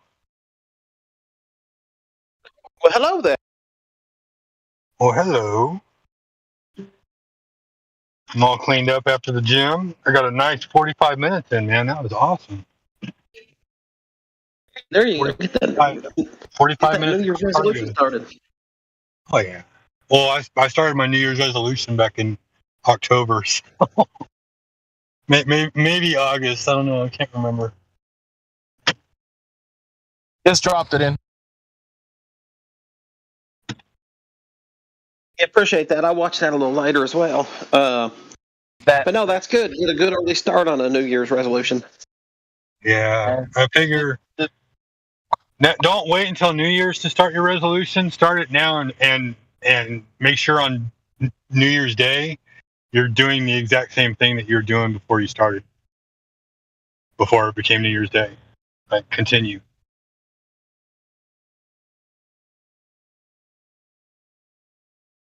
Yeah, this guy goes in detail how the heliocentric thing started, from how the Catholic Empire, Roman Empire, always had a hand in it, practically.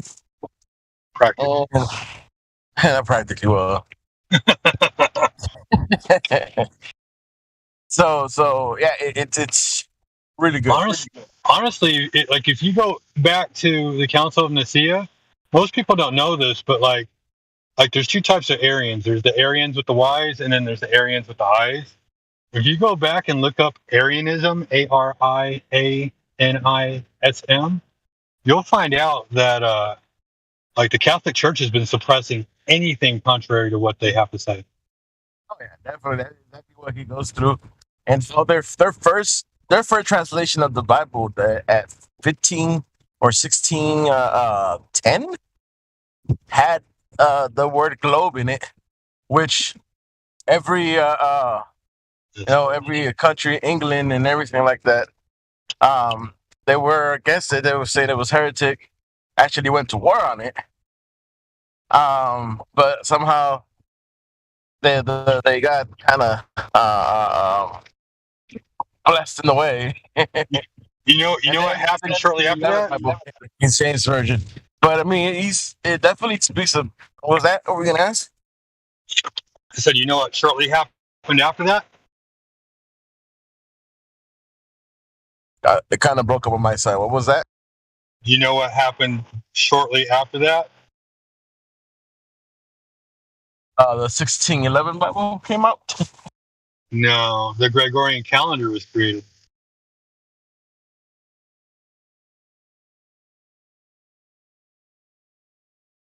Was that in 16? I thought it was before that. You said 1610 had the globe in it. Shortly after that was the Gregorian calendar. And all of this stems back to the Gregorian reform.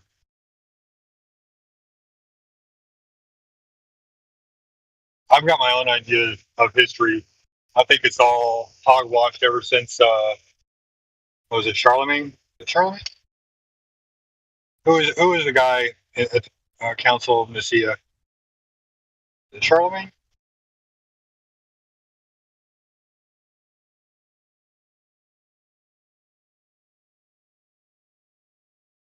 No, Charlemagne was in the 700s. That was 1582, though. Right. But, I mean, they were prefacing what was going on. What happened between 1610 and 1682? A couple of generations died, right? People who would have spoken up against it and known the truth. They just wait for the generations. They introduce something. It's there. They don't say anything about it. And they bring it up every once in a while. And then one day they just bring it into the conversation because the people that had anything to say against it, they're all died or they all are too old to have that argument anymore, to even care about that argument anymore. Or maybe they're even like having a little dementia or something like that, or they can't remember, who their family member was. And so it's like, well, they know that, my parent never taught me that, so it must be true. Yeah, makes sense. So also they talk about how he talks about how Galileo was just a distraction because their Jesuit order was actually, they were being decapitated and whatnot for heritage. So then they started the Templar. That was in the 1100s, wasn't it? 1100s, 1200s. That was part of the reason why the great conquest to Israel. That's called.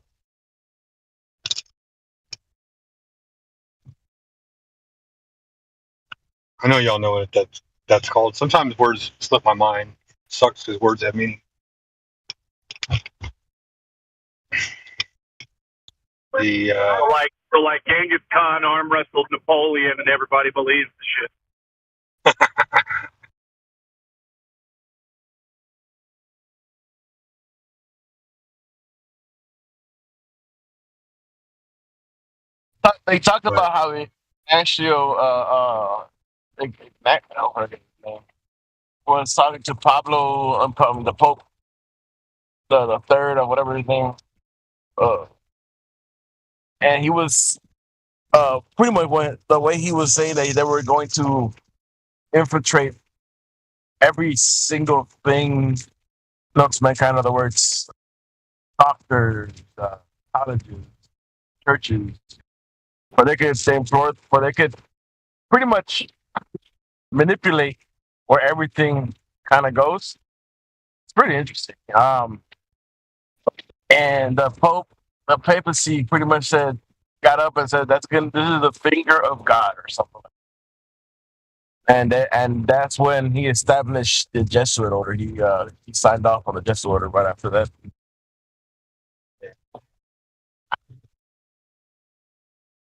I think the Jesuit order goes back further than that, probably around the 1st, 2nd century.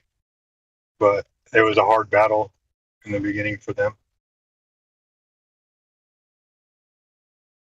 Right, well, actually, there's I think September 27th. Guys, I gotta get down and dirty with you real quick. I gotta ask this question. Huh? It's fine. I can ask the question. Okay. So, question is, do you genuinely think you can use history to prove the Earth measures flat? Well, I think you should be able to repeat what history has told you in order to prove it's a globe. When they tell you it's a globe and they say, "Oh, this is the globe, this is the globe," you should be able to reproduce the same exact experiments, the same exact observations that they did, and see the same exact thing to prove it. While I agree, brother, while I totally agree, it was a yes or no question. Do you think that you truly use history to demonstrate that the Earth measures flat? No, you can't. Thank you. You can't do it. Okay. Right. Okay. So here's the deal. So you can't use history to prove the globe Earth either, can you? Pretty much. Okay. See, there we go. So we're in an impasse. So when everybody says Bible this and Galileo that, it's all nonsense to me. All of it. Each and every word. Oh no, that's fine. And then the next question is like, okay, well, let's go out and make some of our own observations. Right? Yeah, totally, exactly right. So that's the only next logical step. If you know, we can talk about history all day long, but like some people will go in here and say, oh, I subscribe to what the Bible tells me as far as what the shape of the earth is. I do the same thing. I agree. Like, it just makes absolute sense. When I discovered that there was no curvature, that's immediately where my mind went next. It's like, oh my God, the Bible was right. But for other people, some people, they need more proof than that to go off and say that. And they're willing to sit right on that 50-yard line of making the observation and say, well, I can see 30 miles and it measures flat to me. If I'm seeing 30 miles, there should be a big hump in front of my face. And I should be able to see this object after so far, or even 10 miles a foot off the ground. I shouldn't be able to see certain things. But here we are, we see those things. And so that's an excuse that some people will come to say also, that like, oh, well, it measures flat or it observes flat.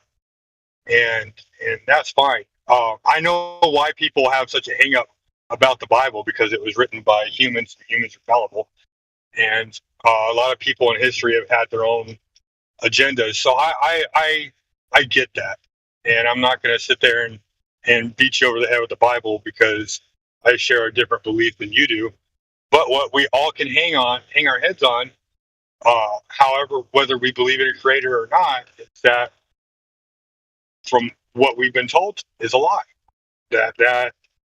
That circumference of 24,901 with that radius of 3959, and you give yourself a little arc segment over a few sections of miles, and guess what? The curve doesn't appear. So I agree with you on that. If you don't, but it's really if you don't agree with the Bible, that's fine. But it's good to go back in history and actually see where it all stems from, right? So where did it come from? How did it get to this point? If we don't know history, we're doomed to repeat it. Right, exactly. And then pretty much, pretty much like, how do we know this is a religion? Because I mean, it was established as practically a religious view of spheres in the skies, right? Spheres is actually the perfect shape, and everything stands to become that perfect shape or whatever.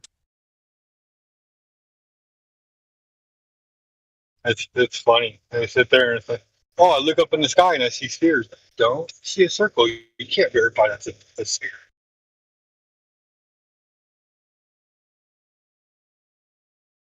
So, and what happens nowadays is that they don't know they're following a religion. They think they're following the science and then when they're faced with actual science, they well, science doesn't prove anything. Then you show them, okay, what you have then is a religion, and this is how it started, and you give them the history of how you're just a Catholic. I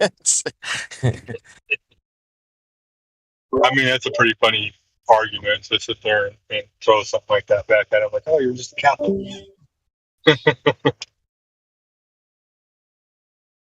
Yeah, a lot of them were part of the papacy. They and a lot of them were like theologians and well versed in the whole in Catholicism. And Well, they held all the books. They went to on their way to Israel. They collected all the books. I'm pretty sure that was what the Domesday Book was the beginning of. When they went to Israel and what was it called? It starts with a C. The Crusades. When they did the Crusades, they collected all the books along the way. They burnt all the duplicates and they took all the normal ones home. They probably kept a couple of duplicates just to preserve like a whole book or something like that. And they wrote them all home. Who knows what's in that catacomb? Those catacombs. You know what I mean? They probably have everything in.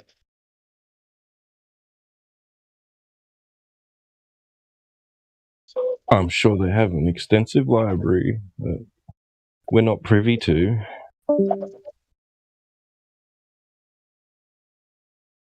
Mr. Anderson, who's a member in here, he has a small YouTube channel. He has a very interesting take on the topic. He's done a bunch of research into the cult and into the Jesuits, and he was saying before the 1600s, it was inverted, where the exoteric view was that the world was flat, but in their inner circle, they would discuss the world as being a globe, a sphere. And then he said around the 1600, can you hear me? He said it was inverted. The esoteric and the exoteric was inverted, so that everybody on the outside was led to believe it was a globe, and they know it's a flat now. it's an interesting take. It reminds me of Satanism.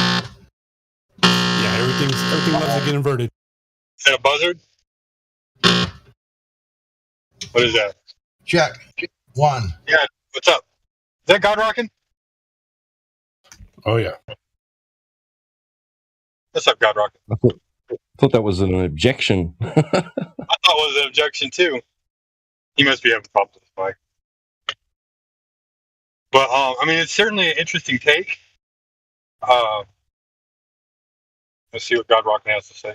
Where is he at?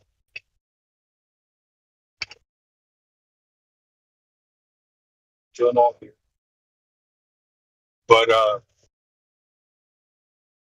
I mean, like, I'd have to see his videos on it to see where he made his discoveries and everything like that, see his explanations, his references.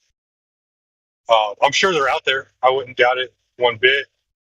But yeah, he's got a nice little library. I like his channel. He does.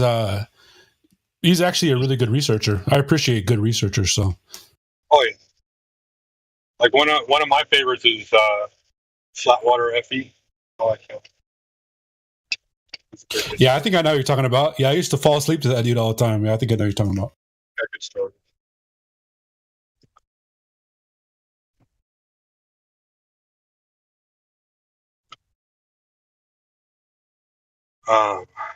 Drop a link to that guy's channel, I will. I'm fine. Yeah, I'm fine. He has the best one on eugenics. His eugenics one is so amazing. I learned from him that the old eugenics headquarters is the same exact building where the new genetics is formed now. All they did was drop the E on the front of it, basically. They're stemmed from the same exact lineage. I won't go too much into detail on speculation on that. I'll save that for Sundays. Sorry, I missed that.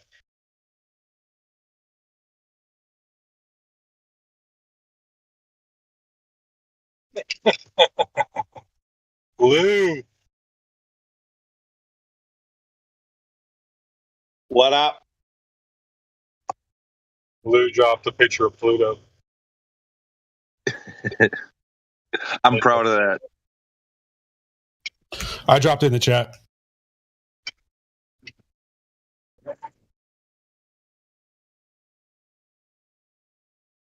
Yeah, man. I'm right there with you as far as like a lot of things were inverted. It's hard to decipher what's and what's not. But if you find their inversions, you can discover the truth. But that's what Satanism is. Satanism is the inversion of everything. It has nothing to do with the devil. It just means to invert.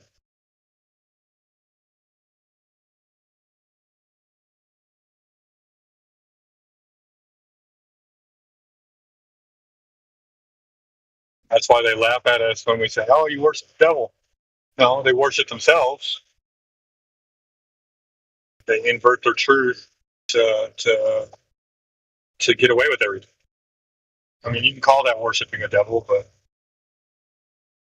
they're just inverting the truth so they can get away with whatever it is that they want to get away with legally. It's all about legality. Yeah, I would argue in a semantical way that it's not exactly the devil. They don't believe in the devil. They believe in Lucifer, right? And I would argue that Lucifer isn't a singular person. It's all of them. They're the group. The group of fallen angels. Yeah, exactly. Like they all had names, and they know who the names are. They have to, because they have to know who they're asking for when they're requesting like safety, or when they're on their passage, or when they're requesting blessings or whatever. They have to know who they're asking for that from. Yeah, interestingly enough, the supposedly the most powerful one, his name was Gaadriel, and then now we have the word God was translated into the Bible instead of Jehovah, or however it was pronounced. Did you notice that how all their names had L in them? E-L? Yeah. Azazel, Gadriel, Raphael, Daniel, Baal. The only one that didn't was Semayaza. I don't know what the deal was with that one. And he was supposed to be the leader. El is the Hebrew word for God. Yeah. Oh yeah, Semyaza was the one that made them all agree to the pact. Yeah, you're right. But he was one of the ones that repented. He was one of the ones that ended up repenting, but I don't know. I don't know what the whole deal is on that. I just know that he was one of the few that, like, his name didn't match L. I remember reading all the names. The crazy part for me is when you distill down the reason for them coming down here was the power of the P. Was the overwhelming urge to be with human women caused them to rebuke and rebel against the Creator himself. That's fucking crazy to me. That makes it sound more like a story written by men.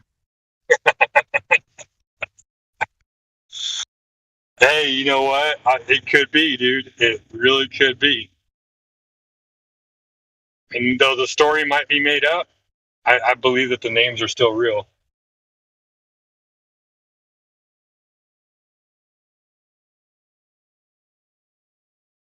It's a powerful drug. Power of the P is a powerful drug.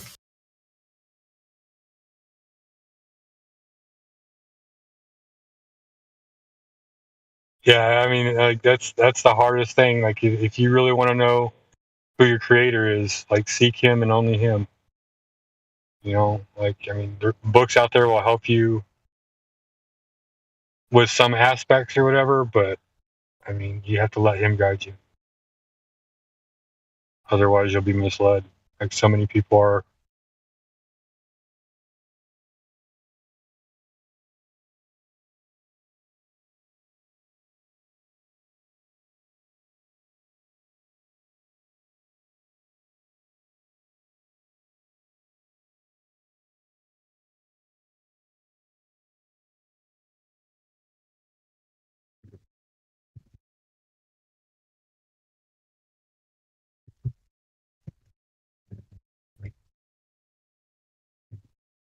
I mean, you could even go along and say, you know, a phallus and a fallacy. Like, where does the word fallacy come from? Lying to get your way.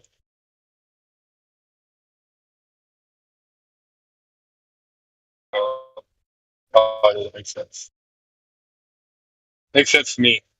Like, whenever somebody, like, I can't help but giggle a little bit when somebody says, "Oh, it's a fallacy." Like they lied to get their way. I don't know. Like you said, that probably just sounds like a made-up story.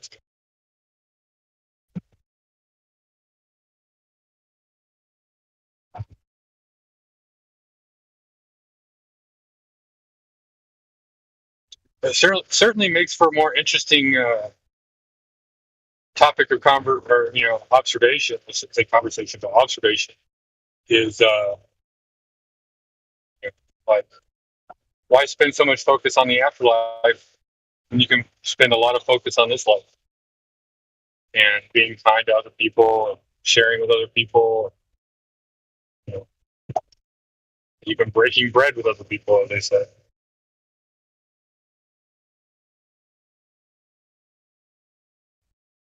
After all, you can be certain of this life. You can't be certain of the afterlife.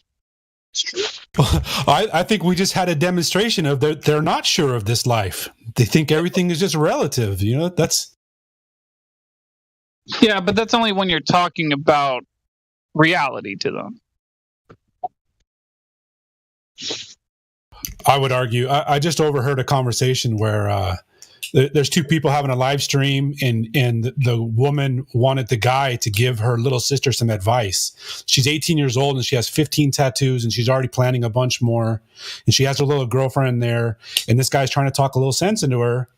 And something about like life. He's like, do you think that at 30 years old, you're still going to think that these things you're putting on your body, you're going to have to feel the same way about them? And her little friend in the background was like, imagine caring about life. And he's like, whoa, what the fuck did she just say? She doesn't even care about life? I'm here for a short time. What is it? What's the saying? I'm here for a good time, not a long time, or something like that. Imagine being 18 years old and thinking life's not even worth fucking living already.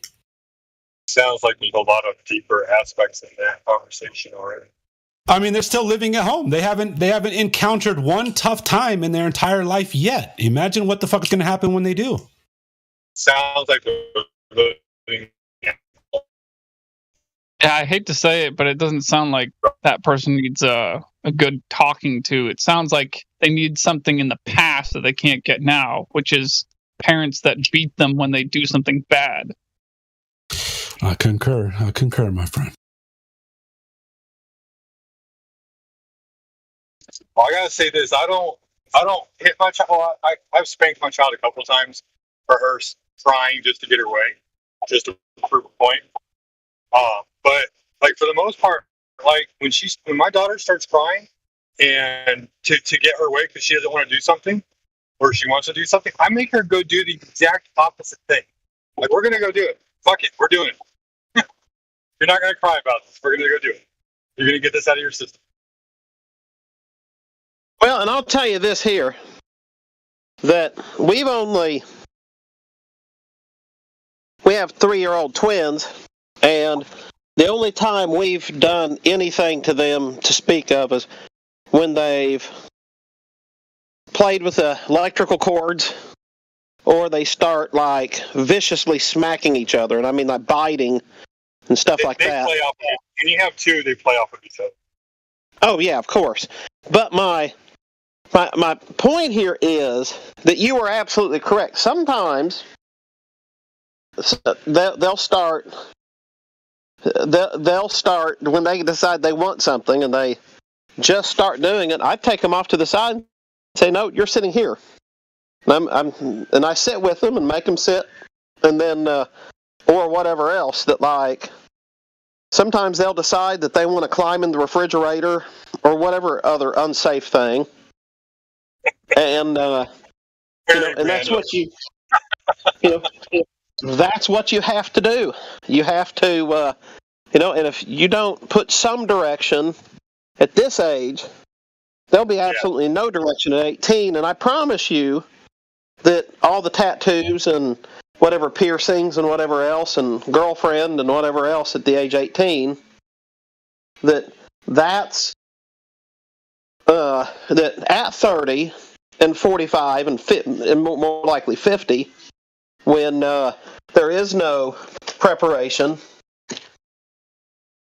they're going to look back and probably with no teeth, probably with no and who knows what all else, and they're going to be wondering, well, what happened to my life? Where did it go?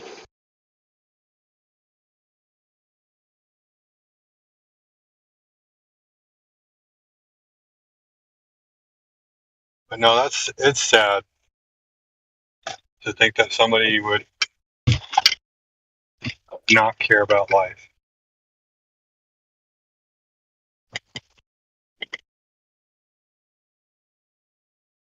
Hey, does anybody know why I just got like blocked from the text chat? I shared a link, so that I guess that could be it. But I shared something, and then it just said, Yeah, it's because the link has a curse word in it. So just you'll be on timeout for a couple minutes. Okay. Yeah. My bad. I didn't even pay no attention to that. I don't know if there's a moderator, but a moderator tip, like, it happened to me. I didn't even, there was no cuss word in it. So, but the bot Sometimes the bot's a little bit finicky with that, but yeah, I usually don't worry about it because I think it wears off in like 3 minutes or something. Yeah. Quick detention. I have a ton of it. Yeah, no worries. Just stay in a live stream. Chat with us. I found out the hard way when I tried to put boomer in the chat. Boomer is a banned word? Yes, sir. Man, I feel like boomer's the target audience. Yeah, that's the one thing I guess I've not understood over the last few years because I don't run in those circles, but what is all the OK Boomer stuff and all that about? I can't say that I really understood the point of all of that. OK Boomer is like Oklahoma Boomers, the Sooners. What? Boomer Sooner. That is not the way that I interpreted that. I thought it was a sarcastic remark to. Could be, I don't know.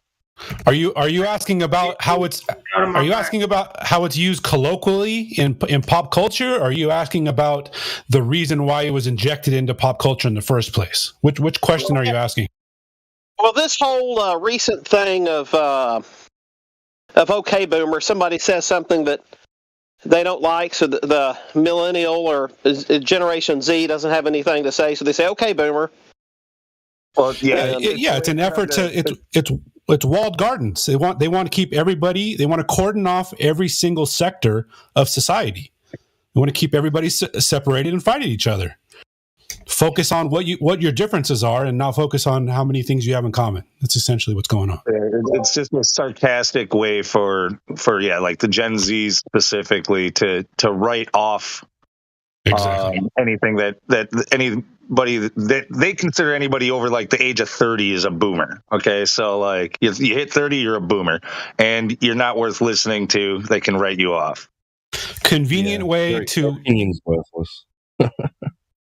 A convenient way to accept division in society. And it's a shame because I think I looking back, I don't feel like I was getting any wisdom until at least 35. Oh, and to bring a little perspective to it, I'm pretty sure that term, that phrase, I don't know what video or YouTube clip or whatever it was taken from, but I'm pretty sure it was like some young woman, some young girl that was saying it. And she said it like this, "Okay, boomer," and like the people on the radio sometimes play it like as a joke. Sometimes, like when they're referring to like young people saying stupid things. But anyway, it's where it comes from. But I don't know the context of the whole clip. But basically, when people say that, they're quoting her and whatever the hell she was saying. Because I noticed, like, the young people even saying amongst themselves, like, "Okay, boomer," like, even though the person they talk to is nowhere near, is probably young 20s. So I don't know if it's one of those things that just, they don't even know what it means, so they just use it, or if it does have some obscure meaning and they just don't care and they use it anyway. I think it's hilarious. I use it against my mom and dad, who are both actual boomers. Like, I fucking love it. My mom gets all offended, like, "Stop saying that!" Like, I just laugh. I keep making fun of myself with it when I keep speaking into my muted microphone. So.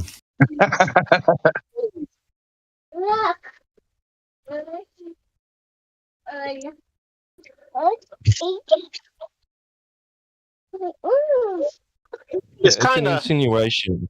It's an insinuation that because you were born before a certain time, that your opinion is worthless, not worth listening to. Matter of fact, everybody who was born in that time frame, like it wasn't until after that time frame that they started saying that the Earth is a globe.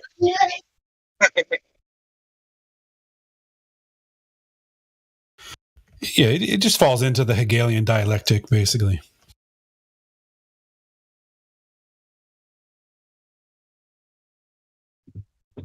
Divide and conquer.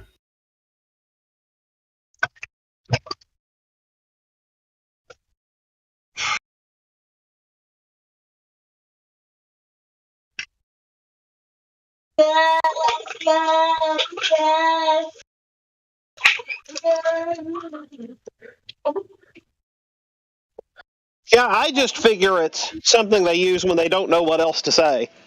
So somebody presents them with a well-reasoned argument, and they don't know how to respond, how to react, what to say.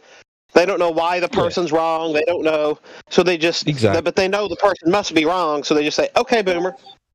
Yeah, it's a cop-out. Well, it's a way of dismissing someone in a very rude way, and a very unintelligent way.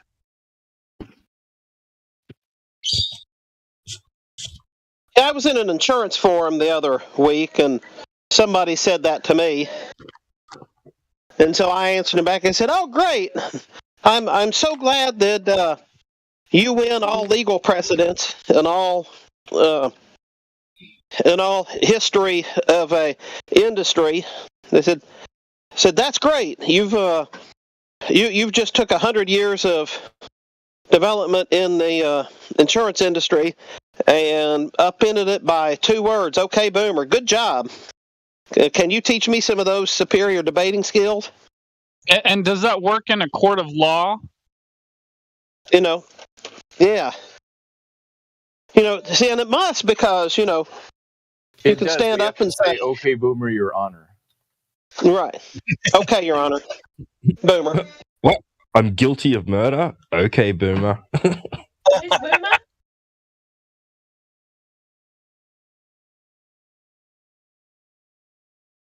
I miss the days before internet chat rooms where you would actually have to provide a valid opinion to have one in a social setting, where you would just be shut up. Everybody would just mush mouth you. Now that chat rooms are around, everybody thinks that their opinion counts and it matters, and then they're so intellectually superior. Well, and in real life, in the voice chat here, the conversation's throttled. Only one of us can talk at a time. Really, I mean, if we start talking over each other, it's mostly unintelligible. But in an internet forum like Fascist Book or Twitter or whatever, you can just start posting anything that comes to your mind before you've proofread it, before you've anything, before the person's even finished with what they're replying to you. You can have your next post already done and already just waiting to hit the send button on. Yeah, but so much of social media is weaponized. They have these bot farms, these comment farms, where it's like one person is posing as 50 or 100, 200 different people. So they're literally being paid to comment all over the internet. So you're not really arguing against real people. You're arguing against a weaponized propaganda force.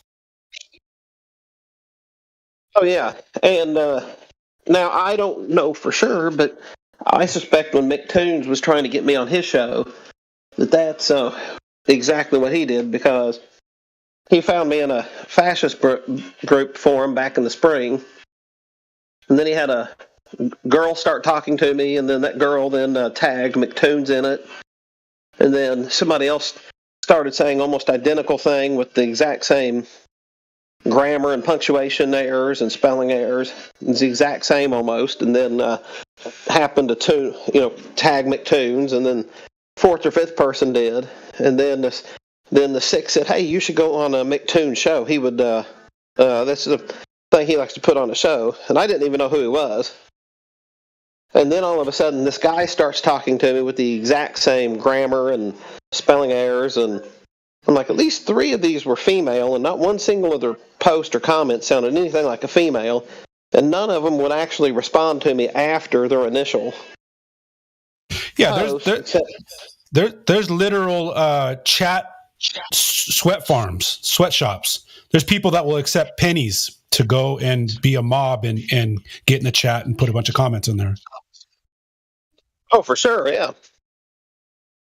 And then, of course, he comes in, and then they all stop, and then they stop responding entirely. And then he starts telling me that, because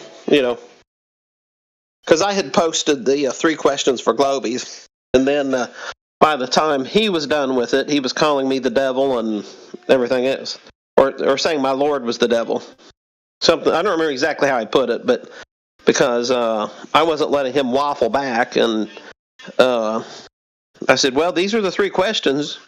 Is this your answer? If this is your answer, it's your answer. And he was trying to get me to debate with him, and I'm like, well, no, it's not a debate. It's I'm asking you the question. If you don't like it, then you don't need to answer it. If you do like it, then answer it. If you want to talk about it on your show, that's fine. But this is about you. It's not about me. And he just did not like that in the slightest. Is there anybody new here right now? Say again? I'm just wondering if there's anybody new around here. Yeah, especially any Globers. Anybody on here want to give us any kind of proof as to why the Earth is a big oblate sphere, pear shape, cube shape, donut shape, whatever? Anyone new who's not in doesn't have a role? I'm new, but I'm definitely not a Glober, and I got my first role this morning. Who is that? I said I'm new, but I'm definitely not a Glober, and I got my first role this morning. Are you new to the flat Earth too, or just new to the server? Just to the server. I just found it. I've been out of the globe world for probably about 2 years. I found this about 3 years, and it took me a year to convince myself. What was the main thing that convinced you? I don't really know the main thing, but somebody asked me that the other day, and if I had to to say the deciding factor was just seeing all the fuckery in NASA videos. That was what I would say if I had to pick one, but I couldn't go back in time and say exactly what it was. It was the combination of 1,000 moments of me talking to a friend of mine and him making me say, huh, that's weird. Because I set out to convince him that he was wrong, but he had an answer for everything.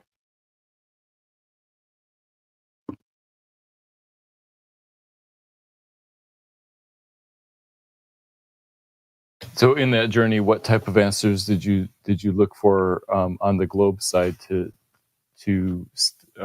try to prove him wrong? Oh, if I'm being honest, I mean, I just repeated what I had seen on TV. I've got a bunch of books about space that I've been reading for 20 years. And I didn't realize that I wasn't thinking about it. And I didn't realize that it wasn't empirical. I thought all this stuff was absolute fact and undisputable. I hadn't ever questioned it. I thought it had already been questioned. Basic, I mean, looking back, it's basic. I don't know how to explain it, but I just didn't question it. I thought it was real, and now I understand. I even knew what a theory was. I've mocked people, I'm sure, for saying, oh, it's only a theory. But now I just think about it differently. Did you apply the same kind of scrutiny to the flat Earth ideas, or like how did you come to the conclusion that there wouldn't be arguments against flat Earth also? What do you mean by idea? You mean the observation? It's not an idea, Matthew. Yeah, the flat Earth observations. Oh, well, I mean, I've observed as much as I can from in my situation, but one observation that I really hold on to is my friend that I was arguing with. This is a person that I know in real life. He bought one of those cameras and he lives in Florida, and he sent me this video, and it's him zooming in on a boat that he can't see, and zooming out and taking it out of view and zooming in. And I was like, holy shit, that's crazy. And it's not just a video on YouTube.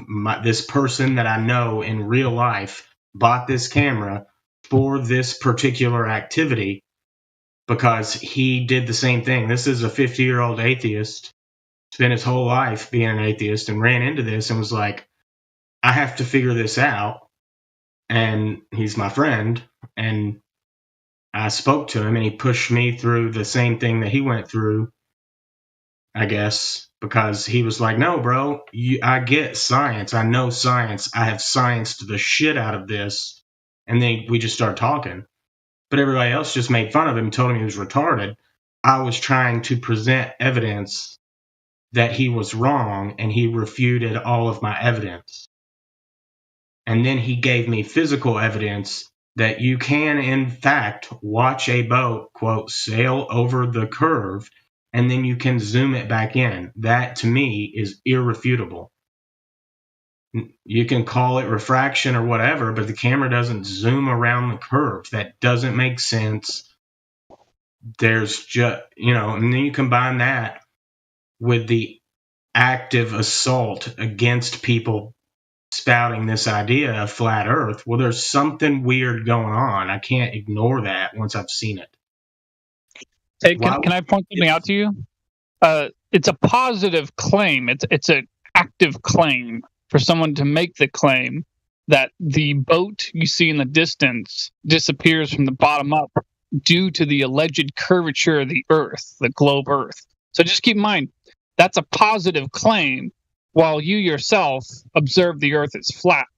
Now keep in mind, when they're making that claim, the burden of proof is on their side to demonstrate that the Earth, in fact, is a ball to begin with, in order for the boat to be disappearing from the bottom up due to the curvature of the Earth. They have to demonstrate curvature of the Earth to you via direct measurement in order for that to be an acceptable explanation to you. So just keep in mind, the burden of proof is still on their side to prove it's a ball.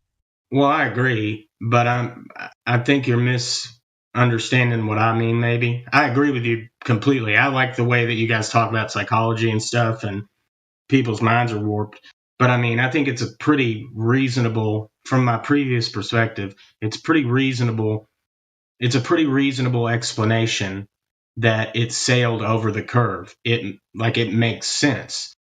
What just erases that from my making sense part of my brain is he zoomed back into it and brought it back over the curve. That to But me, did it make sense to begin with? Wait, let me ask you though. Did it really make sense to begin with, or was it just that you were just mentally adjusted to it? Because, from where I was you and I, both you and I, grew up being taught the Earth's a ball. You and I both grew up being taught that boats disappear from the bottom up due to the curvature of the Earth. I was taught that growing up, and I believed it. So I'm just saying, like, just remember, ask yourself, did you think that, that it was a reasonable explanation because it made sense? Or did you think that it was a reasonable explanation just because it's what you were told from birth up to that point in time in your life?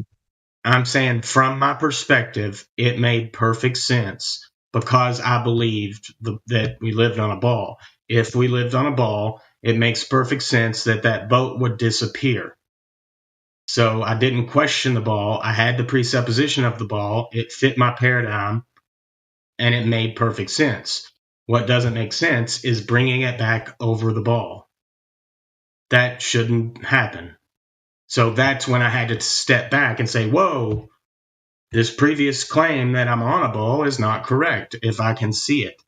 Combined with all the other shit, it's perfectly logical for me to assume that I'm not on a ball. Oh yeah, at the very least, it would certainly be an indicator that the horizon is optical, not geometric. I'm sorry, say that again? Well, what you're describing would be at the very least a good indicator that the horizon is optical, not geometric. It's an apparent place where the sky appears to meet the ground, but not a geometric horizon, which would be on a globe Earth. Actual physical Earth curve would be a geometric horizon.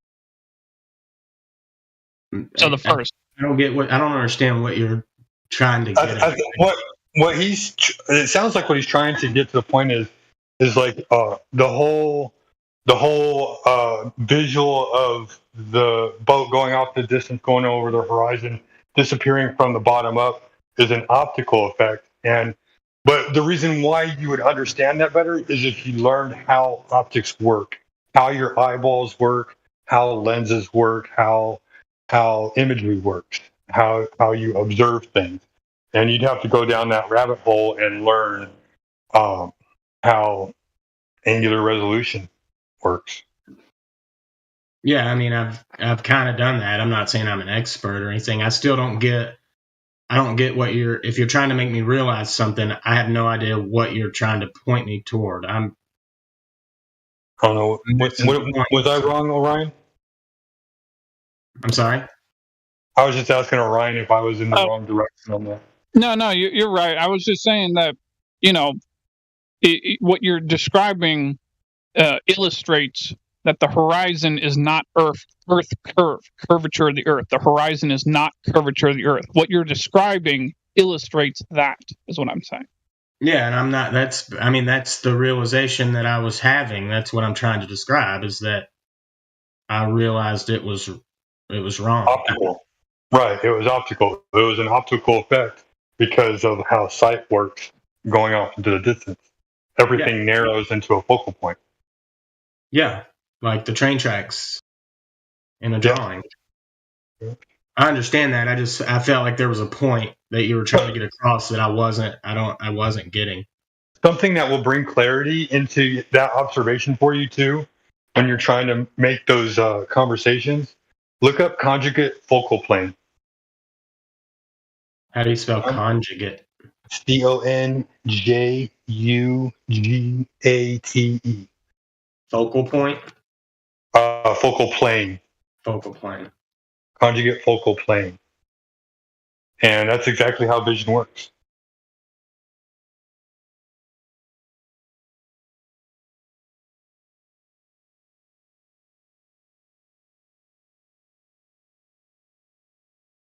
And what he was saying is that the horizon is an optical effect, not a physical effect. Basically saying that, like, no matter where you are, anywhere from where you stand all the way off into the distance, everywhere that the Earth meets the sky, by definition, would be the horizon, because it's an optical effect off in the distance. Everything narrows into where the sky meets the Yeah, I don't disagree. I don't disagree at all. So, hey, can you see what's in the live stream voice text right now? Yeah, the black swan picture. Yeah, so this is what I'm talking about when I say geometric as opposed to apparent.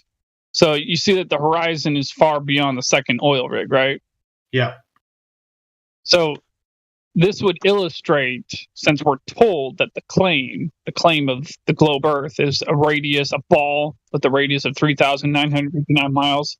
So this would mean on a ball with that radius that the geometric horizon would have to be no further than 1.22 miles away at 1 foot observer height. But we can see it clearly here is more than 9.4 miles away at 1 foot observer height. So this illustrates.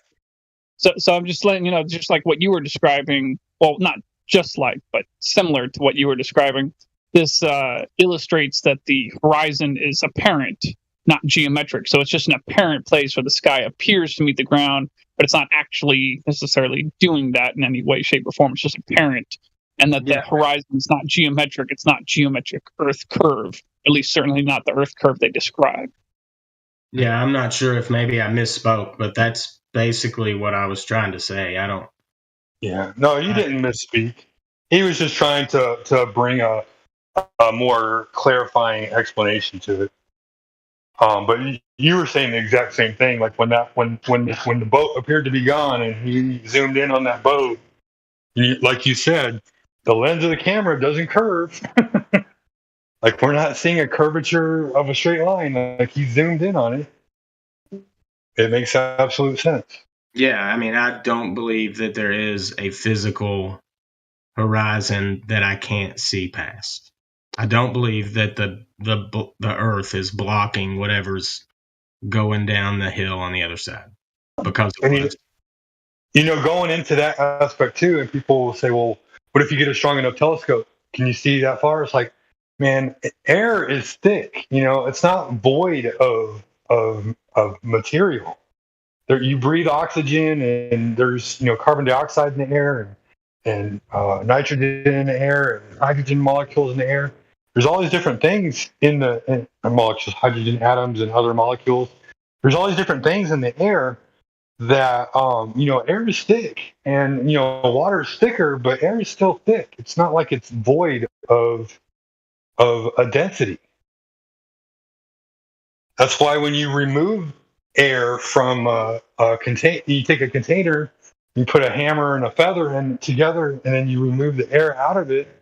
Guess what? They're both going to fall at the same time because there's nothing dense preventing any lighter objects from falling down. So yeah. And by the way, in case you want to know why it's called the black swan, it's called that because if someone makes the claim that all swans are white, all you need to do is find one black swan to disprove that claim, to falsify that claim. And so what Matthew Learns just posted is a photograph of the horizon seemingly being closer, and another photograph with the horizon seemingly being as far away as I showed it originally. And so this illustrates why it's called the black swan. You see, you can see the horizon closer, and that may happen for one reason, it may happen for another reason.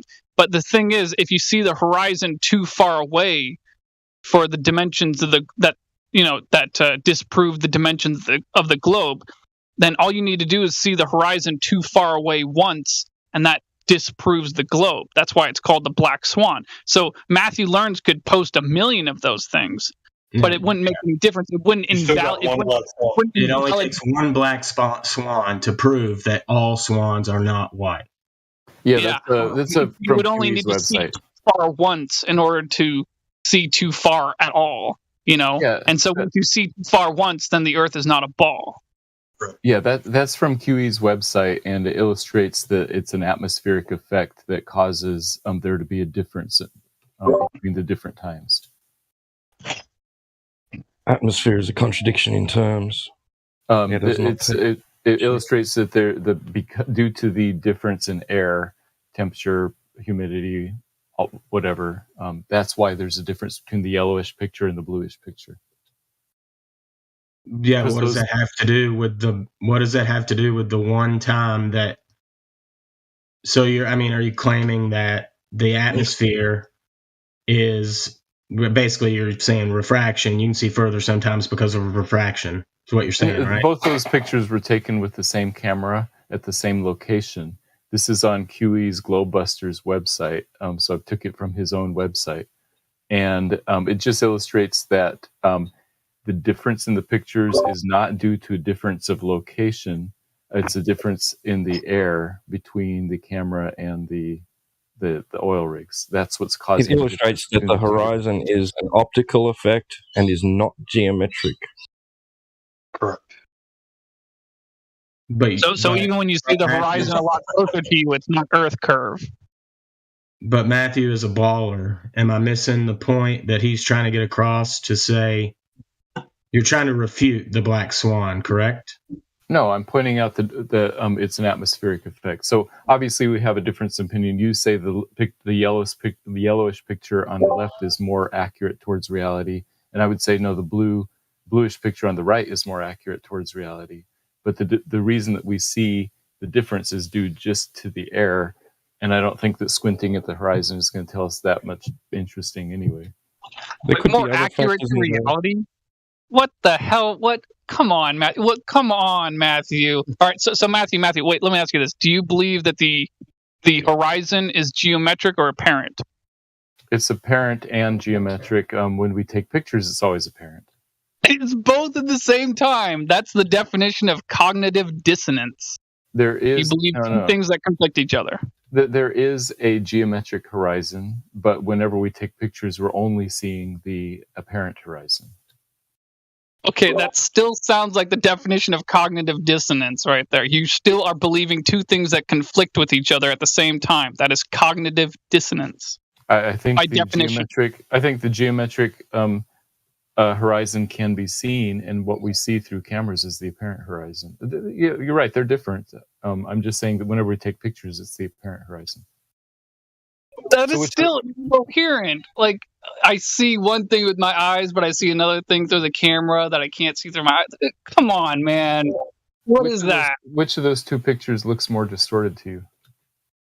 Well, I wouldn't say that either one looks more distorted. I wouldn't say either one does. So what now? There can also be other factors involved, like swell. I have a question about it.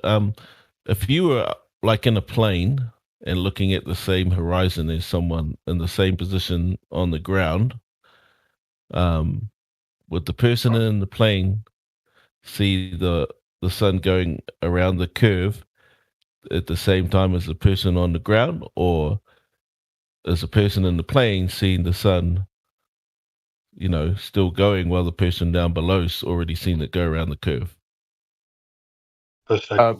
Higher altitudes experience sunsets later, so if somebody's in a plane, they'd be in a higher altitude, so they would see the sunset later than somebody on the ground at the same location. But that's why clouds are lit up after sunset. We can still see the clouds above us lit up by the sun sometimes.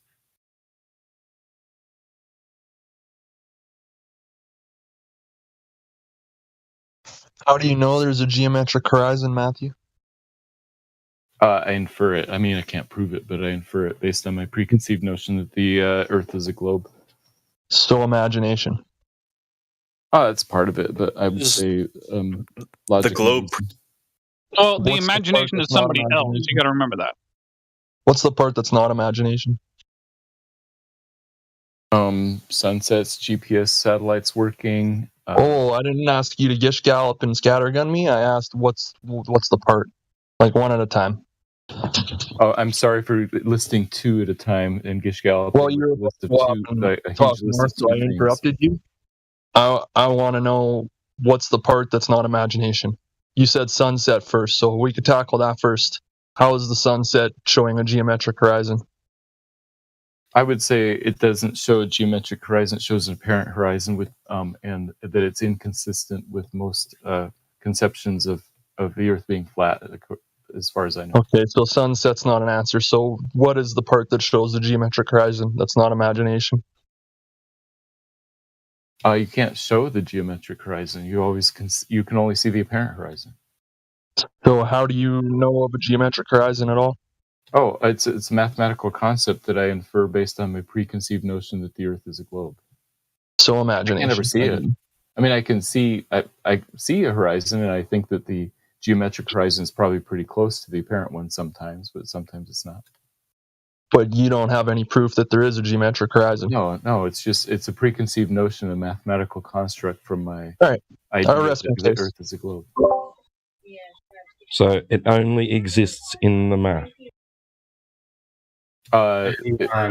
It exists in the math. The question is, does it only exist in the math, or does it exist in reality? And that's what we're talking about. Yeah, well, you've just demonstrated that there's no proof that it exists in reality. Right. I don't think there's proof. I think I would characterize it as strong evidence. I can create any math problem and make it work, though. Can I ask if the you know how, like, you're saying the light is on the clouds, and I agree with you, this light's on the clouds, but there's also light on the ground, like, even though I can't see the sun anymore, you know what I mean? Like, yeah, but there's no direct sunlight. it? I'm talking about sunlight. Yeah, but that's what I mean. The light is okay, so you're saying the light on the clouds is direct sunlight. But Yeah, I forget who brought that up, but the question was, can you see the sun from the airplane? And sometimes you can see the sun from the airplane when the people on the ground below you cannot. In fact, the same thing happens on the Burj Khalifa, the tallest building in the world. They actually, because they're a Muslim nation, some of their religious ceremonies depend on sunsets. They can eat their Ramadan meal sooner on the ground than they can up higher in higher restaurants by like 2 or 3 minutes. Right. Yeah. I was just wondering what the, how that light works. So light is able to curve. Mostly it's pretty straight, but sometimes due to atmospheric effects, it might the path of light might bend a tiny little bit.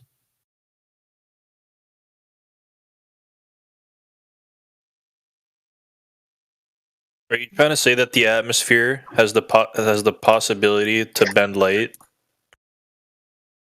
It bends the path of light sometimes, depending on So it doesn't interact with the light and scatter it. It actually bends the light. It bends the path of the light that the light takes. Yes. Okay. Now, what is the method that? Wait, I got a quick how question. is it bending the light? Wait, do you mean like fiber optics? No, I mean just that the path of light doesn't take a perfectly straight lines through the atmosphere sometimes. Sometimes it's not a perfectly straight line. That's all. So a curved line, right? A non-perfectly straight line. What about infrared? Yeah. What about infrared? Hold on. Back up. So like fiber optics, right? Question mark. That's what you're describing. Yes, fiber optics also can bend light. Yes, continue. Don't trail off. Well, so I answered your question. What are you talking about? No, you didn't. So you're saying the light is bending through the air downwards, following the curvature of the Earth sometimes, right? That's what you're saying, right, Matthew? I'm saying that the light doesn't always take a perfectly straight path, like in fiber optic cables and like through certain atmospheric conditions. Okay, so yeah, like fiber optic cables. Now, do you have a demonstration of light behaving in the medium of air like how it does in a fiber optic cable? Do you have a demonstration of that? Yeah, sometimes light let's doesn't. distinguish. Let's distinguish between bending and curving? I was distinguishing between a perfectly straight line and a non-perfectly straight line. That's more binary. Okay, so is it bending or is it curving? I guess the light would be curving through the fiber optics, right? That's how you describe that? Yeah, I'm not sure I understand the distinction between bending and curving. I would just say non-straight. Yeah, I can bend a steel bar that's straight, right? I can bend it so that it's not straight anymore, right? It's not straight, but it's two straight lines meeting at a vertex. You're talking about two different So he means at a point with an angle. Right? That's what mirroring and refraction is. Light we're asking for the measurement anyway. Wait, guys, let's just backtrack a little bit. Let's just go back a little bit. So you're describing the light moving through the air, just like fiber optics. We got that far. And I just asked you the question, do you have a demonstration in one medium, that medium being air? Do you have a demonstration of light being in a pathway like it would through fiber optics in a curved pathway?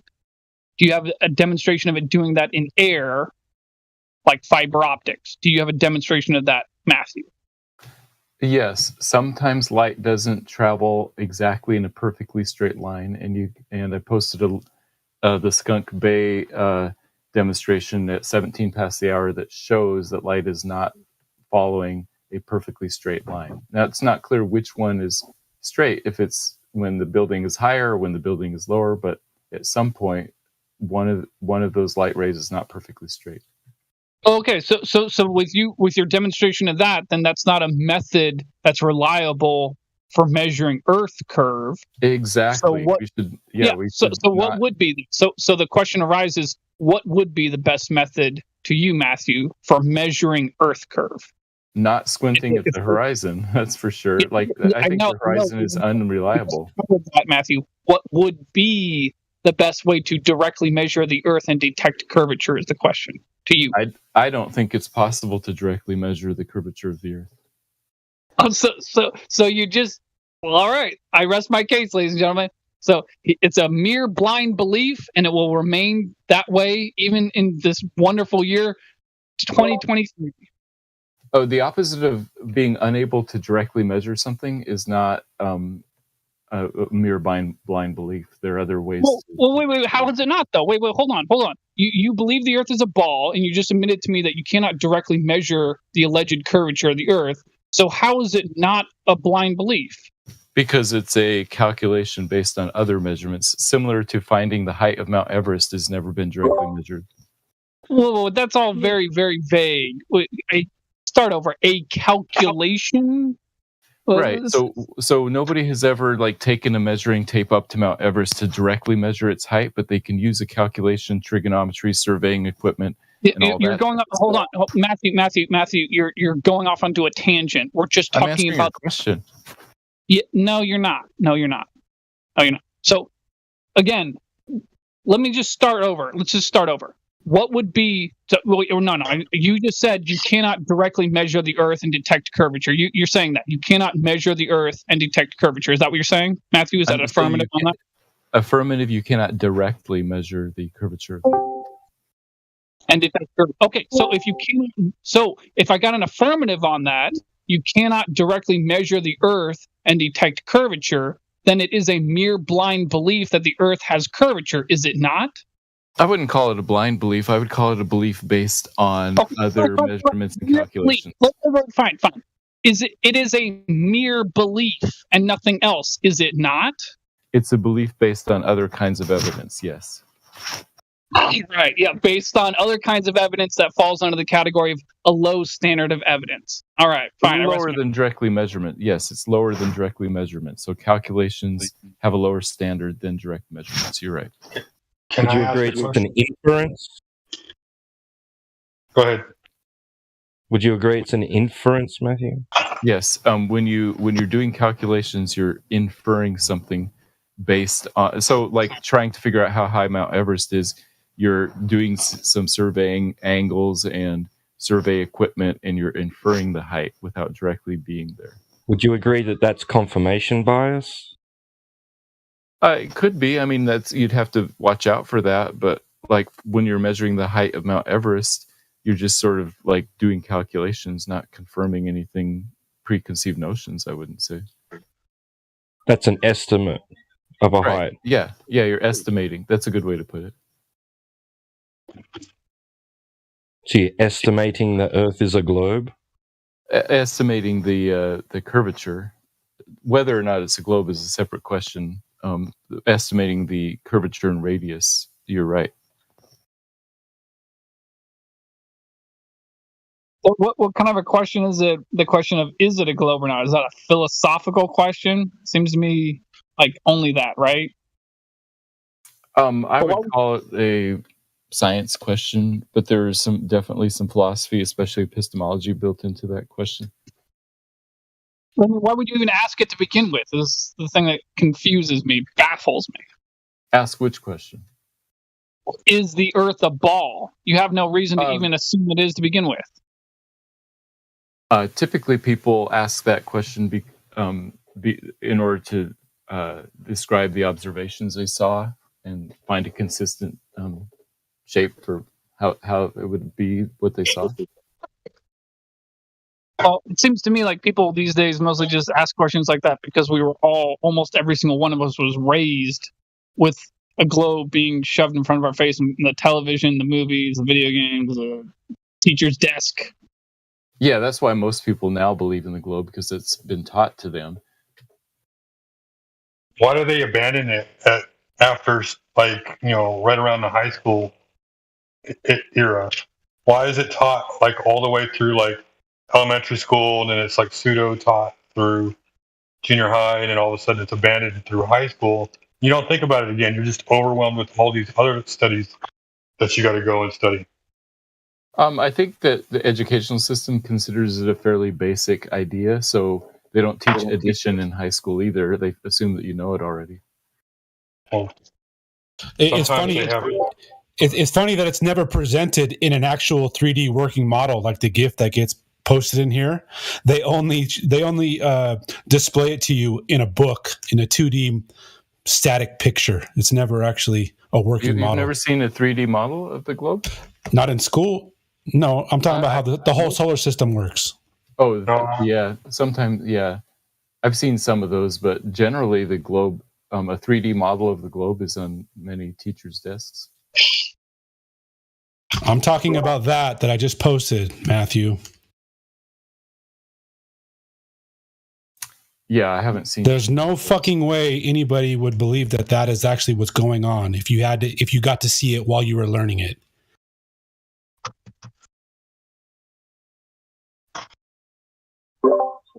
Encourage our newer people here too to pipe up and join in.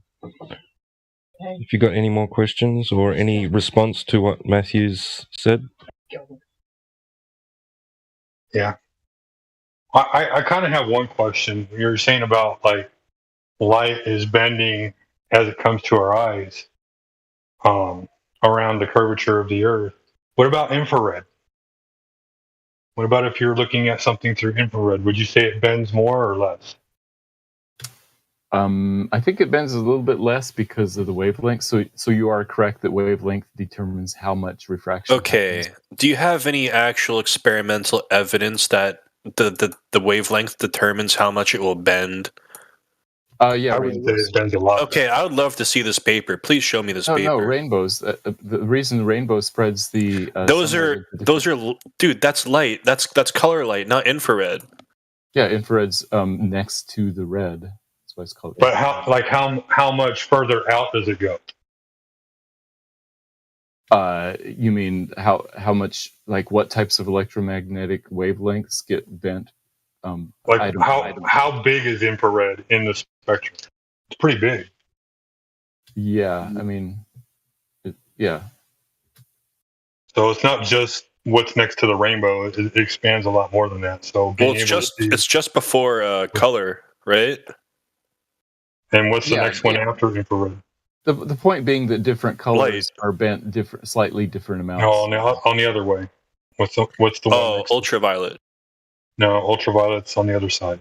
No, ultraviolet's on the right. On the left is infrared. what's butted up against regular light and infrared? Regular light. What's to the what are left the of it. bookends? What are the bookends? There's Gamma. I think radio is on the very left. Radio waves. There's radio, then micro, then infrared, then light, then ultraviolet, then X-ray, then gamma ray, then cosmic ray. Right. I don't know the wavelengths for them. I don't remember those things. And the dude. color spectrum is so small, but infrared is so much more bigger. Yeah. Well, our eyes can only perceive. I think it's between 550 and 750 nanometers, something like that. I'm probably wrong. I don't remember like the exact wavelength number, but it's some very, very small band. I was just making that observation that like it's infrared is a lot different than the color light that we see, and so that sine wave change is hugely changed, hugely different. Well, you don't need to see infrared; you can feel it. No, maybe so. I don't know. I've never made the feeling of infrared. I can't tell when infrared is hitting up against me, but for what I'm saying though is like when you're making an observation through an infrared lens, a lens of infrared, you can see way further than what the density of the air is allowing us to see with our normal vision. So if you can see way further in that perspective, then that whole like, oh, the light bends as it hits our eyes. Not in infrared. Exactly. Not in infrared. Well, if they could provide some sort of evidence, maybe, but I don't. What I've heard light bending, from the sun because of Einsteinian gravity, but I've never heard anybody ever talk about like this is how much infrared bends, this is how much UV bends, like comparing it to light. I've never heard anything like that before. You can do a Google search as far as like refraction with infrared, and it'll tell you there's a lot less refraction with infrared because the sine wave is longer. Okay. And so it has less opportunity to hit particles in the air. That's why ultraviolet has way more refraction. That's why it dissipates. Like the stronger the wavelength gets, it dissipates after so much. Yeah, because it interacts with a lot of particles. That's what X-ray. You can shoot X-ray out, and it's only like 6 to 10 feet, and then after that, it dissipates. But within that 6 to 10 feet, it's extremely strong. Yeah, because that's mainly that's the main power output of where it interacts. Right. So unless you're in the direct line of sight, but if you're off to the side of it, you're not going to get much radiation if you're out 6+ feet. You don't have to hide behind a lead vest. As long as you're out of the direct line of sight and you're 6 to 8 feet at a minimum distance, it's not going to get to you. But that's what I was trying to say is like when you go into ultraviolet and gamma ray and X-ray and all that stuff, like there's a lot of refraction going on. It's bouncing off of everything. It's affecting everything. But then when you come down the light spectrum, the colored light spectrum, you go to the red side, you do the red shift, and you go into infrared, and then you start going further out from that, there's even less refraction than that. And that's why when people sit there and say, oh, well, light bends. Okay, light bends. What about infrared? Well, it bends less. Thank you. And we see further in infrared because it bends less. There's less shit getting in the way, is what I like to call it.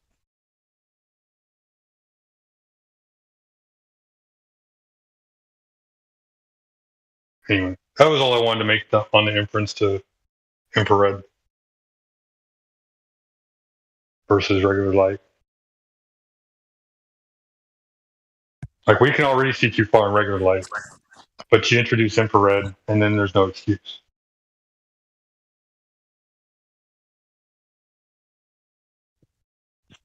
I hope more people make all these observations in infrared. Certainly it'd be awesome to do. I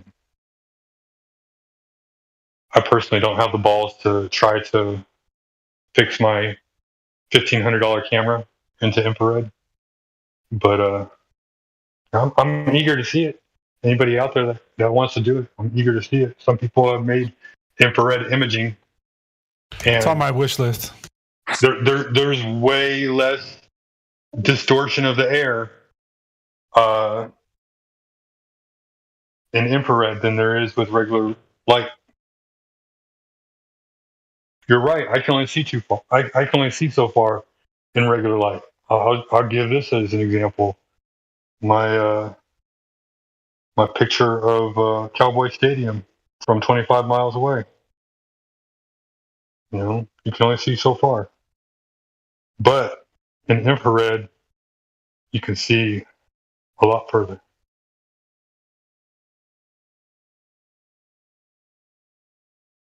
Hey Matthew, I've got a question. Sorry to interrupt. Oh yeah, we're just sort of chatting. I'm Hader, by the way. Doing well. Happy New Year. Yeah, thanks, mate. So all of us here seem pretty smart, got very good common sense, right? We're not dumb people. How can millions of people all over the world that have good common sense think that the world is flat? So you got to like research it to think, to like, you know what I mean? You got to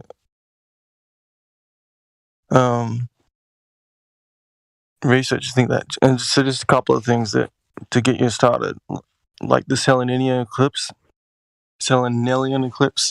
the shadow comes up the wrong way. And have you heard of the three-body problem with the gravity? With the gravitational calculations, sure, yeah. Yeah. So they can't calculate a normal orbit with gravity mathematics. It's like, why doesn't that work? And it's like, and all the things with space. There's no easily provable things of rockets going to space, and no test for curvature has ever been detected, and no test for motion has ever been proven. Like, we can't like test that on the equator we should be spinning faster, and then near the poles we should be spinning slower. Oh, I just seen the picture of your colored light, like the band wavelength. Thank you.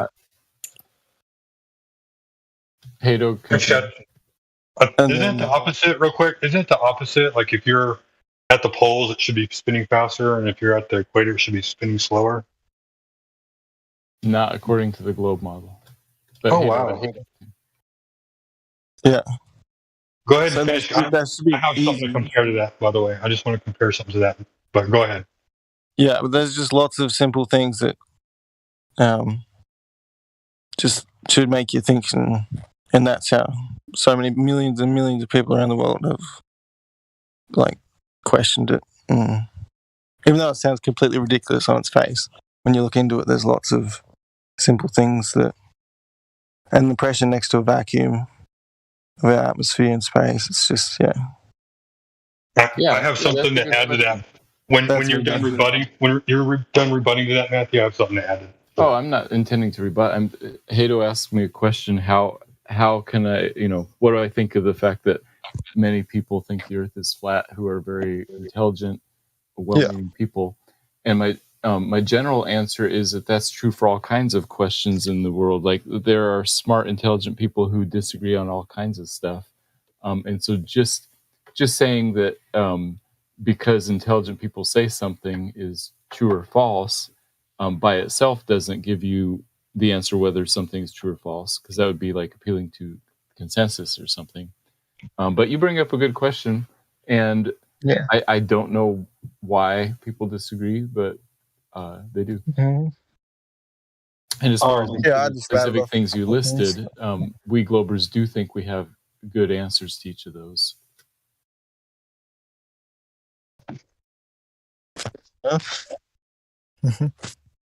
Anyway, so I wanted to bring something up about the whole spinning with bigger things and smaller things and everything like that. So my personal experience, I used to own a Jeep Wrangler, and I had huge ass mud tires on my Jeep Wrangler, right? So you can imagine I'm looking all cool with my big giant wheels rolling down the road. And when I'm driving down the road, my speedometer says that I'm going 78 miles an hour. Now I get pulled over, and the cop says I'm going 86. I'm like, okay, you can, obviously I was going faster than 70 miles an hour, so I'll admit to that, but I wasn't going 86. I was going 76 or 78. And my car's never gone over 80 miles an hour as long as I've owned it. And so he still gave me my ticket saying that I was going 86. I had to pay my ticket, everything. Well, I got into a conversation with another officer about that ticket. And I asked him, I said, why would it say that I'm going 86 when I was going 78? He's like, do you have big wheels? And I said, yeah. He's like, well, so your speedometer is based off of rotations per minute. And it's based off of what the standard stock tire is. Now, if you get bigger tires than the standard stock, that revolution is going to be slower, even though you're going faster. And I was like, okay, well, that kind of makes sense because, it takes more to get all the way around. So how does that explain into the fact of like the spin of the earth? Like the tires aren't going faster, the tires are going slower. Because they're bigger, it takes more to get the revolution all the way around. Well, the equator is the farthest point away from the center of axis. If you're standing on the center of axis, then you're not rotating farther away from it. You're just spinning in place. Right, yeah. But like if you were on if you were on a merry-go-round, right? Like if you were standing in the center of it, it would feel like I was spinning faster looking out than if I was on the edge and spinning around. Not with your back on the pole. If you were standing in the middle of like the one at the fair, and your back is against that pole, you wouldn't feel like you're spinning as fast as when you're all the way out on the edge and it starts rolling up to the top of the, what is that thing called, the Astrodome or whatever. I could see that. That would make a lot of sense to me. But then I would want to like stand on the actual pole and see the spin. It's supposed to be the same rate everywhere, isn't it? 15 degrees per hour. Right. And isn't the pole moving right now? It wobbles. The geometric North Pole doesn't move, but the magnetic North Pole does. Wait till next week. They'll put out an official statement changing this week's statement. The geometric North Pole in the globe model doesn't move, but it does move because there's that wobble. There's a change in degrees of axis, right?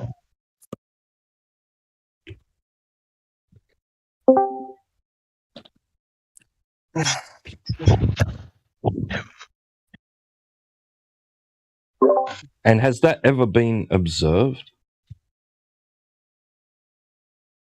Not by civilians, no. Or at least not for many centuries. What they say? One wobble takes like 2,000 years or something like that. I wonder how they knew that. Well, I was talking about having access to the North Pole. Yeah, well, I mean that's what I'm saying. It's in that way too. Oh, Trudeau got to go there, and he boasted about how privileged he was. Jeremy Clarkson and James May got there, huh? You would know Canadian, Timbo. It's T-Wad, but it's T-Wad. Yeah. What was the question? No, I'm just saying you would. I thought you were Timbo because Timbo's Canadian. Very funny. I thought that was funny.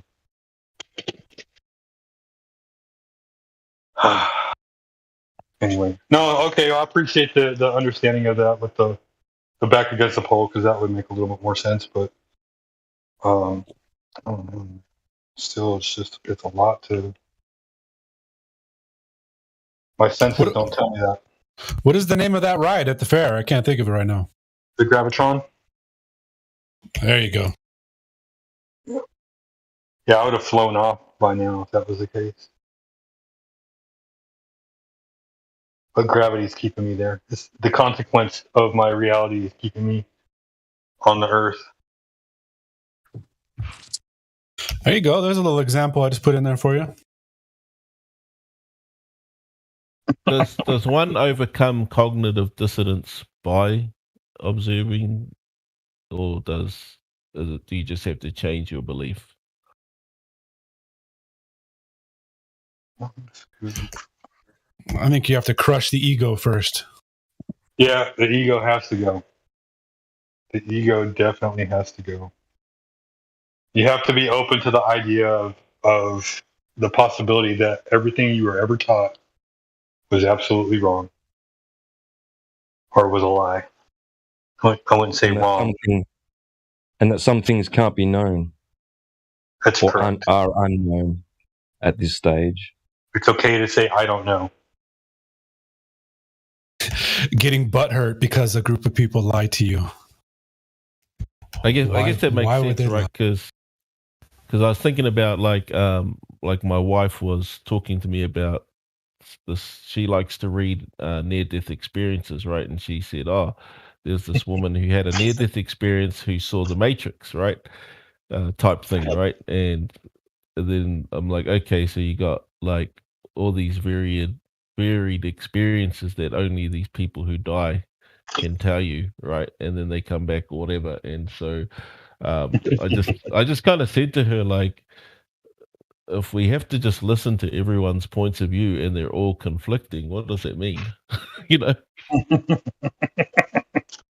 I'm just saying, like, I believe them. I believe that every one of them has had this experience, right? But I'm just like, but they're so varied and conflicting from one another. Or is it just that they're interpreting them, they're interpreting them with the programming that they have? Well, and then not only that, but here's my thing on top of that. There are people out there that are so narcissistic, they will jump on that idea and be like, yeah, I have one too. And they'll listen to everybody else's experience and then they'll make their own experience out of it. And then they'll write a book and make lots of money, right? Yes.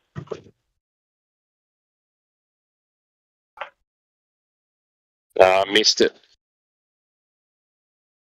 When did Matthew leave? Is that Timo, the Canadian? He's here. He's still here. He's just on mute. Yeah, he's here. He was listening to me talk about. He was listening to me talk about. Timbo the Canadian. Yeah. I thought T-Wad was you, Timbo, for a second. Yeah, everyone gets us mixed up. I think we worked out I sound more like a bogan. If you know what a bogan is. But... No, I don't. What is a bogan? Is a bogan a racist? Like a redneck kind of. Wears stubby shorts. Has a stubby beer. Wears flip flop. Make me take a photo, T-Wad. I'm out walking the dogs with my stubby shorts and my stubby beer. Nah, it's a bit early for a beer, but never too early for a beer. But I've got my stubby shorts on. Are you wearing socks and sandals at the same time? No, not to walk the dogs, mate. You got to wear runners, otherwise you get blisters. Come on, mate. I'm not that dumb. I don't believe the Earth is a globe. Well, maybe you should wait for the spin of the blisters to go away. I don't know how I was going to make that one work.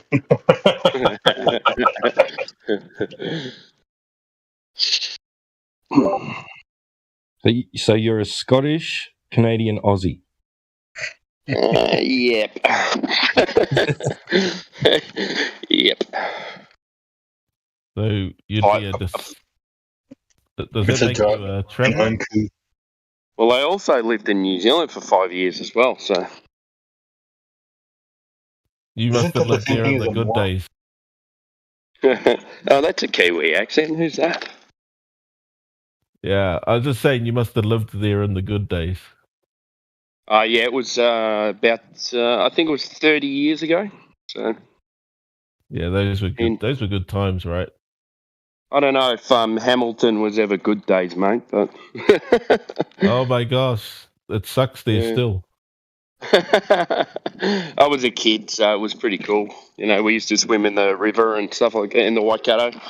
Actually, it's Um, not that bad, right? Because it's half an hour from Raglan, the Yeah, Auckland it's beach. each coach. So you got half an hour from Raglan, you got an hour from Waihi, or Coromandel Yeah. Peninsula. It was, it's a good spot. It's a town of 100,000 people. So it was Yeah, nice if you and small. if you want to so- be civilized and then still be able to go to the beaches, right? It's a good spot. Yeah. Yeah, where are you there, mate? I live like on the east coast, like of like the lower sort of central Hawke's Bay. Oh, yeah. Oh, beautiful spot. Yeah, it's really remote. It's about an hour to any town. But beaches, I got like 5 beaches, so lots of fishing. Of course, man. Yeah.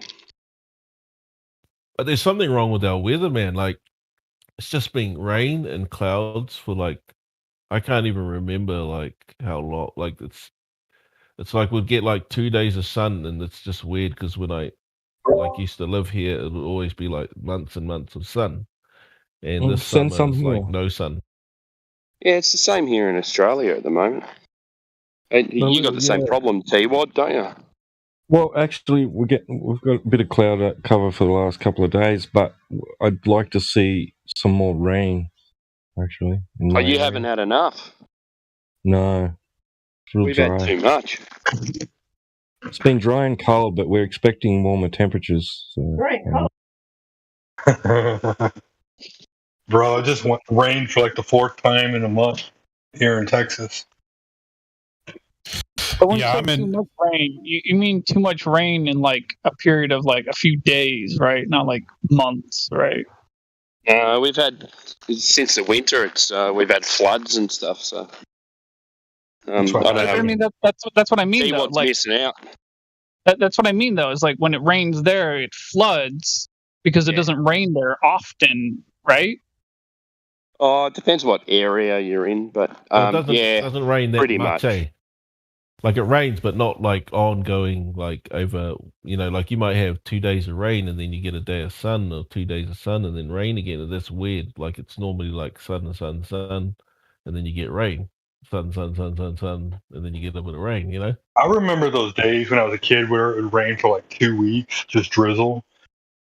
It sounds like there's been a Yeah, but- change in the climate all over the globe. I wonder what we should call it. No, Matthew, that's not. Matthew, that's not the shut point. up. So you can stop. jeez. Gizbo, we're in the United States. That's the point I'm trying to make to them. See, I'm in a place called the Pacific Northwest. So I'm in the only place I know of on the flat and stationary Earth that is actually designated as a temperate rainforest. So it's not the Congo, it's not the Amazon, it's not a tropical rainforest, but it is a rainforest nonetheless. And it's the one place in the world where, on average, the trees are taller than the other 2 rainforests. The trees here are 15 feet on average taller than the Amazon and the Congo, because we just have enough rain that it makes such a thing possible for the trees to be taller here on average here in Oregon than anywhere else on the flat Earth.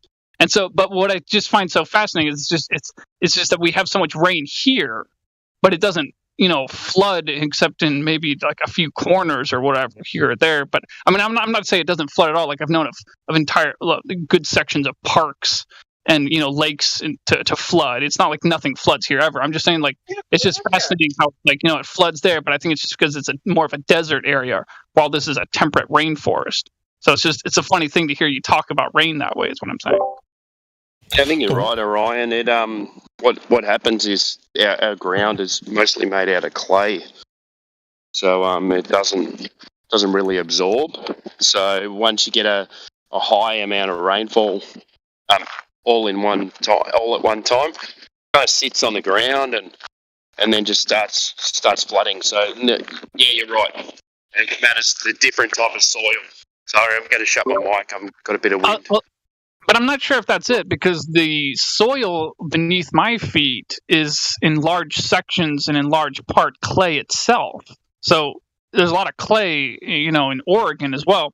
What I think it might have to do actually is just simply the temperature and the geography of how it just plays out. Because I think you're more in like a desert region, and it's not to say that Oregon isn't desert. Technically, half of Oregon is a desert, but half of Oregon is a temperate desert, which again is a very unique,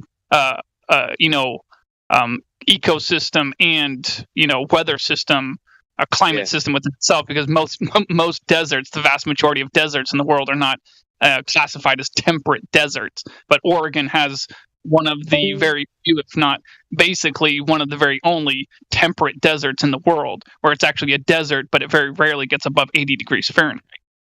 But what I'm trying to say is that I just think it has to do with just the sun pathway and the geography, and our proximity to the ocean and how currents go.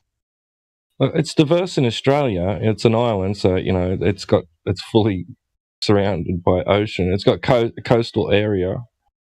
And then you've got like ranges. If you go a couple 100 kilometers in from the coast, you're going uphill into a range, and then you go down that into plains. You go on the other side of that into plains where it starts becoming more arid. And so you've got a really diverse range of different climates and topography, and we've got rainforest, subtropical, and up in Queensland. Well, but I'm just wondering though, what latitude are you? Oh, it's huge. It's like asking you mean me or Australia? Well, I mean just like the center of Australia, or you just, let's start with you. What latitude are you? 40.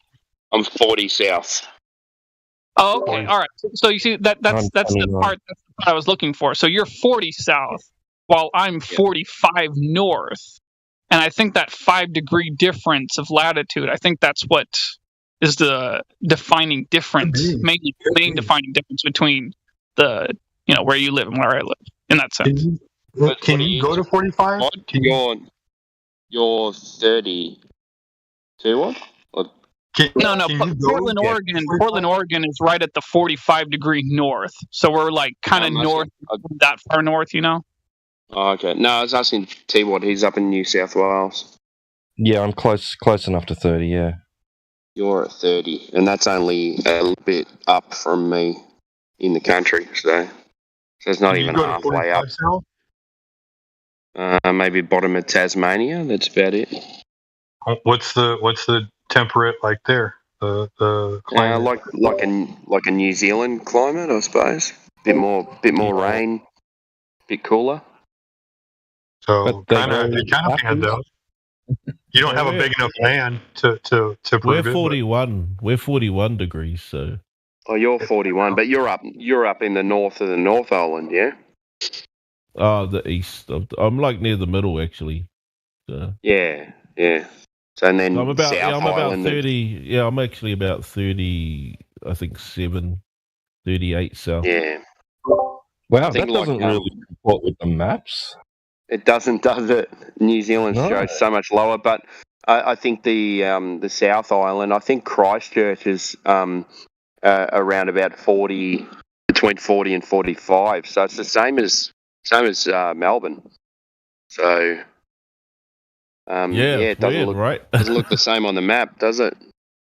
Because New Zealand looks sits so much lower on the globe. Yeah, and the weather is way different too. So if you go to the top of the North Island, which is at 35 degrees, you're probably like similar to, like, I'd say Queensland. Like that's the very top of the North Island, Of like probably the same as like Gold Coast. Like that's about the temperature you'll hit. Yeah. Really, but not as humid there. Yeah, I'm looking at it, and I mean, what? Well, they get the same problem that you used to with the flooding, like up there, you get up rain. north. Yeah, it just hits like 100. You get 100 mil in 4 hours or something. Yeah. Yeah, so they flood almost every year up there. So, 45 isn't even in Tasmania. No, it's not. 45 is about like the southern tip of Tasmania. Let's see, what could I say the southern tip is? Southern tip. Let's just go to Hobart. Hobart. Where's Hobart? So I don't know if you guys want to know this, but I've heard rumors. I don't know to what extent it's true. I mean, I know it's true to a certain extent, but I mean, like as far as what speed and like how much they can suck up in what amount of time, I don't know. But I've heard people say in the past that one of the reasons why it doesn't flood in forests is because the trees just suck up the water, fast enough that it kind of prevents, it is a factor of it not flooding. Because Hobart's not even the southern tip. Yeah, I think you, Orion, with that as well. That I think the tree roots keep the soil kind of aerated as well. They create holes to let the water down. So I think you're right there as well. Hobart's about naturally it would flood in the bottom of a ravine, but not like it would other places. Yeah, Hobart's You've got, about 42 and a half. you got Hobart's Sorry. 42. 42 and a half. Okay. So that's look at that, right? So everyone goes, "Oh, you're in the deeps. You're in the south. You're in the deep south." Not actually that south, is it? So anything in the southern hemisphere is not actually that far south, apart from the bottom of Argentina there, because the bottom of South Africa is not that far south either. It feels so funny just hearing the word hemisphere. I mean, I could never figure out with the internet as well, because we have much closer internet to like America and yet we're closer to Japan. So we get closer internet to Japan than we do to Australia sometimes. Figure that one out. I think that's just because we've got shit internet. Yeah, why did they make your internet so shit? You're not a third world country.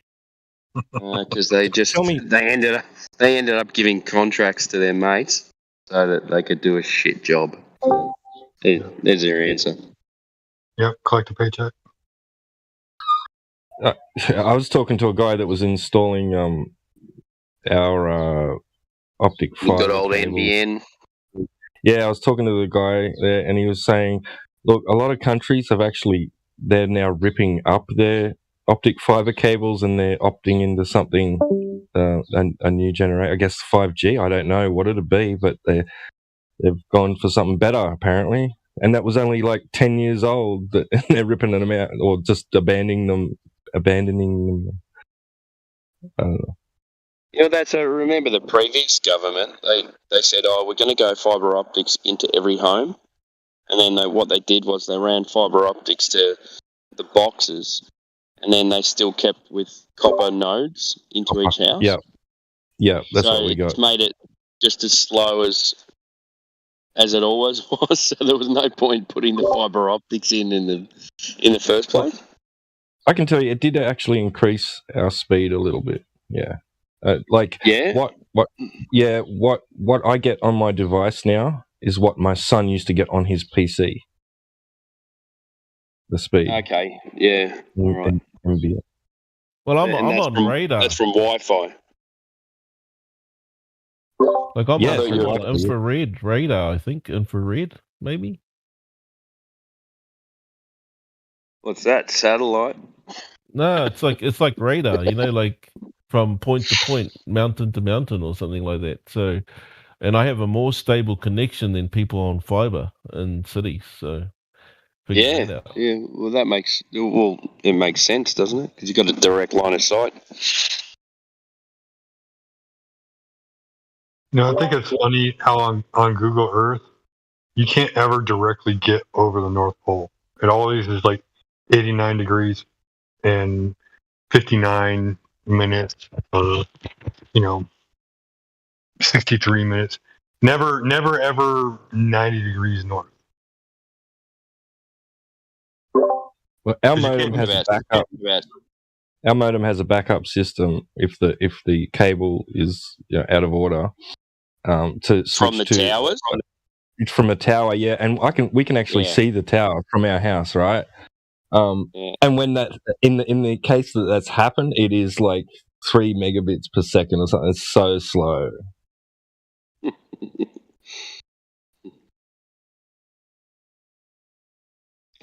I think we're like 50th speed internet in the world. 50th. Think about that.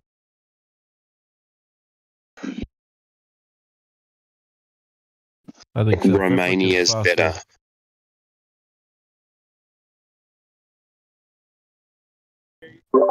I was going to ask Day, why do they call New Zealand the land of the long white cloud?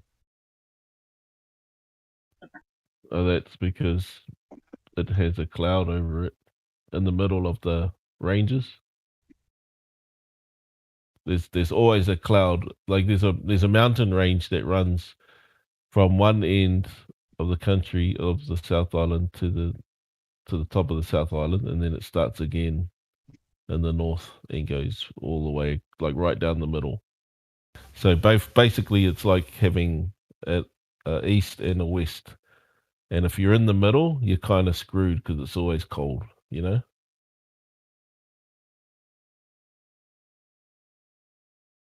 So there's always clouds somewhere along those ranges. So I think when they used to go looking for the land, they just had to look for the clouds.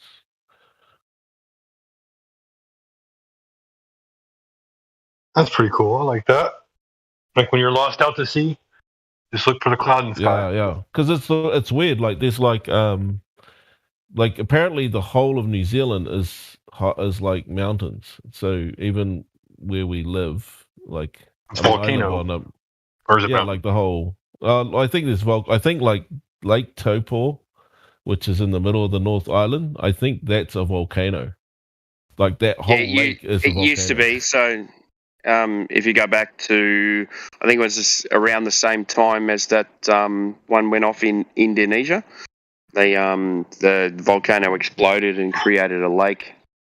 So, but you got all those volcanic places around Rotorua and There's especially in the South Island as well. There's a lot of most of the hot skiing. water everywhere. Yeah, hot water everywhere. There's hot water, boiling mud pits. There Mount Maunganui. All those places where they go skiing and stuff like that. They're all volcanic. I'd be mad if I had to pay for hot water.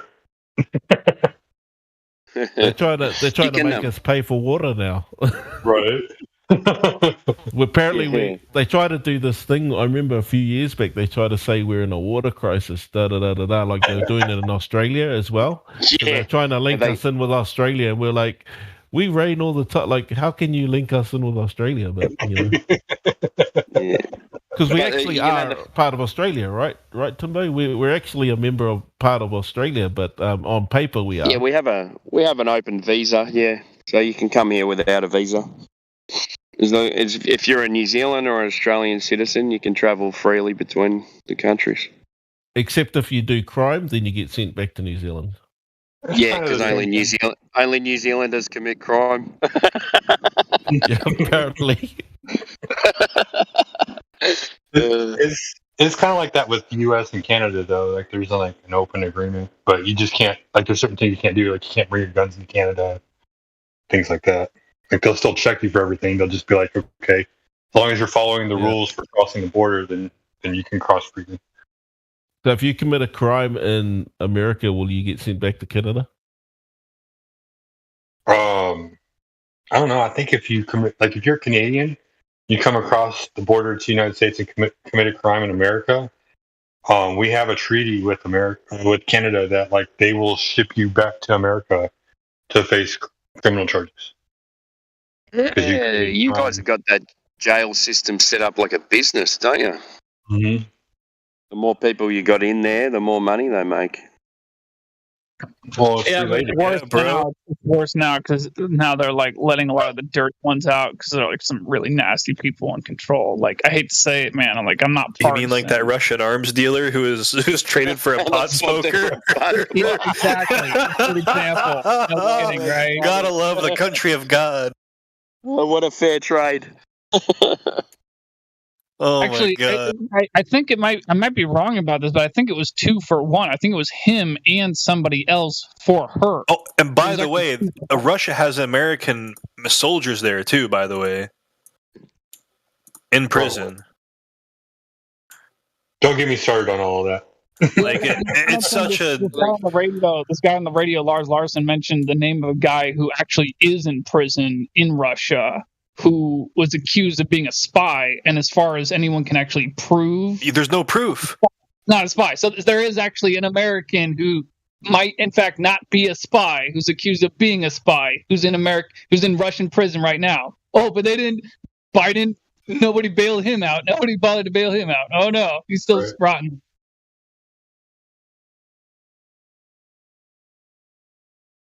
Yeah, who the fuck organised that trade? That was the worst fucking trade I've ever heard about. Seriously. That's bullshit. It just shows how much of a good businessman Putin is, right? Yeah. It's like someone's going to give you an Oreo, and he's going to give you back a bar of gold. That's Right, what we're going to give you this, but don't say anything about the $1 trillion deal that we're doing next door. He's like, no, you give my brother's uncle's first cousin to me now, or I keep the pot smoker.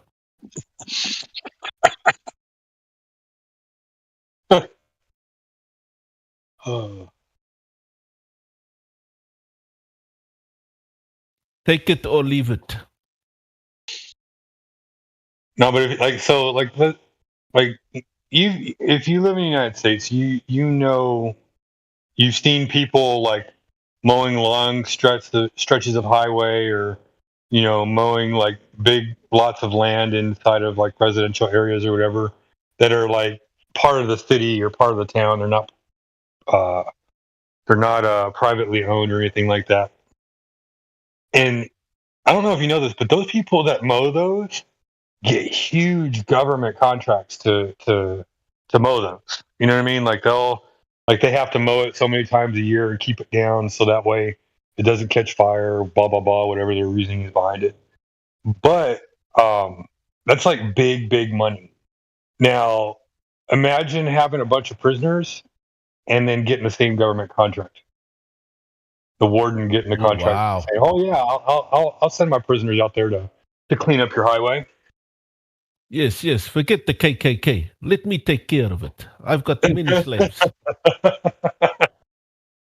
But you know what I mean? Like that's just something to bring into perspective. Like it is a private business. Like the warden is the manager of the estate, and then all those prisoners are property of the estate, and so they do work for the estate.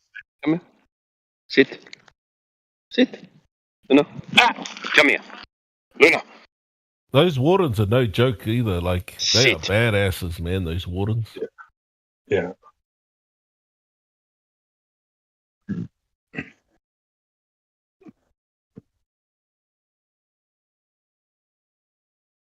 Well, they also get paid per prisoner from each county, I think.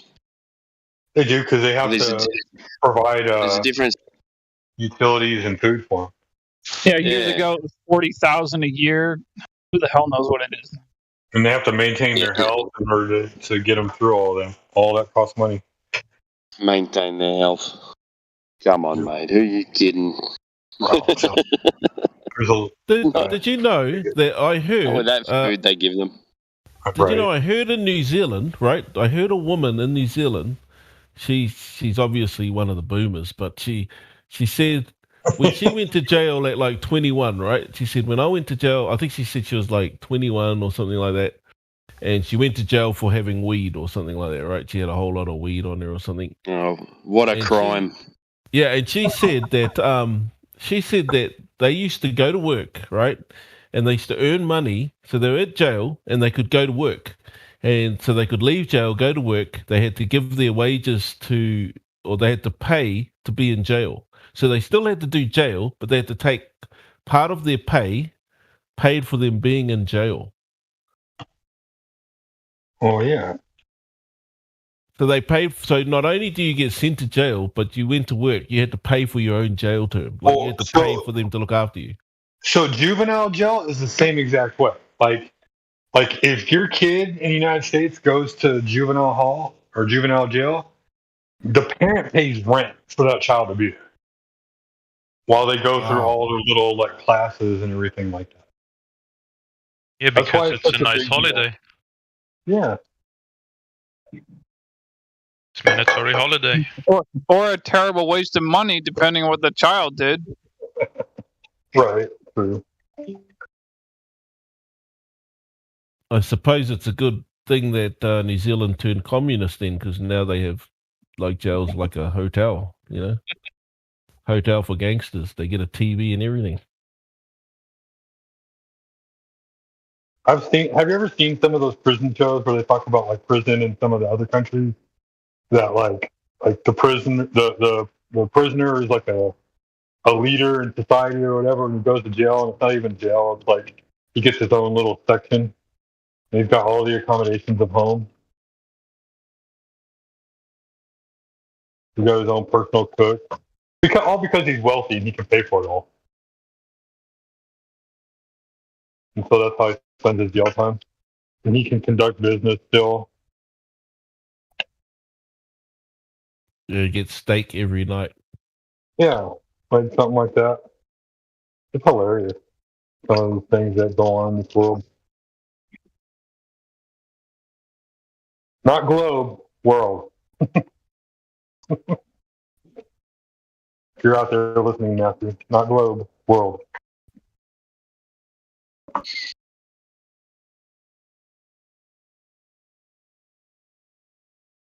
Flat plane. Who's Lino Tomo? No, and I said this earlier. I don't know if anybody heard this, but how cool would it be to go up like 60,000 feet and have a craft that could maintain that altitude for 24 hours just to see what goes on? Or not even 24 hours. Like, I've had my shares of sleepless nights. I could do 36 hours up in the air. At what height? Wait, I don't know what you're talking about. Whatever you're talking about, keep in mind it would be a lot easier with a lighter than air aircraft than a regular aircraft, like Zeppelin rather than an air. 60,000 feet. I would like to do somewhere around 50 to 60,000 feet. I think that would be a good number. Because every time I've ever flown on a plane at 35 to 38,000 feet, I feel like I'm sitting right on top of the clouds. And I can't fucking see shit. And it pisses me off. Maybe every time I've flown, it's just been cloudy. I don't know. You need anger management, Gizbo. I know of at least one Glober who believes that she saw the curvature of the Earth at 60,000 feet on the Concorde. So yeah, that'd be interesting to go up there and be like, oh yeah, just in the back of my mind, it might still be a ball. Dude, I can go up there at 60,000 feet and keep my ass awake for 36 hours. It's not that hard. Certainly, there's got to be a satellite up there that'll let me watch my Amazon Prime. Yeah, you might run into one. Attached to some balloons. Yeah, it's funny. Like my wife, her daughter just flew over from Colombia, and they had Wi-Fi on the way from the US to Australia, and Wi-Fi on the plane. How the fuck do they do that? We were WhatsApp messaging her the whole way. I'm sure. Weird, so if you're in the plane you get no data, right? Because you're up above all of your towers. Because all your Mate, towers she are was single down. smashing it. She was on Facebook. She was on everything. But I don't know how their system works. But they have a Wi-Fi system that you can purchase for like 10, 15 bucks, like that. Yeah. And how they do it, I don't know. My guess is that they're pointing directly back to like a satellite ground. dish on Earth. Yeah. But you're flying over the so you're flying over the ocean the whole time, yeah. Right, but you plug in your GPS direction, and then you point to whatever satellite dish that you want to point at, and to receive your signal, and then you program it to follow as your Satelloons. No, the satellite dish on the ground. I don't think there's satelloons over the ocean. I just don't. Well, what was I the think whole thing with people not being allowed to have devices on airplanes? You had to turn them off. That's gone, mate. That's finished. No, it was always like that. You're just not supposed to do it during landing or taking off because it interferes with the gears. So it's there. They just don't. They want you to turn it off when you're landing and everything like that. Which I've left it on during landing and it doesn't do shit. I'm living proof. You're a rebel, Gizbo. I am. I was drunk and I was like, you know what, fuck it, I'm gonna leave my Wi-Fi on, see what happens. Bit like mobile phones near And Bluetooth. I turn my Bluetooth on too. Near gas spouses. Yeah, like that. I leave my car running when I fill up. You can.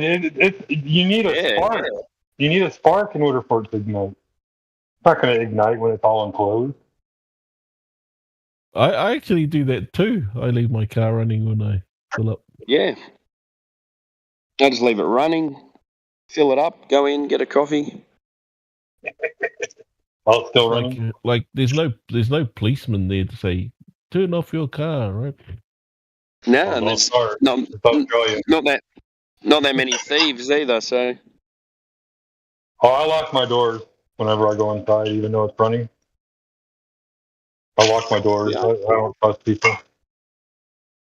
You can actually get fined for leaving your car unlocked in New South Wales. Are you really? Yeah. Why? Because they're in bed with the insurance company? Don't know. That's a good question. I don't know. That sounds like just one hell of a stomp on your freedom. I mean, isn't it? Like, what if you wanted to be like, hey, I gotta let my friend or family member borrow my car, and wait, no, I guess that wouldn't make sense because you hand the keys anyway. But still, it's just that is an approach on your freedom. Is my point. I have freedom here, mate. Yeah, it's pretty rough in New South Wales, right? I'm in Victoria. It's even worse. That's because the Victorians actually stood up for themselves. So they're gonna, they're like the Scottish, right? You're Scottish. Right. How dare you try to stand up to the crown? Right. That's exactly what happened. You know, something fascinating about that law is I think that law makes by default a Chinese fire drill illegal. So a Chinese fire drill is when 4 people get out of a 4-door car and start running around the car randomly in random directions at a stoplight, and then everybody gets back in the car but in different seats. So that's a Chinese fire drill. But if everybody closes the door with the doors unlocked, that would be breaking the law where you are. I think he means leaving it unlocked while it's unattended. While you go inside to the store or something like that. What's a Chinese fire drill? So if the Chinese fire drill like more than 15 feet away from the car, then it would be illegal. I'm just trying to understand what Chinese has to do with the fire drill. It's just the name of the thing. It's not. It has nothing to do with. Oh, maybe it has something to do with Chinese. But I I've don't never know if it heard has that before. directly to do with Chinese. But it's just the name of what you do when 4 people or more or whatever get out of a 4-door car at a stoplight when the stoplight's red, and they run around the car randomly and wave their hands around yelling, and then everybody gets back in the car in random different seats and continues to drive off when the light turns green. It's called a Chinese fire drill. That sounds racist. Well, my brother was complaining to me. My little brother he lives in Queensland, and he was complaining to me the other day about he's been called a racist against Asians, right? And I was like, well, what did you do? And he said so his wife's father's wife is one of these mail-in wives. So in Australia, they have lots of mail-in wives, right? Where old dudes, they bring in these like Asian women, and then they marry from them. Thailand, Philippines, Malaysia. The Asiatic women. And some of them are quite beautiful, to be honest. Some of them are quite beautiful, and they always have one kid, so that the dude is locked in for life, right? He cannot, he cannot. They only have one kid, right? So everyone's like, "Oh, they're doing so well, like because look, they have a kid together, right?" But they only ever have one kid. And we'll let them have another one. Right, and so my brother says, like he says to me, so all this time I didn't know she was a mail-in wife. I actually thought this was a real relationship thing. And then he says to me, so they go out to dinner from time to time, right? And he's got a child on the way, right? So his so his father-in-law is super happy. Every text. Imagine you had twins, then the plan would all be over. Like a black swan. Anyway, he's so excited, right? Because he's got a grandchild coming. He's got a grandchild coming, and she's all jealous and stuff, right? She's like, all I hear about is your grandchild that's going to be born soon, right? And but the thing is, they go out to dinner, and my brother says, I guess we're going to eat Chinese again, right? Or like Asian again, because every time they go out, they're only allowed to go and eat where she wants to go, and she always picks these like Asian restaurants, right?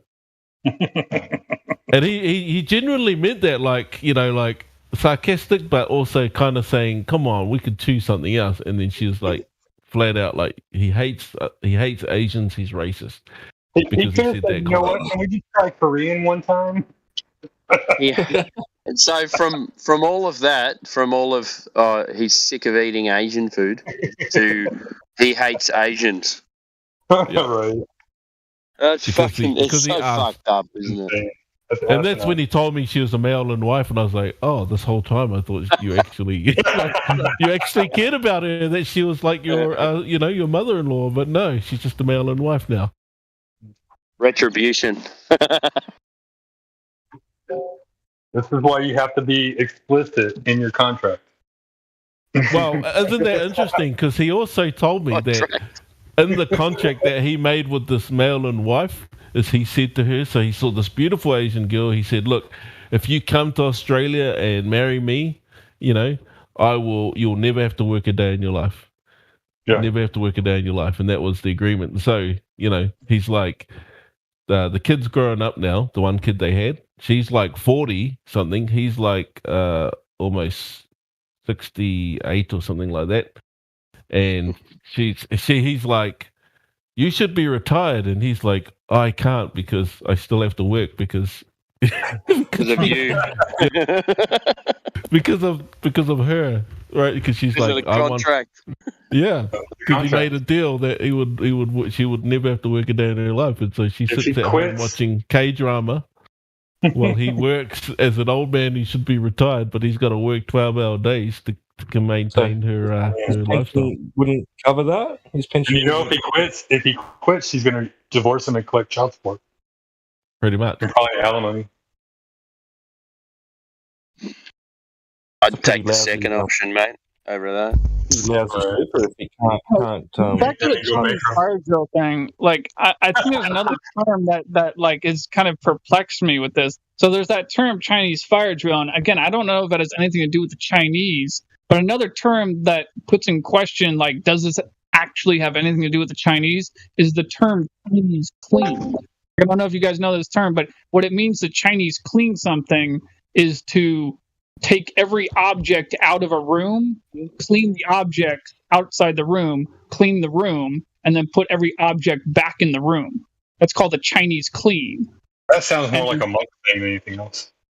But that I would mean, make like, sense for the federal, wouldn't it? It's the same thing. I'm Like, sorry. Go ahead. I think it's actually Chinese is what I'm saying. I think it's just it's a funny term that people came up for. I doubt it has anything to do with China. Is what I'm saying. With the Chinese burn. Some people call it the Indian burn. We get it, Orion. You're racist. You're kidding. I'm kidding, dude. I did stay in a Chinese like B&B once, like a bed and breakfast, and I have to say it was the weirdest experience ever. Like we went in and they don't have sheets, right? They have blankets that they wash. So it's like you get into bed, there's no sheets there. There's just like these blankets. And like everything's like, you know, you're saying Chinese clean, like there's like nothing in their rooms. It's like in a prison cell almost. And and you have like keys for your doors on your rooms as well. So it's like it's real weird. People pay for these experiences. Yeah, well, I paid for that because once again in that shit place called Hamilton, we were staying in Hamilton, and they just have such shit. Hey, easy, bro. I mean, they just have such shit accommodation. Like, you know, there's so many good places you can go and stay in New Zealand, and they have amazing accommodation. You go to Hamilton, you pay top dollar for shit. That's what you get.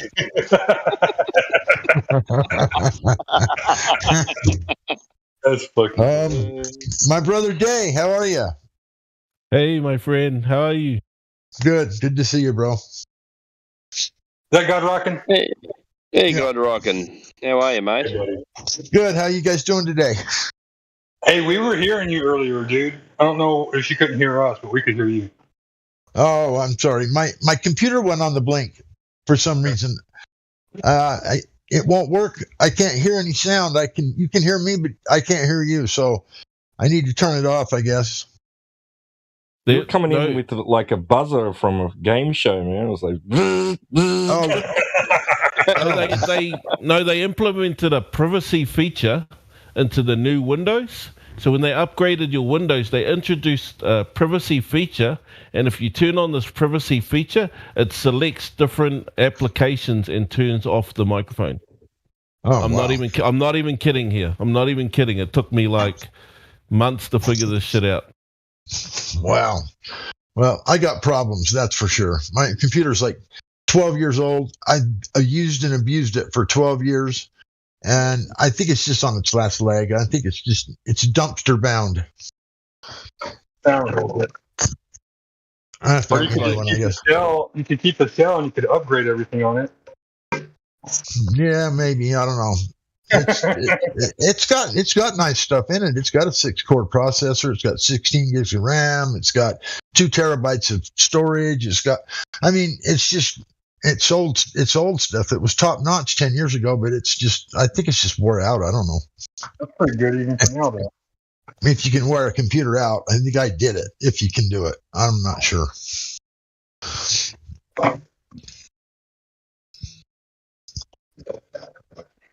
I'd say you got more than your money's worth, mate. Yeah. Yep. I'm sure I did. Especially for the price I got it for. I got it from a friend that was had gotten it from his stepdad, who left town, and he just built it, and he was mad at his stepdad because he left it behind, and I got it for like $200. Yeah. You should check the oil. Huh? You should check the oil. Yeah, there you go. You can try unplugging it and plugging it back in. Well, I'll give it the once over to see if I can get it going again. But right now, I'm just on my phone, so I just really don't like using the phone for Discord. The features aren't the same. You know, you can't When I'm on mine, I've got 3 monitors, and I can be watching YouTube and doing this and doing. Well, on Discord, and I'm just used to having it. I guess being spoiled. I guess phones, I just don't really appreciate it much. But Well, 2 monitors is spoiled, so 3 monitors, man, dude, that's living like a king. yeah, I guess whatever. I hate to break it to you, but phone 6 only works on a phone, bro. Yeah. Right on. Now that you're here, let's talk. So how's New Zealand, eh? You doing okay, bro? Yeah, I just had 3 family members die this week, so what? Yeah, it's crazy weird, no. crazy weird. So the In wife a way. shops do funerals. Yeah, and Wow. just like bang, bang, bang. Like 2 of them had strokes, and then they were still alive, and then they just died yesterday. And then my wife got a call this morning. Her mum's sister died last night. So wow, it's crazy, wow, crazy. And they're like in their 50s, So a lot of people in their 50s are dying right now in New Zealand. Yeah. So it is what wow. it is. We can't talk Yeah. about it. So Right. you'll get to see the band. So. That's right. That's I'm too sorry, bad. man. Hey, Yeah. That's heartbreaking. Well, it It's is. become so normal though. Like that's the worst part is I've had so Yeah. many. I'm almost like I don't even know why we bother going to funerals anymore. We've had so many this in the last year. Yeah. It's like well, that's not resources, normal. Yeah, it's not normal, normal but at it just, all. you know what I mean. No. Like it feels normal when you hear it because it's like, oh yeah, another one. Yeah. Yeah. But it's certainly not a weird like so. I think you were saying, John, the other day, like you were saying that I sounded depressed, and I was like, there's just like Yeah. so many people around me just dropping down, having strokes. They're having strokes, which just doesn't make sense, but it is what it is. And food's going up like here, big time. Yeah, Like, it's Boy. crazy here at the moment too. Yep. Yeah. Same here. Same here. Yep. It's gonna ramp up. There's a huge influx of like flu around here, which is funny. Like nobody's testing positive for the other thing. It's flu. I'm like, well, why is everybody getting so sick? Because their immune systems are down, I think. But that's just my opinion. That's what I think too. but the food, I mean, the food prices is just crazy, and we're being told that it's because of the rain. So we're being Because of told what? that- yeah, because we've been having too much rain, like we were talking about earlier. That's caused the food prices to go up? Yeah, like they said, oh, the rain's destroying the crops. Like we've been having way too much rain. That's the excuse we got too. I guess Really? we'll get that excuse next. It's been snowing and raining here for like 2 solid weeks now, and it's just That's what I been was coming saying. down. That's what I was telling everybody earlier. Same thing. Like here in Texas, it's rained probably about 4 or 5 different times, like in the last 2 or 3 weeks.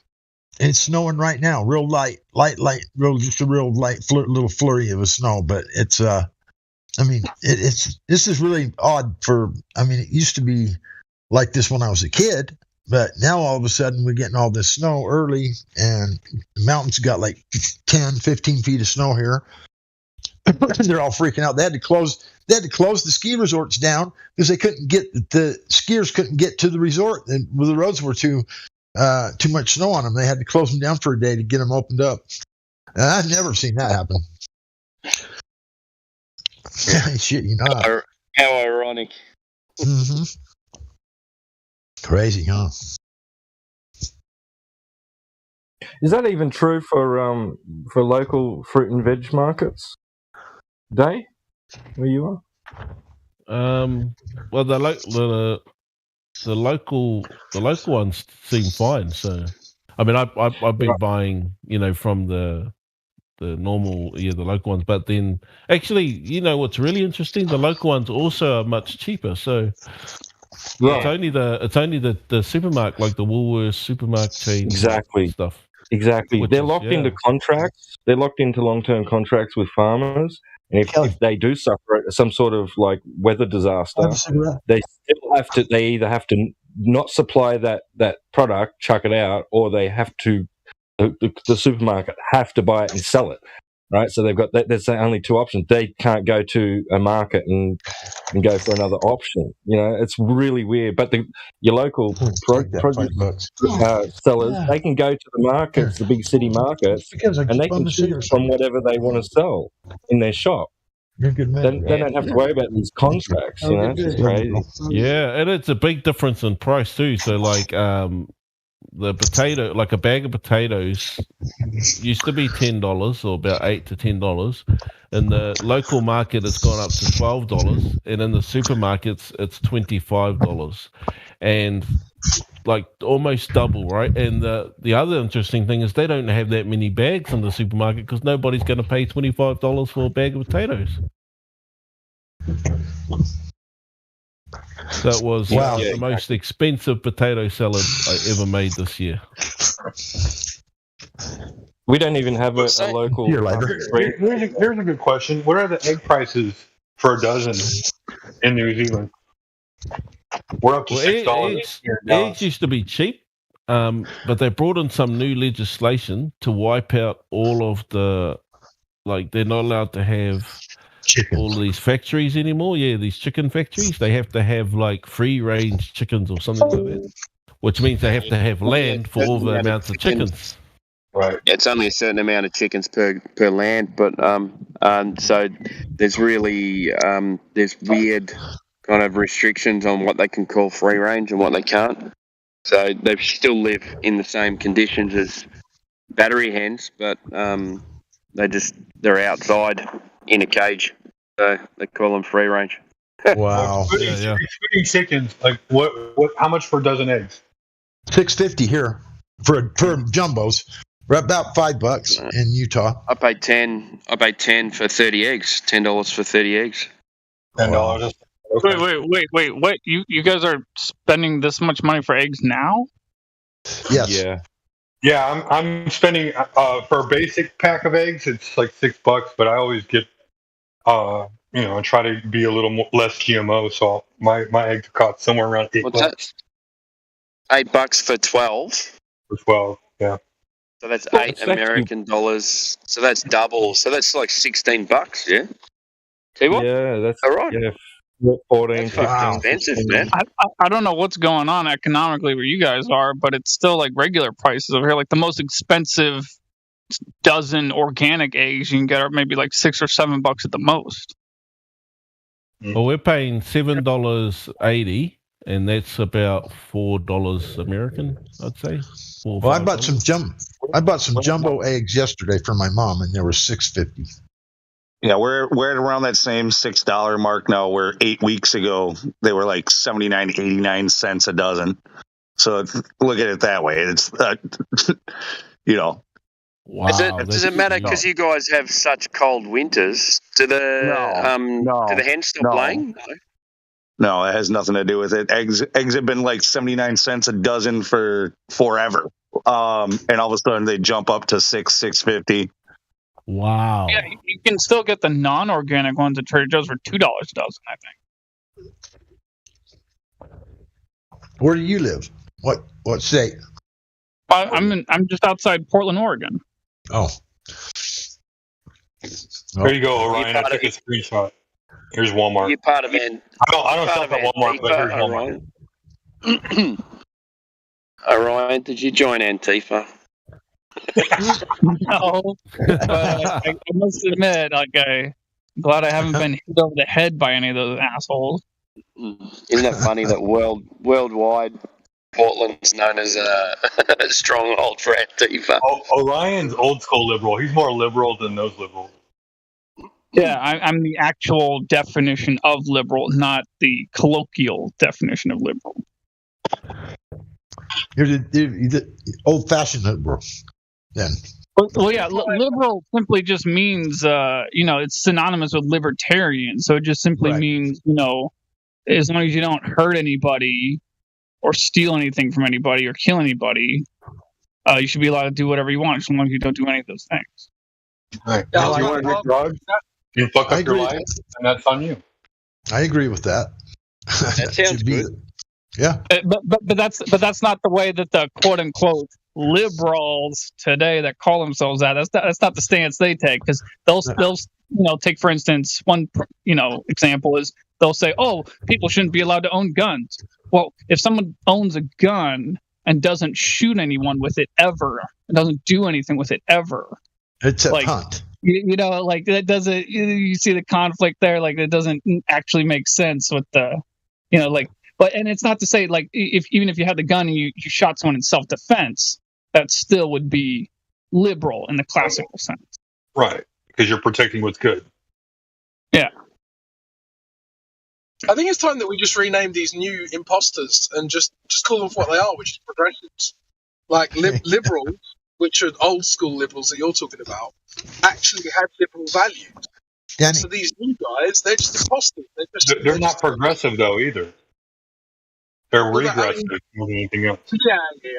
Well, progressive and regressive mean the same thing, because essentially what you're doing is you're moving away from whatever the tradition is in a direction, right? And whether you think it's progressive or regressive is based on whether you think it's an improvement or not, right? And obviously they think it's an improvement, which is why they call themselves progressives.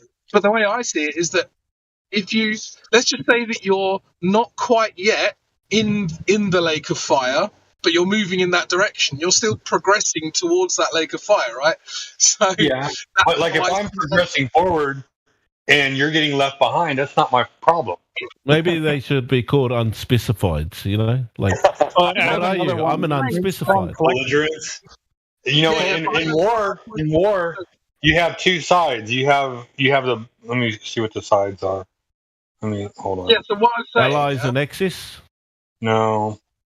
Yeah, can I finish? I don't feel like what I said really was like progress can mean two different things, and it's like whether you're baiting and switching. So progress can be a very bland definition of moving from one place to the next, right? And that's how I see them. They're just moving from one place to the next. There's no value judgment there. Whereas they are using it in the sense that we're improving our situation, which I don't think they are. Anyway. Louis. Keep in mind, a lot of the political policies they support fall into the category of collectivism. So it may be logical in a certain sense, at least at certain time, to call them collectivists. So, just call them belligerents. They're the instigators. Don't call them progressive. Don't call them liberal. Don't call them whatever you want to call them. They're belligerents. They're instigators. Well, yeah, whether you call them that or you call them what I just call them, you're referring to an individual that's performing an action. And so these are just different actions caused by the same group of people that are, have a sinister mindset. Whether they're, trying to pick a fight with someone on the street or pass a law that takes away your right to defend yourself.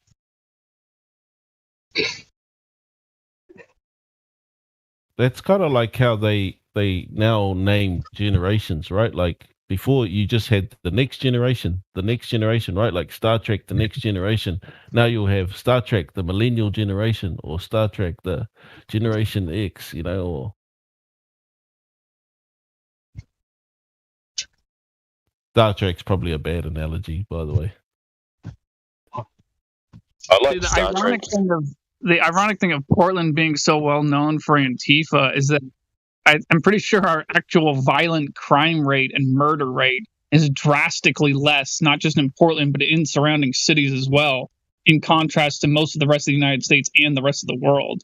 That's why it's kind of hilarious. Like, a lot of us are just kind of laughing at the idea of people thinking of Portlanders as violent. Like, if you actually look up the raw numbers, like, oh, dude, there's a reason why a lot of people move here. Like, one of the reasons why there's a very small amount of crime here. Like, there's crime in, like, North Portland and East Portland in moderate amounts, and then like the rest of the city is like basically pristine first world country. Doesn't it rain like every day? Well, no, not really though. Like there's 3 months typically with no rain at all in the summer. So like June, July, and August. No, is that no like locally or sporadically? That's funny. The weird thing is like that's the one thing that almost makes me think of like the quote unquote climate change concept, not the rhetoric being real. The rhetoric's nonsense, but just the concept being real is that I've lived here my whole life. I'm 30 years old. I remember there being a lot more rain like the first half of my life. Like prior to the age of 15, I remember it raining considerably more than it does now. I'm not sure if that's my imagination or not, but it still rains a decent amount. But again, I don't know if that's my imagination. Yeah, I'm the same. It used to rain a lot more here as well. I remember the sun being a different colour as well. Yeah, it used to be yellow. Now it's bright white. Yeah, 100%. God rocking. I'd have to Used to agree be with you yellow. on that too. Yeah, I'd have to agree with that. With the sun, it's so weird, right? The sun is a weird That is color. weird. Yeah, now Don't it's get white. loose started. Well, what's interesting about that? I have a disagreement with a guy on here who's from the Middle East. And in England, the moon is always white. It's always been white. I've never seen it any other colour. The shades of it, depending on what the atmosphere is doing, yada yada. But it's always white, more or less. And then there was a guy from the Middle East who come on here. Who's like, "Oh yeah, the moon's yellow." I was like, "What?" And I thought he was like wrong or lying or taking the piss or whatever. And then I started looking up photos of the moon from the Middle East, and it's always yellow. I was like, "That's weird. It's always white in Really? England. It's always yellow in the Middle East. That is strange." It's bright. You can catch the bright moon in white, different yeah. colors. You can catch the moon in different colors here in Denmark, and we are close to each other. Like when it's low on the horizon, that is when we get, the blood moons, and when it's just slightly up, it's more oranges, but when it's like straight up on those days, it's clear white. Yeah. Yeah, I've watched the moonrise a few times in my life, and normally when it's coming out of the sea, it's like really orange, and then as it goes up, it turns white. So it's also much bigger when it's down low, and then when it gets up higher, it gets smaller. So it's pretty amazing, actually. One night I was actually tempted to ring the fire brigade. I really thought there was a fire in this forest, and I just watched it for a little while, and it turned out to be the moon. Oh, jeez. What else were you doing in that forest, T-Wad?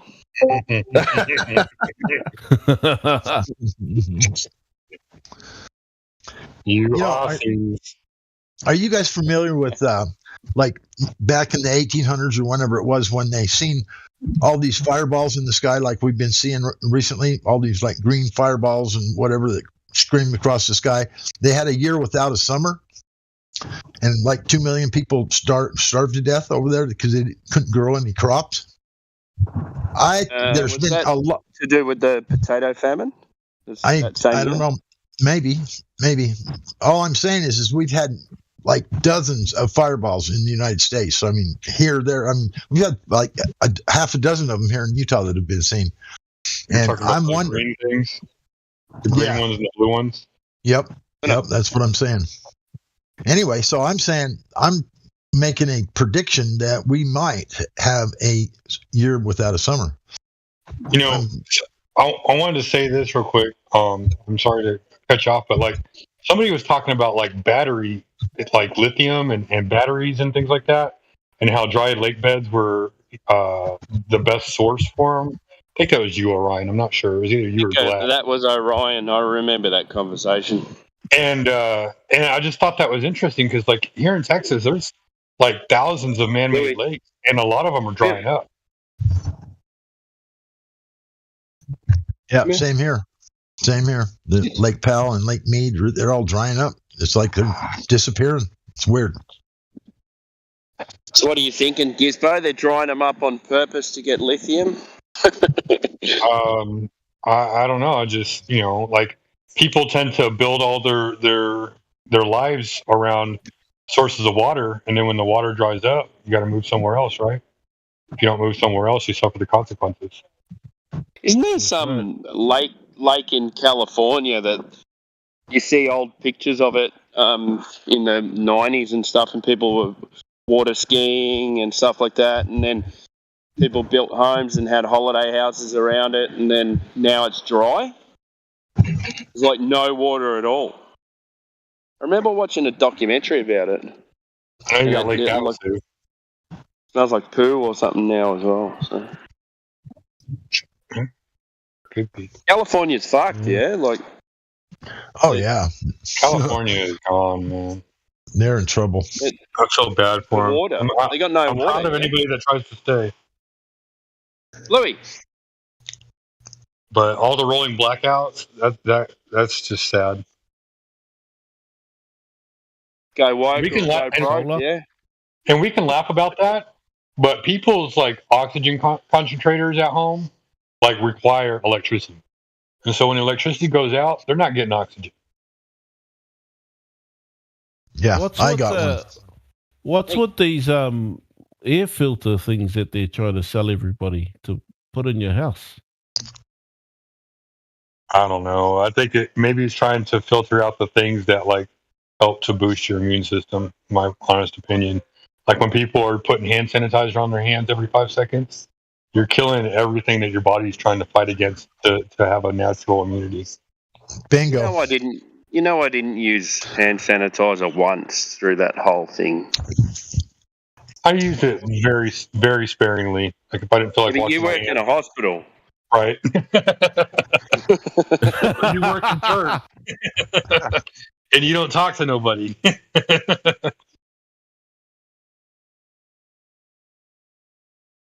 Yeah, I think we're in trouble, boys. That's all I can tell you. As a whole, as the nation and the world, everything combined, we are in some changing troubled times, and I think everybody knows that. I'm just really wondering how far it's going to go and how fast it's going to happen. And I mean, I think everybody has that feeling, don't you? I mean, don't you guys kind of feel the same way? 7 years, I was told. That's what everyone.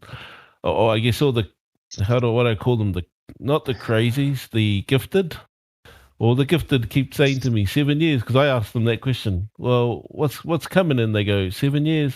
Fireballs coming out of the sky. But you were talking about fireballs coming out of the sky, right? Yeah, I was.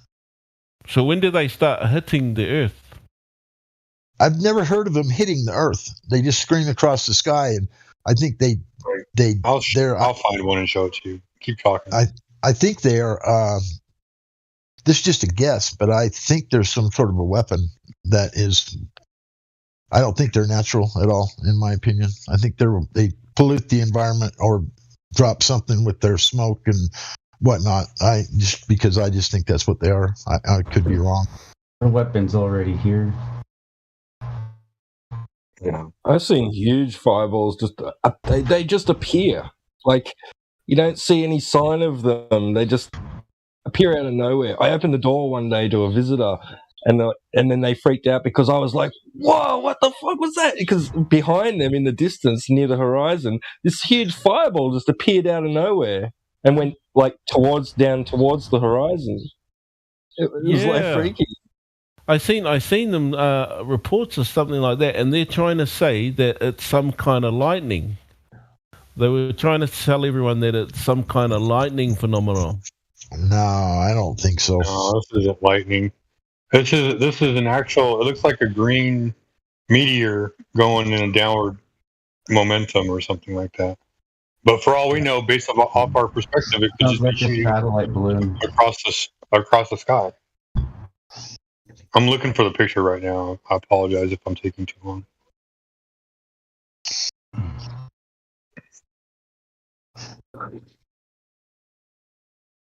They do detonate balloons. I think I'd organize that.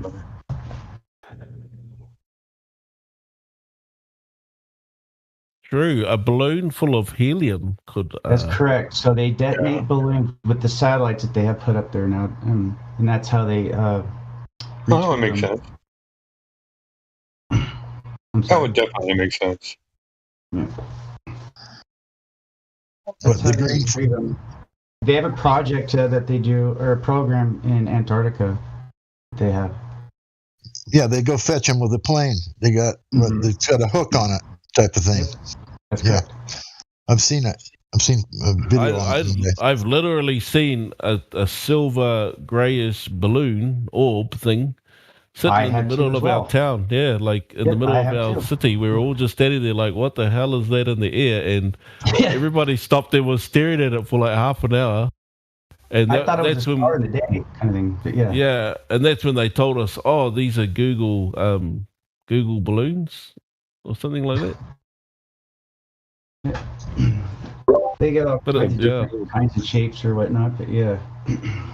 But it No was need just a to worry. round grey ball with nothing around it and just sitting in the middle of the sky, like not even that high either. It was so weird. It was like, and everybody was just like, didn't know, like nobody knew what to do about it, you know? Like everybody was like, what is that?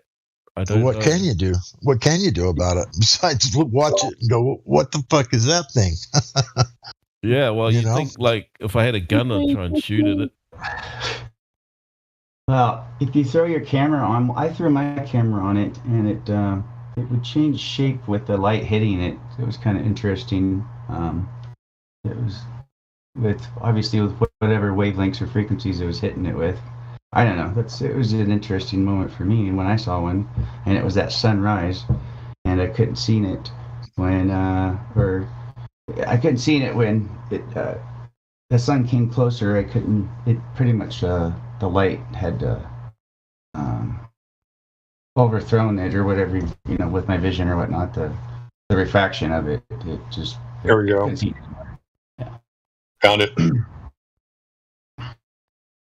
Yep. Big old green fireball. No, I didn't put the writing on it. I didn't put the writing on it. Somebody else did, but I kept the image. Wow. There's been a lot of them in the last year. I mean, a lot of those have been spotted all over the place. But yeah, I can see helium being like detonated on that, and because it's not rising anymore because the helium is dissipating, it would be dropping. I could see that. Yeah, I've seen that before on a movie I watched called Ghostbusters.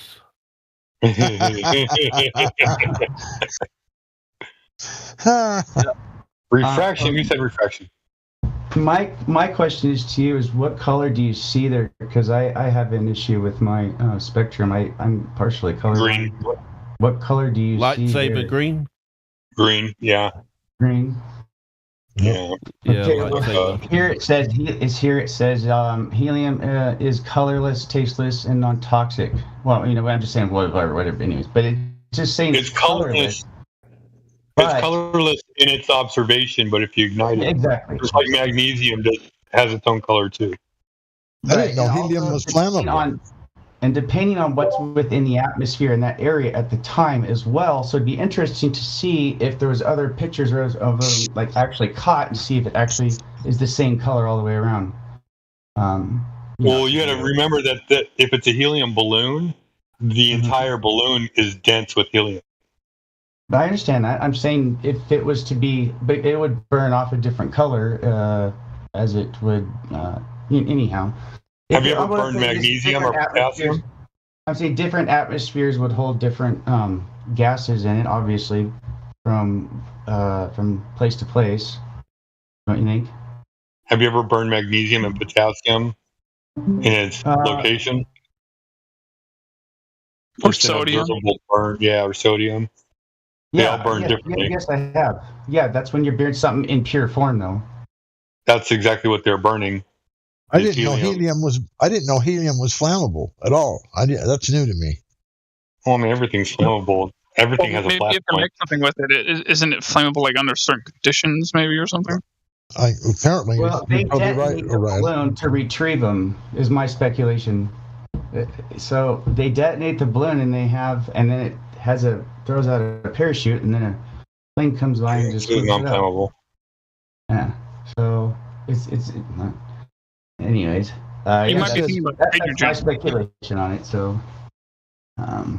Who just said non-flammable? Did you look it up or something? Yeah, it says about helium, Bureau of Land and Management. Helium is a safe, non-flammable gas. Yeah, you might be thinking about hydrogen. Hydrogen would burn like a bluish color, I think. That's why. Well, oxygen, I know, puts off a bluish hue, too. But helium is a gas, so it can burn at some level.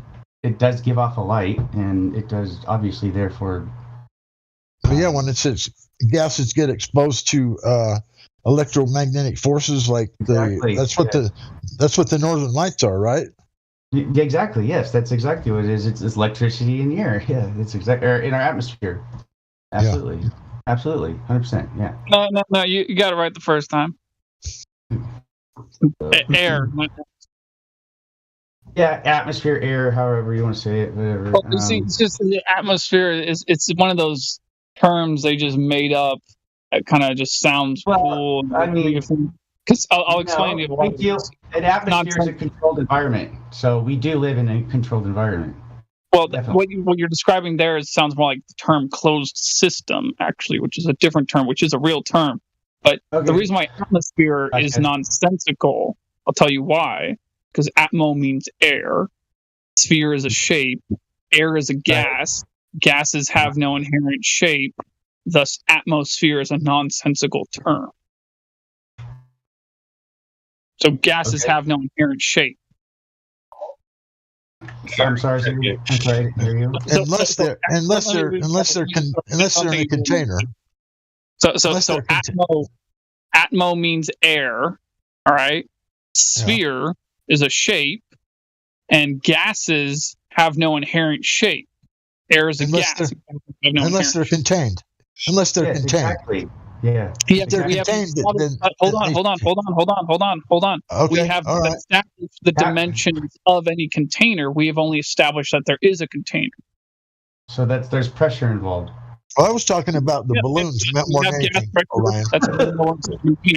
Now, some people make the claim that we live inside a dome or something. I'm not going to get ahead of myself and make any claims to any shape or dimensions or anything like that. All I know is that every demonstration we have of gas pressure existing at this point all involve fixed volumes and containers. So there's no reason to assume that we live in anything other than that. Is atmospheric pressure a better term for you? Atmospheric? Well, no, because that still has the word atmosphere in it, so it's still a nonsensical term. It's just air. No, listen, dude, you can just shorten the term. Just air pressure. It's just that simple. Right. Okay, that's what that is, but okay. Gotcha. And I was mainly referring to if these fireballs or these colors are from a helium balloon, then I was just thinking that maybe the concentration of it within the balloon can cause something like that. Then it is contained in the the gas is contained within the balloon. So right, I don't know. Anyhow, who knows? I mean, we got a lot of mysteries going on up there. That's for sure. Helium has 8 valences. I thought oxygen had 8 valences, or not oxygen.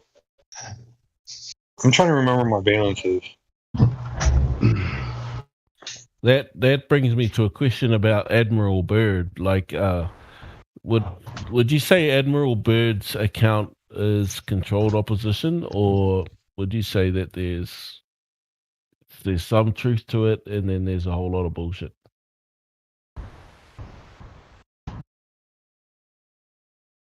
Oh, well, I mean, that's just pure speculation. I mean, how would we have any way of figuring that out? Yeah. I guess that's the thing. Like there's like documentation and videos, right? That say that he did it. We'd have to go and prove it, though. Yeah, so like in order to answer that question, you'd have to have access to places that you're currently not allowed to go to and independently explore. So it's just simply an unanswerable question. True. Currently. True. The fact that it's closed makes it suspect, right? And anybody who doesn't think that's suspicious is a fool. Just get Mr. Beast to do it for you. I don't think he wants to be cancelled. No, I'm kind of joking. Mr. Beast just did a video allegedly in Antarctica.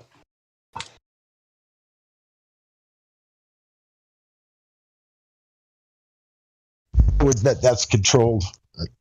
information. I can't imagine them letting anything out of Antarctica that's just straight up and straightforward. I think it's probably controlled. Whatever. Sure. I did think it was funny, though, because they totally talked about all this stuff about not being able to leave anything behind, having to gather their poop, like all of that. So it was an interesting video. I watched it. There was also a little thing that he said that I found fascinating, and I can't remember what it is now, but I saved it. I have to look it up. A quote.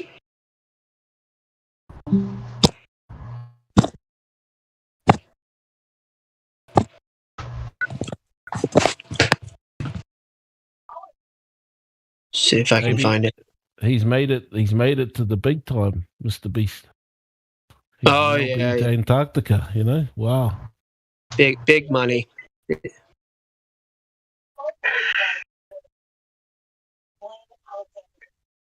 I think he's at nine-digit valuation or whatever.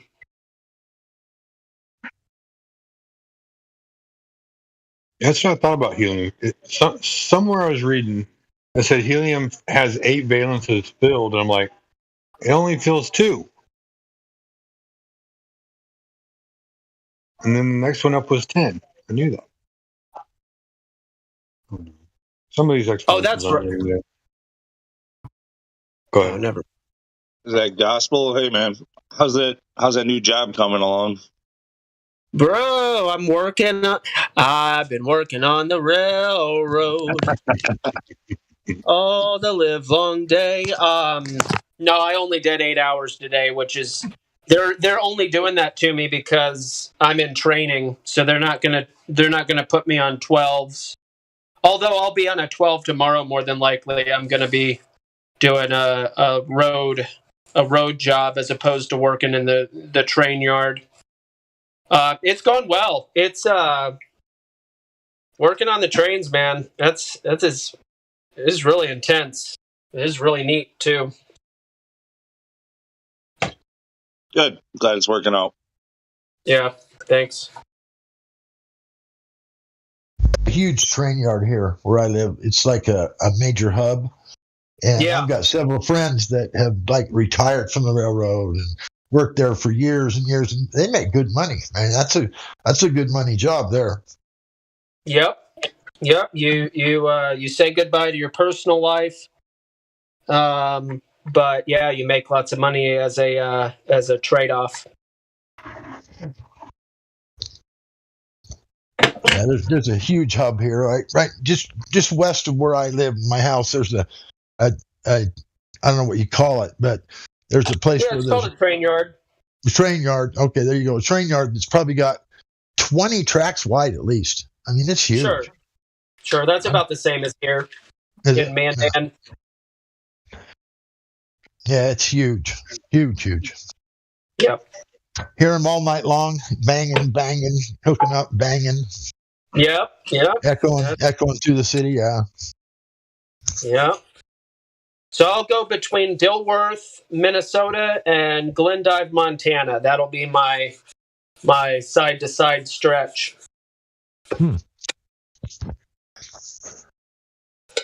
It's all flat, by the way. It's all very, very flat. Just throwing that in there to keep things on topic for anybody getting antsy.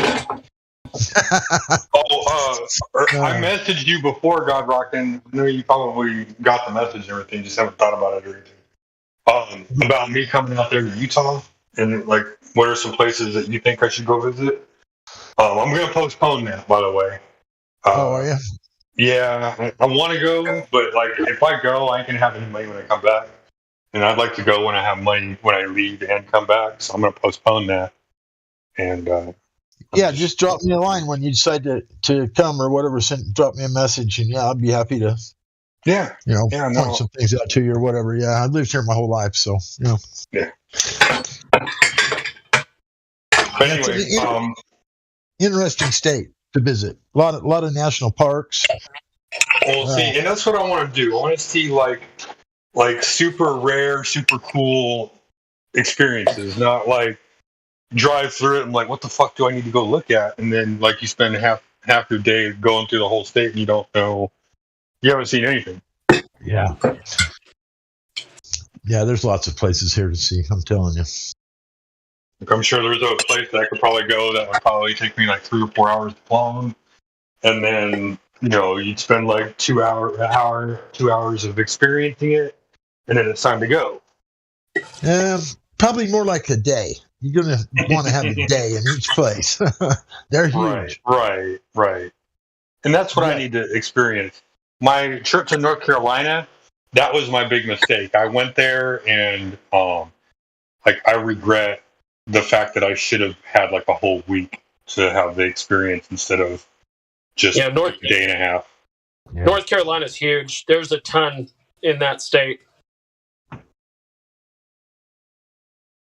What I did was out there by Elk Banner. I think that's Tennessee, though. I'm not sure if that's North Carolina or Tennessee. It's on the other side of Charlotte, on the western side. Yeah, Western North Carolina is where it's at. All the good stuff is in Western North Carolina for sure. Oh, for sure. Like, don't get me wrong. Like, it was super cool going out there to the beaches and the seashells and everything like that. But like, that's a completely different world compared to what the Appalachians have to offer. And the Appalachians, in my opinion, are so much more beautiful than the coast of North Carolina, in my opinion. Oh, yeah.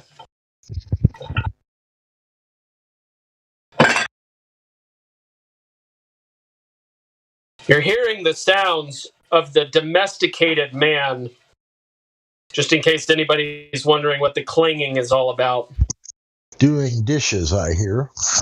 Yes.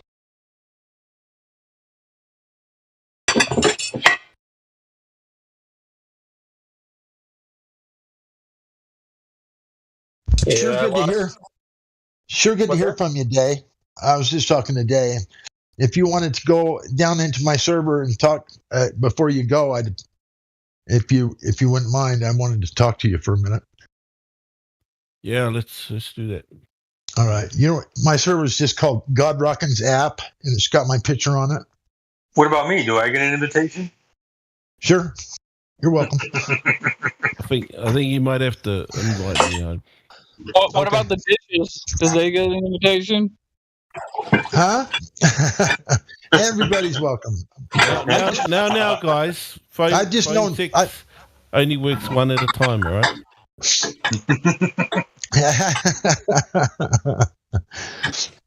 I don't know if I can invite you on my phone or not. I don't know how to do that. I've never even used my phone for this shit. Pisses me off. My computer took a shit.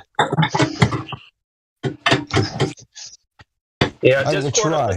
If you go up to the top where like where it says 24/7 Flat Earth Discord, if that's what server you're in right now, you click on those 3 dots, and then you scroll up.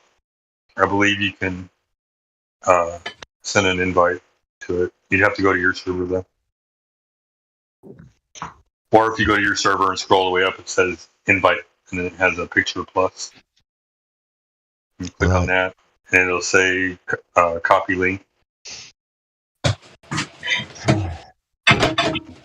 Click back over to our server.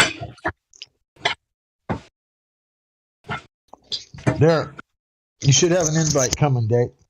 Yep, cool. All right, it's been a pleasure, guys. I'll see you all later. Excuse me, sorry.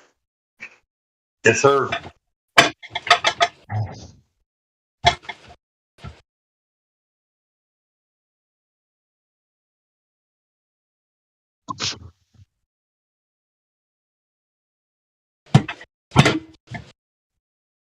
Honey, set the table.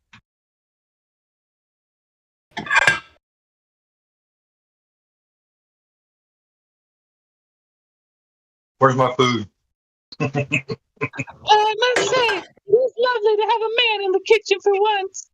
These dishes were already supposed to be done. You talking about my dishes? Or somebody else's? Your dishes. Oh. Why I can't do dishes while I'm at work. I lost my 2 dishwashers. They're unfortunately now living 3 hours away from me. Washing Life's some so- other man's dishes. Washing some other man's dishes. That other man has a dishwasher, though. He's fancy. He's not sharing it with you.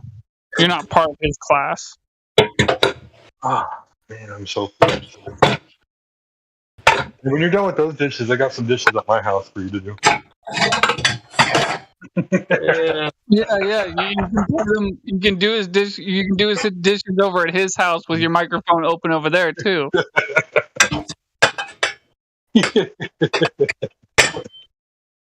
Oh, I'm entertained. Are you not entertained?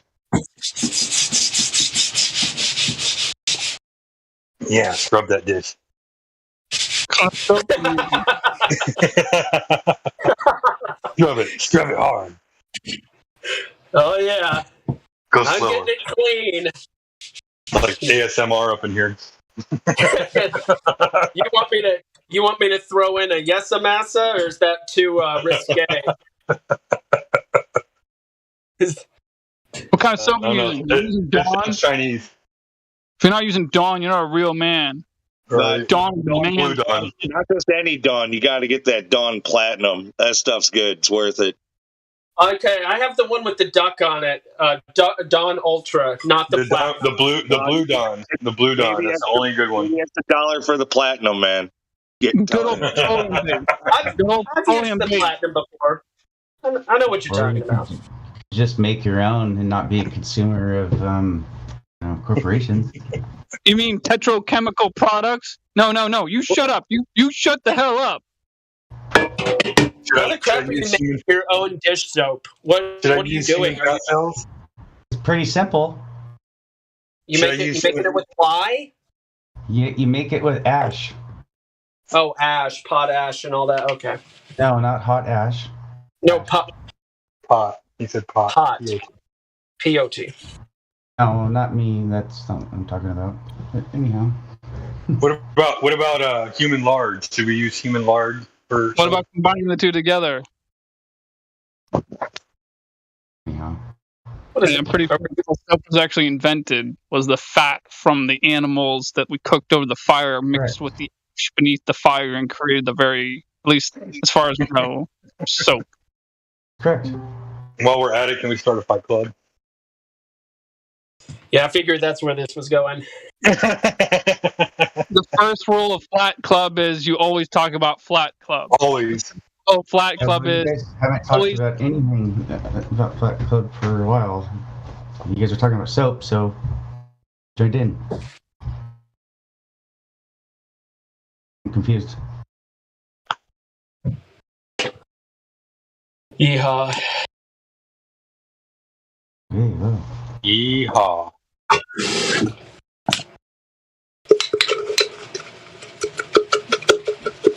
the hell is that? I don't know, but it sounds good. Keep doing it. Sounds like he's eating something that we use for something dirty. It literally sounded like someone threw a hot dog down the hallway. I'm currently cleaning a bottle, a tomato sauce. A jar, a tomato sauce jar. Excuse me, I thought you had left your mic unmuted for too long. I thought you were having a moment with your wife. I don't have one of those anymore. Thus, the whole other man conversation from a couple of minutes ago. That could be taken two ways.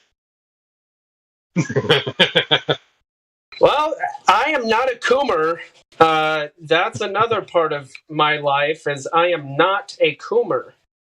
I am not into fornication. I am not into cooming. So I hope to not be alone for the rest of my life. But for the time being, I'll be having a lot of that extra special strength that people talk about. Well, look at the bright side, man. As long as you're leaving your mic open and doing dishes on Discord, Like eventually, a woman's gonna hear that and be like, "Hey, this is the man that No. like, and he's got a job and he works too. Like, this is a man right here. He He's does." bringing. Are you telling me he's bringing in 110,000 a year? Oh my gosh! Well, the stipulation is that you gotta love Jesus. That's like the number one stipulation for me as far as the female goes. Everything else is fairly negotiable. You gotta be, for me, you gotta be a flat earther too, because like, I'm sorry, like I gotta find ways to weed these women out that just want. I can work towards the other stuff. Although keep in mind that those two things I mentioned, those only work if those are the two things that a woman is looking for. If we're talking about an individual woman who's not looking, or not, it maybe is looking for those things, but maybe is not looking for other things that, you know. I'm just saying everyone's an individual is what I'm trying to say. Sure.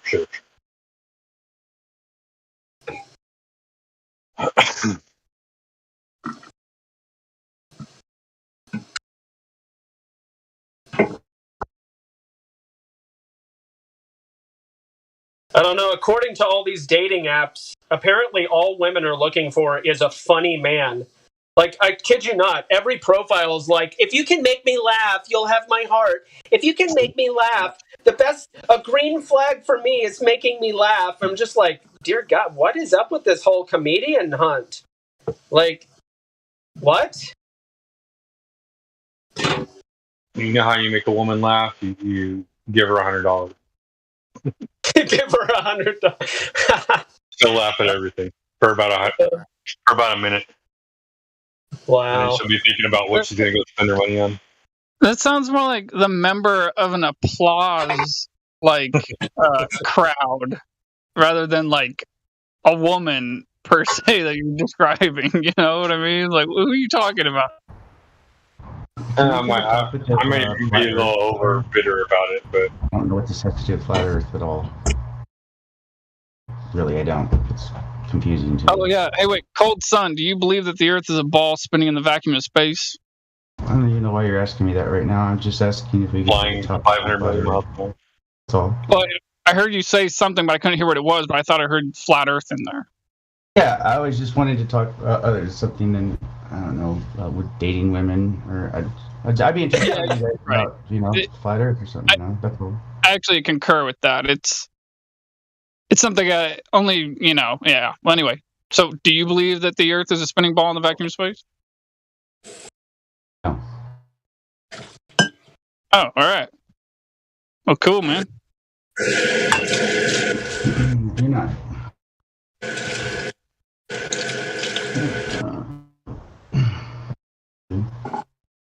Anyone got any other questions for me? I'd love to answer them. Yeah, like, how did you figure out that the Earth was flat? If you believe that the Earth was a globe, previous speaker. Earth itself, I'll say I'm not quite sure of what full shape it's in. But I do concur that we do live on a flat surface.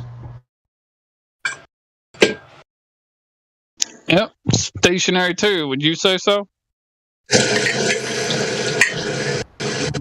As I observe it, yes.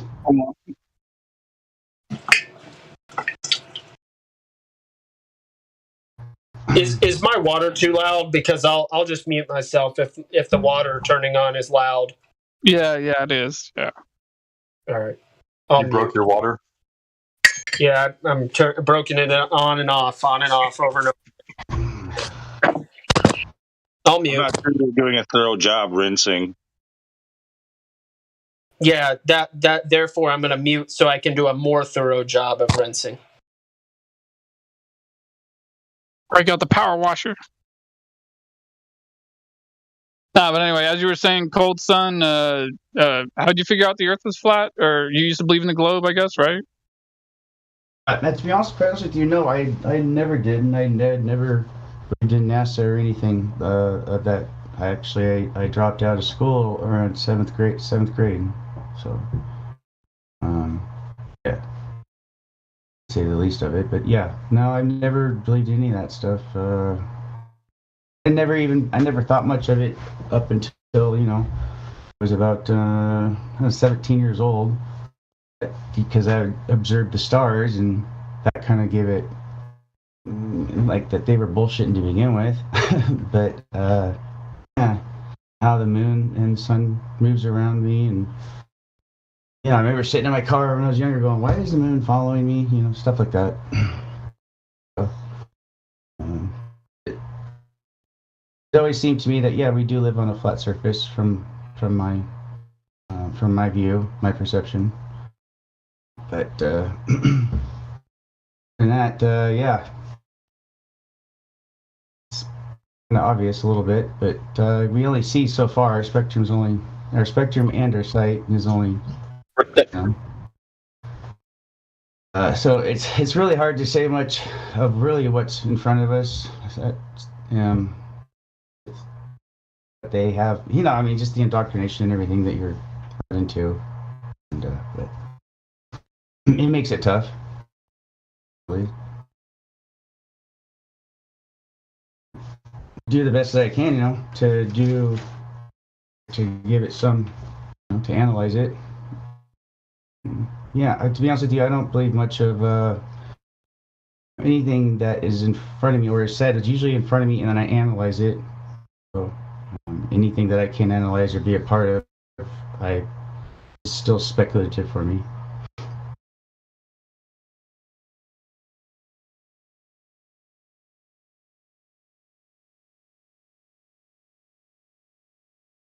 Oh yeah, it is always good to use your own discernment. What we always encourage people to do, as opposed to just taking the word from someone else, especially when they're making extraordinary claims. And that's all you get is, empty promises. It seems like, or, yeah, pretty much. So from there, also you can see through history. I was always read through like encyclopedias and or played chess when I was in school, and reading through encyclopedias, I noticed that they were through the different years that they didn't line up with history with one another. Sometimes, or there was a difference, or you know what I mean. That just isn't. It wasn't the same text. It wasn't the same storyline, or however you want to say it. It wasn't. Weren't similar. Yes.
Hey, Gizmo, are you still around?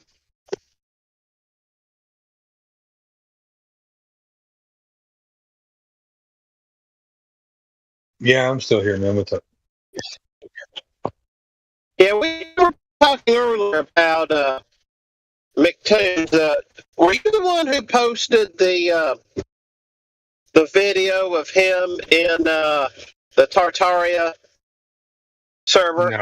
No, somebody else did. I can't remember who did. I remember you posted one, and I posted you or tagged you in the one of Foster Brooks. But yeah, no. That was pretty. I went over to that server to listen to their debate, and it literally was going nowhere when I jumped in there. It's probably like maybe 45 minutes into their conversation, and then I popped in, and at that point, a lot of different people were talking, but like all the globe earthers were sitting there saying like, like, well, we go down this route or we go down this route. They just kept going down all these different routes, but nobody was ever really getting to a point. So I backed out of that, and then I just left the server because I just felt like it was like probably going to be a disingenuous server. Yeah, I kind of got the idea that when McToons complimented them on being a better place to hang out than ours, then I stopped it from there because I figured that was everything I needed to hear.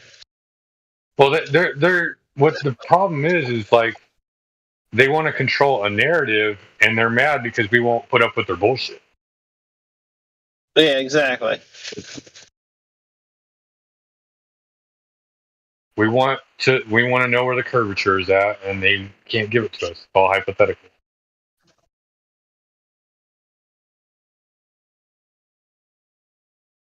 Yeah, and he's not happy unless he's controlling the conversation from, to my humble eyes, it seems like he does everything he can to control a conversation, and he wasn't in control of the conversation here, so he didn't like it, but they did let him more or less take control of the conversation there, so he was, of course, happy. So, but I guess it's just an obvious reminder that Tartarius is the Greek mythology's hell, so I guess we shouldn't necessarily expect too much from there. I don't know. Is it? I don't know much about Tartaria. I just know that the whole thing is like super fucking weird. Yeah, exactly. And I read about it quite a bit with an open mind, but then I just always kept going back to the fact that Tartarius is the Greek mythology hell, more or less. And then I kept seeing all these posts trying to tell me pictures that I knew good and well had nothing to do with any other kind of civilization. And then they would claim that they were. And I'm like, no, that has nothing to do with that. Not that server, mind you, just Tartarius stuff I've seen in general. I've not actually been in that server, so I'm not judging it specifically, other than the fact that McToons felt warm and home there, so I figure it's probably a place that I won't feel warm and home at. Yeah, no, I mean, you can always give it a try and give it the old, college try or whatever, but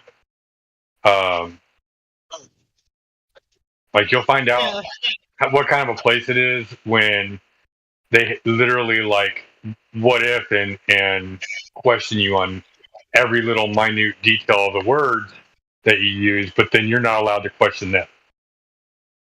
Yeah, and I frankly, it's like holding their hand to the flame or putting a mirror up to them, whatever you want to call it, like Miggy calls it. I mean, it's true. They don't like the mirror. No, of course the not. Mirror shows them how ugly they are. Absolutely.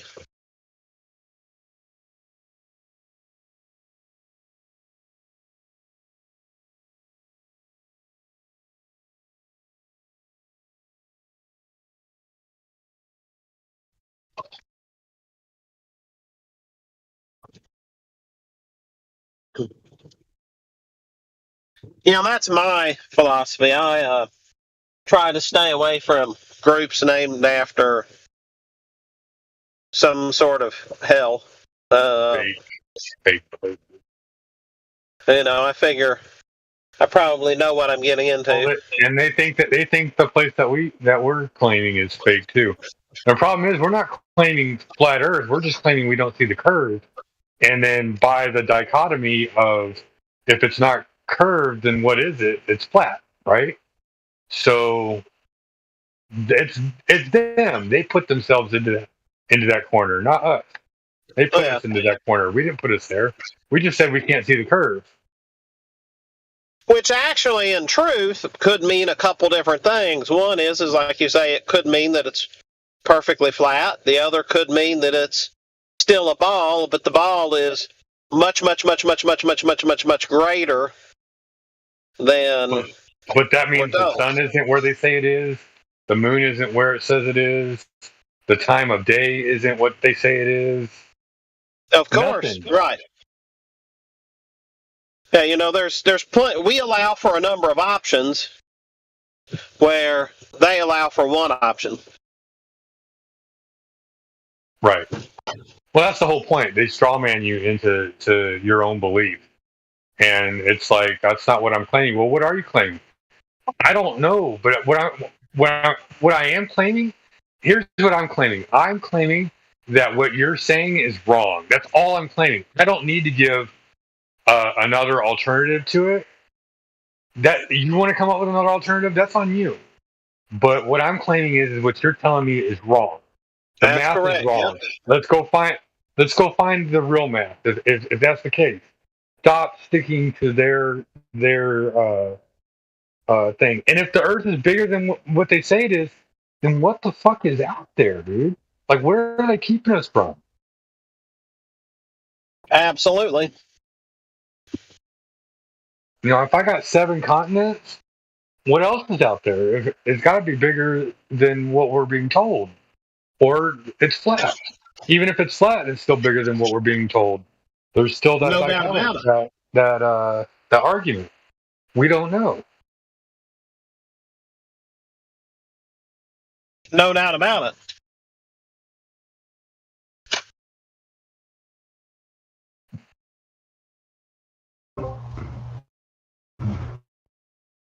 I don't know if you guys are interested, but I have some pictures with the weather balloon I flew up last year that are of the spectrum, the magnetic spectrum, and anyhow, they're really interesting pictures, and I've never really discussed them with anybody or even really shown them, but they're if you're interested, I could share the pictures with you guys and get your of course, what you guys think about them anyways.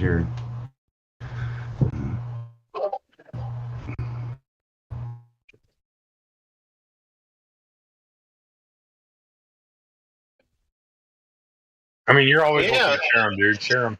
Share away. I don't know if I'm able to, or if I don't know where to share them at. If I try to hear live stream voice text. Right here right. Yeah, he may not. You may not have the permission to. I don't have the attribute, is what I'm saying. Yeah, I don't think you have You always can send it to us in DMs.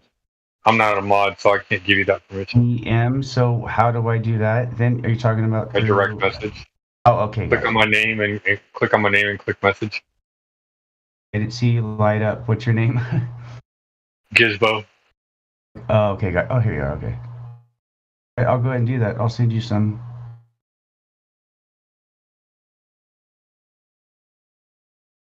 Just bear with me here. I'll send them now.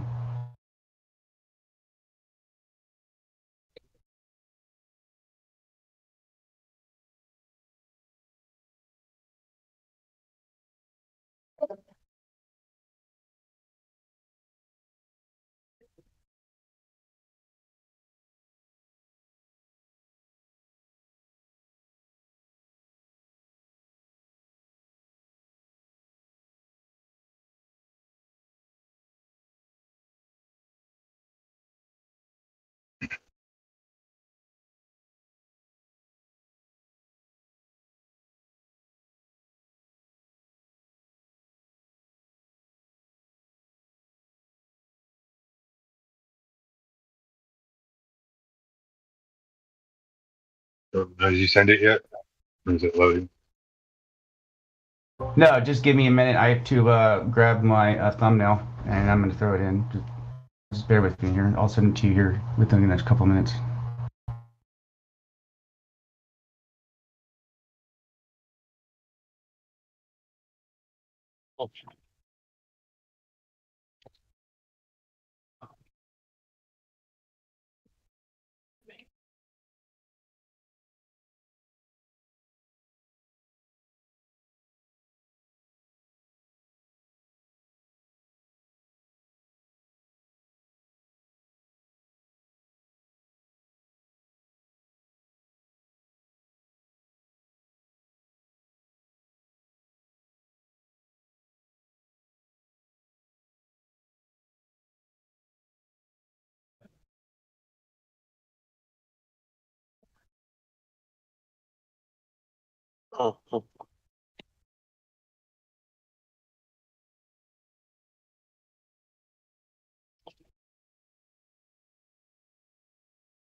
I really like it there.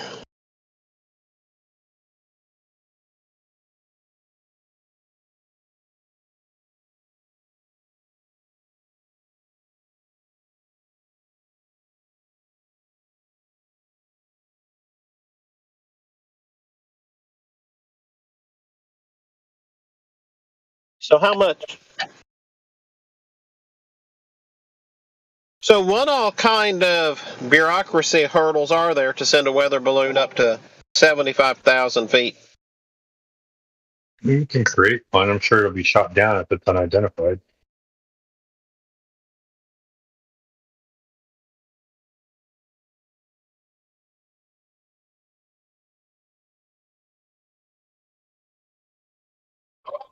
And then what kind of liability is there if it, lands on the hood of a semi-truck on the interstate? Whatever state law is involved with obstruction of a driver's view or something like that. I'm being a little facetious with that, but I mean, like, probably similar to throwing rocks at a moving car. Yeah.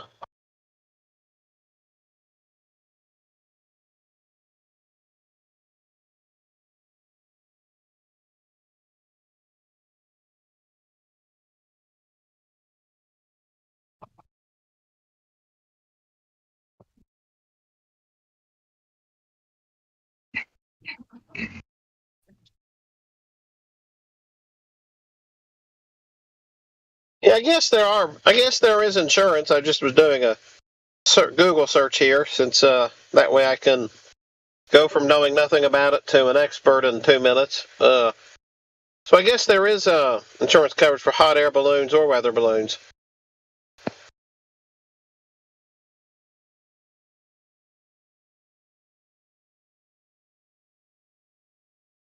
I wonder if NASA takes out any of those policies or any other government agency.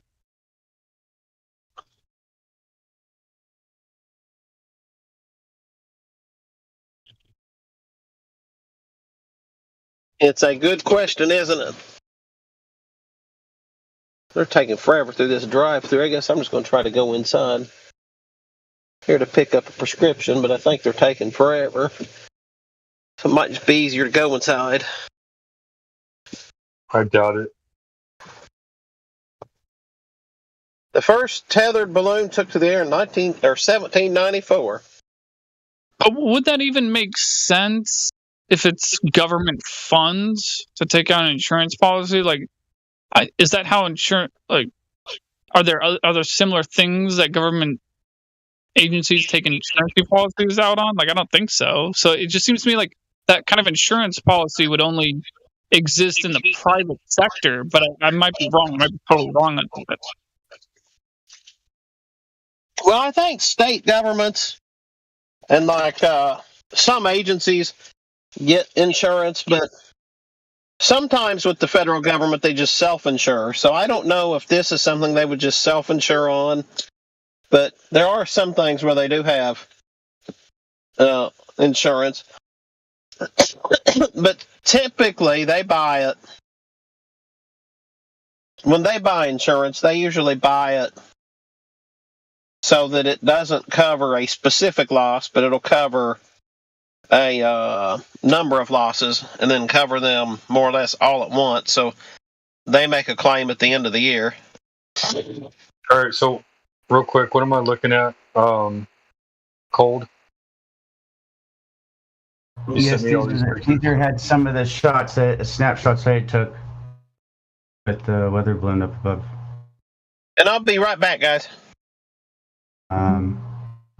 This is in direct sun. Huh? I'll send you an explanation of some things.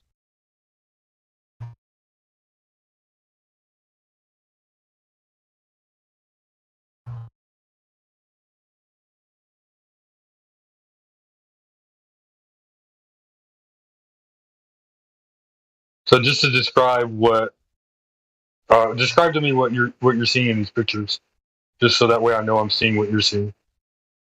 Well, we have light, which would be magnetic radio waves passing through, I would say, that. Well, I guess I'm not supposed to say that, but anyhow, it's the air, the atmos. Correct, and that's what it's passing through, and you can see how it gives. That's obviously it's a really thick form of water or some type of water because of the shapes and stuff it's giving. You can take these pictures and zoom in, and you'll see in some spots that there's literally the smallest and the tiniest dot, and like to where a radio wave, a certain kind. This is multiple radio waves, and there's you can talking about the flares. Huh? You talking about the flares? Talking about the whole thing. Yeah. Well, not necessarily the flares. Those are just the light spectrums, I guess, which would be radio waves, same thing, waves, or the vibrations, or the frequencies, I guess, so to speak. Yeah. I don't know if you ever heard of let's see here. It's have you ever watched this called Star in a Jar? It talks about how you pass radio waves through. Oh, they actually show you they pass radio waves and stuff through a glass of water, and then it gives. Okay, well, right. So let's see here on the first picture after one, the three that I filtered that I sent to you, but the one after that you can see, or even any one of them, they look like a fish corky or something as a. But that is definitely radio, or not radio waves, but frequencies being passed through the atmosphere. So obviously it's the sun itself, and I don't know if that's the sun itself, of course, but this is the sun that I'm snapshots of. Anyhow, this is what I was getting, and I thought it was pretty interesting. I don't know if you can download them in the same how I sent them, but you can zoom in all of them pretty well, and you can see some other stuff that you don't see as you look at the picture. There's other like teeny dots that are like multiple different colors and shapes. It's pretty interesting, and you can look that up and what they are.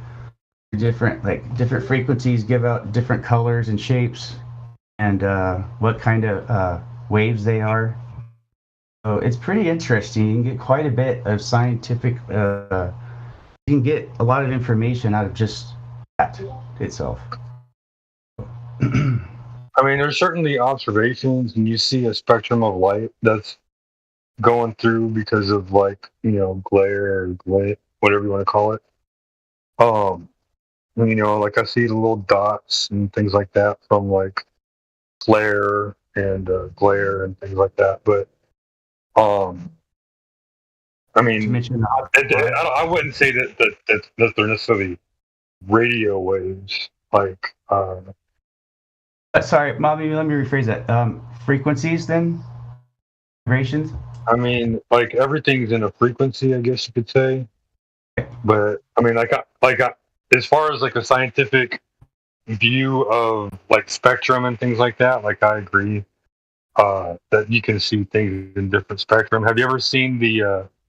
I tagged you, by the way. I put all your images in the live stream for you. I have this image of the different noble gases when they're lit up, the different colors of light. Mm-hmm. And someone made a great observation that's what daylight is. Forget sunlight. You got sunlight. Sunlight does what it does. But sunlight, when it hits the gases are electromagnetically lit up. Now, that's not my claim.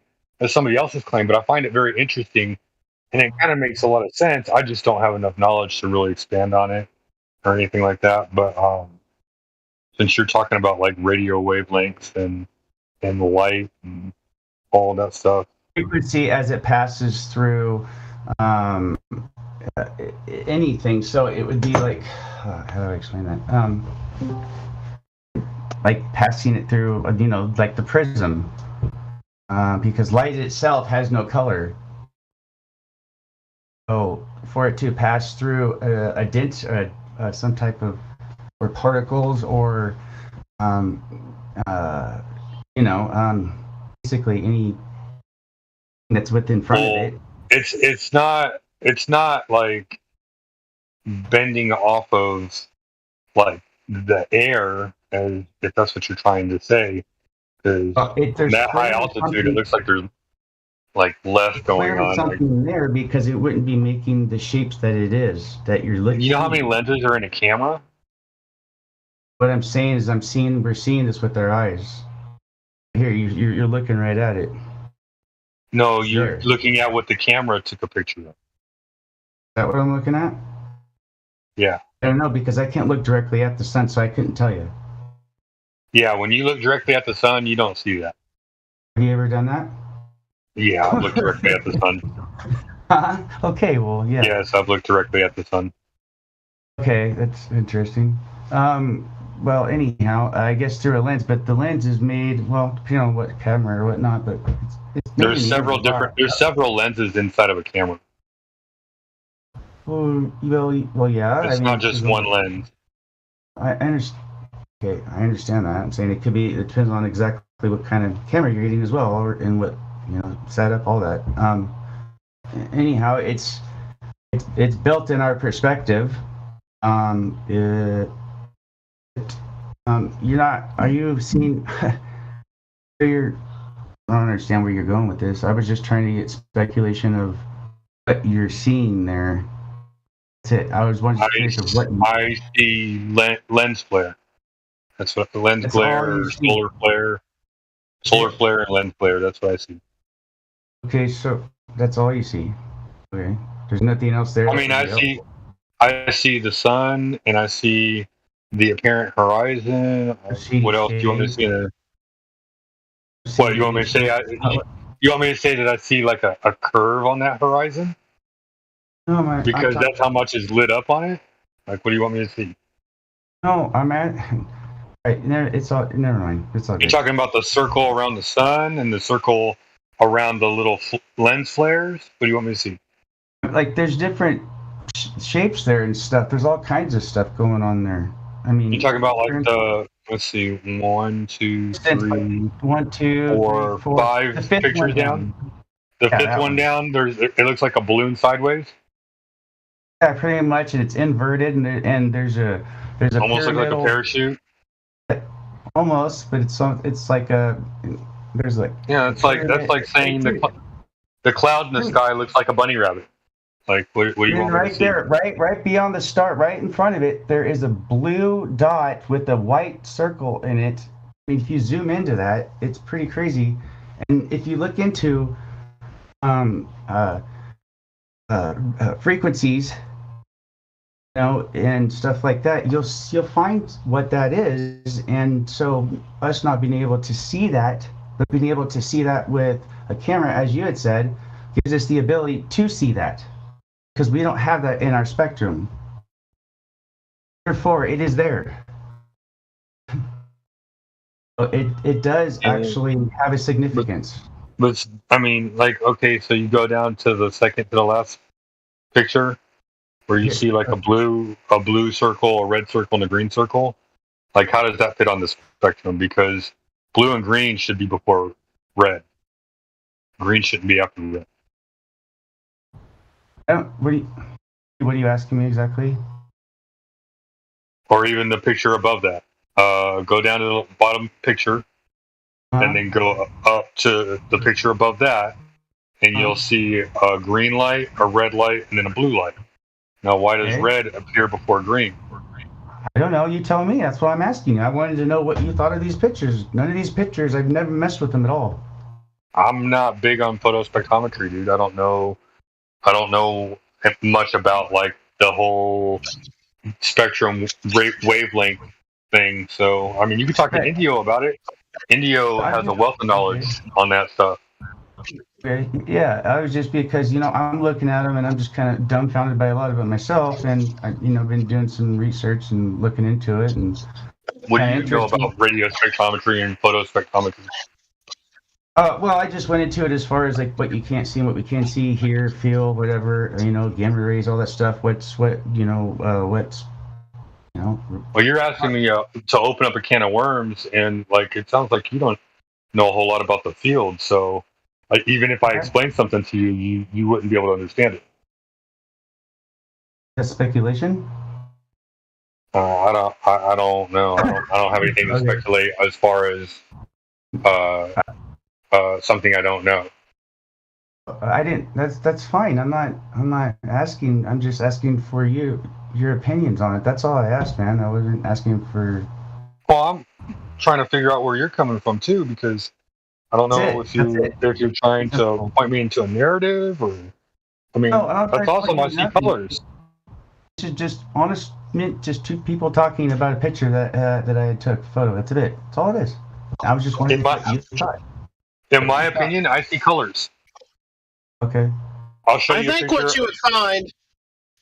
you would find, Cold Son, is that you're probably not going to get a lot of movement out of people in this group from what comes from a photograph, because we certainly appreciate you sending them over. They're certainly really fascinating and really interesting, no doubt about it.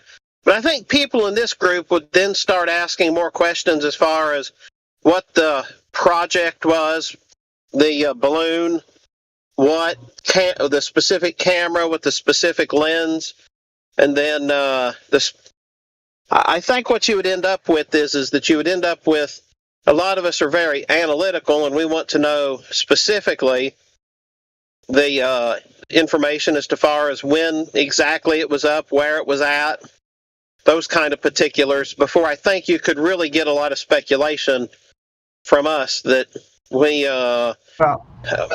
Gotcha. Yeah, go ahead. Another thing is you can see, I don't know if I have one up there. The very top one, I threw a filter on that one, and you can see the hot spot from the sun itself down below it. And then even right below that, all the way to the bottom of the picture, it throws off some, it shows off like some spectral ray or something there, and it gets into the cloud and makes some type of pattern, which was very interesting in itself. But they're very interesting. The one below that, you can see in the disc shapes behind the sun, it throws off these weird circular patterns on the discs too. And then it's just they're very, I don't know, they're very interesting to me. But well, it's definitely interesting to look at, no doubt about it. But it's hard. That's the problem with photography such as this, that what we would have to do is take the setup and try to see if that's lens flaring, because lens flaring, of course, being a common thing. Maybe it is like you're speculating, maybe. But maybe also it's lens flaring or some other artifact from the optics of the camera getting a little overloaded, because digital cameras certainly get the overloaded, and so what you see is not always what you get, especially when you add in filters. They start averaging what's supposed to be around all the pixels around, and so it starts averaging. And it can make things look like what they're not. So, having said all that, I think it's really hard to say anything definitive. No, I understand. I only threw filters on the first three, and that was after I didn't throw any filters on the camera itself or anything. But No. I know what you meant. I knew you meant a software filter. You can actually put or direct like frequency radio waves or however through a medium of glass, and then it'll throw off shapes or colors as it would if it was as you're seeing it now, which is quite interesting. Anyhow, I understand what you're saying, and that's cool. I just was wondering if you guys could. I mean, they're cool pictures. I'm not trying to discount your pictures. I just don't know what you wanted me to. Sharing it. Thank you for sharing. Okay, yeah. Like we share pictures in here all the time, as far as like trying to get that artistic approach and like how it makes us think or feel. Like I mean, they're just pictures, you know. Beauty is in the eye of the beholder. I've had another experience. Go ahead.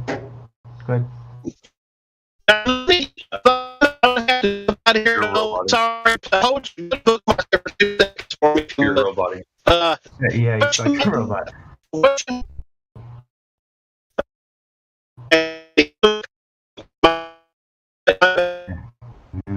That's all right. Hey, but anyway, did you see the picture? I took some pictures too. Did you see them?